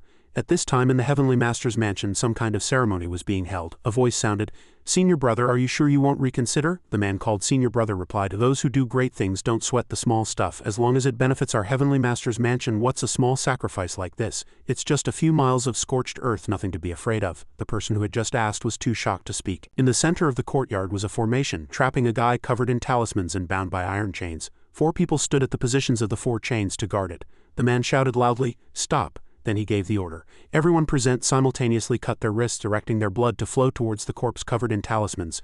"Go," he laughed loudly. "The drought demon I've fed with my blood will surely be invincible. Ha ha ha." Looking at his subordinates who were cutting their wrists, he also revealed a greedy smile. "With this, my Heavenly Master's mansion will become the strongest sect in the entire immortal world. The title of number 1 in the world is within reach. Fame and glory, it's all today." The man suddenly stopped channeling his blood. "That's right, it's today." The talismans on the drought demon loosened, revealing the dried corpse inside. It was greedily opening its mouth to suck the blood of the living, its eyes blood red. An accident suddenly occurred. The people around them fell one after another, crying out in pain. "Ah, my blood won't stop. What's happening?" A sharp-eyed person shouted. "It's sucking our blood." The disciples watched in horror as their blood was continuously drained and hurriedly shouted to that man Zhang Yun for help. "Heavenly Master, save us quickly." The drought demon's dried corpse, nourished by the blood, gradually regenerated its body. It began to swell, grow hair, and its facial features gradually became complete. Zhang Yun sneered, revealing his true purpose. "Don't be afraid. To become a sacrifice for the Heavenly Master's mansion, your deaths are worthy." 2 of his subordinates said in a panic-stricken, high-pitched voice, "Zhang Yun, the previous Heavenly Master, said you were devious and unwilling to pass the position of Heavenly Master to you. You really are no good. If it weren't for Senior Brother Zhang Ling going into Qi deviation, how could it be your turn to be the Heavenly Master?" Zhang Yun revealed a sinister smile. "You're quite clever. Think about why Zhang Ling went into Qi deviation. Only then did everyone understand his true colors. It was you, but that's your brother." Zhang Yun threw his head back and laughed, his face filled with ambition. "So what if he's my brother, in terms of aptitude, effort, and realm? Where am I inferior to Zhang Ling? But father was biased, always saying I was too competitive and would do anything to achieve my goals, that I wasn't qualified to be the Heavenly Master." The more he spoke, the crazier he became, gathering spiritual energy in his palm. "Those who achieve great things don't sweat the small stuff. Someone like Zhang Ling, who yields at every turn, will only cause our Heavenly Master's mansion to lose its fighting spirit and ambition, and gradually decline. Everything I've done is for the sake of the Heavenly Master's mansion. Now that spiritual energy is reviving, in this fiercely competitive world, how can I sit by and let this opportunity slip away?" He shouted loudly. A talisman full of spiritual energy aimed straight at his fellow sect members. "Those who support me live, those who oppose me can go die now." Everyone had been tricked into having their flesh and blood sucked dry, and they all prepared to fight with a common hatred. Zhang Yun's junior brother shouted, "Fine, fine, fine, in that case, let's all kill this traitor together." Zhang Yun began to attack, and the others did not stop resisting. He slaughtered his fellow sect members without mercy. A big bearded man delivered a fatal blow to Senior Brother Zhao, causing him to exclaim in surprise, "Junior Brother Ren, why is it a soul-sealing talisman? That's ruthless." Junior Brother Ren immediately drew his sword and said decisively, "A wise man submits to circumstances. Heavenly Master Zhang is the one who can lead us to become the strongest sect." The others rushed up and shouted, "Avenge Senior Brother Zhao, Ren Zhangxiao. You ungrateful bastard." But they were all defeated by Zhang Yun's moves. "You're not qualified to touch my people. Your physical bodies are no match for this sect master. Where do you think your primordial spirits can escape to?" He then released something that looked like a little ghost. Then he said in an arrogant tone, "Follow me and you will naturally have your benefits." After that, Zhang Yun threw a ball of light blue energy to Ren Zhangxiao and said, "Take it, this is yours. Refining it will be of great benefit to your cultivation. As for the bodies of these useless cultivators, they are all yours." As soon as his words fell, those corpses, which were tightly wrapped like talismans with bandages, suddenly flew up. Suddenly, one of the corpses' eyes turned blood red, and its mouth was pitch black, causing everyone to scream in terror. "Heavenly Master, its power is getting stronger and stronger. What if it breaks free from the talismans?" Zhang Yun smiled sinisterly and replied, "Wouldn't that be even better, Rip?" The talisman was suddenly torn. The others were stunned. "Oh no, the talisman on the drought demon's forehead is disappearing. The drought demon is about to break free from our restraints." Zhang Yun suddenly took out a glowing box and said, "This is a treasure left by Patriarch Zhang Daling. A mere drought demon is nothing but a puppet. Go." A large talisman suddenly flew out. Slap, it flew straight onto the drought demon's forehead, causing it to scream. Then its eyes turned blood red and it began to struggle. "It's actually controlled." "No, not just that. Sit." Zhang Yun suddenly pointed at the drought demon and ordered. The drought demon, like a controlled robot, immediately sat down, causing the others to marvel. It sat down. "We've controlled the drought demon. The Heavenly Master's mansion is about to rise." Ren Zhangxiao laughed loudly and said, "Those who obey me will prosper. Those who defy me will perish. We will follow only the Heavenly Master's lead. We will follow only the Heavenly Master's lead." Everyone kept kowtowing when suddenly the cellar shook, startling Ren Zhangxiao. A subordinate quickly came in to report, "Heavenly Master, someone has destroyed our mountain protecting formation." Ren Zhangxiao gritted his teeth. "Who's looking for death?" Just in time to use his blood to consecrate the drought demon. "Longhu Mountain, prepare for the enemy." Everyone shouted, "Longhu Mountain, prepare for the enemy! Longhu Mountain, prepare for the enemy! Longhu Mountain, prepare for the enemy!" Lin Fei, Nuba and the Patriarch now calmly walked in. "Who are you people? How dare you trespass on the territory of my Longhu Mountain?" The Patriarch frowned and asked Lin Fei, "Heavenly Venerable, I've never been here before, but why do I feel a strange anger in my heart looking at this broken scene?" Ren Zhangxiao floated in the air and said, "You are Lin Fei, offer up your head immediately. The child and the woman next to you I can spare. You only have one chance to answer." Nuba spoke, "Heavenly Venerable. He is so disrespectful, I want to kill him. Please allow me, Heavenly Venerable." Lin Fei frowned and replied, "No need, his opponent is not you, your opponent is the drought demon." Zhang Yun spoke calm and composed, "Interesting, truly interesting. A delicate woman like you the drought demon can swallow in one bite. What a pity for such a fine body. This heavenly master will grant your wish. Drought demon, eat her for me." As soon as his words fell, the drought demon immediately flew towards Nuba.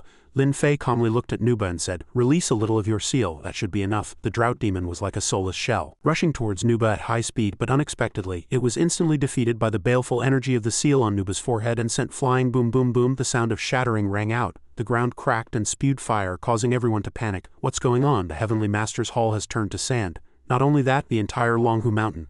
"Longhu Mountain is gone, our Taoist temple has become a sandy land," they shouted in astonishment. "Look, the drought demon it's trembling, kneeling on the ground, trembling nonstop." Nuba shouted, "Drought demon, you think you're worthy of using the ba in my name? You're just an imposter imitating my abilities." "What on earth are you?" Ren Zhangxiao asked loudly in astonishment. Nuba answered with sharp eyes, "Me, I'm just the master's handmaiden." "Handmaiden, this heaven-destroying power is just a handmaiden?" They were so shocked they couldn't believe their eyes. Zhang Yun was unwilling to give up, so he used a move. "Just a handmaiden, get on with it, kill her." The drought demon held its head, screaming with blood-red eyes. This made Zhang Yun sweat profusely. What's going on?" The emotion the drought demon is showing is actually running away." Nuba at this time was full of killing intent, holding a magic weapon, and said, trying to run, "It's too late." Then she shot several thousand dark red streams of energy at the drought demon. Everyone stared blankly at the deep pit on the ground, stammering, "The drought demon," in one move. Only some remains of the drought demon are left on the ground. Ren Zhangxiao rolled his eyes and thought, "My grand plan to revive Longhu Mountain, is it ruined just like that?" And on Lin Fei's side he calmly said to Nuba, "You can't just casually undo your seal. You need to learn to control your power." Zhang Xiaoling, who was beside him, suddenly turned pale and asked nervously, "Heya, Heavenly Venerable, I'm not needed here anymore, right?" Lin Fei replied, "Don't be in a hurry. Look at the Grand Heavenly Master of Longhu Mountain. He still has a big move he hasn't used yet." At this moment Zhang Yun was gritting his teeth. "At this point, only by inviting a true god can I deal with a madman like you." He hurriedly took out something. Then he held up that piece of paper and shouted, "Zhang Yun of the Heavenly Master's Hall of Longhu Mountain respectfully requests the presence of the Grand Dharma Master of the 3000 Talisman Sect in accordance with the urgent imperial edict." The disciples also quickly sat down and said, "We respectfully request the manifestation of the Grand Dharma Master of the 3000 Talisman Sect in accordance with the urgent imperial edict." The Patriarch, now bound by ropes, looked at the radiant sky and said, "Why does this feeling seem so familiar?" Just then 2 dazzling beams of light descended from the sky. The crowd cheered. "Look, the second beam of spiritual light. Haha, heaven blesses our Heavenly Master's mansion. The Grand Ancestor actually left 2 avatars here. Lin Fei, your time has come. How dare you arrogantly destroy the Tao lineage of my Heavenly Master's mansion? Death is your only way out," Zhang Yun said arrogantly. On Lin Fei's side he calmly turned to the Patriarch and asked, "Remember now?" A dazzling light suddenly emanated from the Patriarch's body as he replied, "Today is only for remembering who I am." Then the little boy stretched out his hand and absorbed the 2 glowing auras in front of him. His entire body instantly became radiant. The crowd cried out in panic, "What's happening? How can he absorb the Grand Ancestor's avatar?" The Grand Ancestor's avatar has been absorbed. It's over, it's over." "What is that kid's background?" the Patriarch answered calmly.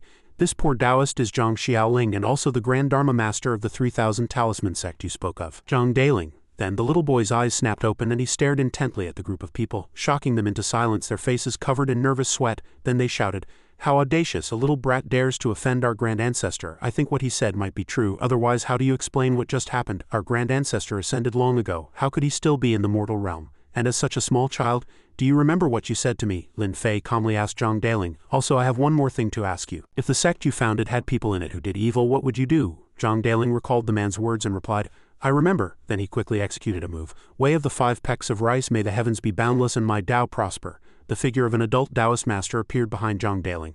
The group's faces turned pale and they stammered, That is, it's true, that child is our grand ancestor, we pay our respects to the grand ancestor, we pay our respects to the grand ancestor, we pay our respects to the grand ancestor. Everyone knelt on the ground and Zhang Daling frowned as he passed judgment. Zhang Yun, your sins are deep, you deserve to be executed. Everything I did was for the development of the Heavenly Master's mansion. What crime have I committed? Zhang Yun raised his sword in rebuttal. Zhang Daling replied, The Tao lineage I left behind, when did I ever say it was for the sake of glorifying the Heavenly Master's mansion? This Zhang Yun was speechless. Zhang Daling summoned a Dharma seal and shouted, his voice like thunder, I have never taught such a thing, nor do I wish for the Heavenly Master's mansion to be glorified. All I seek is for the Tao to endure forever. Even if only one disciple of the Heavenly Master's mansion remains, they should harbor kindness in their heart, punishing evil and slaying the wicked. Zhang Yun was so scared he was speechless. He listened with wide eyes to Zhang Daling's judgment, recalling the words his master had once said, Little Yun, you must be righteous. Remember, the character Zhang righteousness is the most important pillar of our Longhu mountain lineage. If this pillar falls, then everything will be too late. Zhang Daling controlled the invisible figure behind him to raise the Dharma seal, then shouted, You were wrong from the very beginning, and you are all accomplices. The giant Dharma seal slowly descended.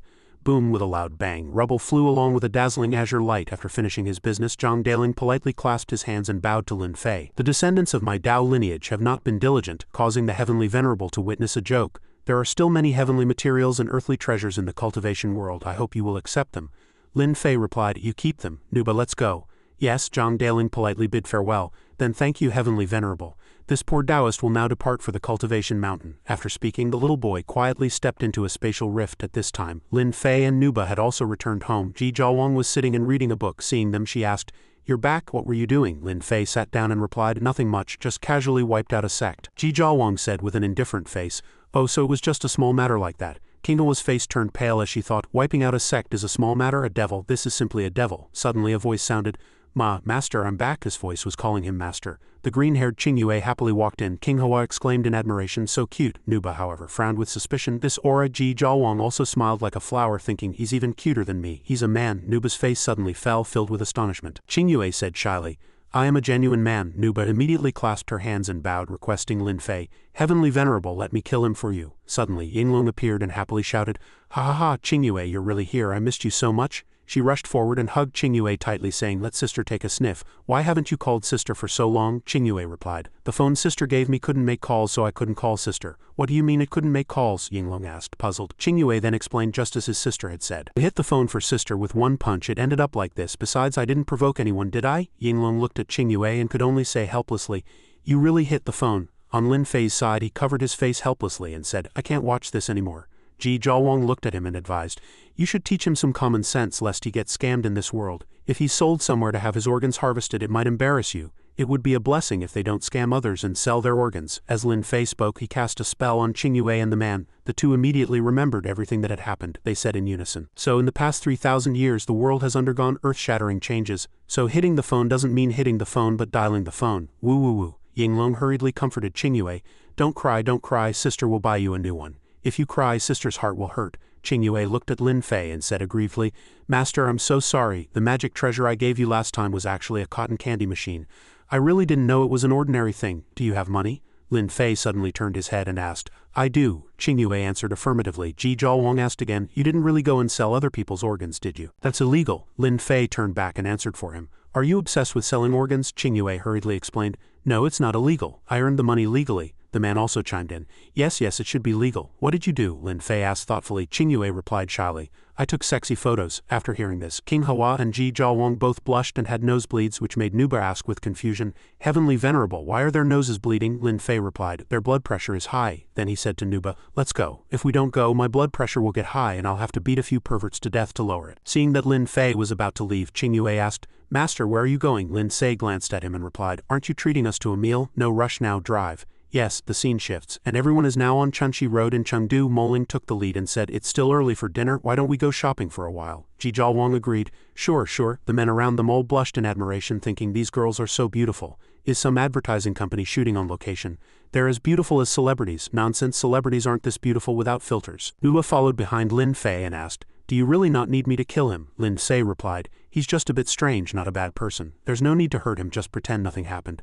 Nuba looked at Qingyue and answered through gritted teeth, All right, when he starts harming people I will definitely kill this unmanly fellow. At this moment, Ji Jiawang eagerly went over to strike up a conversation and asked, Qingyue, I'm very curious, did the photographer who took your pictures not know you were a boy? Qingyue replied smugly. He knew, but he said it was even better that way, so cute and actually a boy. After he said that, he seemed even more excited than before. Ji Jiawang said helplessly. You humans are becoming more and more depraved. Look, that's young Master Han's car. In Chengdu, he's second only to the Ji family's noble house. Why would a rich young master like him come shopping in person? Han and Si got out of the car handsome and dashing and said, Hello beautiful ladies, long time no see. The girls screamed excitedly. Ah, the young master is winking at me. It's over, I think I've been shot by Cupid's arrow. Suddenly seeing Lin Fei's figure, Han and Si was startled with guilt. That is, then he passed the girls, ran to Lin Fei, hugged his leg and shouted, Brother Fei, ah no, heavenly venerable, long time no see, I missed you so much. Without a word, Lin Fei immediately kicked him. Get lost. Oh, Nuba asked curiously. Who is that? Ji Jiawang replied, a funny guy. He tried to pursue me back then and got beaten up by the heavenly venerable. Nuba and another girl Dongshui opened their mouths wide thinking, he was beaten up by the heavenly venerable and is still alive today? This guy must be a hidden master. Although Han and Si was shooed away, he still followed Lin Fei and asked, Heavenly venerable, where is everyone going? Qingyue smiled happily and replied, to buy perfume. Han and Si was stunned for a few seconds, thinking in surprise, oh my, this is totally my type. Qingyue and Yinglong were walking when they were suddenly blocked by a figure in front of them. Han and Si appeared holding a rose with great style. Little sister, can big brother add you on WeChat? Qingyue replied nervously. I'm a boy, not a little sister. I've seen this kind of coy rejection many times, big brother. Take it, this is a rose for you. Han and Si said stubbornly. Qingyue threatened nervously. I'll hit you if I get angry. Han and Si bowed his head like a gentleman and replied, as long as you like it, not to mention hitting, even if you want to kiss it, my forehead is all yours. Qingyue raised his hand with a red face. You asked for this. Ji Jiawang whispered to Lin Fei. Should we remind him? Lin Fei replied, no need, let's give him a surprise. Qingyue gently touched Han and Si's head. He immediately flew several hundred meters away and disappeared into the void, leaving only a cloud of dust. The man with glasses Wang Ping was teary-eyed. Sixth young master, if only you could be so gentle when you hit me next time, King Hoa said in astonishment. This is called gentle? Han and Si ran over with his head full of bruises and asked Lin Fei, Heavenly venerable, who is this young lady? Lin Fei replied calmly, he is a man. The man with glasses also said, he is the sixth young master of the heavenly demon divine palace, Zhang Qingyue. Han and Si secretly glanced at Qingyue and thought, he's a man and the sixth young master of the heavenly demon divine palace. Han and Si actually hit on a man in this lifetime. Wait, heavenly demon divine palace, the name alone tells you it's a big shot. It would be a waste not to cozy up to a big shot. Afterwards he went over to Qingyue again and asked, Brother, I was rude just now. Do you want some candied hawthorn? This stall is yours, I'll pay for it. Is 30,000 enough? The stall owner quickly nodded. Enough, thank you, it's great to be rich. Qingyue said, Brother, if you want anything just say it, I'll buy it all for you. Ji Jiawang saw this scene, turned around in surprise and asked Lin Fei, what did you say to Han and Si? Why is he suddenly so enthusiastic? I only said that Zhang Qingyue is a man. Ji Jiawang was stunned by this answer. The scene shifts to the dark joyful sect with only a few dim lights. The third young master of the heavenly demon divine palace, Aohan, appeared. He said with a murderous aura, bring it. A subordinate immediately presented a glowing object and said, please inspect it, third young master. Aohan picked it up and said, I'm so disappointed. So far I've only obtained the hell path out of the 6 paths of reincarnation. The subordinates hurriedly begged for mercy. Third young master, please give us another chance. Yes, third young master, we will definitely not disappoint you. Aohan stretched out his hand and said, useless trash, another chance would be useless. As soon as his words fell, those subordinates bled from their 7 orifices and screamed in pain. HNGH ah. Aohan continued, only your dog life is still of some use. If you want to live, tell me your next plan. The green-haired subordinate stammered. I have confirmed that Zhang Xiaoling of Mount Qingcheng is the reincarnation of the immortal Zhang Daling. He can replace Ji Jiawang to form the power of the heavenly Tao and reincarnation. Giguai has obtained the earth-slaying sword and will most likely seek revenge on Lin Fei. Aohan replied. Then release the news about Zhang Xiaoling. Isn't Giguai craving power right now? An eternally indestructible body of reincarnation, he won't be able to resist such a temptation, another person asked. Third young master's meaning is to let them fight to the death and we reap the benefits? Aohan took out a purple longsword and said, you are wrong. I want to lure the snake out of its hole and catch them all in one fell swoop. Now I'm going to retrieve the human path of the 6 paths, which is the treasure of the heavenly demon divine palace, the demon sword. Heavenly demon rending the sky, the legendary demon sword that can tear space apart. In the Duke Palace, a purple light streaked across the sky and everyone was discussing, look at the sky, what is that? Such dense demonic energy, it's like a crack has opened in the sky. Aohan appeared and said, so this is the Duke Palace. After 1,000 years the cultivation of the human path has declined to this extent. The people below shouted, who are you? Why have you trespassed into my Duke Palace? Aohan released his magical power and shouted, shut up if you don't want to die. Which one of you is Su Kaiwei? The few masters below thought nervously. Who is this person? His strength is so formidable even I can't see through it. He actually has the same oppressive feeling that only the heavenly venerable can bring. Aohan held his killing weapon and asked coldly, I'll ask one last time, who is Sukaiwei? The green-haired girl replied, I am Sukaiwei. No matter who you are, I hope you leave as soon as possible, otherwise I won't be polite. Aohan looked at the talisman in Sukaiwei's hand and said, A sealing talisman, are you trying to summon Princess Longji or the Bian boy? I'll give you one last chance to call them out, you only have 3 seconds. Then he began to count down. Sukaiwei couldn't take it anymore, and through the talisman a small figure appeared. Sukaiwei of Duke Palace pays her respects to the Bian boy. I request that the boy capture this person. The people below also knelt and paid their respects to Grand Ancestor Bian. Bian glanced lightly, thinking, Is the Heavenly Venerable not here this time? Then she shouted at Aohan, So it's you who comes to my Duke Palace to cause trouble. You have some nerve. The Heavenly Venerable isn't here. This battlefield is mine. After speaking, she immediately used a late nascent soul stage move. Turn to dust, it's done. A tiny ant dares to intrude into my Duke Palace. This is what you get. HMPH. Aohan appeared very calm, but his heart was already slightly shaken. Bian's ice dragon suddenly cracked before Aohan's aura. She cried out in surprise. Heavenly demon sealing divine art. In an instant she was encased in ice. The ice started from her hand and gradually spread to her face, leaving Bian helpless. Aohan's magical power was too strong, giving her only enough time to shout Aha seal before she was completely defeated. The people below shouted. Grand Ancestor Bian has been turned into a mural, imprinted on the wall. Sukaiwei was equally shocked, thinking, Heavenly demon sealing divine art, he's from the Heavenly Demon Divine Palace. Aohan then continued, The Heavenly Demon sealing divine art restrains all primordial spirits, not to mention this is just a primordial spirit avatar. How could you ants possibly imagine the technique created by the Divine Lord? Sukaiwei asked loudly, Who on earth are you? The third disciple of the Heavenly Demon Divine Palace, Aohan. Everyone broke out in a sweat and said, Hasn't the Heavenly Demon Divine Palace already disappeared? Legend has it that every disciple of the Heavenly Demon Divine Palace has earth-shattering abilities. Damn it, why would such a demon come to our Duke Palace? Then 2 masters walked to Sukaiwei's side and said, Palace Master, let's fight him to the death. Aohan stood above them and said arrogantly, Doing so will only lead to the extermination of your Duke Palace. My target is not them, my target is only you. As long as you die, it'll be fine. Sukaiwei asked in return, Is that true? The crowd stopped her. No, Aohan replied in a deep voice, The weak are not qualified to doubt me. So Sukaiwei placed the ice sword against her neck. Palace Master, no, Sukaiwei said. I have one last question. Aohan replied, Speak. Aren't you afraid of Lin Fei? Sukaiwei tested him. Aohan immediately radiated a murderous aura and replied, If he blocks my path, I'll kill him too. Hearing this answer, Sukaiwei committed suicide for her sect. Blood splattering out, the number 1 on the heavenly ranking has fallen. Palace Master, the crowd shouted. Palace Master, Palace Master, Palace Master. Everyone ran in panic toward Sukaiwei's body. Aohan stood above and said, Although her strength was mediocre, she was a true heroine. I'll kill you. Several masters angrily charged up at the same time, but when they saw their swords turn to ice and shatter, they suddenly stopped. That female disciple was also bound by Aohan's aura. Aohan gathered energy in his hand and said, You're looking for death. Then he rushed over, intending to kill her. But a loud shout rang out, No, she was just being impulsive. Please spare her life, senior. The crowd knelt and begged for mercy. Aohan replied, I promised Zhao Xuanqing to kill at most 10 people a day. Consider yourself lucky. After that, he withdrew his aura, letting the girl fall heavily to the ground. She cried in pain, grieving for her palace master. Another girl ran over to comfort her. Su Qing, don't get agitated. The palace master did it for us. But suddenly, Aohan radiated killing intent again and said, I just remembered something. That girl immediately cried out in panic, Third young master, you promised Palace Master Sukaiwei you would spare our Duke Palace. Didn't you just say you'd kill at most 10 people a day?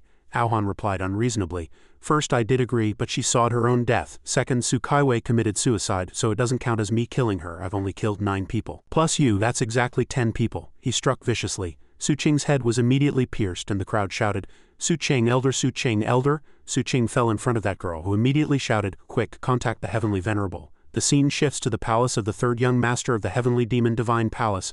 Aohan picked up the purple pearl and said, The human path has been found as well. Suddenly a man appeared, monitoring through a mirror. Third brother, you truly haven't disappointed me. The scene shifts and Lin Fei is now receiving a phone call. Hello, the person on the other end said hurriedly. Heavenly Venerable, Palace Master Sukaiwei is dead. Su Qing too, Lin Fei asked curtly. Who did it? It was the third young master of the Heavenly Demon Divine Palace, Aohan. Even the Bian boy's primordial spirit avatar was sealed by him. We really couldn't stop him. After listening, Lin Fei's face darkened and he asked, Where is he now? I don't know, the person on the other end replied. Lin Fei hurriedly pulled Ji Zhaowang away. Let's go. Although Ji Zhaowang didn't understand, she still replied, Okay. The two stood before a large gate. Lin Fei asked, Aren't you going to ask where I'm going? Ji Zhaowang replied, Of course not. As long as you want me to accompany you, I'll go anywhere. The maids began to praise. A match made in heaven, truly enviable. Just now there was a man and a woman here, right? They suddenly disappeared. I saw it too. What kind of trick is this in broad daylight? The people around began to discuss among themselves. The spatial gate opened and Lin Fei and Ji Zhaowang appeared. A white-haired woman hurriedly said, "Heavenly Venerable, please come quickly and see if they can still be saved," looking at the two ice-sealed corpses. Lin Fei replied, "No," the white-haired woman said stubbornly. "Heavenly Venerable, you can even revive people who have been dead for thousands of years. How could you not be able to save someone who just died?" Lin Fei then explained, Yinglong could be resurrected because of the specially made 7-star soul-returning pill, which was turned into a 9-revolution soul-returning pill with the elixir of immortality. I do have 7-star soul-returning pills now, but the elixir of immortality no longer exists in this world. The only thing in this world that can revive someone without a soul is the 9-revolution soul-returning pill, he replied in a deep voice. That girl blurted out, "How could this be? Can't we refine some more elixir of immortality?" Lin Fei replied, "It requires killing a lot of people. Even if your palace master were revived, she would live in guilt. Do you think that's good?" The disciples fell into a helpless silence. Lin Fei continued, "My condolences. As for that Aohan, I will kill him for you." Ji Zhaowang hurriedly asked, "Is there really no hope?" Lin Fei replied, "There's really no hope." Back in the modern world, the first scene is Han NC teaching Zhang Qingyue. "Young Master John, let me tell you, this iPhone 14 is amazing. It looks almost the same as the iPhone 13 and iPhone 12. Zhang Qingyue asked in return, "Then what's so amazing about it?" Han NC stammered, It's amazing because it's an iPhone 14 probably." It was then that Zhang Qingyue noticed the appearance of Lin Fei and Ji Zhaowang. He asked, "Ancestral Master, how did it go?" Lin Fei then asked, "Can you contact Aohan?" Zhang Qingyue replied sadly, "I've lost contact with the Divine Palace. What did third senior brother do?" Lin Fei didn't answer, just touched Zhang Qingyue's nose, replaying everything that had just happened. Zhang Qingyue sighed helplessly. "Sigh, killing people at the drop of a hat, that's really third senior brother's style." "Ancestral Master, you're not going to kill third senior brother, are you?" Lin Fei asked in return. "What do you think?" Zhang Qingyue cried out. "Please don't," Lin Fei asked. "Are you very close to him?" Zhang Qingyue shook his head and replied, "I'm afraid Ancestral Master will be killed by him."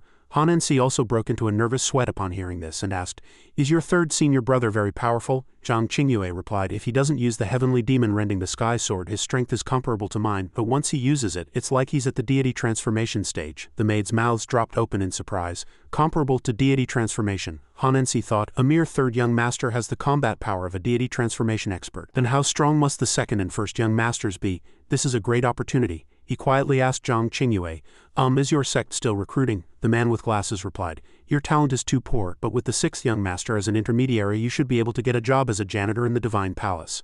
After dinner, Zhang Qingyue bid farewell to Lin Fei and Ji Zhaowang. "Goodbye, Ancestral Master." "Goodbye, Ancestral Mistress." On the way back, Ji Zhaowang said to Lin Fei, "Zhang Qingyue can't avoid returning to the Divine Palace and interacting with his third senior brother forever. Aren't you going to do something?" "I already have." Lin Fei replied. At this moment, Nuba and Moling suddenly proposed, "Master, I want to go back and cultivate. Lord Nuba and Lord Yinglong also want to guide me.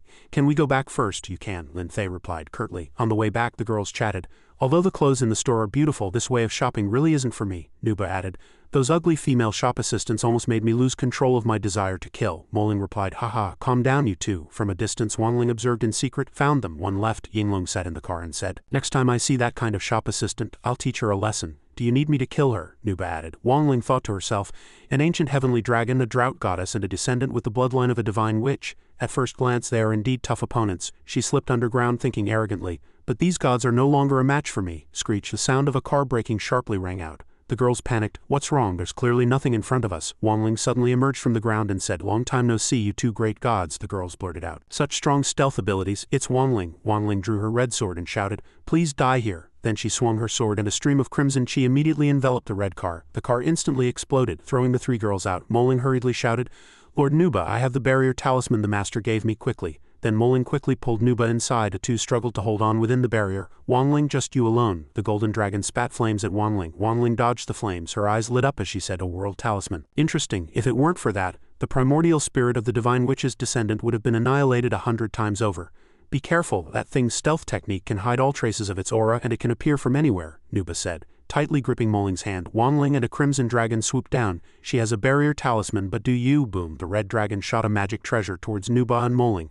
"Damn it," Wangling shouted as the golden dragon spat golden flames. She flew away and said, "So you don't have one and Nuba doesn't either. It seems Lin Fei's barrier talismans are also limited. We have to help Yinglong." Moling raised her scepter. The light from the scepter shot towards Wangling like a meteor. Wangling gritted her teeth and thought, "The 9-Li scepter, that Lin boy gave this little girl quite a few good things," she replied slyly. "Then I can't be slow either." Boom, a huge golden light shone. Moling asked nervously, "Did we defeat her?" "That's a god of slaughter, earth annihilation." Wangling unexpectedly landed on the ground, her form materializing. She took out 2 swords and shouted, "One purple, one red." "This move even a heavenly dragon," Wangling said as she combined the 2 swords into a bow. Then she drew the bow, and the purple-red bow and arrow emanated a dense killing intent, looking incomparably evil. Die, Wang Ling shouted, then shot the arrow. Nuba shouted, not good, get behind me, it was too fast. Their golden dragon couldn't dodge in time and was hit by Wang Ling's move. She watched this scene from a distance and smiled sinisterly with satisfaction. The heavenly dragon screamed in pain, Wang Ling said triumphantly. Although the heavenly dragon's physical body is incomparably strong, my karma fire burns the primordial spirit. The people in the forest saw the heavenly dragon in the sky being burned and started discussing. Quick, look at the sky. It's a dragon. The dragon is being burned by fire. It's about to die. Should we call the police? Is calling the police useful for this kind of thing? We have to go help. Moling and Nuba said to each other. Lord Yinglong. Nuba carried Moling on her back. She held a glowing bracelet in her hand, and Moling threw the bracelet up and Yinglong caught it. Then the two girls flew up and the heavenly dragon caught them. Thank you. Wang Ling, as if possessed, her eyes glowing, charged over with her sword. You ruined my plan, so I'll kill you ants along with them. With that, she attacked the heavenly dragon directly. Hold on tight, Nuba shouted. Nuba and Moling were sucked into the heavenly dragon's mouth. The heavenly dragon spat out a bright flame. Suddenly Yinglong appeared from nowhere and shouted, Wang Ling, I alone am enough to deal with you, Wang Ling said, full of killing intent. It seems I can finally have a good fight. Suddenly a voice appeared in Wang Ling's mind. Can you win? The person looks very powerful, and she also has Lin Fei's barrier talisman. No, we should run now, but Wang Ling was still stubborn. I've said it before, at my peak my strength is comparable to hers. Stop talking nonsense, watch me perform. After that she charged towards Yinglong with a dark killing intent. The people below discussed, ever since this thing called spiritual energy appeared in the world has become stranger and stranger. Many things are useless even if you call the police. Let's go quickly or we'll get caught up in it. Over here. Yinglong radiated the golden light of a heavenly dragon. Wang Ling was creating countless illusions to surround her. She brandished her scepter, fighting bravely. Nuba hurriedly said with concern, don't get entangled in the fight, find the heavenly venerable quickly. But Yinglong replied firmly, no need to say more, today I will definitely slay Wang Ling. Wang Ling's second personality also persuaded her, Wang Ling, don't get entangled in the fight, just make her spit out those two hostages. But Wang Ling refused and shouted, stop nagging, I'm going to show her clearly who is superior. Moling, in Yinglong's stomach, thought to herself, the two great gods are being so warlike again. It was clear he had lost his mind. Faceless Wang Ling let out a roar and charged forward. Longyu and Yinglong hurriedly unleashed a technique, Nuba said loudly and nervously. Faceless is Wang Ling's strongest technique, and Longyuan is a domain that only Yinglong possesses. They're both using their ultimate spells, Moling asked. So who has the upper hand now? Nuba replied. Wang Ling, because its aura has completely disappeared, Wang Ling said. Show yourself if you dare. Yinglong was stunned. Wang Ling smiled sinisterly. She's panicking. The other consciousness inside Wang Ling asked, should we grant her wish? Wang Ling flew up, wielding two swords to attack Yinglong. Then as you wish, Wang Ling charged at Yinglong. Yinglong unleashed her water dragon technique. Wang Ling cut the water dragon with her sword and said coldly, this kind of technique is useless against this venerable one. Wang Ling shouted, stop hiding, get the hell out here. Yinglong also flew up with her blade to attack Wang Ling.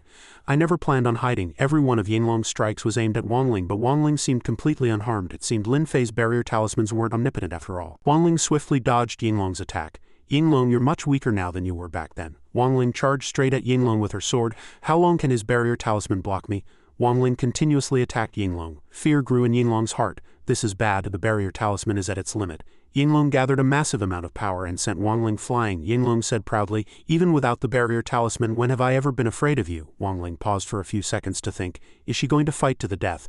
By releasing such a large amount of lightning, her stamina will be depleted quickly. Yinglong used the dragon's summoning art. Wang Ling thought, so Yinglong is still using this escape spell. She's really become more and more worthless, but can she escape? Wang Ling immediately used the Heaven's Punishment and Earth's Annihilation technique. A giant arrow flew out, aimed straight at the golden dragon. Yinglong thought, I can't let it hit me. Moling and Nuba are still inside me. I have to protect them at least.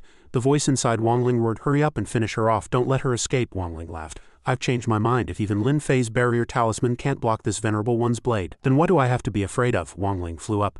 He's just the reincarnation of the myriad sages, heavenly venerable, just a reincarnation. Let Yinglong lead the way and I'll kill them all. Wang Ling smiled sinisterly.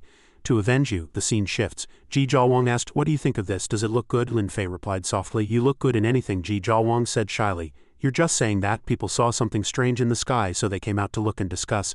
Everyone, look, what is that? A dragon with wings on its shoulders and it's on fire. No, it's clearly being burned by fire. Look behind the dragon, a dark shadow is chasing it. Ji Zhaowang said anxiously. It's Yinglong, Lin Fei said from behind.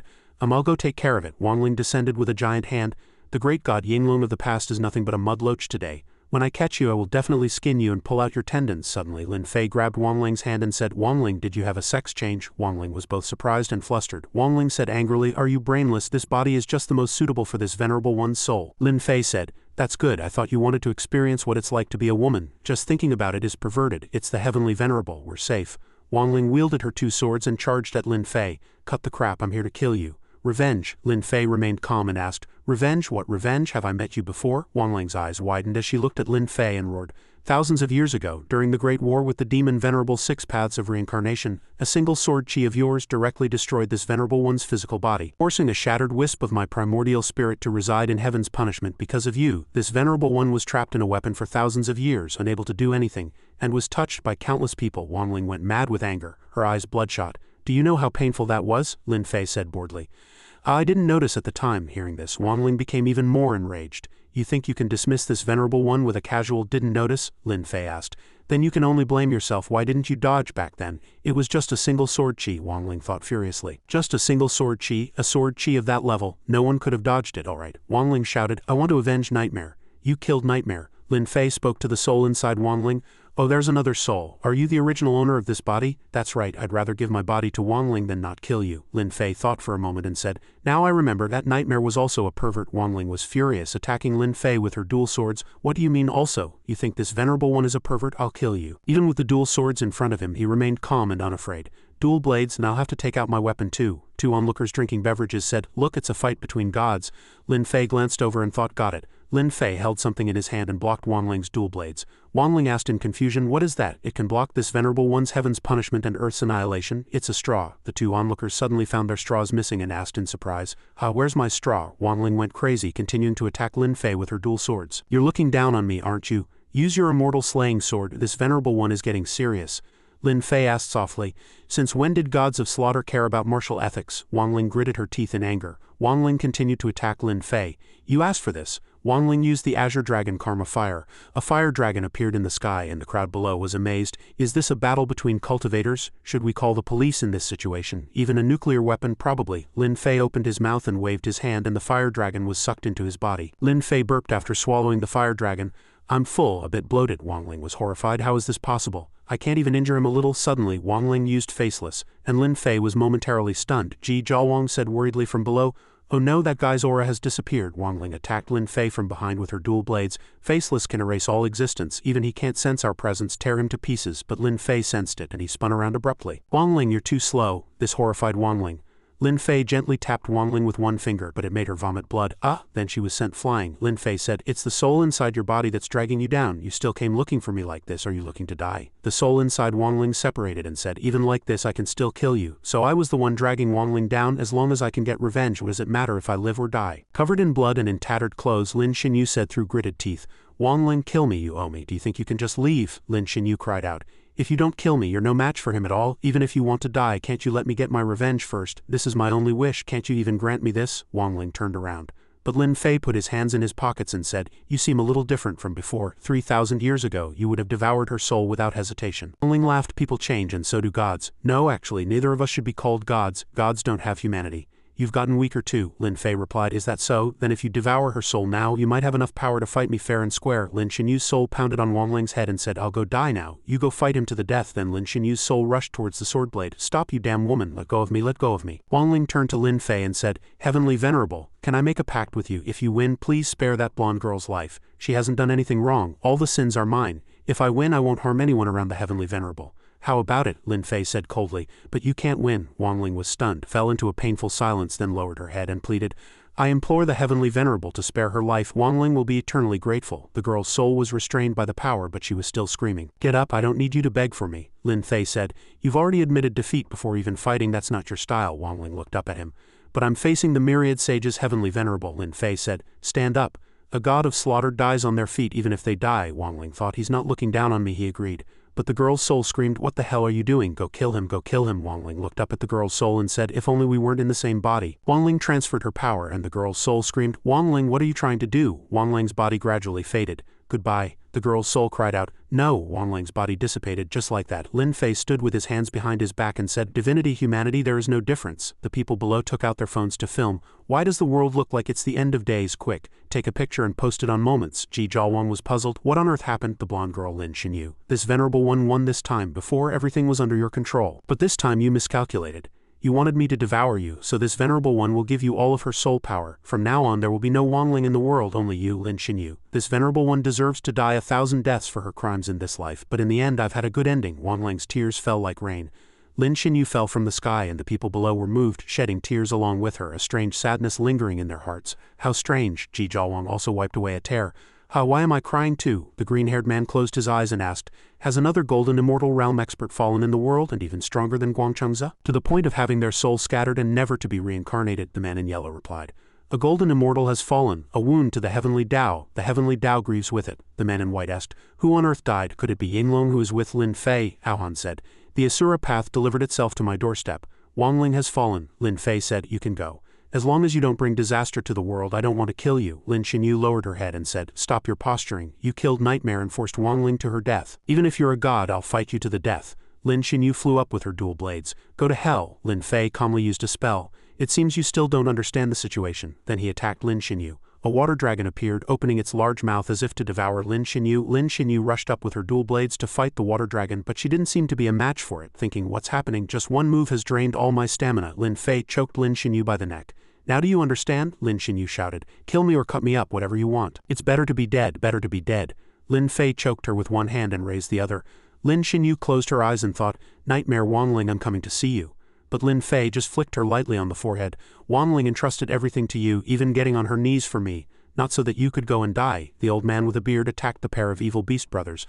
"I knew you two were no good. Today this venerable one will enforce justice on behalf of heaven." The old man used his mirror to attack with Zhan Guangying. The older brother said to the younger brother, "The mirror in his hand is an extraordinary treasure. Catch him." The black dragon older brother was in pain from the light of the divine mirror. The old man threw his sword at the two dragons. "White dragon, take my sword, shatter." But the younger brother used his own ability to block the strong light of the divine mirror. The old man was attacked instead, spitting blood. The younger brother ordered the white dragon, "Eat him." The white dragon immediately opened its mouth to swallow the old man. The older brother roared at the younger brother, "Idiot, that mirror is a treasure. How could I let you swallow it casually?" The younger brother held up the mirror. "Brother, the treasured mirror is here." The older brother praised the younger brother. "Not bad. With this treasure, those Chinese people are no different from sheep in a cage. I'll refine it now." The older brother reached out to touch the divine mirror but couldn't open it.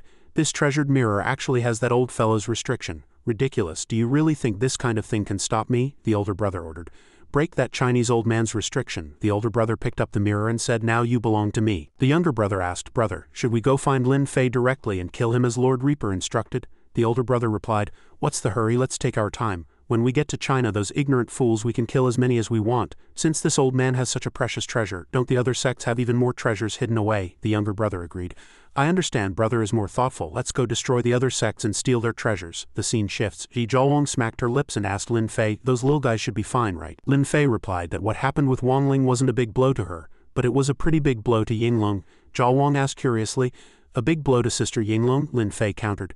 "If Moling suddenly surpassed you by several realms and gave you a sound beating, do you think that would be a small blow?" Zhaowang answered. "I'd be furious. Moling and I have always been evenly matched lately. Neither of us is stronger than the other." Lin Fei agreed. "Exactly. It's only been a few months for you and her. Yinglong and Wangling, on the other hand, have been at it for thousands of years." Zhaowang said, "That's true. It really is a pretty big blow then. It's as upsetting as your deskmate secretly studying hard and getting first place." Breaking news was being broadcast on TV. An ancient martial arts sect has been destroyed. Black and white dragons were witnessed again. The specific details are still under investigation. Zhaowang said in a panic, "Lin Fei, look, this is the third one this month, right? I wonder who the culprit is." Lin Fei sighed and said, "No need to look, those two culprits are already at our doorstep." Zhaowang looked bewildered. The black dragon and the white dragon shouted outside Lin Fei's house. "Lin Fei, get out here and face your death," Lin Fei whispered to Zhaowang. "I'll be right back." Zhaowang asked, "Aren't you taking me with you?" Lin Fei frowned. "Why would I take you? I'd get jealous if they saw how beautiful you are."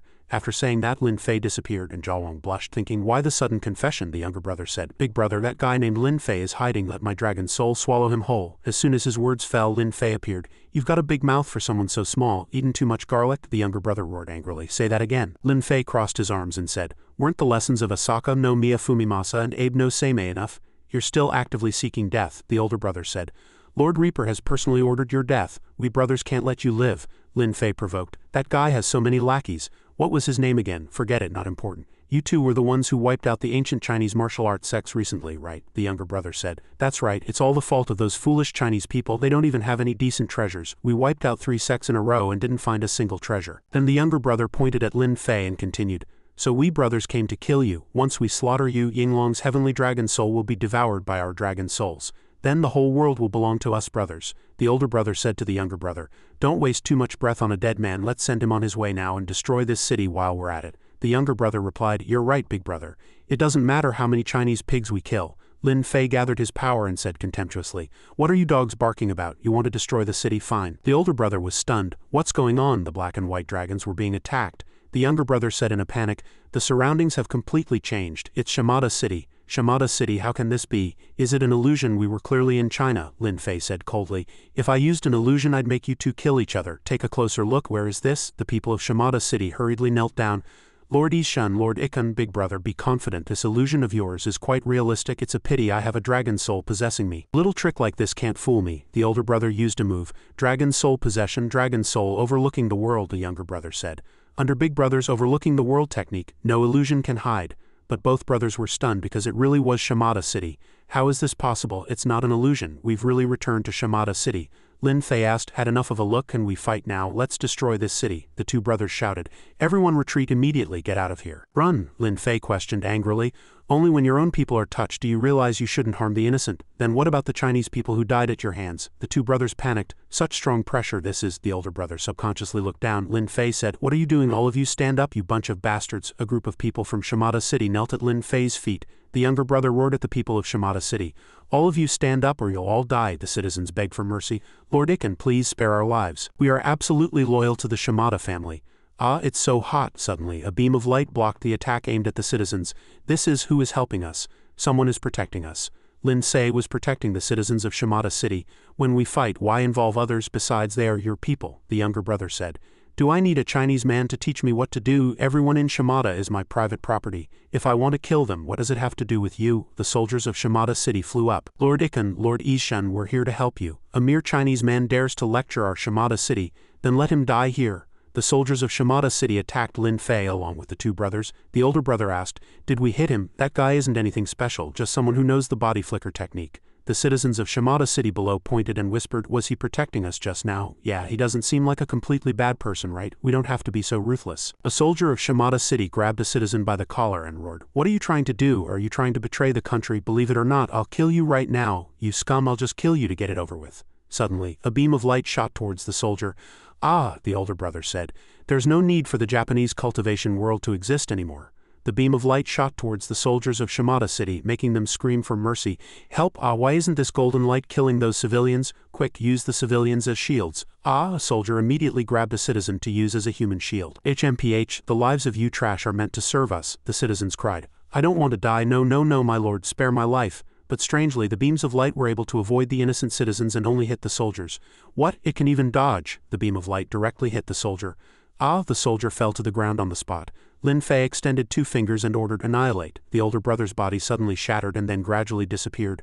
Ah, big brother, ah, the older brother's body slowly disappeared, leaving only his primordial spirit. He's still alive. The younger brother thought, as long as big brother's primordial spirit isn't destroyed, the day he is reborn is not just a dream.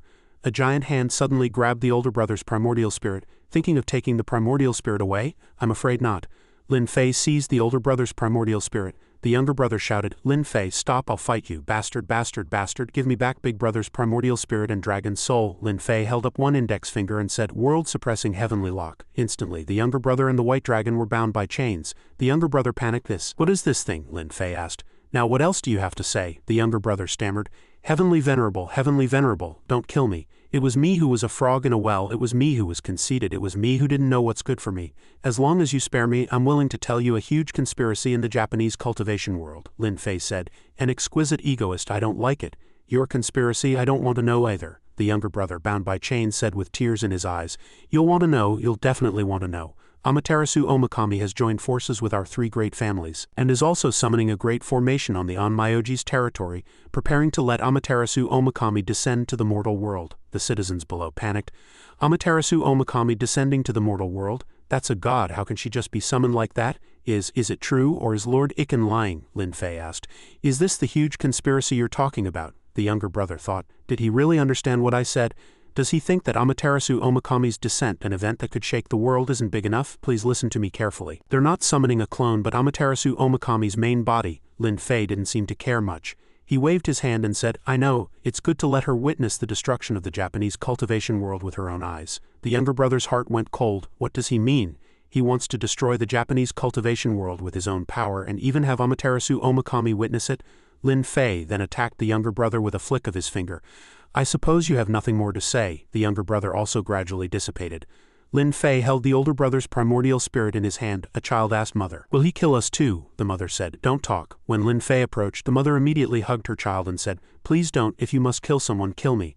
Lin Fei just gently patted the child's head and said, Go home now. An old man asked, Why didn't you kill us? Lin Fei replied, I do not need to explain my actions to you. I know your Shimada clan has always believed in Amaterasu. You'd better pray she hasn't done anything evil, otherwise you will witness her demise with your own eyes. After speaking, Lin Fei disappeared before the astonished eyes of the citizens. At Amaterasu Shrine, someone shouted, Lord Priestess, Lin Fei has killed the Shimada brothers. He'll probably be here soon. This is a disaster, Lord Priestess. You must think of something, Yamada Masaki said.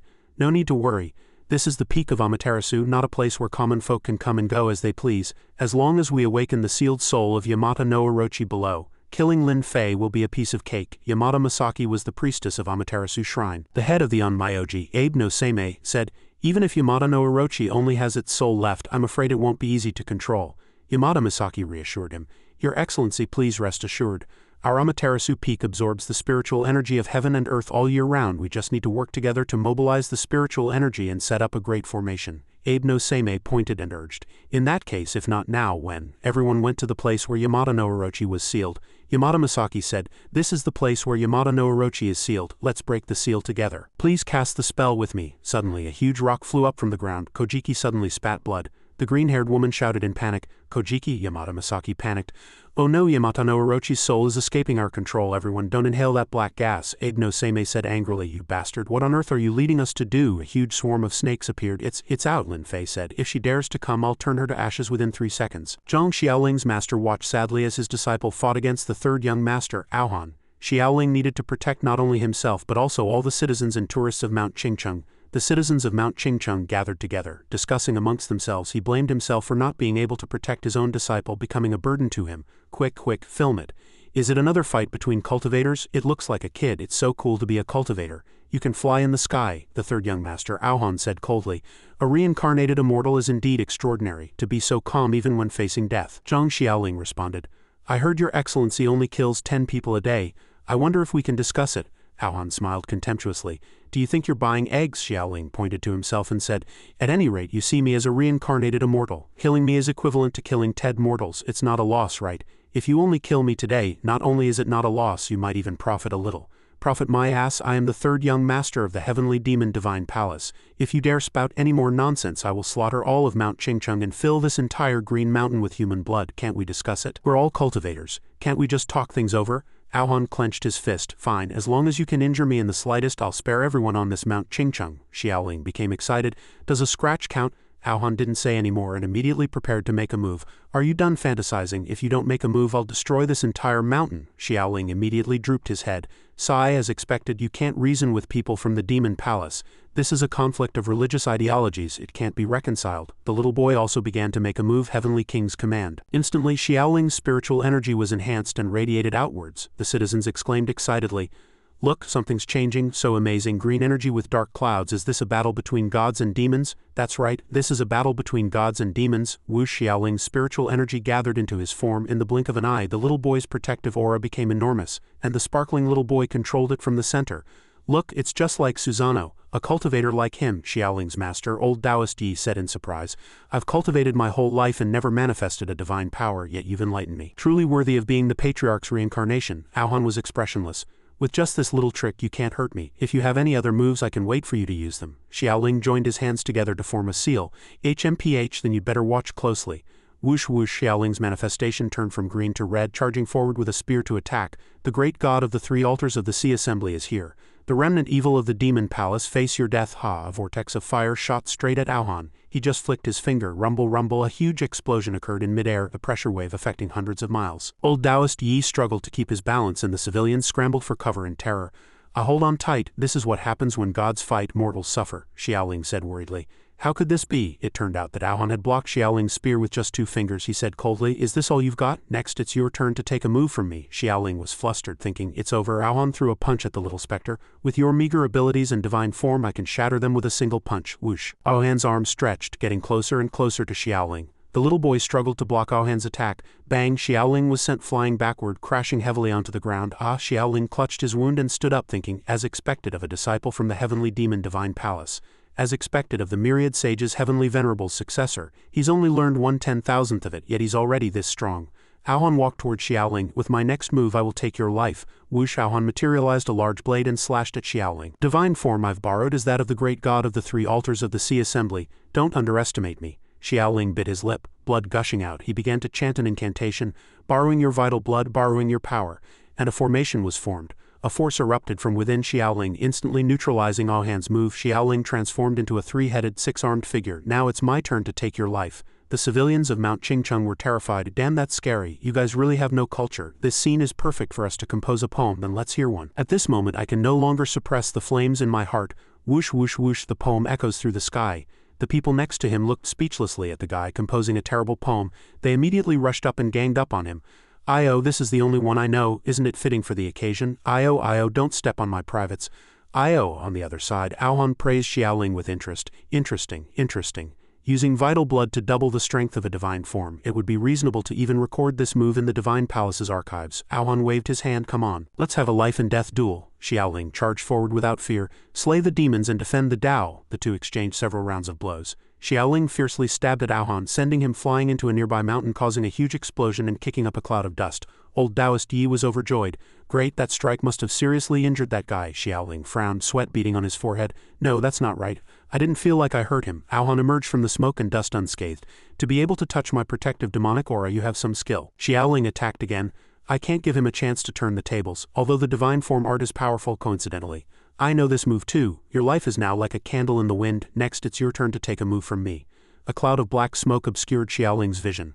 The little boy said in confusion, "What's going on?" A moment later the black smoke dispersed and the clothes on Aohan's body disappeared, revealing his muscular physique. He easily caught the tip of Xiaoling's spear and said in a deep voice, "What's going on? It's your death knell." The civilians took out their phones to film. "Everyone look over there. No, that guy looks like a ghost." "No, not a ghost, a cultivator," and the crowd shouted in terror.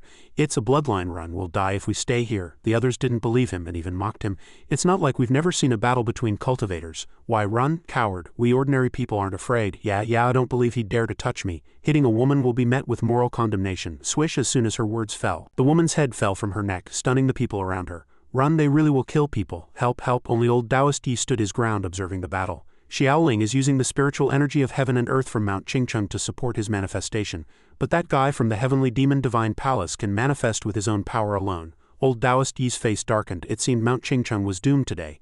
Old Taoist Yi's disciple came to him with a bag on his back. "Master, we..." Old Taoist Yi lowered his eyes and waved his hand. "Go, stay alive. Leaving behind a bloodline for Mount Qingcheng is a virtuous deed." Hearing their master's words, the disciples of Mount Qingcheng quickly fled. Old Taoist Yi looked at Xiaoling thoughtfully, thinking, "The one who should be running is this child." Xiaoling fought Aohan with all his might, regardless of his injuries. Aha. Old Taoist Yi thought, as an immortal he is the only one who can truly inherit the orthodoxy of Mount Qingcheng, and our only hope for revenge. But if I advise him now, we'll put him in a position of disloyalty and injustice. It is this child's choice to fight for all living beings. Xiaoling controlled Aohan with the sky-mixing ribbon in one hand and attacked with the universe ring in the other. Ha bang! Xiaoling knocked Aohan to the ground and struggled to suppress him.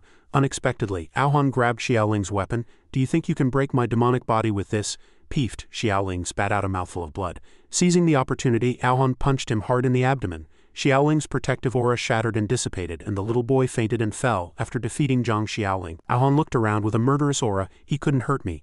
I still have to kill 9 more people. Which 9 should I kill?" Aohan looked like a giant at the fleeing ants. "There are too many people. I'll just grab a few." The civilians of Mount Qingcheng screamed in panic. "Run, run, no, help, hold on tight, don't look back." Aohan raised his giant palm and brought it down. On the other side, the unconscious Xiaoling fell. Old Taoist Yi hurriedly reached out to catch the little boy. Xiaoling. Hearing his master's voice, Xiaoling struggled to regain consciousness and slowly opened his eyes. "Master, we have been master and disciple. No matter what, I will protect your life today." Old Taoist Yi shouted in panic, "You can't use that move, I have no other choice." Xiaoling closed his eyes and began to chant an incantation. The little boy summoned 2 streams of spiritual energy, one green and one yellow. Ah, old Taoist Yi hurriedly took out his phone. Xiaoling, only the heavenly venerable can save us now. The phone in old Taoist Yi's hand rang. Beep, the number you have dialed is temporarily unavailable. Old Taoist Yi angrily threw his phone on the ground. What the hell is wrong with this stupid phone? Why does it have to lose signal at the most critical moment? Xiaoling rushed towards Aohan like a moth to a flame. His master shouted worriedly. Xiaoling, below, Aohan was extending his demonic claws towards the civilians. All of you die, insignificant mortals. The people were in a panic. Some screamed and looked for a place to hide, while others held their heads and waited for death. It's over, we're going to die, Xiaoling shouted. Stop, peeved. Xiaoling pierced straight through Aohan's back. He cried out in pain. Ah, Xiaoling clung tightly to Aohan's back. He looked back. You used two completely opposite spiritual energies at the same time. You're dead. Xiaoling looked worriedly at the civilians below. I can't detonate it here. Xiaoling unleashed his energy. I'll die with you. Ah. Xiaoling's two streams of spiritual energy tightly bound Aohan in midair. Boom, Xiaoling used all his strength to self-destruct, taking his opponent with him. Who saved us? I think I saw a child just now. A child. Old Taoist Yi knelt on the ground and cried. Xiaoling! He recalled the time he had spent with Xiaoling. I'll give you some treasures. If you want to see me grow up, then take them. I didn't do anything wrong this time. Don't even think about spanking my butt. Hee. Tears streamed down the face of Xiaoling's master. Xiaoling, is that you? A figure appeared. Old Taoist Yi stopped crying. Is that you? He raised his head. But the person who came was not Xiaoling but Aohan. He summoned thousands of blades and pointed them at Aohan. I'll fight you. In consideration of your agreement with Zhang Xiaoling, I won't kill you today. That brat, I didn't expect him to actually be able to hurt me. Aohan turned and left. Old Taoist Yi thought, did Xiaoling really hurt him? Woo, Xiaoling! Aohan cut through the sky and returned to the heavenly demon divine palace. Zhao Xuanqing was calmly eating. You're back? Aohan grunted in response and sat down opposite Zhao Xuanqing. Zhao Xuanqing sized up Aohan. You're injured? How many people did you kill? Is Zhang Xiaoling dead? Aohan frowned and touched his chin. That brat isn't afraid of death. He channeled both the power of Taiyin and Taiyang into his body. Or you could say, Aohan opened his hand, revealing a statue of Zhang Xiaoling. I only killed half of him. Zhao Xuanqing asked, why isn't he dead? That child has split into two souls, the immortal soul and the human soul. The immortal soul is Zhang Daling, and the human soul is Zhang Xiaoling. You only destroyed his immortal soul. Why didn't you cut the weeds and dig up the roots? Think again. Why was he able to split into two? It was the will of the heavenly Tao to protect him. This is not like you. Even if the heavenly Tao were to punish you, you should have. Aohan looked at Xiaoling's soul. It's useful to keep him. This is the perfect combination of the power of Taiyin and Taiyang. The dark qi was being absorbed by Xiaoling's soul. Aohan frowned. This soul is actually devouring my demonic qi. Zhao Xuanqing said to him, let's put this aside for now. The second young master wants to see you. What does that old guy who hides his face want now? Don't underestimate Yunhan. That guy is very mysterious, definitely not simple. Only the incompetent need to hide their faces. After speaking, Aohan turned into a cloud of black smoke and left. In Yunhan Palace, Mo Yunhan, the second young master of the heavenly demon divine palace, was pouring tea. Third senior brother, you're here. Aohan flew in and said coldly, second senior brother, what do you want from me? Yunhan gestured for Aohan to drink tea. The heavenly demon divine palace has a new seventh junior brother. He has the body of an immortal sword. There's a banquet tonight. Don't you want to meet him? Aohan picked up the teacup. Second senior brother, compared to the new seventh junior brother, I'd rather see your strength. After speaking, Aohan directly threw the tea in his hand onto Yunhan's face. The second young master, Yunhan, replied gently, third senior brother, you should change that temper of yours. Aohan lowered his head. Is that so? I think second senior brother's temper is the one that should be changed. How can anyone remain so calm after being provoked like this? Yunhan took out a towel to wipe his face. Third senior brother's skills are profound. This senior brother is no match for you, so how would I dare to make a move? Aohan slammed the table. Then why are you ranked ahead of me? It's just that I became a disciple earlier, so I really don't have the qualifications. I'm ashamed to be a senior brother. Aohan stared murderously at his second senior brother without speaking. Yunhan placed a medicine bottle on the table. It seems junior brother is injured. Although this injury is nothing to speak of, this bottle of medicine is a small token of your senior brother's concern. Senior brother, just say what's on your mind. To be able to injure third junior brother, who could it be? Zhang Xiaoling. Zhang Xiaoling, oh, third junior brother, are you about to do something earth-shattering? Aohan suddenly stood up, his entire body emitting a black evil aura, and said sharply to his second senior brother, you know, Su Kaiwei represents the human path. Zhang Xiaoling represents the heavenly path. Giguai represents the Asura path, and the Black Flame Phoenix represents the Hell path. If I'm not mistaken, third junior brother is gathering the power of the 6 paths of reincarnation to resurrect that lord, right? So the 6 paths demonic crystal is in your hands. Aohan was furious, his eyes blazing. What, you want to snatch it? Mo went and remained calm and said, third junior brother is overthinking things. If I truly coveted your 6 paths demonic crystal, why would I say it directly to your face? Aohan retracted his murderous aura. What have you found out? That lord and the myriad sages heavenly venerable both think highly of the divine lord. If they are truly resurrected, it would be harder than ascending to heaven for those of us who intend to subvert the divine palace. Aohan flicked his sleeve and turned to leave. His second senior brother said to him, Oh, third junior brother, a future hope of the demon palace rests on your shoulders. After leaving second senior brother's room, Aohan was deep in thought. He didn't seem to have realized it yet. When I opened the Six Paths demonic crystal, I had already absorbed all the power of the Six Paths of reincarnation inside, and he knows even less that by then I will have obtained the Six Paths of reincarnation demonic art. Su Kaiwei approached Mo Wenan and said, "Second young master, what does this mean?" Wenan replied calmly. "Force him. Next he will definitely go to kill the myriad spider mother of the animal path. The way of the myriad spiders is in the hands of the myriad sages heavenly venerables woman. Making a move on her is the same as making a move on the ancestral master. Things have just settled down a bit. With the third young master's personality, I'm afraid there will be trouble again." Mo Yunhan lowered his head, a smile playing on his lips. "That is his destiny. He is just a dead man walking. Everything he has will be mine sooner or later." A moment later, Aohan went to see Zhao Xuanqing. She was leisurely sipping tea. "You're back?" Aohan sat down opposite Zhao Xuanqing.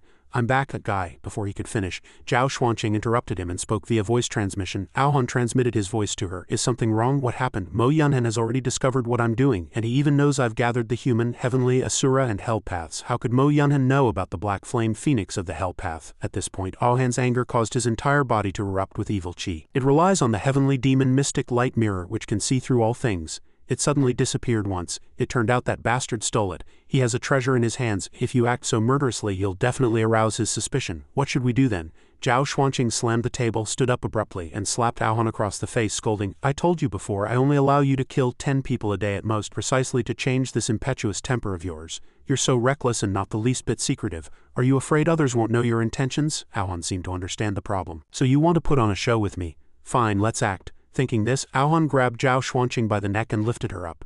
"Don't think I won't dare to kill you." In another location, Mo Wenan was observing Aohan's every move through the heavenly demon mystic light mirror. The infighting has begun. How interesting. Seizing the opportunity, Zhao Xuanqing transmitted her voice to Aohan. After confirming that Mo Wenan is definitely not using the heavenly demon mystic light mirror, "We must find a way to hide the Six Paths demonic crystal in a safe place. I'll hand it over to you tonight when I have the chance. Why, it was prepared for you from the beginning." Zhao Xuanqing looked at Aohan with sparkling eyes. "Prepared for me." That night, the heavenly demon divine palace held a lively banquet. "The second young master is treating tonight. Everyone eat up. We must eat to our heart's content today. The spirit children's taste is truly fragrant." At the banquet, Lin Fei looked around and asked curiously, "Third senior brother didn't come?" Su Qianchang, Lin Fei's fourth senior brother, fanned himself and said, "Sigh, third senior brother must not want to see anyone." Hiding in some corner, Mo Yunhan lowered his head and smiled sinisterly. "It's not that easy to be him." "You all should learn a thing or two," Mo Wenan interrupted with a feigned air of righteousness. "Fourth junior brother, how can you say that? Do these two have some kind of grudge?" Ji Zhaowang thought. Fourth senior brother Su Qianchang continued, "When he sees my unparalleled beauty, he'll naturally feel ashamed. I can't help it." Fifth senior sister Lu Meng stood up in anger and whipped her whip towards fourth senior brother. "You narcissistic bastard, you deserve to die." Su Qianchang blocked with his fan. "Tisk tisk, even fifth junior sister is jealous of my looks." "Sigh, this is so difficult for me." The protagonist paid them no mind, raised his wine cup and drank it down. "If my divine sense could be used normally, mere Aohan would be as easy to find as flipping my hand." Ji Zhaowang picked up a chicken wing and held it in front of the protagonist. "Have something to eat. We can talk about other things later." The protagonist took it. "All right." Before he could eat, fourth senior brother stopped him. "Seventh junior brother, don't just eat. Let's have a few drinks. I, Su Qianchang, am famous for being able to drink 1,000 cups without getting drunk." Lin Fei raised his wine cup. "Good, when the time is right, Aohan will naturally appear. I won't think about it for now." A while later, the protagonist's fourth and sixth senior brothers were already drunk and passed out on the floor. "So this is drinking 1,000 cups without getting drunk." Sixth senior brother, dressed as a woman, sat up. "So hot." The protagonist looked at him, puzzled. Sixth senior brother started taking off his clothes piece by piece in front of everyone, not caring at all. Everyone's faces darkened. The protagonist thought helplessly, "I don't have such a grand disciple." An old man ran over with some clothes and draped them over him. Zhang Qingming tried his best to persuade him. "Sixth young master, I beg you, let's talk things over nicely. Don't sell your body like this." Zhang Qingming said angrily, "What's wrong with a man taking off a piece of clothing? You're just biased against me. If you dare to provoke me again, I'll hit you." Zhang Qingming's strike missed, sending a person next to him crashing into the wall, which scared the persuading old man so much that his face turned pale. Then he turned and ran, leaving the other servants stunned. Sixth senior brother Zhang Qingming was left wearing only a doo-doo lying on the floor. Seeing this scene, Ji Zhaowang was as tense as a drawn bowstring. If this were a bar in the city, he probably would have been picked up by someone already. Mo Wenan called his subordinate Wang Ping to help seventh junior brother back to rest. Wang Ping accepted the order and, quick as lightning, hoisted Zhang Qingming onto his shoulder and ran. Lin Fei said nothing, just picked up his wine cup and drank. "It's almost time. I should leave here and find him." Just as he was thinking, someone interrupted him. "Seventh junior brother, we haven't drunk yet." Fifth senior sister Lu Meng came to Lin Fei with a wine cup. Let's have a few drinks, the protagonist replied coldly. How do you want to drink? On the other side, Ji Zhaowang was fuming. What is this woman trying to do? Lu Meng happily brought over a large wine jar. Like this, then she raised the jar, struck a pose and chugged it down, making the male guests present blush. Fifth Miss has such a great figure. Fifth Miss is so bold. Her figure is truly enviable. Lin Fei also raised his cup and drank. He watched Lu Meng as he drank, thinking, Zhang Qingyue and Lu Meng's personalities are probably complete opposites. A while later, the banquet ended. The guests stood up to leave.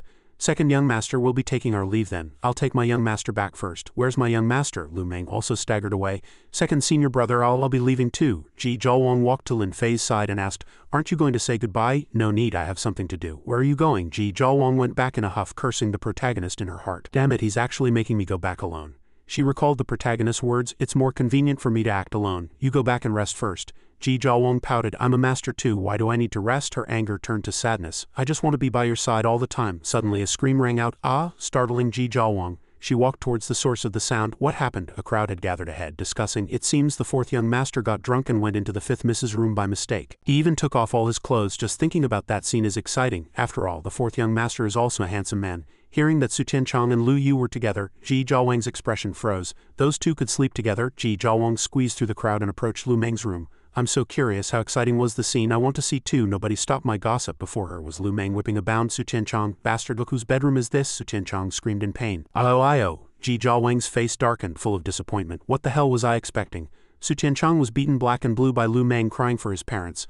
Mom. Hearing this, Lu Yu suddenly stopped. HMPH. Su Tianchang hurriedly flattered her. Your mother gave birth to such a beautiful daughter like you. The people around them all burst into laughter. Ha ha ha, the fourth young master's quick-wittedness is truly strong, as expected of the fourth young master. He's still so handsome even while being tortured. Su Tianchang's guard watched him helplessly from the side. I suddenly don't want to be the fourth young master's guard anymore. Suddenly a hand rested on the guard's shoulder. I can understand your feelings, brother. The person who came was Wang Ping. He said, with such an embarrassing master, all we can do is get used to it slowly. The two of them were in tears. Thank you, it's nothing. Over at Aohan Palace, the protagonist used an invisibility spell and easily leapt over the guards. After entering the courtyard, he thought, the guards are so weak, it seems that kid isn't here. There's still a faint aura left, maybe I can find a clue here. The protagonist waved his hand and commanded, Immortal would trace the origin. The scene of Aohan and Zhao Xuanqing talking appeared before the protagonist's eyes. First kill Su Kaiwei, then killed Zhang Xiaoling, but only destroyed his immortal soul, leaving the human soul. How to say, the value of the human soul is not as good as the immortal soul. What he wants is the demise of Zhang Xiaoling's immortal soul. So he wants to gather the power of the 6 paths of reincarnation. Then the next target is the animal path, the myriad spider mother. A ray of light flashed through the dark night sky of the manor. Lin Fei calmly walked out of the formation. No smell of blood. This Aohan hasn't made a move on me yet. The sleeping Moling was startled awake. She threw off her quilt. Someone has invaded the manor. This feeling is. The girls in the manor hurriedly ran to the courtyard. Master, Moss, Master, you're back. Moling stepped forward and said, Master, why did you suddenly come back? Someone has their sights set on your myriad spider mother. Master, rest assured. After the myriad spider mother devoured the soul of Yamata no Orochi, it has now recovered 80%, Moling said with a determined face, no matter who comes to cause trouble. I'm confident I can protect it. You're thinking too simply. The myriad spider mother is just an ordinary spider. The world is much bigger than you imagine. The remaining girls looked at each other, exchanging messages. The myriad spider mother is just an ordinary spider. Is the master also an ordinary person? Moling, on the other hand, was a little worried. A new definition of ordinary. Could it be a direct disciple of the heavenly demon divine palace? That's right, it's the third young master of the heavenly demon divine palace, Aohan. Hearing Aohan's name, Yinglong became furious. If he dares to come, I'll eat him and tear him to pieces. Lin Fei waved his hand. Don't be so bloody. This time, Ji Zhaowang and I went to the cultivation market and bought some things. Talisman paper. This feels like it's at the golden core level. That brush is also a golden core level, bamboo infused with spiritual energy. Master, is this a talisman? Lin Fei picked up the brush and wrote on the talisman paper. That's right, remember the barrier talismans I gave you before, remember? They were also drawn with these treasures. Yinglong raised her hand to speak. It helped me block Wanling back then. The protagonist explained to them that the talisman was drawn with a ballpoint pen and drawing paper and couldn't be compared to these materials. Moling was stunned by the protagonist's words. What? Master, what level of attack can this barrier talisman block? Below the tribulation transcendent stage, it won't harm the wearer. The girls were stunned. Tribulation transcendent stage. In the current cultivation world, even the hidden masters in the small worlds are at most at the deity transformation stage, right? After finishing, the protagonist distributed the talismans to everyone. Take one. Besides this, I also brought you some other things. There's more. Lin Fei put his hand in his pocket. This thing is quite big. You have to put it away properly. Lin Fei gracefully took something out of his pocket. The girls' mouths dropped open in surprise as they looked at what was in front of them. Before them was a pot filled with sparkling resources. This was the true meaning of being born with a silver spoon. With so many precious cultivation resources, even a pig could cultivate into a spirit. The protagonist pointed at them. This is nothing. In a few days I'll go to the high plane of heaven and take their 3 great spiritual veins. The girls' mouths dropped open in shock. The spiritual veins of the high plane of heaven, they gathered together to discuss. If I heard correctly, the high plane of heaven is the legendary divine kingdom of Japan. You heard right. These are the spirit stones of the Japanese divine kingdom. Lin Fei put his hands in his pockets and said seriously, "What's so great about this? In a few days the Jianmu will transform again and the spiritual energy of this land will recover again. From nascent soul to deity transformation," Moling said in surprise. Breakthrough to deity transformation, she thought to herself. In the master's eyes, are deity transformation stage experts like weeds on the roadside? Lin Fei nodded. That's right anyway. He turned to look at the sky. Sigh, with the Western cultivation world's turtle speed, the Western hell has already been awakened by them. I have to bring Earth to the same level as them. By the way, Yinglong, if Chen Longsheng is already considered half your disciple, bring him here to cultivate when you have time, and Bison too. Let him use the spirit stones here as he pleases. Yinglong bowed and saluted. Yes, the protagonist replied. Afterwards, everyone walked towards the spirit stones. How many of us do you think can reach the deity transformation stage? I never thought that one day I could stand at the pinnacle of the earth. This is the benefit of following the right person. Yinglong put her hands on her hips and said, "This is just the tip of the iceberg of the heavenly venerable. If the spiritual energy recovers to the level of ancient times, perhaps you will have the chance to see my true form." On the other side, Ji Jiawang uncomfortably rested her chest on the table and sighed. Sigh, it's so tiring being a girl. Being a big-chested girl is even more tiring. And she didn't know that a spatial gate had appeared behind her. The protagonist walked out of the gate and towards Ji Jiawang. The two looked at each other in silence for a while. Ji Jiawang shrank back and said to the protagonist, "You didn't see anything." Lin Fei replied, "You're not wearing one." Ji Jiawang blushed and crossed her arms over her chest.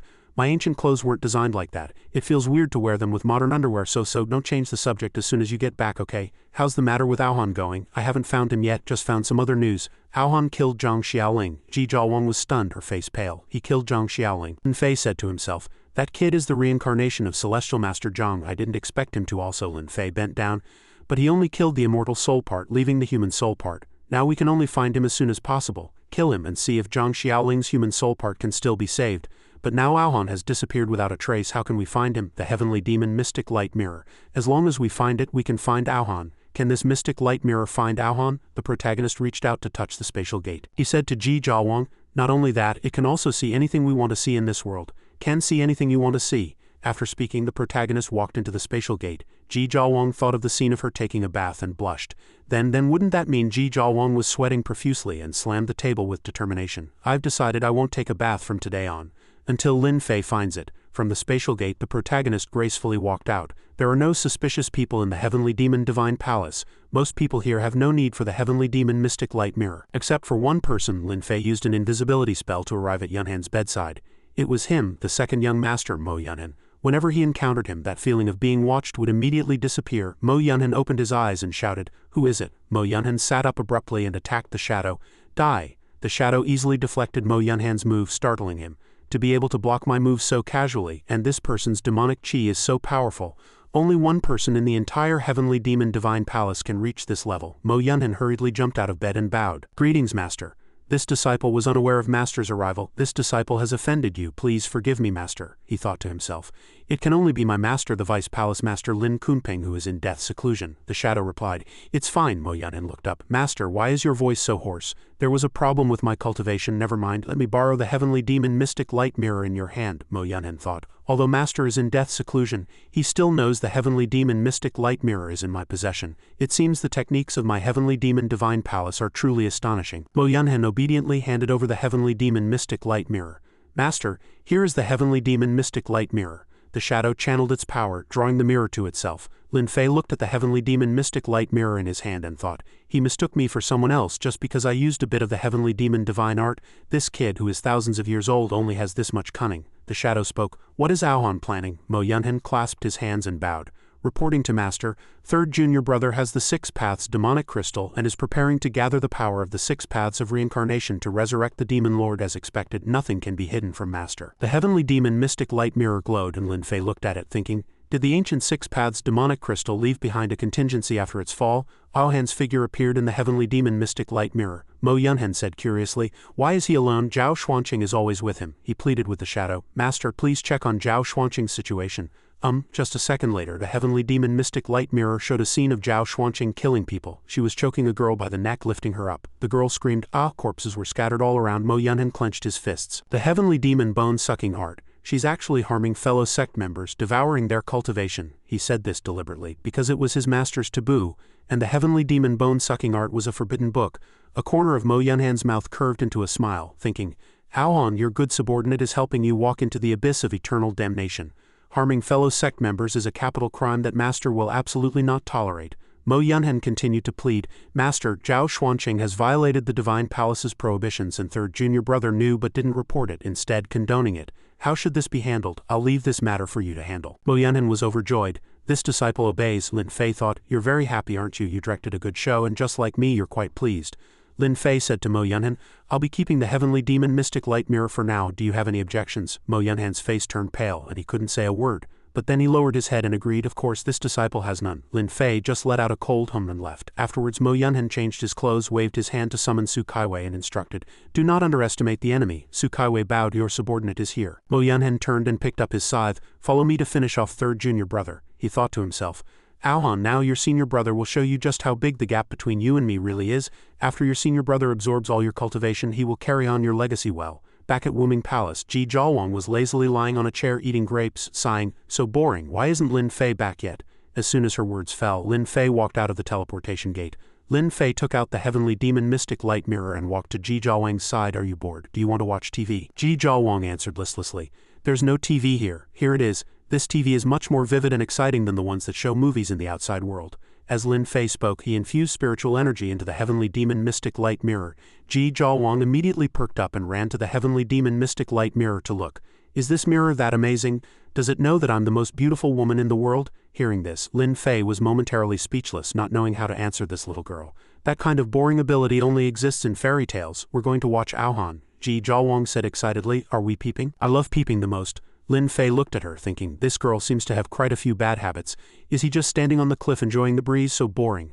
Don't be impatient, the good show is about to start. Just as Lin Fei said, it wasn't long before Mo Yunhen arrived at Aohan's location and said arrogantly, "Third junior brother, you made me look for you all night."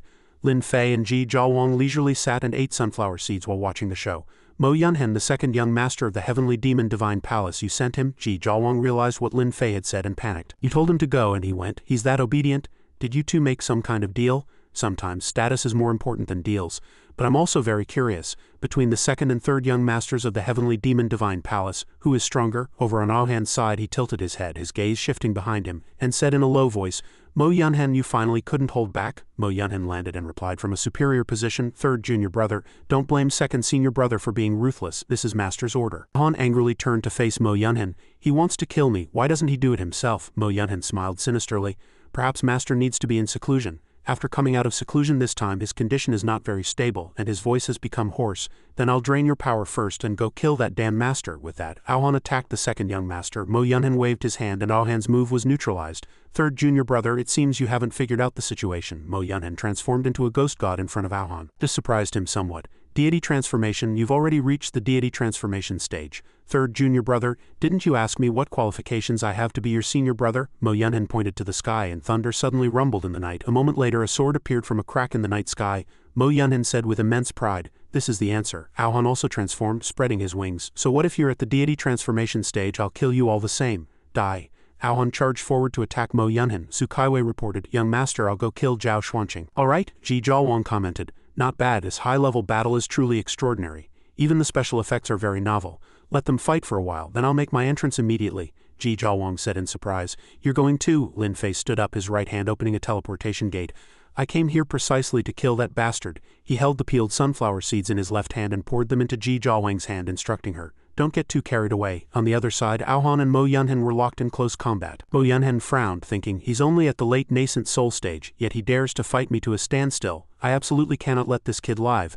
Aohan also struggled to defend himself, thinking, I'm afraid both of us have suffered internal injuries. As long as I kill him with one strike I can go support Zhao Xuanqing. Yeah, both sides gave it their all, preparing to settle the fight with the next move. Lin Fei walked out of the teleportation gate, waving and greeting enthusiastically. Second senior brother, third senior brother, what are you playing at? The two of them paused their fight in surprise. Seventh junior brother, why are you here? Seventh junior brother. So he is Wooming, you guys continue. I'm just here to seal off this space to prevent Aohan from tearing space and escaping. Lin Fei's formation enveloped Aohan and Mo Yunhen, and both of them turned pale with shock. Such a large spatial formation, this isn't meant to lock Aohan down at all, it's to lock me in as well. Both of them looked at Lin Fei with murderous eyes.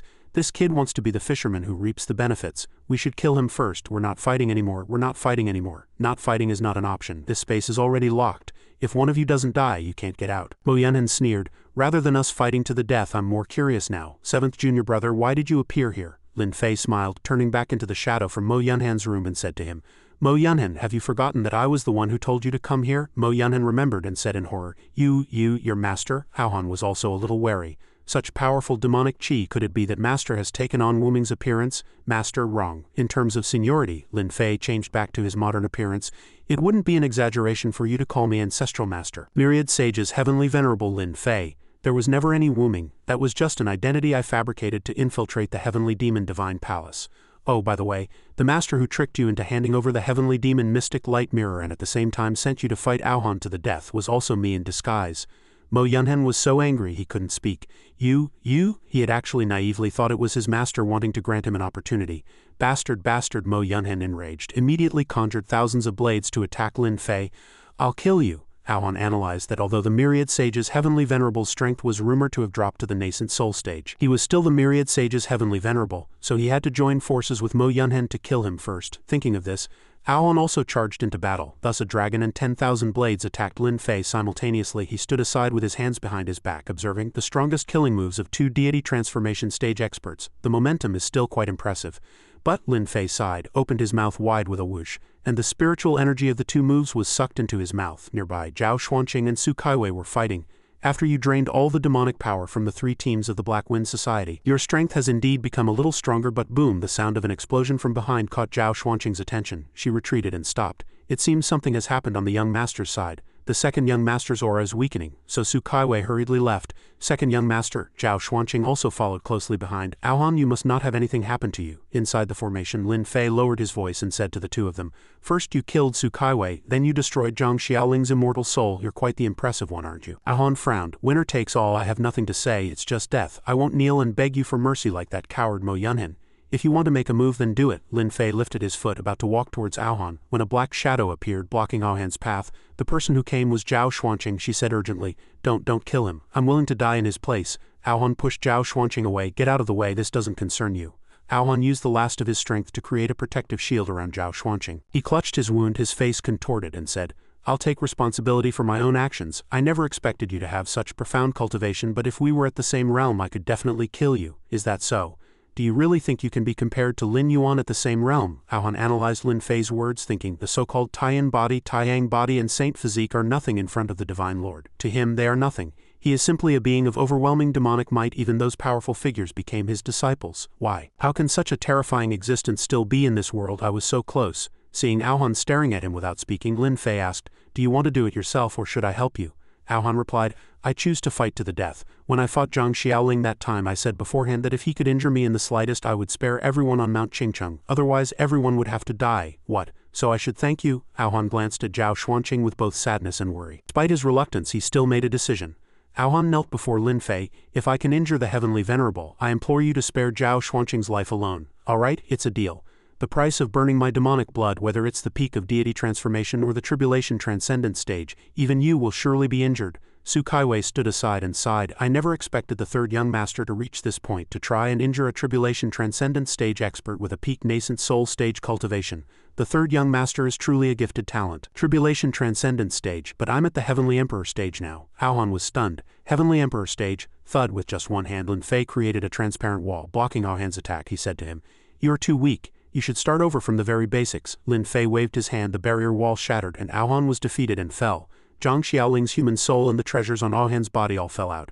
Zhao Xuanqing cried out in pain for her beloved. Aohan, Zhang Xiaoling's human soul charged towards Lin Fei to attack. It's been tainted by an ancient demon. He just extended one hand and Zhang Xiaoling's human soul was sent flying. Ah! The human soul. Zhang Xiaoling regained consciousness and said in a panic, Heya, Heavenly Venerable, is that you? Lin Fei replied, Zhang Xiaoling, your physical body has been destroyed and your immortal soul has been extinguished. From now on you are immortal.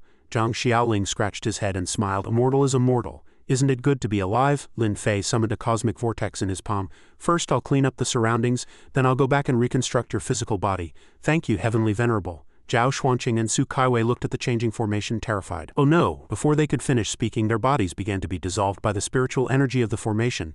Zhao Xuanqing shouted Aohan's name loudly, while Mo Yunhen and Su Kaiwei screamed miserably. Ah! After the four people's bodies dissipated, a purple spiritual energy ball floated in the formation, followed by a red spiritual energy ball. The two spiritual energy balls approached each other. Zhang Xiaoling asked the protagonist, Heavenly Venerable, aren't you going to stop them? The purple and red spiritual energies were the souls of Zhao Xuanqing and Aohan. Zhao Xuanqing held Aohan and cried, You haven't told me you like me yet. That you want to marry me, how could you die? Seeing this, Zhang Xiaoling commented, If you knew this would happen, why did you do it in the first place? Zhao Xuanqing looked at the protagonist with hatred. Lin Fei, I curse you to lose your cultivation forever, to suffer the joys and sorrows of the weak for generations with everything beyond your control forever toyed with by fate. Lin Fei flicked his fingers and said coldly, Are these your last words? Every person you killed wanted to leave you with these last words and I am your retribution. After the protagonist finished speaking, Zhao Xuanqing and Aohan's souls also disappeared with the formation and the spiritual items on their bodies fell out. These are all treasures you picked up, right? Looking at the pearl in the protagonist's hand, Zhang Xiaoling's eyes widened. This is, Lin Fei answered, the Six Paths demonic crystal. Is the Heavenly Venerable going to destroy it? Lin Fei clenched his fist and put away the Six Paths demonic crystal. No need, he summoned a teleportation gate. Let's go, I'll reconstruct your physical body for you, Zhang Xiaoling said dejectedly. So soon? Lin Fei glanced at him. If you want your soul to be scattered, you can delay a little longer. Zhang Xiaoling said with a mournful face, Heavenly Venerable, save me. Zhang Xiaoling and the protagonist arrived at the Lotus Pond in the Spirit Hall of the Heavenly Demon Divine Palace. Zhang Xiaoling was very interested in the surrounding scenery. Wow, Heavenly Venerable, this frog is so fat it must have a lot of meat.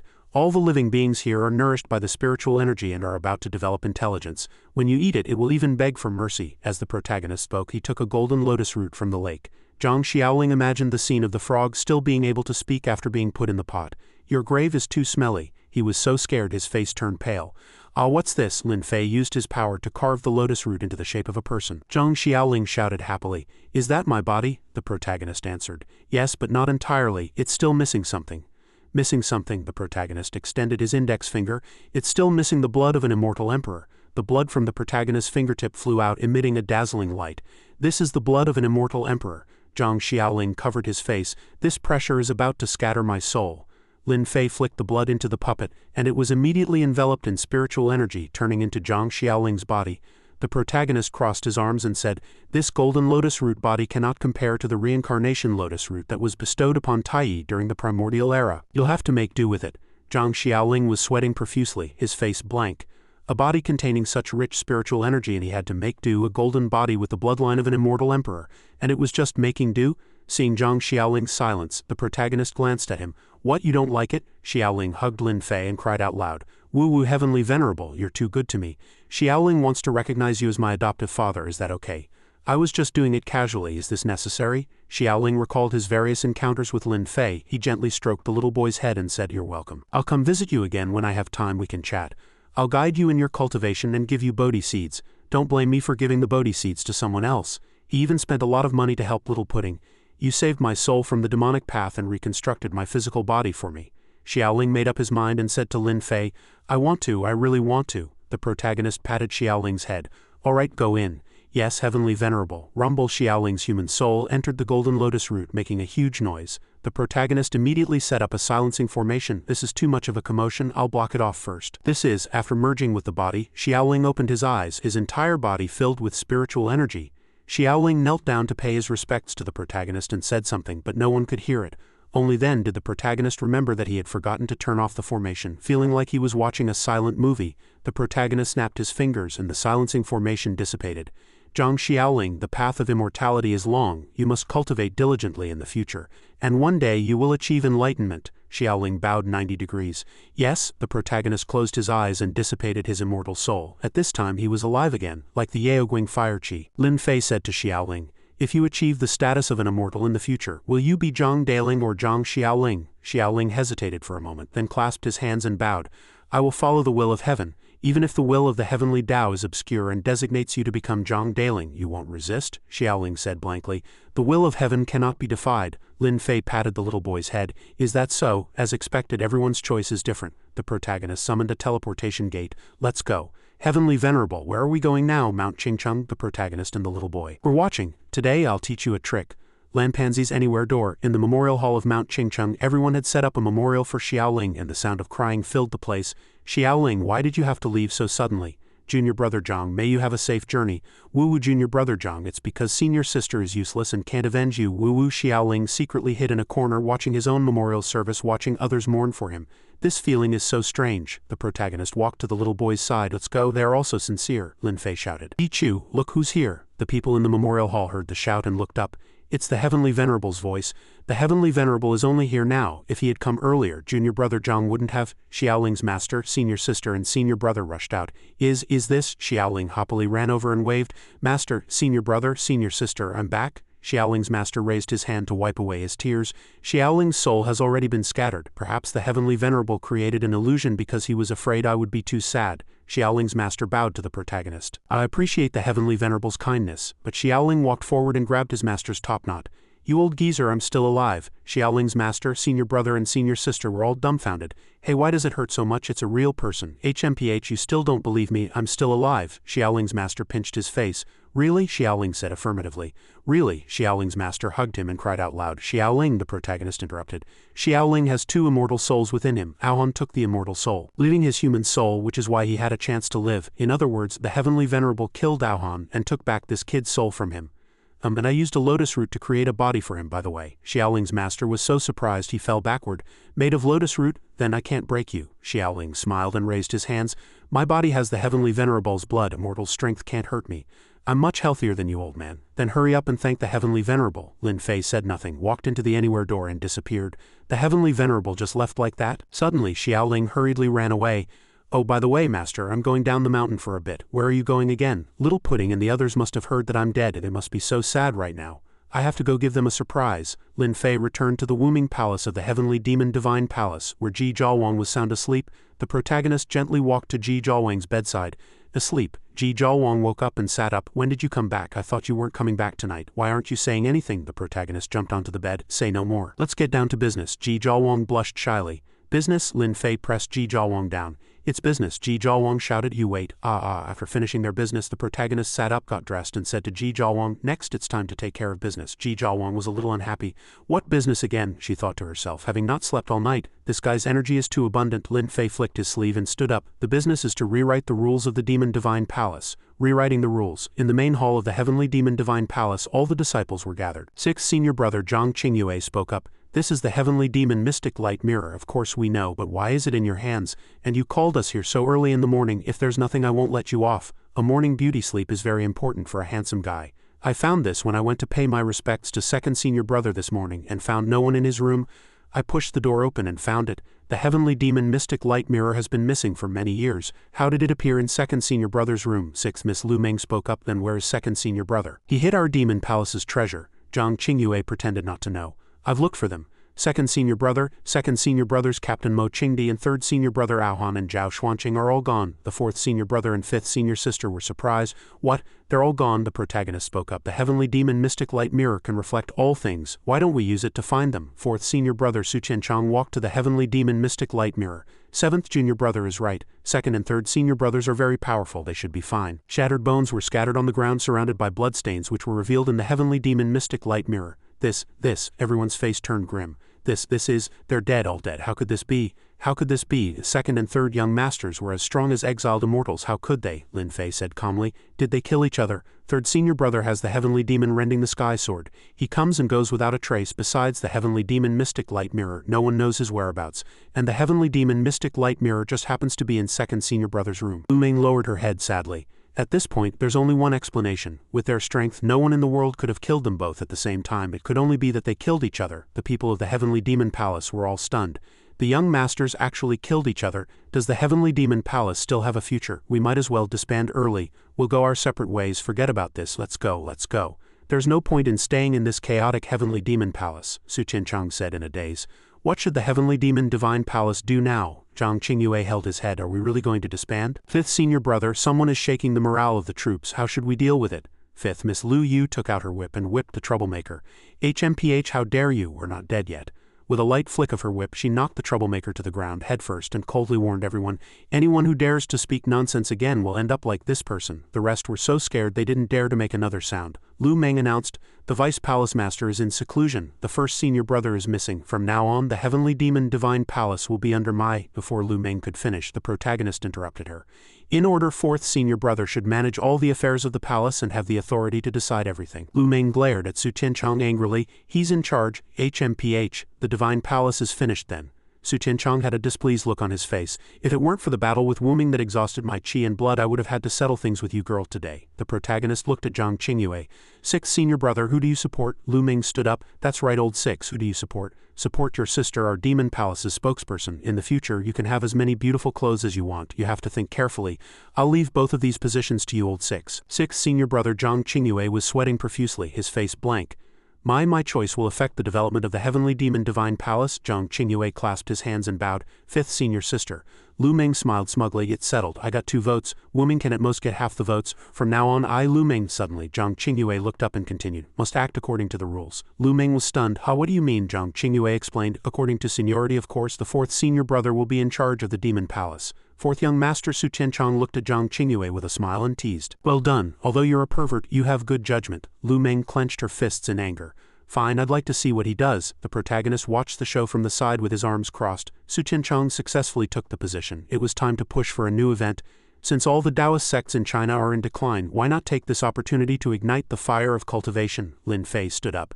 Now that the overall situation is settled, why don't you all discuss the matter of plundering the resources of the entire cultivation world? Zhang Qingyue cleared his throat. This matter, when second senior brother proposed this idea. I feel like a robber. Robber, that's because our Demon Palace can truly rule the world. These resources are of great benefit to the development of our Demon Palace. Even if I have to be a robber, I'll take them. Is that so? But as the most handsome man in the world, fourth senior brother, what will the women who admire you think if you act like this? Won't this ruin your perfect image in their hearts? Su Qianchang was displeased. TCH, fifth senior sister also interjected, and the subordinates were surprised. Is this guy surnamed Su out of his mind?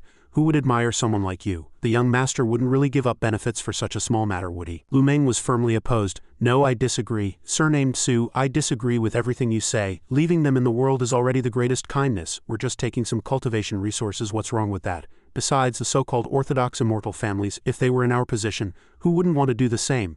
Do you really think they're some good people? The lackeys of the Heavenly Demon Palace all agreed. That's right, those cultivators seem righteous on the surface, but in reality they suppress some small sects behind the scenes. The Chinese cultivation world is constantly in internal conflict, and that led to their defeat by other cultivation worlds. Unifying the people's hearts is the most difficult thing. The Chinese cultivators are all full of schemes, the protagonist spoke up. Everyone, I have some news. I wonder if you all know? Tell us. A senior from the North Sea told me that the Jianmu is brewing a new creation of spiritual energy. If the immortal and mortal realms are reconnected, countless sects in China will be the Tao lineages left behind by the immortal realm. If the immortal realm learns how we've treated the Tao lineages they left in the mortal world, what do you think they'll do to our demon palace? Is what you're saying true? If we can't connect to the demon realm, the past seniors of the Heavenly Demon Divine Palace won't be able to descend either. If it's true, then this will be troublesome. The protagonist answered with certainty. The changes in the Jianmu are real. I have personally investigated it. The Jianmu hasn't changed for thousands of years. First there was a spiritual energy revival, and now it's going to connect to the immortal realm. If it really connects, our divine palace will be in great disaster. What should we do? We just defeated the Chinese cultivation world, and now, the fourth young master asked the protagonist, in your opinion, what should we do? Collect protection fees? Everyone asked in surprise. Collect protection fees? I've heard a little about that in the mortal world. Don't only gangsters collect protection fees?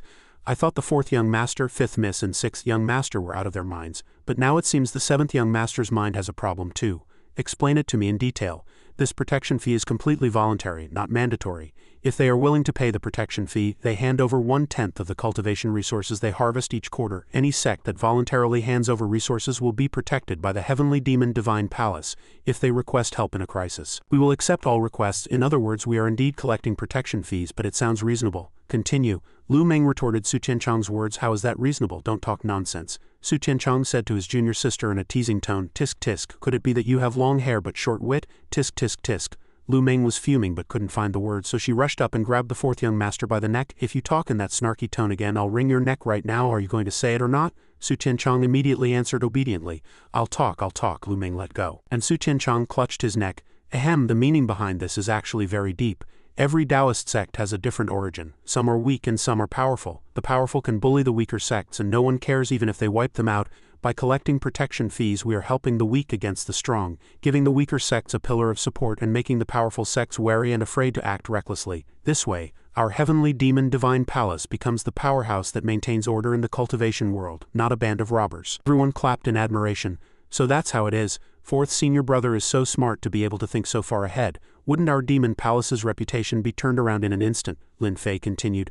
I haven't finished my proposal. As you may already know, we are experienced in planting medicinal gardens and cultivating the Divine Palace's spirit plants, including summoning clouds for rain, pest control, and animal husbandry. In all these aspects, we are a step ahead of the current China. Seventh junior brother, what do you mean by that? Are you suggesting we should help the cultivation world? The protagonist nodded. That's right. Lu Meng flared up again, pointing at the protagonist's face. Don't even think about it. It's already a bargain for them that we're not robbing them, and you want us to help them? In your dreams, absolutely not. Su Tianchong stopped Lu Meng. Let seventh junior brother finish.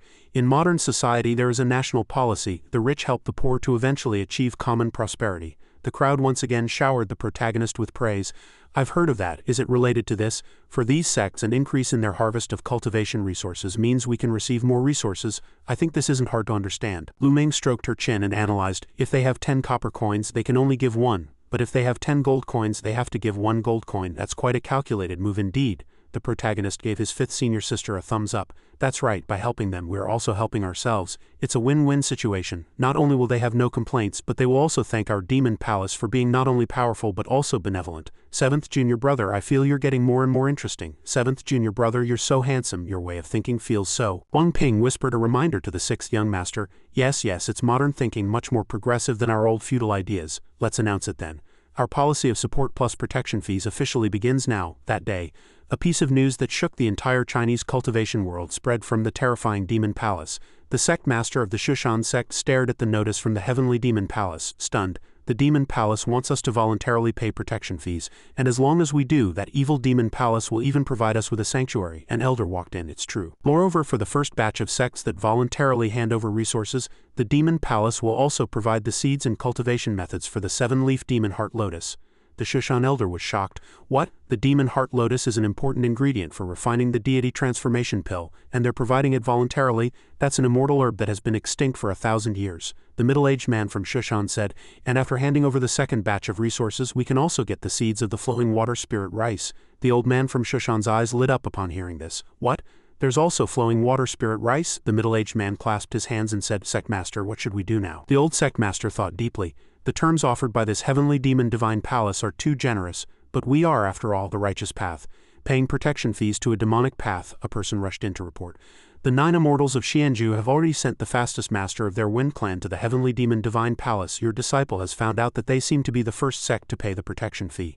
The old sect master slammed the table. What? He immediately ordered, quick, send an elder to the Heavenly Demon Divine Palace at the fastest speed. A person holding a loudspeaker shouted, form a line, no cutting. Everyone who pays the protection fee today will be counted as the first batch, so don't push. The people from Shushan said politely. Oh, a fellow Taoist from Yunhua Palace? The other party also returned the courtesy.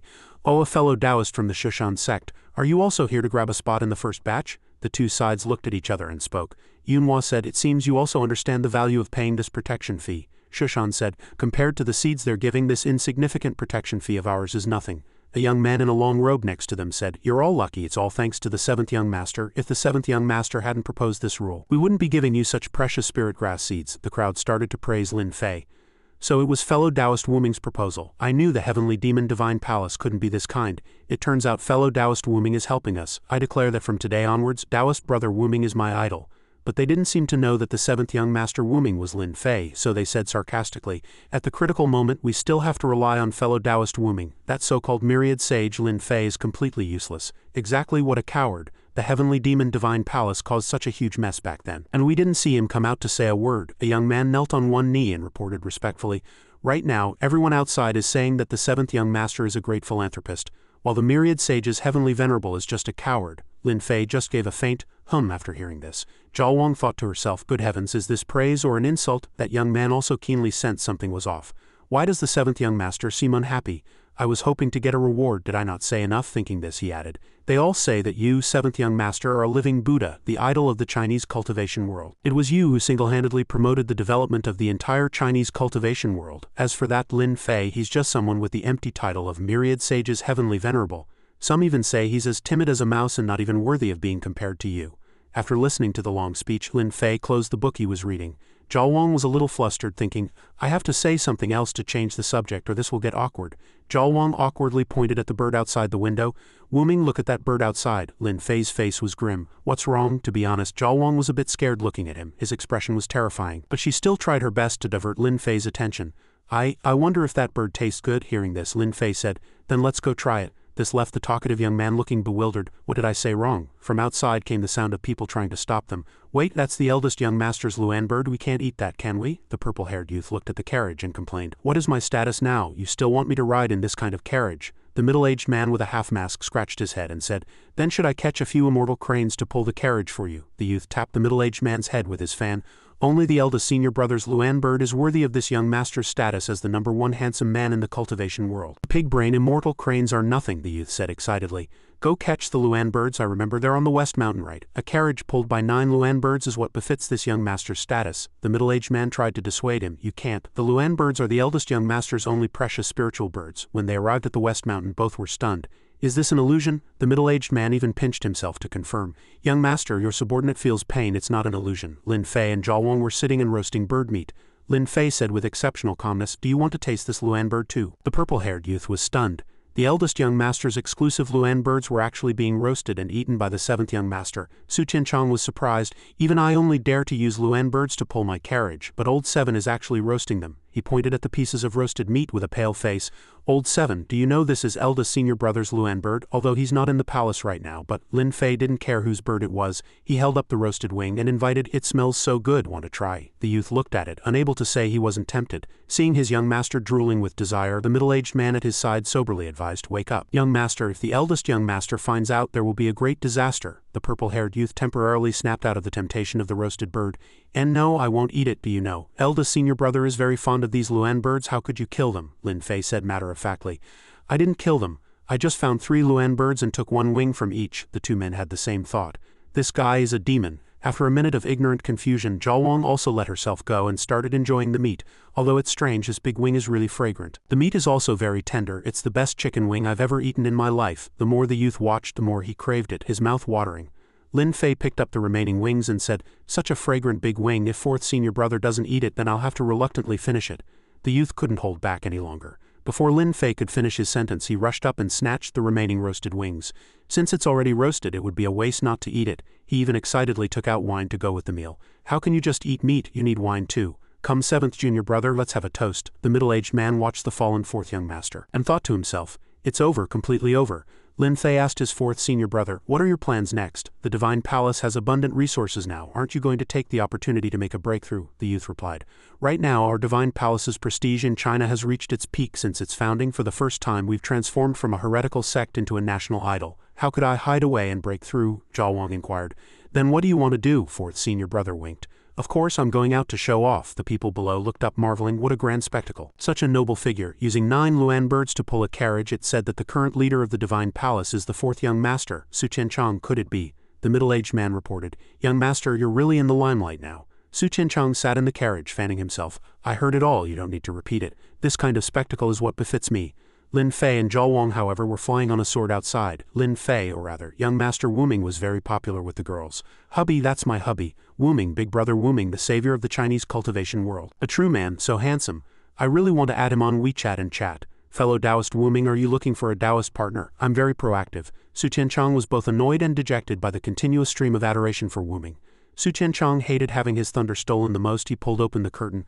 I want to see what makes this Wu Ming so special that he can steal my thunder. Then he saw many of Wu Ming's fans holding banners. Wu Ming is a peerless being. Wu Ming, I love you so much. Darling Wu Ming, dearest hubby, I love you 10,000 years. Wu Ming hubby, I want to be with you from the head of the bed to the foot of the bed. It was too much to look at. Su Qianchang roared, 7th junior brother, I want to duel you. Lin Fei said nonchalantly. 4th senior brother, you are no match for me. Su Qianchang wouldn't be convinced without trying and shouted, let's find out. The middle-aged man stopped the impulsive Su Qianchang. Young master, don't go. Your injuries from last time haven't healed yet. But Su Qianchang glared and said stubbornly, I don't care, I must duel him. There cannot be a man in this world more popular than me. The middle-aged man gave up. Sigh, fine. Su Qianchang glared back at the middle-aged man. He grabbed the hand that was holding his arm, then turned his head back and continued to roar, don't hold me back, I must fight him to the death. Don't hold me back, you bastard, I must settle this with him. Skipping this comical scene, we arrive at a desolate, uninhabited place. A creature resembling a dog was sniffing something when a person's voice came from behind. What is it? Is Chiyu's corpse here? The speaker was the sword demon Duan Kanghai. The black hound trembled slightly, looking in one direction. This made Duan Kanghai suspicious. What's wrong? Is there something ahead? When he focused his gaze forward, he saw a group of zombies whose eyes gleamed brightly in the dark. This seemed to be exactly what Duan Kanghai was looking for. After searching for so long, I finally found a lead. The Chiyu army, it seems I came to the right place this time. You lot can't stop this venerable one, he laughed maniacally, slaying the entire troop of the Chiyu army with a single sword strike. Chiyu's corpse, this venerable one is coming to claim you now. This must be the place. Seeing the black hound beside him looking somewhat fearful, Duan Kanghai asked, what's wrong? Are you scared now that we're at the entrance? In truth, he also felt that something was amiss. A sense of danger that made even him feel a trace of tension. He looked up strangely. Chiyu had clearly been beheaded. At most, only his corpse should be here. Why would the Felian demon palace be here? This divine demon couldn't possibly still be alive. With this thought, Duan Kanghai mused, since I'm already here, I can't retreat. I must get something out of this. This venerable one will shatter the palace with a single sword strike, leaving nothing to hide. He did indeed cleave the palace open with his sword, but what was revealed inside was a deep red, extremely ominous bundle. While Kanghai was still in shock, a voice came from within the bundle. I am the divine demon Felian, an old friend of Chiyu, who has awakened me. Looking at this scene, Duan Kanghai calculated in his mind, a soul without a physical body, I can make use of this fellow. But with my current strength I'm not yet strong enough to confront this ancient demon god. Lacking confidence, Duan Kanghai respectfully knelt on one knee and introduced himself. I am Duan Kanghai, a descendant of the Chiyu clan. I have gone through countless hardships in search of my ancestor's remains, hoping for his resurrection. The long-held wish to unify China. The divine demon Felian said, to think that among Chiyu's descendants there is such an outstanding junior. Not bad. Duan Kanghai was secretly pleased with himself. This venerable one is the sword demon Duan Kanghai. Of course I'm outstanding. Because I've always been exceptional. After I recover, the first one I'll kill is you. The divine demon Felian said, if you are sincere, find a body of flesh and blood for me. I have already claimed the lives of others, and even if I exhaust my primordial energy I can still divine the location of Chiyu's remains. Duan Kanghai replied respectfully. This junior accepts the command. Then he flew away, thinking to himself, old fool, you're so easy to deceive. I'll let you make use of me for now. Elsewhere, an old man was giving instructions to several teenagers. You must be careful. The search for spirit pills is also an important part of cultivation. Unfortunately, Kanghai happened to find them there. Found them so quickly, what a timely sacrifice. He descended and with a single sword strike killed several of the young people, leaving only the old man to say in terror, you, who are you? How dare you attack my fire cloud sect? He only said, cut the crap, before decapitating the old man. He collected the bodies of the young people. It is your honor to become Felian's physical body. At the peak of the fire cloud sect, a loud shout was heard. This is bad. Elder Lu's and the junior brothers and sisters' life tablets have all shattered. A high-ranking woman from the Fire Cloud sect said with a grim face, the sect master is in seclusion. Elder Lu's strength within the sect is second only to mine. Who could possibly have such ability? Elder Lu couldn't even send a single message back to the sect. The woman then proposed, the visitor means us harm. We've just paid the protection fee. I must personally request the Heavenly Demon Divine Palace to handle this matter. As soon as she said it, she did it. She came to the Heavenly Demon Divine Palace to report the matter. This is the whole story. We only know they went to a place called Cloudfall Forest. Cloudfall Forest seems to be the place connecting to the demon race's small world. Do the demon race appear often? After listening, Su Qianchang said, 7th junior brother, why don't you make a trip? Lin Fei found it strange and said, why don't you go yourself? This is the best opportunity to build your reputation. Su Qianchang chickened out, saying, my back has been acting up recently. It's true, I'm definitely not trying to get out of it. Lu Meng has been beating my back every other day. I suddenly miss the days when second senior brother could keep her in check. The woman from the Fire Cloud sect requested loudly. Elder Lu has already been killed. This time it was a sect elder from our Fire Cloud sect. I asked the two young masters to be more serious. Lin Fei didn't mind and was all lovey-dovey with Ji Jiawang. Alright, I'll go take a look. Let's go together. Ji Jiawang also complied. The two set off immediately. As they flew, Ji Jiawang asked, "Do you think it's highly likely that the demon race committed the crime?" Lin Fei guessed not. Ji Jiawang wanted to know the reason for his conclusion. "Not likely? Why? The demon race is not of the same kind as us. Isn't it normal for them to kill and eat people?" Lin Fei analyzed. "With the decline of spiritual energy, the demon race is weak and needs a large amount of spiritual energy to cultivate. That elder Lu must have been at the nascent soul stage of cultivation. An ordinary demon couldn't possibly capture him. Unless a great demon made a move in the demon city of Cloudfall." The cries of vendors rose and fell. "Come and see. Human races treasured mobile phones, dual SIM, dual standby, long-distance calls don't consume spiritual power. Cars selling cars. This might be the latest model from Tesla. Dear Demon Sisters, these are the latest clothes from LV. Although it looks like a woven bag, it's actually a dress that perfectly suits our temperament." Lin Fei and his companion had already arrived. Ji Jiawang said curiously, "Is this the small world of the demon race?" She said ignorantly. "Wow, look at that. That dog is dressed like a person. It's even wearing a dress." This thoughtless remark displeased the dog demon, because of Ji Jiawang's impoliteness towards the local resident. She was cursed to her face by the dog demon. "Never seen a dog demon before. What's so great about you humans? It's the 21st century. You humans have iPhones, so do we demons. You play on Douyin, we play on Kuaishou. What's so surprising? It's you humans appearing in our demon realm that's strange. How ridiculous, a shallow and ignorant human to encounter such a vile thing. As soon as I step out, you vile thing, get out of our world." To avoid escalating the tension, Lin Fei had to step forward and ask politely, "Fellow Taoist, may I ask if you have seen a group of human cultivators from the Fire Cloud sect recently?" Upon seeing Lin Fei, that dog demon immediately transformed into a human form and said with graceful charm, "Young master, this humble servant speaks the truth. It's just that I haven't been out of the city recently, so I know nothing about this matter." Lin Fei asked again, "Then in this city, who is the most well-informed?" The dog demon woman moved her body closer to Lin Fei and replied, "Of course it's the city lord. After the city lord became a golden-winged Peng sacred demon, he gained a sacred demon spirit well, which can see everything that happens within 1,000 miles. After obtaining the needed information, Lin Fei and his companion hurriedly left, leaving only a "thank you for your grace" behind. It only took them a few seconds to arrive at the entrance of the Cloudfall City Lord's manor. The two demon guards at the gate vigilantly raised their long spears. "Who are you? How audacious, daring to loiter around the City Lord's manor?" Ji Jiawang said softly, "Big brothers, we are here to see the City Lord. I wonder if you two could make an exception." But the two demon guards had malicious intentions and discussed with each other. "Big brother, the things that kid is carrying seem to have an extraordinary air. Why don't we?" "I was thinking the same thing. We'll kill that human, then snatch the human woman and the treasures. No one in the city would dare to compete with us. How about it?" After speaking, the two demons charged forward ferociously without a second thought. "Your ring and your beauty, we brothers will be taking them." Just then, someone came and kicked the two simple-minded demons away. "The seventh young master of the heavenly demon divine palace. Are you lot worthy of touching him?" The two demons were kicked into a wall. The newly appeared young man enthusiastically introduced himself to Lin Fei and his companion. "Li Changhe of the 7th Division of the Black Wind Team pays his respects to the 7th young master and the 7th mistress." Ji Jiawang recognized this person. It turned out he was the one who had joined the Wuming sect and later became a member of the Black Wind Team at the late nascent soul stage. He was indeed quite capable. The two demons who had just been kicked were also terrified after learning Lin Fei's identity. "A guard from the Heavenly Demon Palace's Black Wind Team then. That guy is actually the 7th young master of the Heavenly Demon Palace." The two demons immediately kowtowed and admitted their mistake. Spare our lives, we were blind fools, me too." But how could Lin Fei spare those who had malicious intentions towards his woman? He said coldly, "Kill them, whether human or demon. One must pay the price for their actions." Following Lin Fei's order, the two demons were sent to the Western Paradise. Hearing the cry of a bird, Ji Jiawang looked up. "Yun Wang, the city lord of Cloudfall City, a descendant of the golden-winged Peng, pays his respects to the 7th young master." Lin Fei asked nonchalantly, "I've killed your men. Do you have any objections?" Even if Yun Wang had objections, he wouldn't dare to voice them, so he replied, Of course not." Lin Fei didn't waste words, saying, "Good, I came this time to borrow your sacred demon spirit well." "How could Yun Wang dare to defy this great Buddha?" he hurriedly replied. No problem, please, 7th young master, feel free. This is the sacred demon spirit well. This subordinate will activate it for you."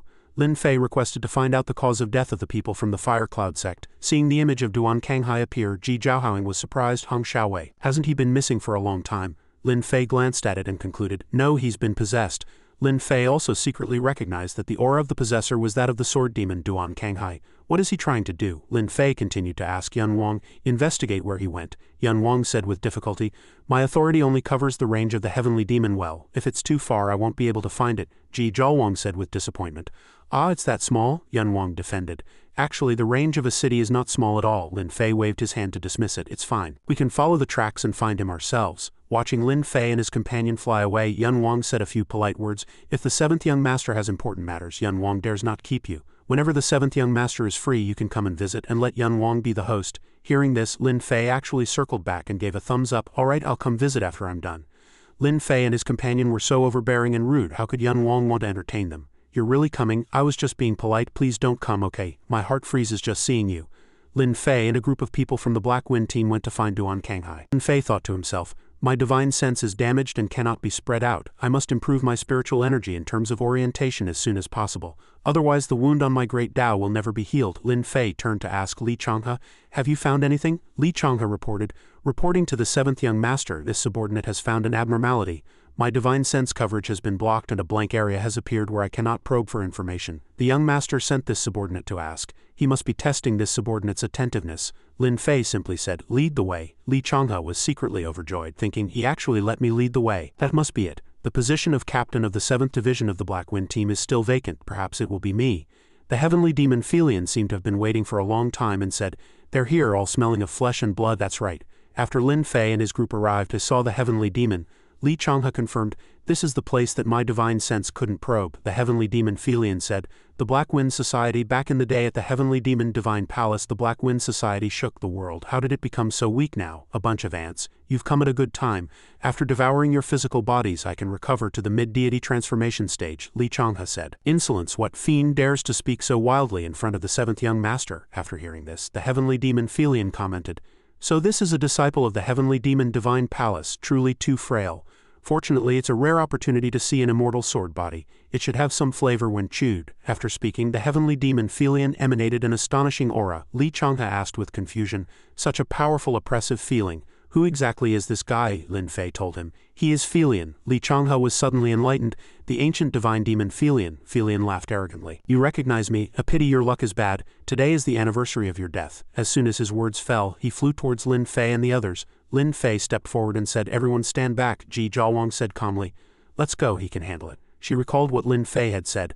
The divine demon Felion, another fun toy for me. I'll limit my realm to one level below his and play with him, she thought to herself. This guy is more demonic than a demon. Lin Fei engaged Felion in battle and Felion shouted heavenly demon transformation. Lin Fei countered while making his move. Wrong, it's mystic immortal transformation, he thought to himself. How could my move be mistaken? Felion said it has the same effect as the heavenly demon transformation, but the aura is completely opposite. Spring thunder, nameless sword art, swift thrust. The two sides continuously exchanged blows, neither giving an inch. The two streams of spiritual energy collided, causing a huge explosion. Felion seemed to have the upper hand, stabbing Lin Fei. You've lost, kid. Lin Fei was sent flying backward by the stab. Seeing this, the members of the Black Wind team cried out anxiously, 7th young master. But Lin Fei remained calm and said, don't come over. If even I am no match for him, you'll just be throwing your lives away if you come over. Ji Zhaowang watched this scene and commented calmly, he's acting quite convincingly. Felion, unaware that he was being played with, said very arrogantly, merely late nascent soul stage, a worthless thing like you is worthy of being called the 7th young master of the heavenly demon divine palace.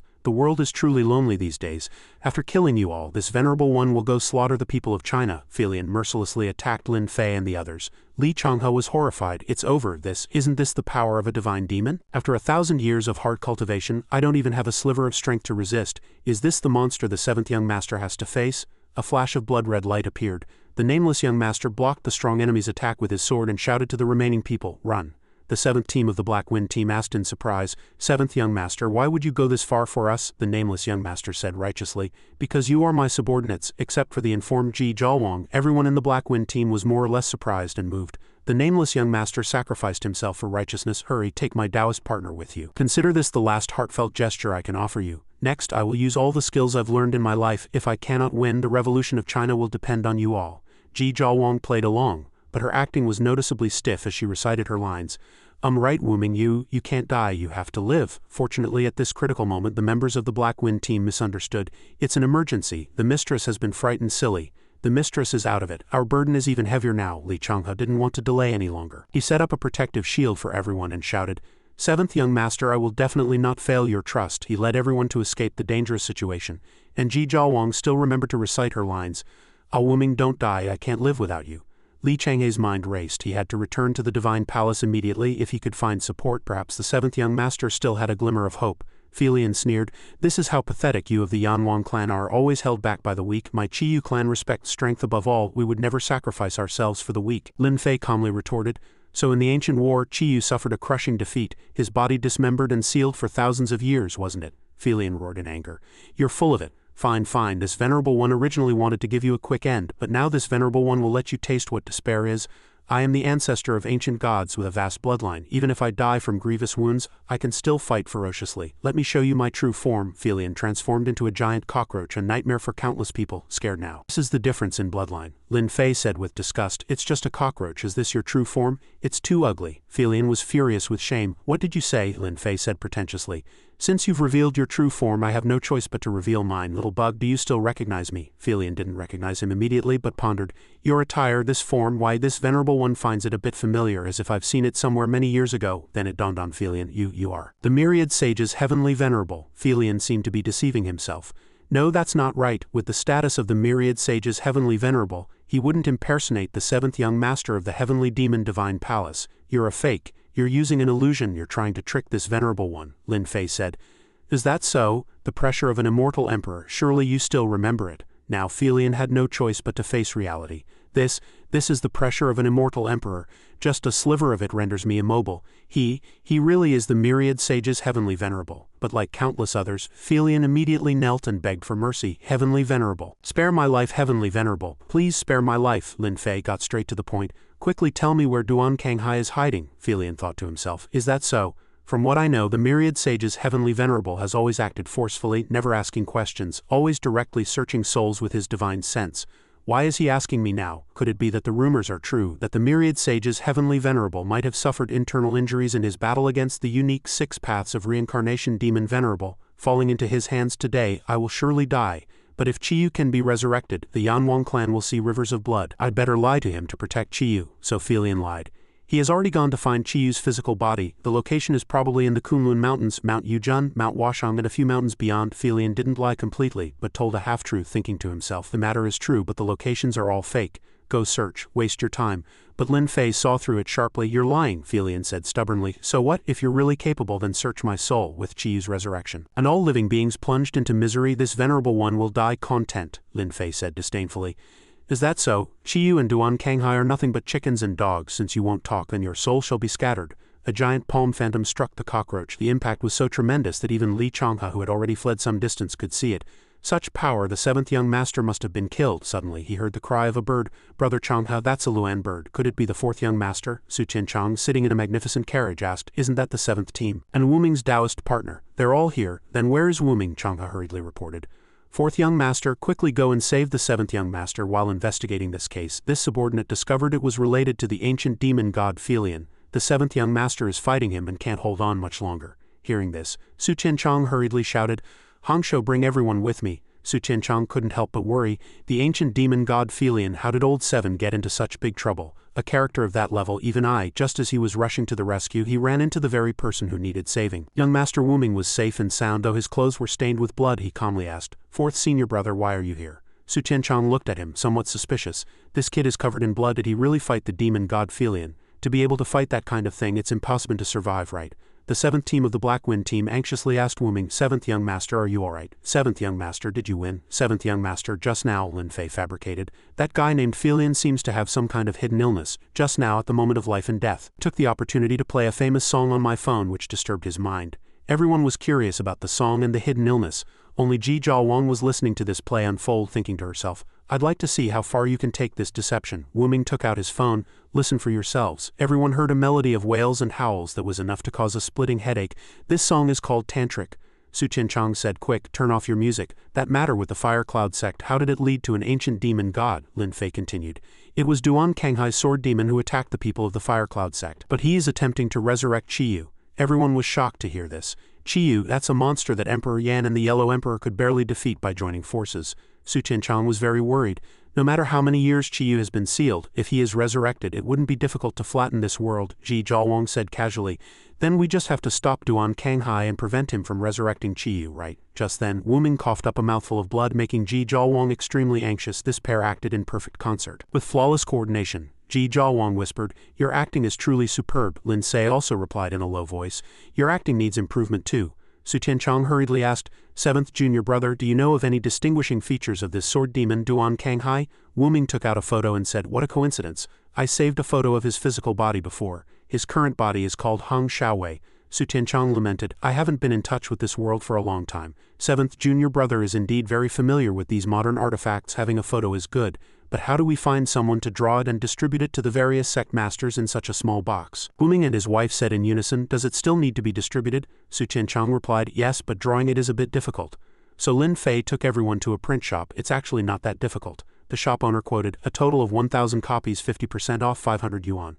Thank you for your business. Su Tianchang, being from ancient times, said 500 yuan, can I pay with silver? Lin Fei took out his phone and said, boss, I've paid. The two people at the print shop looked at Lin Fei's group and discussed, are these people cosplaying? Who cares? As long as they have money, there are so many cultivators in the world now. I'm not even surprised to see people flying on swords every day.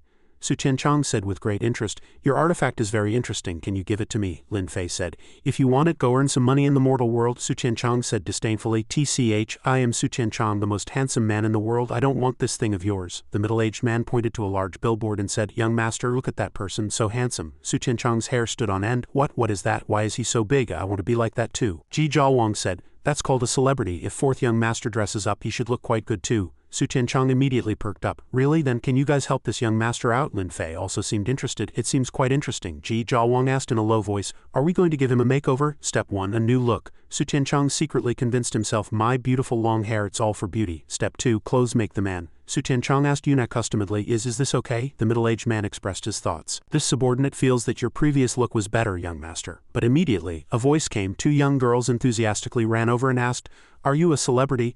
Oh my god, are you from the boy band 102? Can we take a photo with you, please? The 2 girls attracted a large group of girls who surrounded Su Tianchang. His vanity was secretly satisfied. As expected, I'm more popular. Lin Fei stood aside and cleared his throat. Do you still want to get down to business? Duan Kanghai is still busy resurrecting Chiyu. Su Tianchang said spiritedly, actually I've already released the news. As long as the cultivation world finds him, they will immediately report it to the divine palace. 7th junior brother, you can rest assured. The middle-aged man also clasped his hands and said respectfully to Lin Fei, what the 4th young master said is true. The Black Wind team has already released the news. As soon as he shows his face, the entire Chinese cultivation world will rise up and attack him. After hearing this, Lin Fei and his companion said, all right, we'll be leaving then. The middle-aged man was somewhat annoyed to be with Su Tianchang. They're gone and I'm here handling business. I really can't get away from the 4th young master, how embarrassing. The dignified 4th young master of the heavenly demon divine palace actually mingling with a group of women. Suddenly a young girl walked up to him and said, this outfit is really beautiful, isn't it? How about we take a picture together? The middle-aged man half-heartedly posed with the girl in the same frame. Ji Zhaowang asked, where are we going? Lin Fei said, back to the palace, something big is happening. The Jianmu, nourished by spiritual energy, will break through again today. The spiritual energy of this world will rise to a new level and this world will change once again. Back at the heavenly demon palace, someone reported, 7th young master, the spiritual energy of heaven and earth is recovering more and more strongly. Many sects have already handed over 1/5 of their resources to the divine palace. The divine palace's prestige can now be said to be the capital of the Chinese cultivation world. Ji Zhaowang suddenly asked, what about Duan Kanghai? Li Changhe reported, there's no news yet. Only a few corpses of cultivators he killed have been found. No one has seen his whereabouts. Ji Zhaowang seemed to be seeking Lin Fei's opinion. This Duan Kanghai is really cunning. Lin Fei said calmly. We'll wait and see. Even if we can't find Duan Kanghai, he will naturally appear after resurrecting Chiyu. What we should be worried about now are other things, Ji Zhaowang asked curiously. What could we be worried about? Lin Fei answered the phone. Master, the 9 Heavens Immortal Cultivation sect wants to invite us as guests. Should we go? I feel they have ill intentions. Lin Fei replied with a single word, go. Then he performed a cloning technique. Ji Zhaowang asked, what happened? Lin Fei explained, with the recovery of spiritual energy, there will naturally be people who abuse it. As long as someone abuses it, they must be taught a lesson. 3 days ago, in the small world of 9 Heavens Immortal, an old woman was very excited. The spiritual energy of heaven and earth has recovered. It seems heaven is really helping me. She quickly regained her youth and transformed into a deity. Once in the deity transformation stage, this venerable one will possess a semi-divine body, and her lifespan will also increase. From now on, this venerable one will no longer have to endure the suffering of aging. She was the sect master of 9 Heavens Immortal Abode, Zan Yuan, she ordered. The 3 sect masters will wait in the Zan New Hall. This venerable one will rest for a moment. I have important matters to discuss. The 3 of them replied in unison, as you command. As soon as she regained her youth, she wanted to indulge in pleasure. My 2 pitiful children, hurry up and come serve this venerable one. The 2 children she spoke of obviously detested her. That old hag is calling for us again. I feel sick just looking at her. That old hag's cultivation is profound. Not going is a dead end, the two teenagers said with annoyance. This life is really hard to bear. If I had known, I wouldn't have come to the Immortal Mountain to seek the Tao. But when they arrived, the one sitting on the throne was not the old hag of the past, but a young and beautiful woman. Zhan Yuan said smugly, "What, does serving me make you uncomfortable?" In short, these two teenagers were just mesmerized by her appearance. Seeing her young and beautiful figure, they became enthusiastic. Comfortable, it was I who was blind. The beautiful woman was served by the two teenagers, and she enjoyed it to the fullest. Is this the benefit of becoming young? But deity transformation, after all, cannot grant eternal life. If one wants to live forever, one must seize the blessings of an immortal. Aren't the bodies of the myriad sages, Heavenly Venerable Lin Fei and Empress Ji Zhaowang, the immortal bodies I need? After draining the vitality of the two young men, Zhan Yuan looked satisfied. You two performed well today. You will be rewarded tonight. The middle-aged woman walked forward and greeted the three people who had been waiting for a long time. Everyone, I've kept you waiting. One of the three showed obvious enthusiasm. Waiting for the sect master is this subordinate's duty. Another person saw this scene and thought with quiet contempt. Seeing the sect master's beauty, this guy's attitude changed immediately. Zhan Yuan crossed her legs and sat on a high chair saying, I'm sure you have also seen the changes in this venerable one's body. Stepping into the deity transformation stage, one is no longer affected by the years and obtains a semi-divine body. But seeing the sect master pause for a moment, another person among the three spoke up. But what? Sect master, please speak your mind, Zhan Yuan revealed. We cultivate. Besides, roaming the immortal world isn't it for longevity? But even though I've stepped into the deity transformation stage, I know I can't live forever. This fact caused a flurry of discussion among those present. Even the deity transformation stage can't grant eternal life? Do we have to break through to the tribulation transcendent stage? I can't even imagine what the end of the Tao is like. The man with the disheveled hair and beard clasped his hands and asked, Since the sect master has brought up this topic, you must have a solution, right? Zhan Yuan replied with some excitement. That's right, we now have a chance for eternal life. As long as we devour the body of an immortal, we can live forever. These words were too shocking. The body of an immortal, but the connection between the mortal and immortal realms had long been severed. Where would they find one? Zhan Yuan continued, There are immortals in the mortal world right now. The reincarnations of the myriad sages Heavenly Venerable and Empress Yaoguang. As long as we obtain their fortunes, we will surely achieve eternal life. This ignited the fighting spirit of many, but there were also those who disagreed with this idea. Those who found the idea hard to accept discussed among themselves, longevity is by no means achieved through trickery. Our ancestors did not teach us this way, that's right. Resorting to heretical paths is truly a disgrace to ancestral Master Zhan Nu. I think we should just leave the mountain. The Nine Heavens' immortal abode of today is no longer what it used to be. Zhan Yuan immediately set about realizing her dream. She summoned the supreme treasure of the Nine Heavens' immortal abode, the dragon-scaled divine spear. That Lin Fei is currently only at the peak of the nascent soul stage, while I am already at deity transformation. Coupled with the heavenly book dragon-scaled divine spear and the power of the entire Nine Heavens' immortal abode, I will surely obtain him, the supporters shouted. Get him, get him. Getting Lin Fei means eternal life. A hot-tempered girl was being held back by two other girls, shouting, Don't hold me back, it's bound to happen sooner or later. Another sect master invites us after their breakthrough. This is obviously a scheme. Let me catch up to that messenger and kill him. Lin Fei and a girl appeared to persuade her. Stop. If they want to send the resources of their small world to us, why wouldn't we gladly accept? The hot-tempered girl immediately obeyed Lin Fei. Yinglong stood aside thinking, is it time for another sect annihilation? Lin Fei opened a spatial gate and said, Let's go, we'll go to the Nine Heavens' immortal abode too. Ji Zhaowang on the other hand instructed her people. 4 servants. You stay and guard the manor. In the blink of an eye the 5 of them arrived. A girl exclaimed, So this is the Nine Heavens' immortal abode. It truly is a place where immortals live. The hot-tempered girl, however, commented with disdain, It's a pity they lack self-awareness. Zhan Yuan personally came out to greet the 5 guests. Zhan Yuan, sect master of the Nine Heavens' immortal abode, pays her respects to the myriad sages Heavenly Venerable, to the heavenly dragon god, to the ancient drought god and to Empress Yaoguang, the hot-tempered girl said with dissatisfaction. She has some nerve. Who does she think she's talking to? How dare she speak with such a condescending attitude? Yinglong advised the hot-tempered girl, Be quiet and let the Heavenly Venerable handle it. Lin Fei and Ji Zhaowang stepped forward and said, No need for formalities. Since Sect Master Zhan Yuan has invited us, let's be casual. Zhan Yuan secretly despised Lin Fei. He's merely at the peak of the nascent soul stage, yet he still thinks he's the high and mighty myriad sages Heavenly Venerable of the past. The moment you step into this banquet is the moment of your death, Ji Zhaowang whispered. How do you plan to play this time? Lin Fei replied calmly. Haven't decided yet. Let's eat first. The Nine Heavens' immortal abode was very hospitable, raising their cups for a toast. The presence of the myriad sages Heavenly Venerable and Empress Yaoguang truly brightens our humble Nine Heavens' immortal abode. Let's drain this cup. Watching Lin Fei drink the wine, Zhan Yuan thought to herself, drink up, I've added the 7 absolutes reverse meridian powder to your wine which even cultivators can't resist after drinking it. Your true qi will be exhausted within 7 minutes and then you'll be a lamb to the slaughter. The wine cups fell and shattered and all 5 of them turned pale. This wine is poisoned, I can't take it, these guys really can't be trusted. Zhan Yuan smiled cunningly. Just realizing it now, it seems that even the reincarnation of an immortal is just a reincarnation. She threw the wine cup in her hand and ordered, a bunch of fools, disciples of the 9 immortals abode, attack. The 3 people second only to the sect master were very enthusiastic.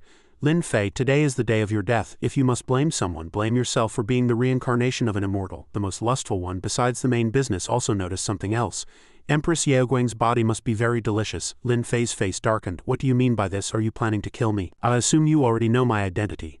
Zhan Yuan revealed her intentions. So what if I know? Today is your death day as well. Your body of fortune will help my 9 heavens immortal abode reach the pinnacle of the world. At this moment, someone came to report. Sect Master, many disciples have fled the sect. How should we handle this? Zhan Yuan said indifferently. A bunch of cowards scared witless by the name of the myriad sages heavenly venerable. Ignore them. We'll deal with them after we achieve eternal life. Lin Fei looked at her and said, it seems not everyone in your 9 heavens immortal abode wants to collude with you. Zhan Yuan ordered, no need to waste words on a dead man. Wind sect, water sect, fire sect, attack together. Kill him directly, don't give him a chance to escape. Dongqing and the others followed the sect master's decree. Wind rises, water flows, fire sweeps. This is the strongest formation of our 3 sects of fire, wind and water. Lin Fei, you won't escape today. Lin Fei held Ji Zhaowang's head and frowned. This still can't kill me, Zhan Yuan said with growing madness. Of course I know that. After all, you are the myriad sages heavenly venerable. So, I've added 3 more dragon-scale divine spear formations. Let me show you the true secret art passed down by ancestral master Zhan Nu. 3 light orbs representing the elements of fire, water and wood flew into the gloomy sky, from which 3 dragon head phantoms materialized. Yinglong exclaimed, as expected of the secret art of the mysterious lady of the 9 heavens, the pressure instantly increased by 4 to 5 times, and there's also the power of a true dragon's pressure. I'm afraid even someone at the peak of deity transformation couldn't block this strike. Zhan Yuan said triumphantly. That's right, you won't escape this calamity today. Even if you're the reincarnation of a Deluo golden immortal, you won't be able to reincarnate again. Coveting the body of an immortal, dreaming of eternal life and seizing the fate of a reincarnated deity, my 9 heavens immortal abode will surely return to its peak. Lin Fei blocked the killing move with just one hand. He calmly commented, a familiar power, very interesting. The people of the 9 heavens immortal abode were shocked. How could this be? Isn't he at the peak of the nascent soul stage? To block it with his bare hands is impossible, Lin Fei reminded them. Think about it, who taught the mysterious lady of the 9 heavens her secret art? Zhan Yuan didn't believe it and threw something at Lin Fei. He's bluffing, quick, do it again. All of you attack. As she threw the object, countless 3-colored sword shadows also shot out. Lin Fei looked at the countless sword shadows flying towards him and noticed the scepter Zhan Yuan had thrown. With just a light snort, a ghostly shadow appeared from the scepter and shouted, who wants to destroy the 9 heavens immortal abode I passed down? What audacity! In the outskirts of a certain state in America, Moling was thinking furtively, could the entrance to hell be hidden here? The master has speculated on several locations. I'm in charge of investigating here. How should I sneak in? Seeing the young witches riding on brooms, Moling immediately had an idea. The scepter in her hand glowed and she shouted, transform, turning herself into the same appearance as those witches. I'll just disguise myself as a witch and sneak in. A blonde witch held a scepter and shouted, and the scepter turned into a broom carrying her into the air. This witch was an imposter as she was clearly not used to flying on a broom. Amidst 2, I don't know why those witches always ride brooms, the fake witch thought. Hold on, Moling, you can do it. Moling activated a spell for automatic language comprehension and understood the question from the witch beside her. You look very unfamiliar. Are you new here? Moling stammered in reply. Yes. Moling also activated an automatic translation spell. The specific principle was to change the pronunciation of her own speech through spiritual power. In short, it was very profound. A leading witch said, keep up, we need to hurry. The living sacrifice is about to begin. Moling was startled upon hearing this. Living sacrifice, why are these witches so barbaric? At the ritual site, the sacrifices were already tied to inverted crosses forming a circle. Moling watched, thinking, is this the living sacrifice formation? The victims tied to the posts pleaded fearfully, for God's sake, please let us go. My wife is still waiting for me. I just came out to buy a pack of cigarettes. I just came out for a picnic. I haven't committed any crime, I beg you to let me go. Despite their desperate pleas, an elderly witch spoke as if to comfort the victims. Do not be sad, do not be alarmed. You are about to become food for the moon yin goddess. You are about to obtain eternal life and be with the gods. The victims tried their best to persuade the witches to give them a chance to live. I can change my faith. As long as I can live, I can believe in the moon yin goddess. Please, I haven't even been in a relationship yet. Don't kill me. Some also cursed the evil god. You are a cult that believes in an evil god. Moling hesitated. Should I save them? But I don't know the background of this group. Their aura is completely different from cultivators, so I can't judge their level, but if the master were here, the old witch officiating the ceremony held a purple orb in her hand, and was constantly chanting some incantation. Moling broke into a cold sweat. This incantation is so strange, just listening to it is scary. Moling think quickly, what would the master do at a time like this? In her imagination, the master would definitely not hesitate to deliver a slap. From the black mist a pair of purple eyes lit up. Are my loyal servants calling me? The people tied to the posts seemed to be having their life force drained away. Suddenly a loud shout rang out. Witchcraft, 9 Li heavenly fire pillar. A pillar of fire shot directly at the incorporeal being in the black mist. A twisted face shouted unpleasantly, "You foolish servants dare to ambush me, you will all die a horrible death." All the witches panicked. Who is it? Who is ruining my ceremony? Who is hurting Lady Moon Yin goddess? Moling, disguised as a witch, stood up and shouted, "The sacrifice of a heretical cult deserves to be punished." A witch said in surprise, "It's the newcomer who came with me." The old witch cursed. "Where did you come from?" "Only witches with more than 2 years of experience can participate in this sacrifice." Moling removed her disguise and revealed her true identity. "Look closely. I am Moling from China." Moling held her scepter and thought, "Since I've chosen to act, I'll see it through to the end, but my concealment spell is not as good as the master's. Whether you can survive depends on your own luck. Even I'm not confident in fighting a completely new system," the old witch shouted. "Since someone has disrupted the sacrifice, let her become part of the sacrifice as well." Instantly, countless skeletal hands emerged from the ground trying to grab Moling, facing this group of skeletal soldiers. Moling thought fearlessly, "An army of the undead, interesting. Playing illusion tricks in front of a descendant of a divine witch," Moling said. "There's a saying in China that is very appropriate for this situation. A novice trying to show off in front of an expert. Evil spirits disperse." The dazzling light from her scepter instantly turned the army of the undead into nothingness. This stunned the group of witches. The most commonly used army of skeletal soldiers was just broken like that. Ordinary people would have been scared to death seeing this scene. "What is her background?" A pink powder scattered from Moling's hand, and she said, "You use illusion, so I'll give you a taste of your own medicine." This powder made the witches curious. "It smells so good. What is this?" the old witch warned with caution. "Don't breathe it in. That pollen is definitely problematic." But it was too late. Most of the witches began to speak incoherently as if under a hallucination. "You've come back as ghosts to take revenge on me. Even if you're ghost now, I can still kill you." "David, it's me, Nana. Are you crazy? Don't kill me." Lady Moon Yin. The witches began to randomly cast spells at their phantom targets. "Stop following me. Why aren't you dead yet? Die, all of you, die." The old witch was the only one who had managed to put up a shield in time and remain clear-headed. She asked, "What is your purpose? Who sent you?" Moling observed the old witch and analyzed.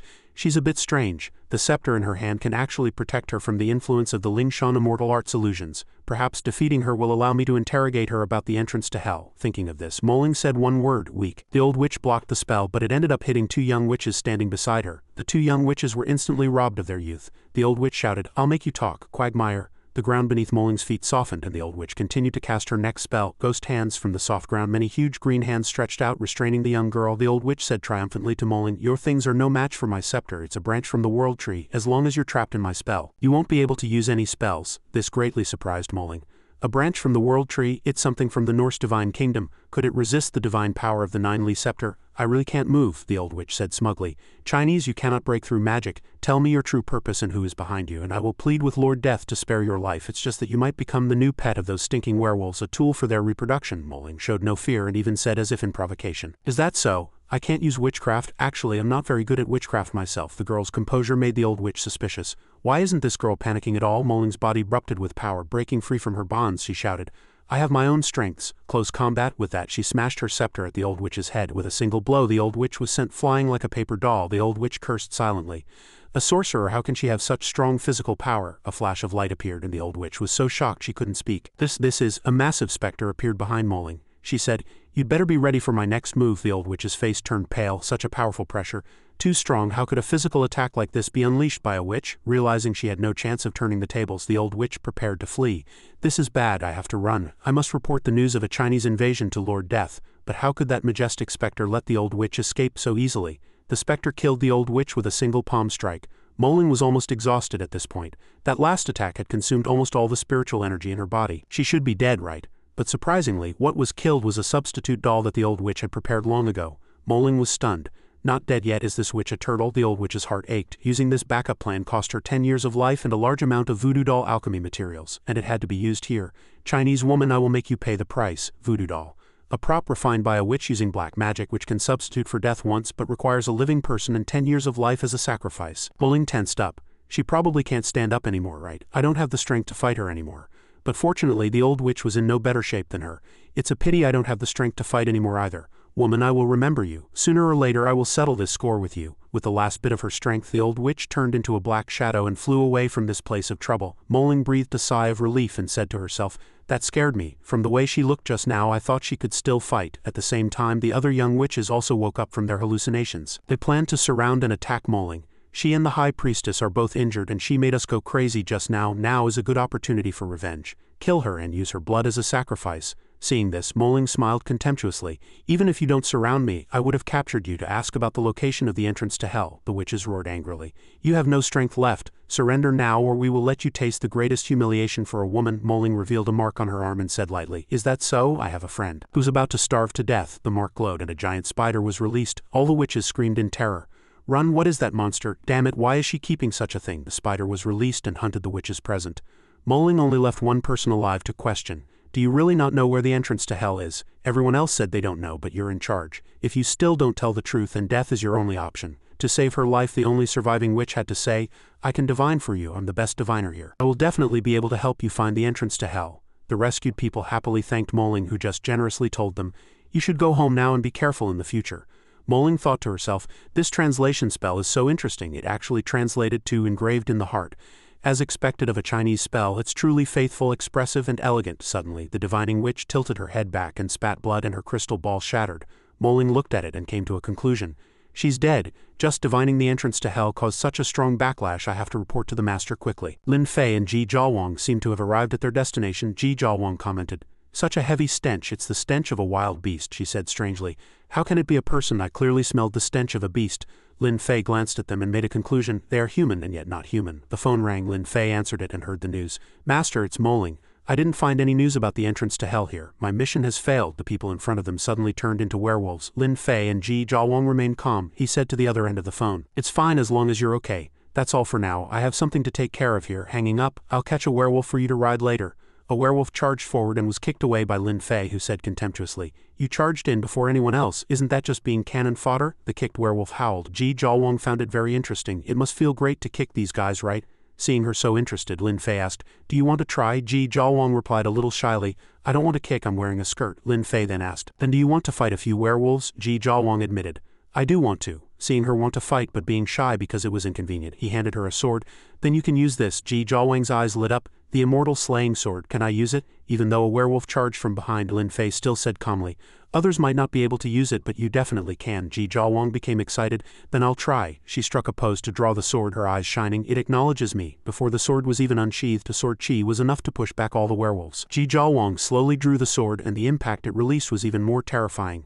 The werewolves could no longer get close to her. The sword chi was like a tornado, sweeping the werewolves into the sky. She easily ended a battle that couldn't even be called a battle. Ji Jiawang sighed.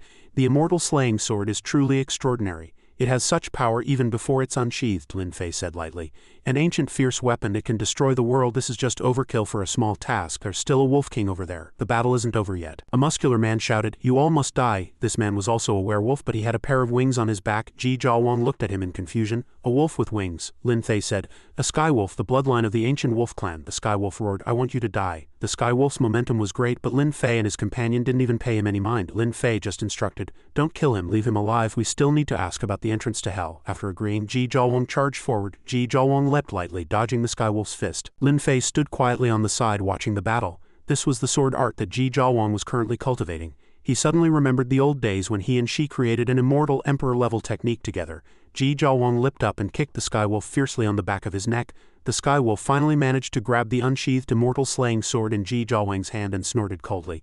"You're as slippery as an eel, but I've finally caught you. My ultimate move, even Lord Death can't block it." It seemed that in terms of strength alone, Ji Jiawang was no match for the skywolf and couldn't move. The skywolf roared, "Go and join my clansmen in death." With one strike, a mountain peak was destroyed and Lin Fei had to intervene to save her. "Innate void chi, the innate chi of the ancient demon race. It's indeed very powerful against ordinary people." The skywolf was incredulous. "What's going on? How can he block my black light with one hand?" Lin Fei blocked the black light with one hand and walked closer as if nothing had happened, saying, "But against me you're still too green." Then he bounced a part of the black light's power back at the skywolf's face. The skywolf turned back into his human form, coughing up blood. "Monster. You're a monster," Lin Fei said proudly. "Tell me where the entrance to hell is and I can spare your life," the skywolf commented with confusion. "The entrance to hell, even if you're a true god, entering is a dead end." Lin Fei only said one word, "Speak." the Sky Wolf answered with some panic. I don't know, but Davian knows I can take you to see him. Lin Fei cast a spell to heal his wounds, then said, alright, lead the way. The Sky Wolf was amazed. Such a powerful ability to be able to easily heal my fatal injuries, you guys. Definitely true gods. The Sky Wolf turned back into his beast form and said, I'll take you to see him now. Carrying the two of them on his back, he thought, even a true god is not someone I can deal with. I can only take it one step at a time for now, but that Davian is elusive. I don't know where he is at all. By the way, wasn't he helping the Blood Clan collect the 13 holy relics before? Go to the Blood Clan's castle? Because the Sky Wolf was too conspicuous, their appearance was immediately noticed by everyone in the city. Look at the sky, there's a giant wolf in the sky. Am I dreaming? They discussed the two people sitting on the Sky Wolf's back. Look, there are two people on it, so scary. Are those two people the giant wolf's masters? Quick, take a picture. Tomorrow's headline. In a short while, the Sky Wolf flew to the front of a castle. This is the ancient castle of the Blood Clan. Davian is helping the Blood Clan collect the 13 holy relics. He must be here. The Blood Clan members naturally sensed the Sky Wolf's appearance and discussed it curiously. Sky Wolf Brian, why is he here? Don't think that just because we're both in Lord Death's Shadow Alliance, the grudges of these years can be written off. That's not right. There are two people sitting on Brian's body. But when they saw Lin Fei's face, all the Blood Clan members were terrified. It's that Chinese man Lin Fei. Is he the one who destroyed our seaside stronghold? Brian is helping him. Quickly call Duke Jose. Duke Jose appeared quickly. Since trouble has come to our door, let's go and solve it, Sky Wolf Brian kindly reminded. Lord True God, a stench of Blood Clan is approaching. They're here. Jose appeared gracefully in front of Lin Fei. Brian laughed. The one whose doom is imminent. We'll see if you can survive in front of the True God. The Blood Clan had always been arrogant, and Jose looked down on Lin Fei. Just with this guy, do you think our Blood Clan will be threatened by a Chinese man like you? All the high-ranking Blood Clan members laughed at Brian. Poor and ugly werewolf, unworthy to be compared with our noble Blood Clan. Brian was able to bend and stretch and said, Lin, no master, this guy dares to look down on you. You have to teach him a lesson. Brian was calculating. Laugh at me, then you'll have your entire clan wiped out just like me. Lin Fei disdained to act, so he said, in that case you go, teach him a lesson. Brian didn't expect this situation and asked in surprise. Me? Brian cursed silently. Why the hell don't you play by the rules logically? If I provoke you, shouldn't you go up and teach him a lesson directly? Besides, how could I possibly beat this Blood Clan Duke, according to legend? Besides the 13 princes, the Blood Clan was divided into 5 ranks: Duke, Marquis, Count, Viscount, and Baron.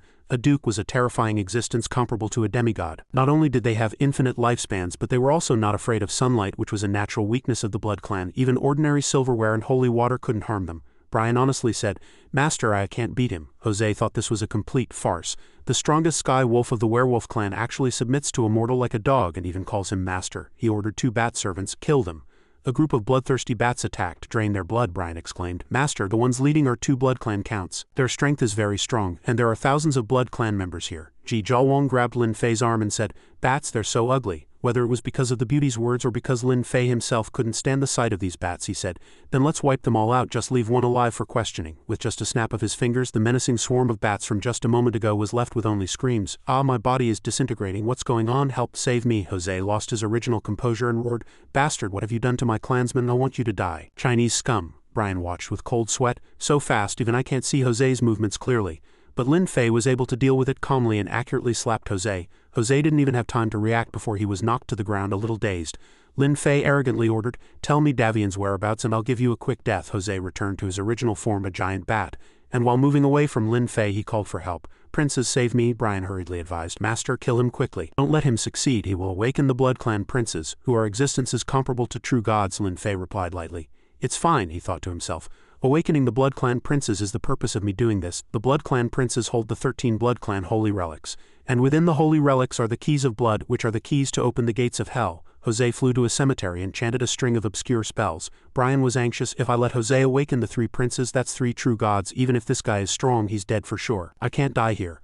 I don't want to be buried with this Chinese man. Slip away, but Lin Fei grabbed Brian's leg with one hand. To Brian's astonishment, Lin Fei threw him back, forcing him to face the awakening Blood Clan princes. A coffin flew up and Jose respectfully shouted, Welcome, Prince Ravnos. Ji Zhaowang grabbed Lin Fei's arm and commented, So amazing, it's like watching a horror movie and it's 3D. The red coffin moved and a voice came out first. Who has awakened me from my slumber? The coffin lids all flew open, revealing Ravnos, one of the 13 Blood Clan princes. He said with displeasure, If there is no delicious fresh blood, I will make you all pay the price. Brian held his head in panic. It's over, it's over. Ravnos held a green lantern high in his hand. Jose returned to his human form and knelt respectfully to report, A Chinese man has broken into my estate.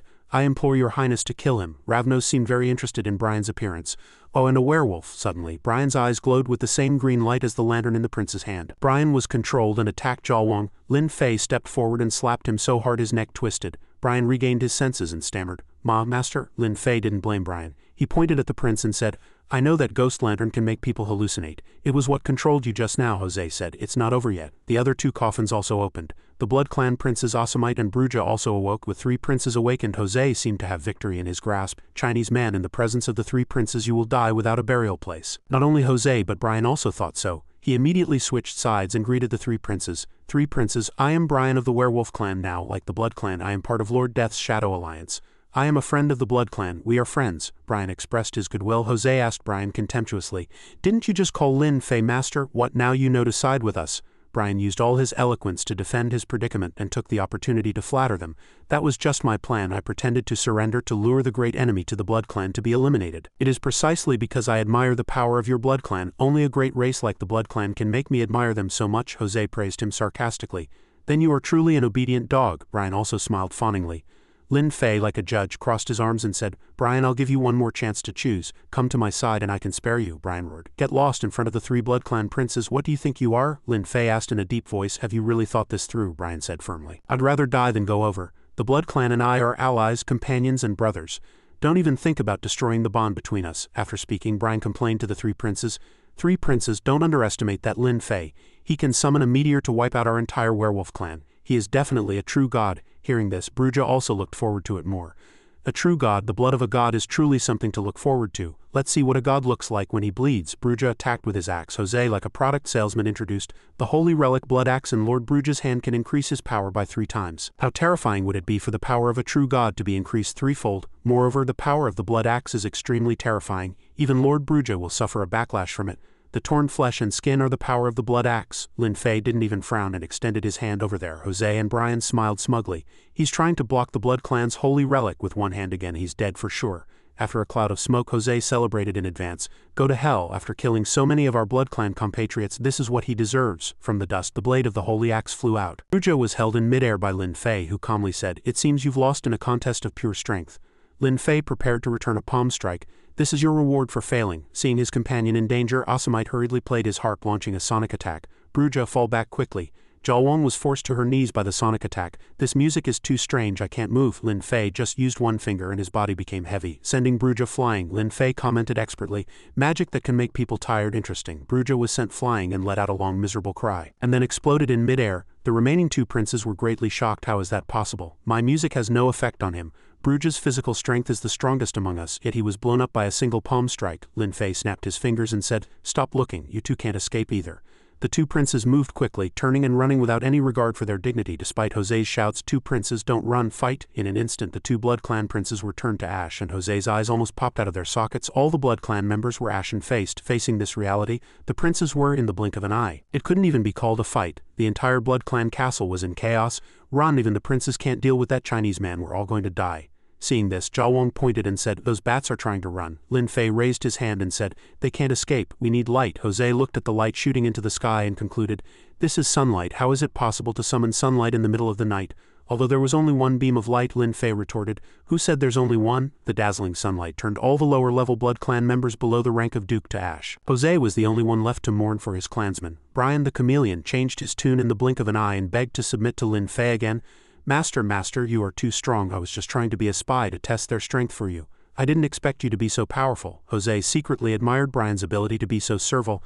I didn't expect this guy to be so shameless. You kowtow, so I'll kowtow too. Thinking of this, Jose immediately prostrated himself. Please spare my life. I can provide you with everything of value. Lin Fei waved his hand coldly. I don't like traitors. Brian's body instantly swelled to its limit and then exploded, killing him. After finishing off the werewolf, Lin Fei said to Jose, Davian's whereabouts and the key of blood. Tell me one of them and you don't have to die. Jose took out his phone and hurriedly said, The key is with Davian, I can call him. Suddenly, Lin Fei's phone rang. Jalwang thought he always likes to use strange ringtones. Lin Fei answered the phone and received the news. Heavenly Venerable, I've found Davian's trail. He's in the nest of the undead. Yinglong and I don't dare to rush in. Please come quickly. Jose didn't know his last hope was gone and asked naively, Can I make a call now? No need. After saying that, Lin Fei snapped his fingers, making Jose disappear from the mortal world.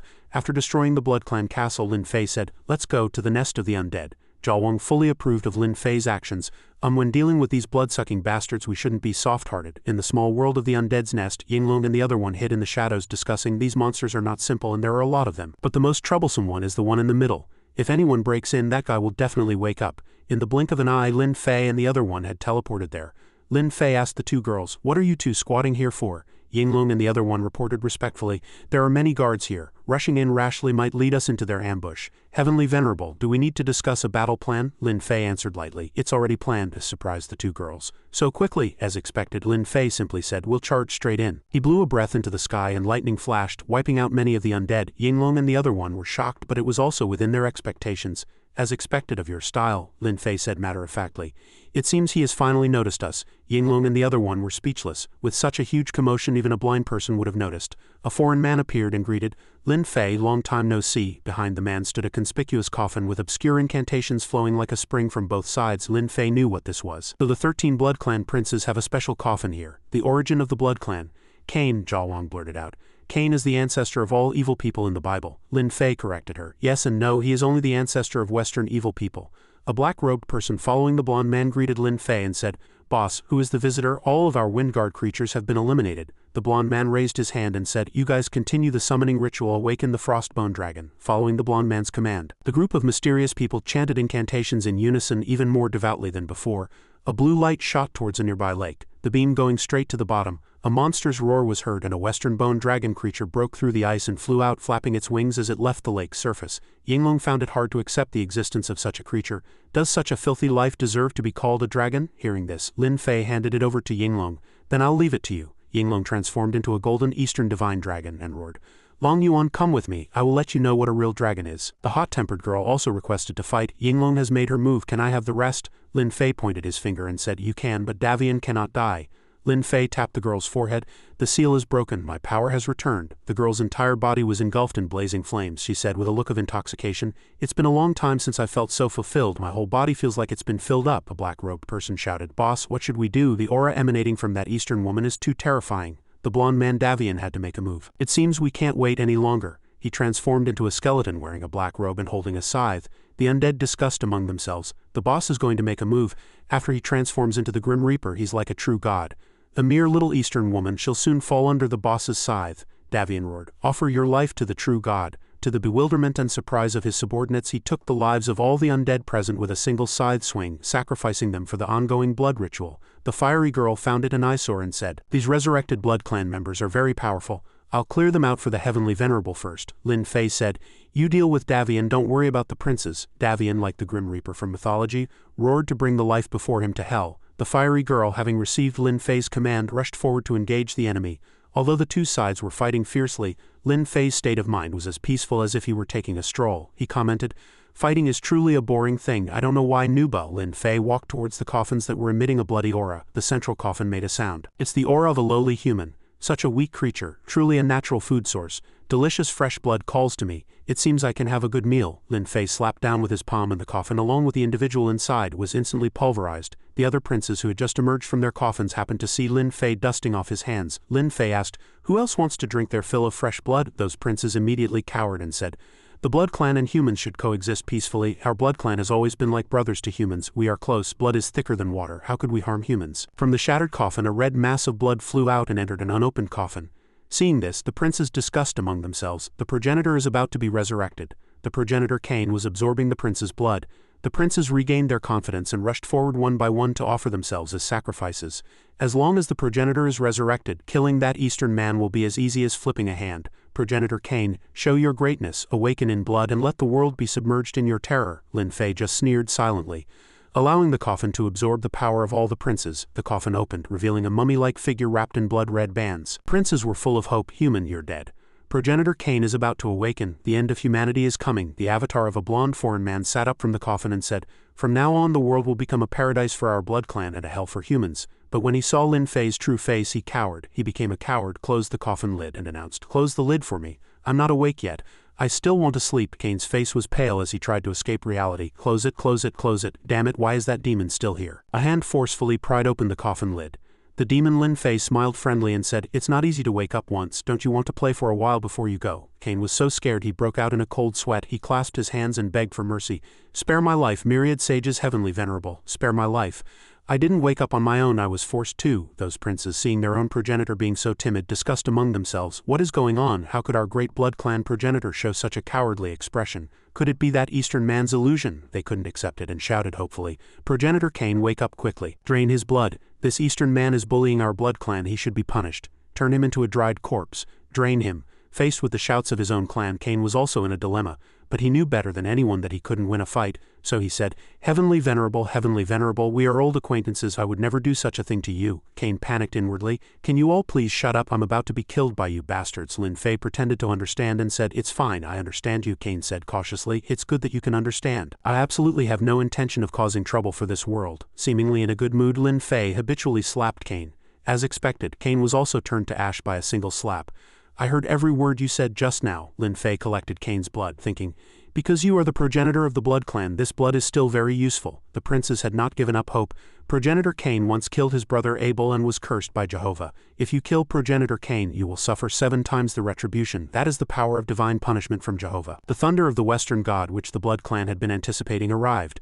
Die under the divine punishment. No one can withstand the power of Jehovah. Black spikes shot forward, but they shattered before they could even touch Lin Fei. This was a massive blow to all the blood clan members present. With a single word from Lin Fei, scram, the black spikes dissipated. At this point the princes realized they should be fleeing, not fighting.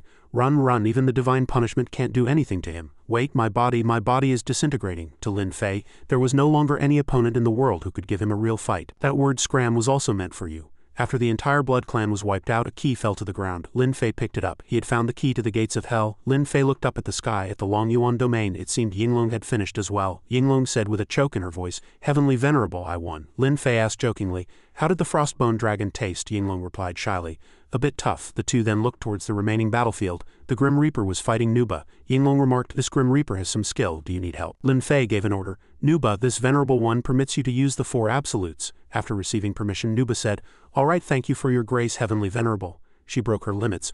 I'll let you witness the supreme ultimate technique of the Asura clan. Yinglong, eager to learn, asked, What kind of move is the 4 absolutes? Can it help Nuba defeat her opponent? Lin Fei explained, This move comes from the Asura clan, a natural-born race of warriors. The strongest among the Asura is the great Rakshasa sect. The 4 absolutes, 2 dominations and 1 annihilation are the most powerful moves of the Rakshasa divine art, the ultimate killing techniques of the great Rakshasa art. But although these moves are powerful, they cause great harm to the body. Merely using the 4 absolutes will consume 10 years of the user's lifespan. Lin Fei judged with finality, The Grim Reaper cannot win. Rakshasa divine art, 4 absolutes, meteor pierce. The flame merely grazed a part of the Grim Reaper's body, yet it left him in terrified disbelief. My body, how is this possible? Nuba followed up with another move. Second of the 4 absolutes, Firefly Bomb, a fiery punch erased the Grim Reaper from the world. Yinglong lamented, Not even his bones are left. Nuba bowed and reported. Reporting to the Heavenly Venerable, Nuba has not failed her mission. Lin Fei looked and saw that the skin on her hand was split open, revealing the bone. Lin Fei healed her with a flick of his finger.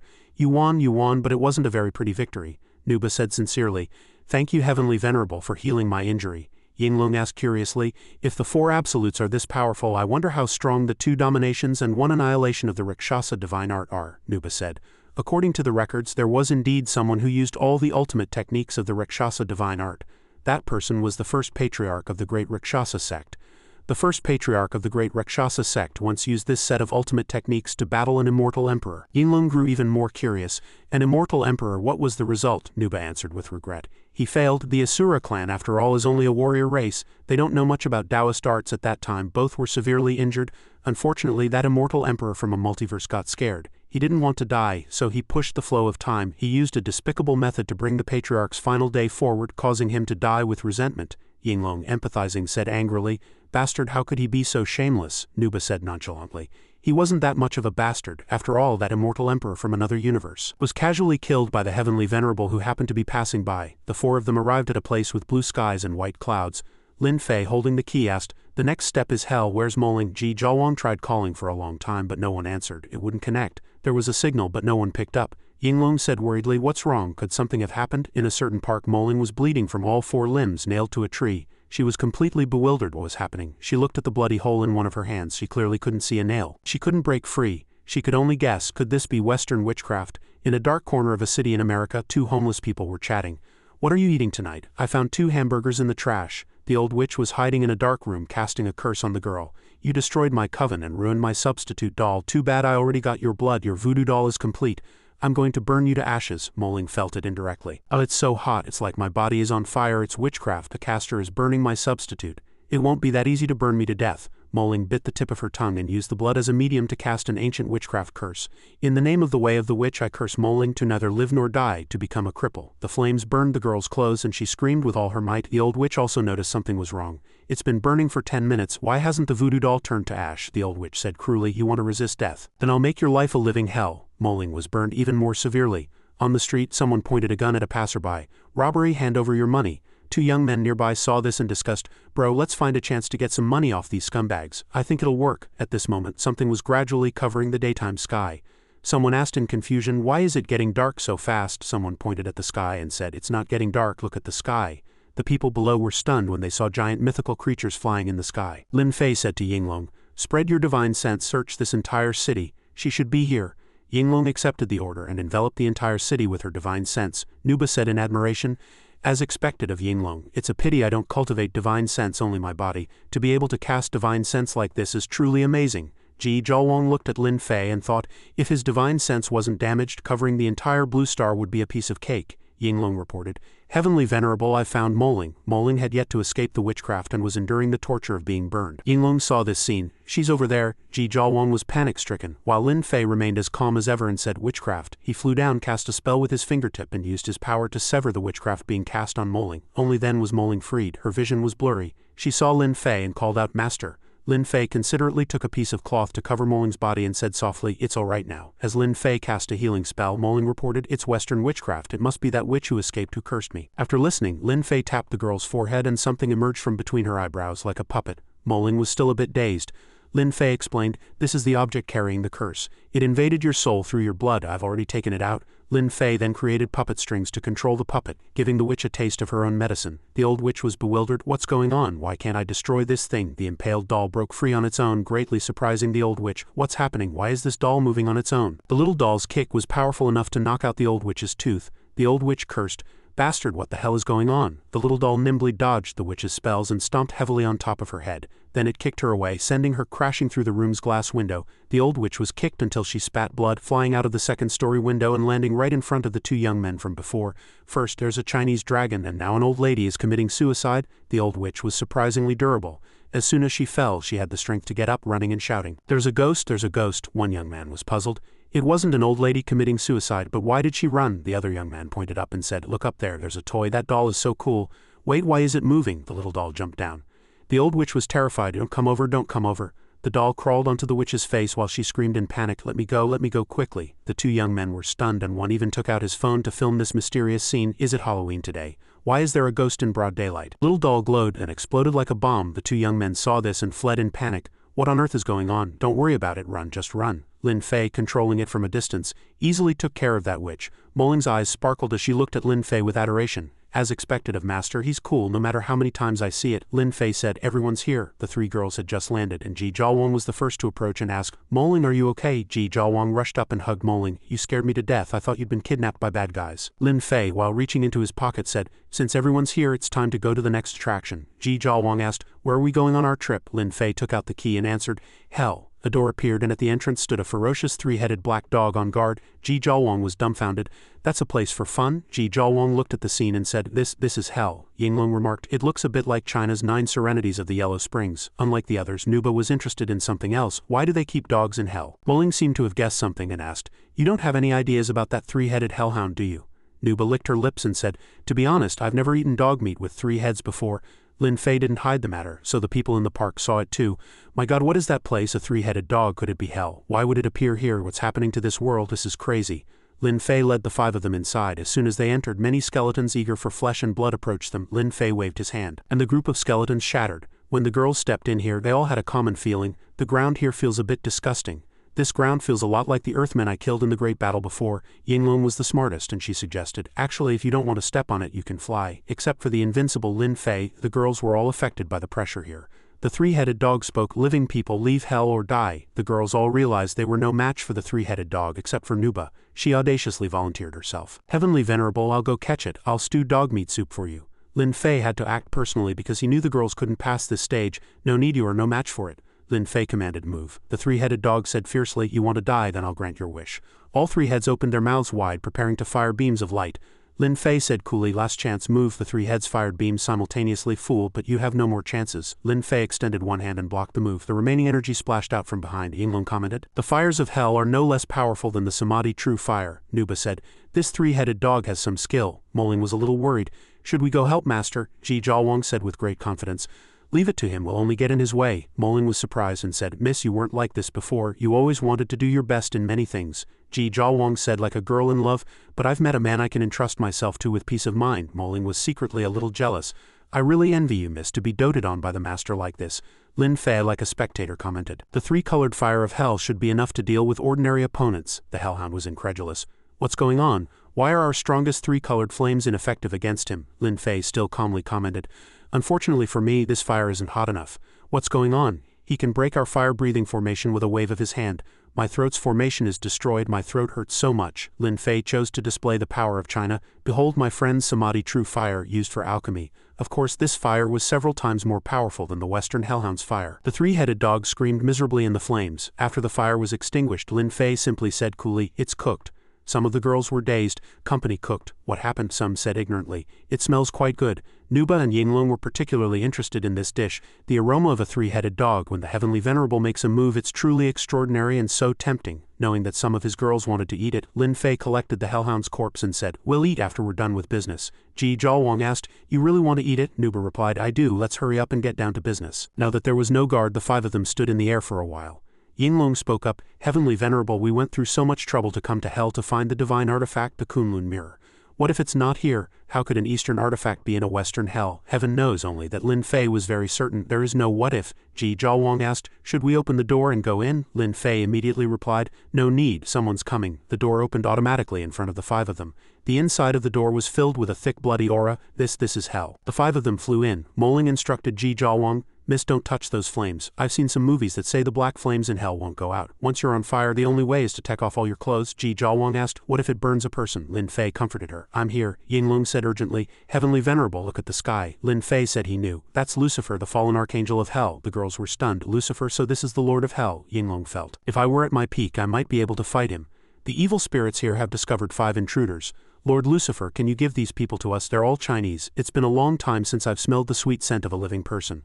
Lucifer only said one word, eat. At that, all the evil spirits cheered, as you command, the flesh and blood of the living, here I come. I want to eat that man's thigh, the tenderest thigh. Leave the head for me, I want to collect it. Hearing this, Yinglong, fully armed, said, Heavenly Venerable, you don't have to act. But also said, I also want to taste these demons. But Lin Fei was the first to speak, no need to go through all that trouble. A light shone from Lin Fei's hand and all the evil spirits were instantly wiped out. They only had time to scream, my body, what on earth is going on? After dealing with the small fry, Lin Fei got straight to the point, I want one thing, it doesn't belong to hell. Lucifer replied, all things in hell belong to hell, including you. Lucifer's hand tried to crush Lin Fei, but alas, it was his own wrist that was injured. Lin Fei asked more clearly, where is the Kunlun mirror? Only then did Lucifer realize. So that's what you want? He stepped onto the ground and declared, then you shall stay in hell forever. It's time I got serious. Lucifer, the strongest of the legendary 7 demons, a terrifying existence representing the sin of pride. Lucifer's just severed wrist healed instantly. He condensed an energy ball in his palm. Judgment. He threw the energy ball at the calmly standing Lin Fei. The energy ball hit Lin Fei, releasing an astonishing amount of energy. The girls looked worried. Master has been hit. Should we help the Heavenly Venerable? I want to go. Zhaowang stopped them. Don't move. The image of an immortal lady appeared behind Zhaowang, accompanying her words. Don't cause trouble for him. Trust that he can do it. Yinglong and Nuba said in surprise, are my eyes deceiving me? I don't know. For that moment she really resembled that woman.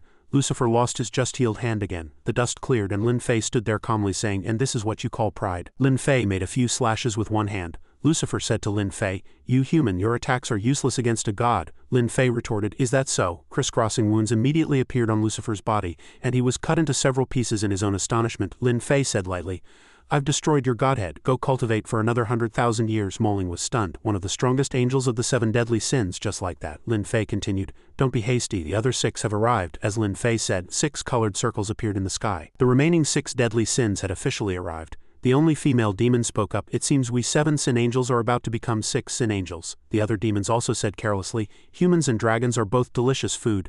That human has the aura of many treasures on him. I don't like the existence of anyone with a stronger aura than me. Kill, kill, kill. Yinglong and Nuba instinctively rushed to the front again. 6 of them, these guys' auras are all terrifying. Mistress, please stand behind us. Zhao also listened to them and stood behind to watch. She was secretly happy. Mistress, it feels so strange. Lin Fei glanced at her. Zhao thought shyly, how can he still have the mind to look at me? A great enemy is at hand, show no mercy, judge him, avenge the fallen pride.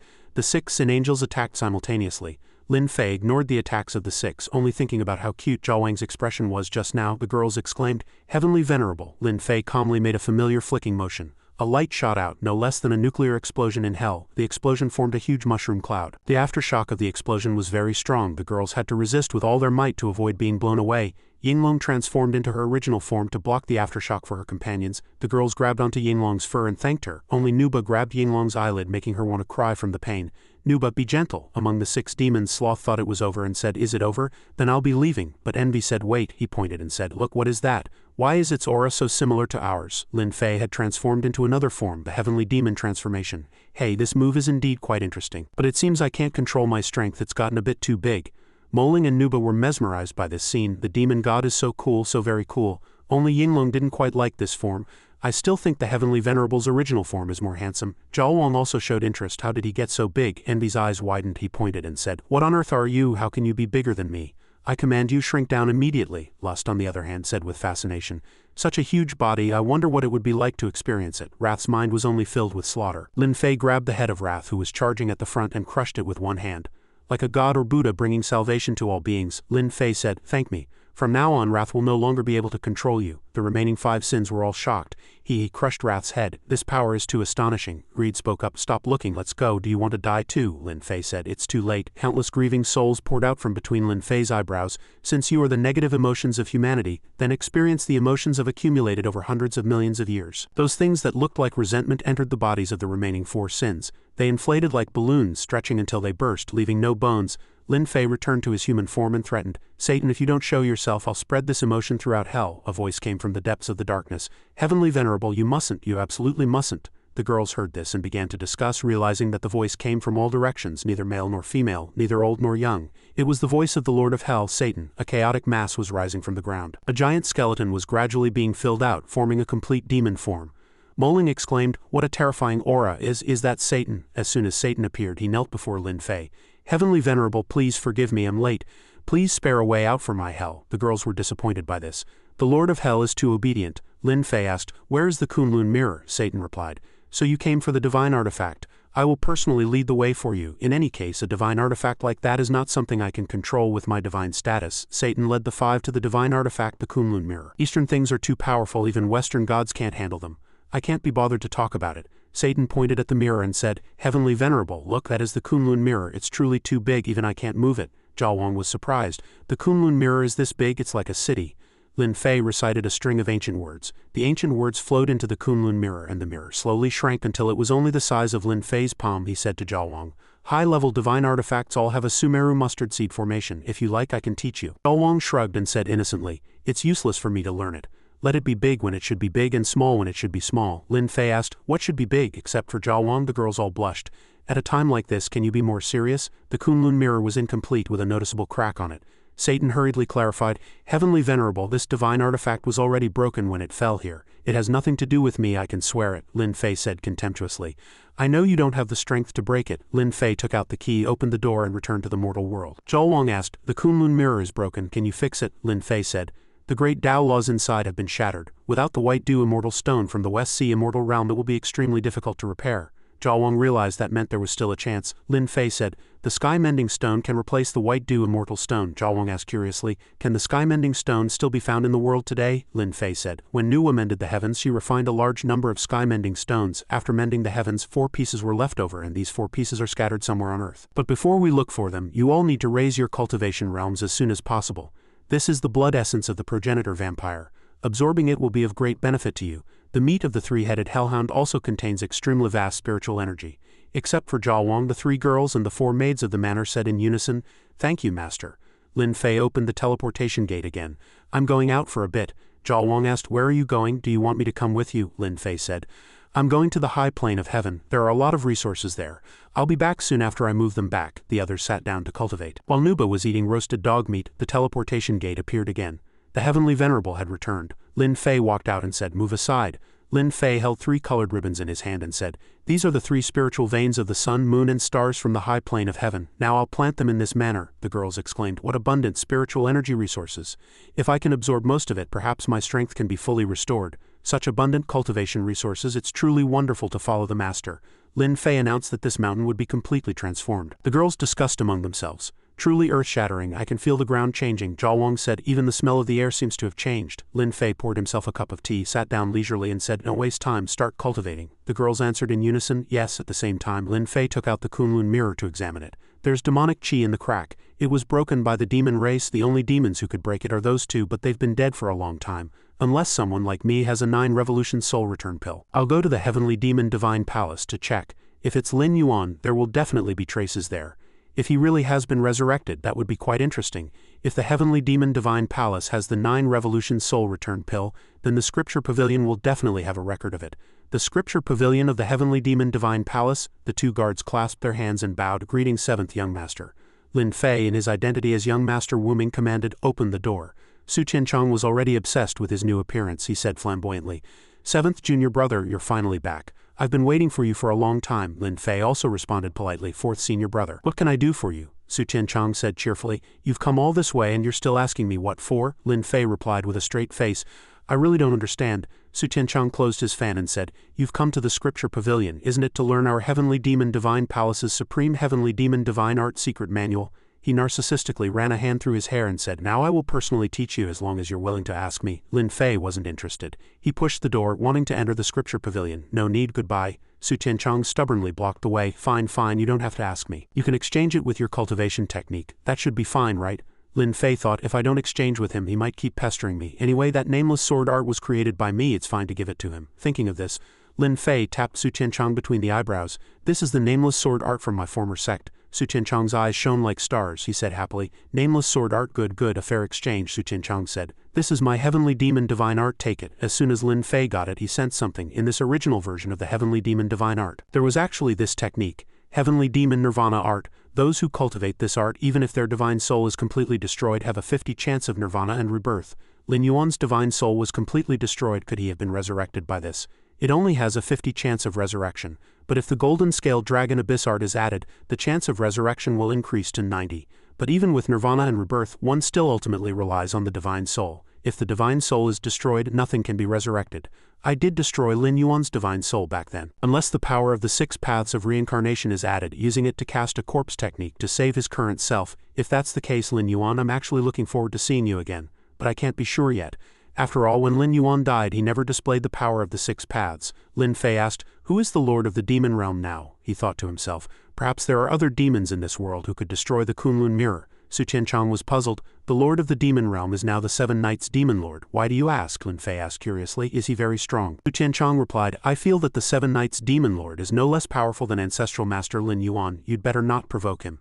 After hearing this, Lin Fei speculated that if what Su Qianchong said was true, then this 7 Knights could also be the one who broke the Kunlun mirror. Su Qianchong watched in confusion as Lin Fei turned away after asking his question.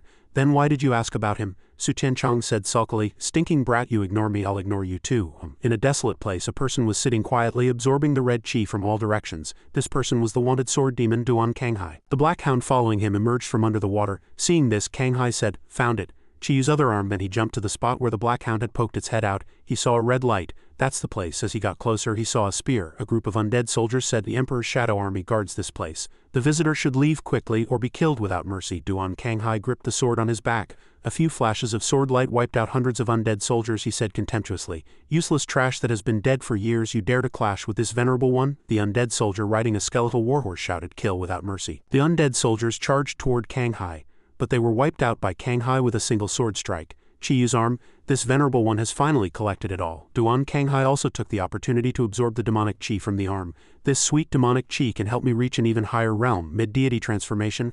I finally reached the mid-deity transformation stage. After I drain all of your demonic chi and fuse with your physical body, I will be resurrected as an ancient zombie demon god at that time. This venerable one will be invincible. Inside Fei Manor, look, Sister Yinglong and Sister Nuba are about to break through. The two of them were overjoyed. As expected of the manor transformed by the heavenly venerable, we've all stepped into the deity transformation stage. The girls in the manor congratulated them in unison. Congratulations to our two sisters for successfully breaking through to the deity transformation stage. Some people fight with their lives on the line while others win at the starting line. In the scripture pavilion of the Heavenly Demon Divine Palace, Lin Fei was flipping through books. The collection of the Heavenly Demon Divine Palace is truly rich, encompassing everything from astronomy and geography to unofficial histories and curious anecdotes. After searching for a while, he finally found what he was looking for. Found it. This manuscript records that the East Sea Dragon Palace has a sky-mending stone in its collection. It seems I'll have to make a trip to the East Sea Dragon Palace. Lin Fei immediately thought of Yinglong. She must be eager to see her own kind, right? In the manor, Yinglong was receiving enthusiastic congratulations from the girls. Congratulations to Sister Yinglong and Sister Nuba on their breakthrough. Lin Fei suddenly teleported in front of Yinglong and asked, "Want to go to the Dragon Palace?" Yinglong's eyes sparkled. Yes, after hearing her reply, Lin Fei took her hand. "Let's go then." The other girls were left behind, more or less jealous. "Why didn't Master ask me? I want to go too. I'm so envious of Sister Yinglong." Zhaowang was meditating. She spoke up, telling everyone not to get distracted and to continue cultivating.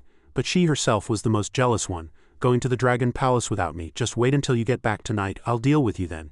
Yinglong and Lin Fei had already arrived at the East Sea. Yinglong said excitedly, "This is my first time coming to the Dragon Palace since my rebirth. I'm a little excited. Can I use my divine sense to check on them first?" Lin Fei said. "As you wish." Yinglong's eyes lit up. "Thank you, Heavenly Venerable." But what appeared before her eyes was a scene of chaos with many sea creatures lying on the ground. What's going on?" she reported to the Heavenly Venerable. "Something seems to have happened at the Dragon Palace. Someone came out to greet Lin Fei and his uninvited guest. Of course their attitude was not friendly. A young man of high status in the Dragon Palace pointed at them and shouted, "Seize them, dead or alive." The Dragon Palace soldiers accepted the order and charged forward to capture the two intruders. Lin Fei waved his hand. "Move." All the soldiers were sent flying. The young man had no choice but to attack with his spear himself. How audacious! Die! Lin Fei caught the spear tip between two fingers and the young man's face turned pale with shock. Lin Fei broke the spear, his tone like an order. "On the contrary, it is you, the master, who should get out of my way."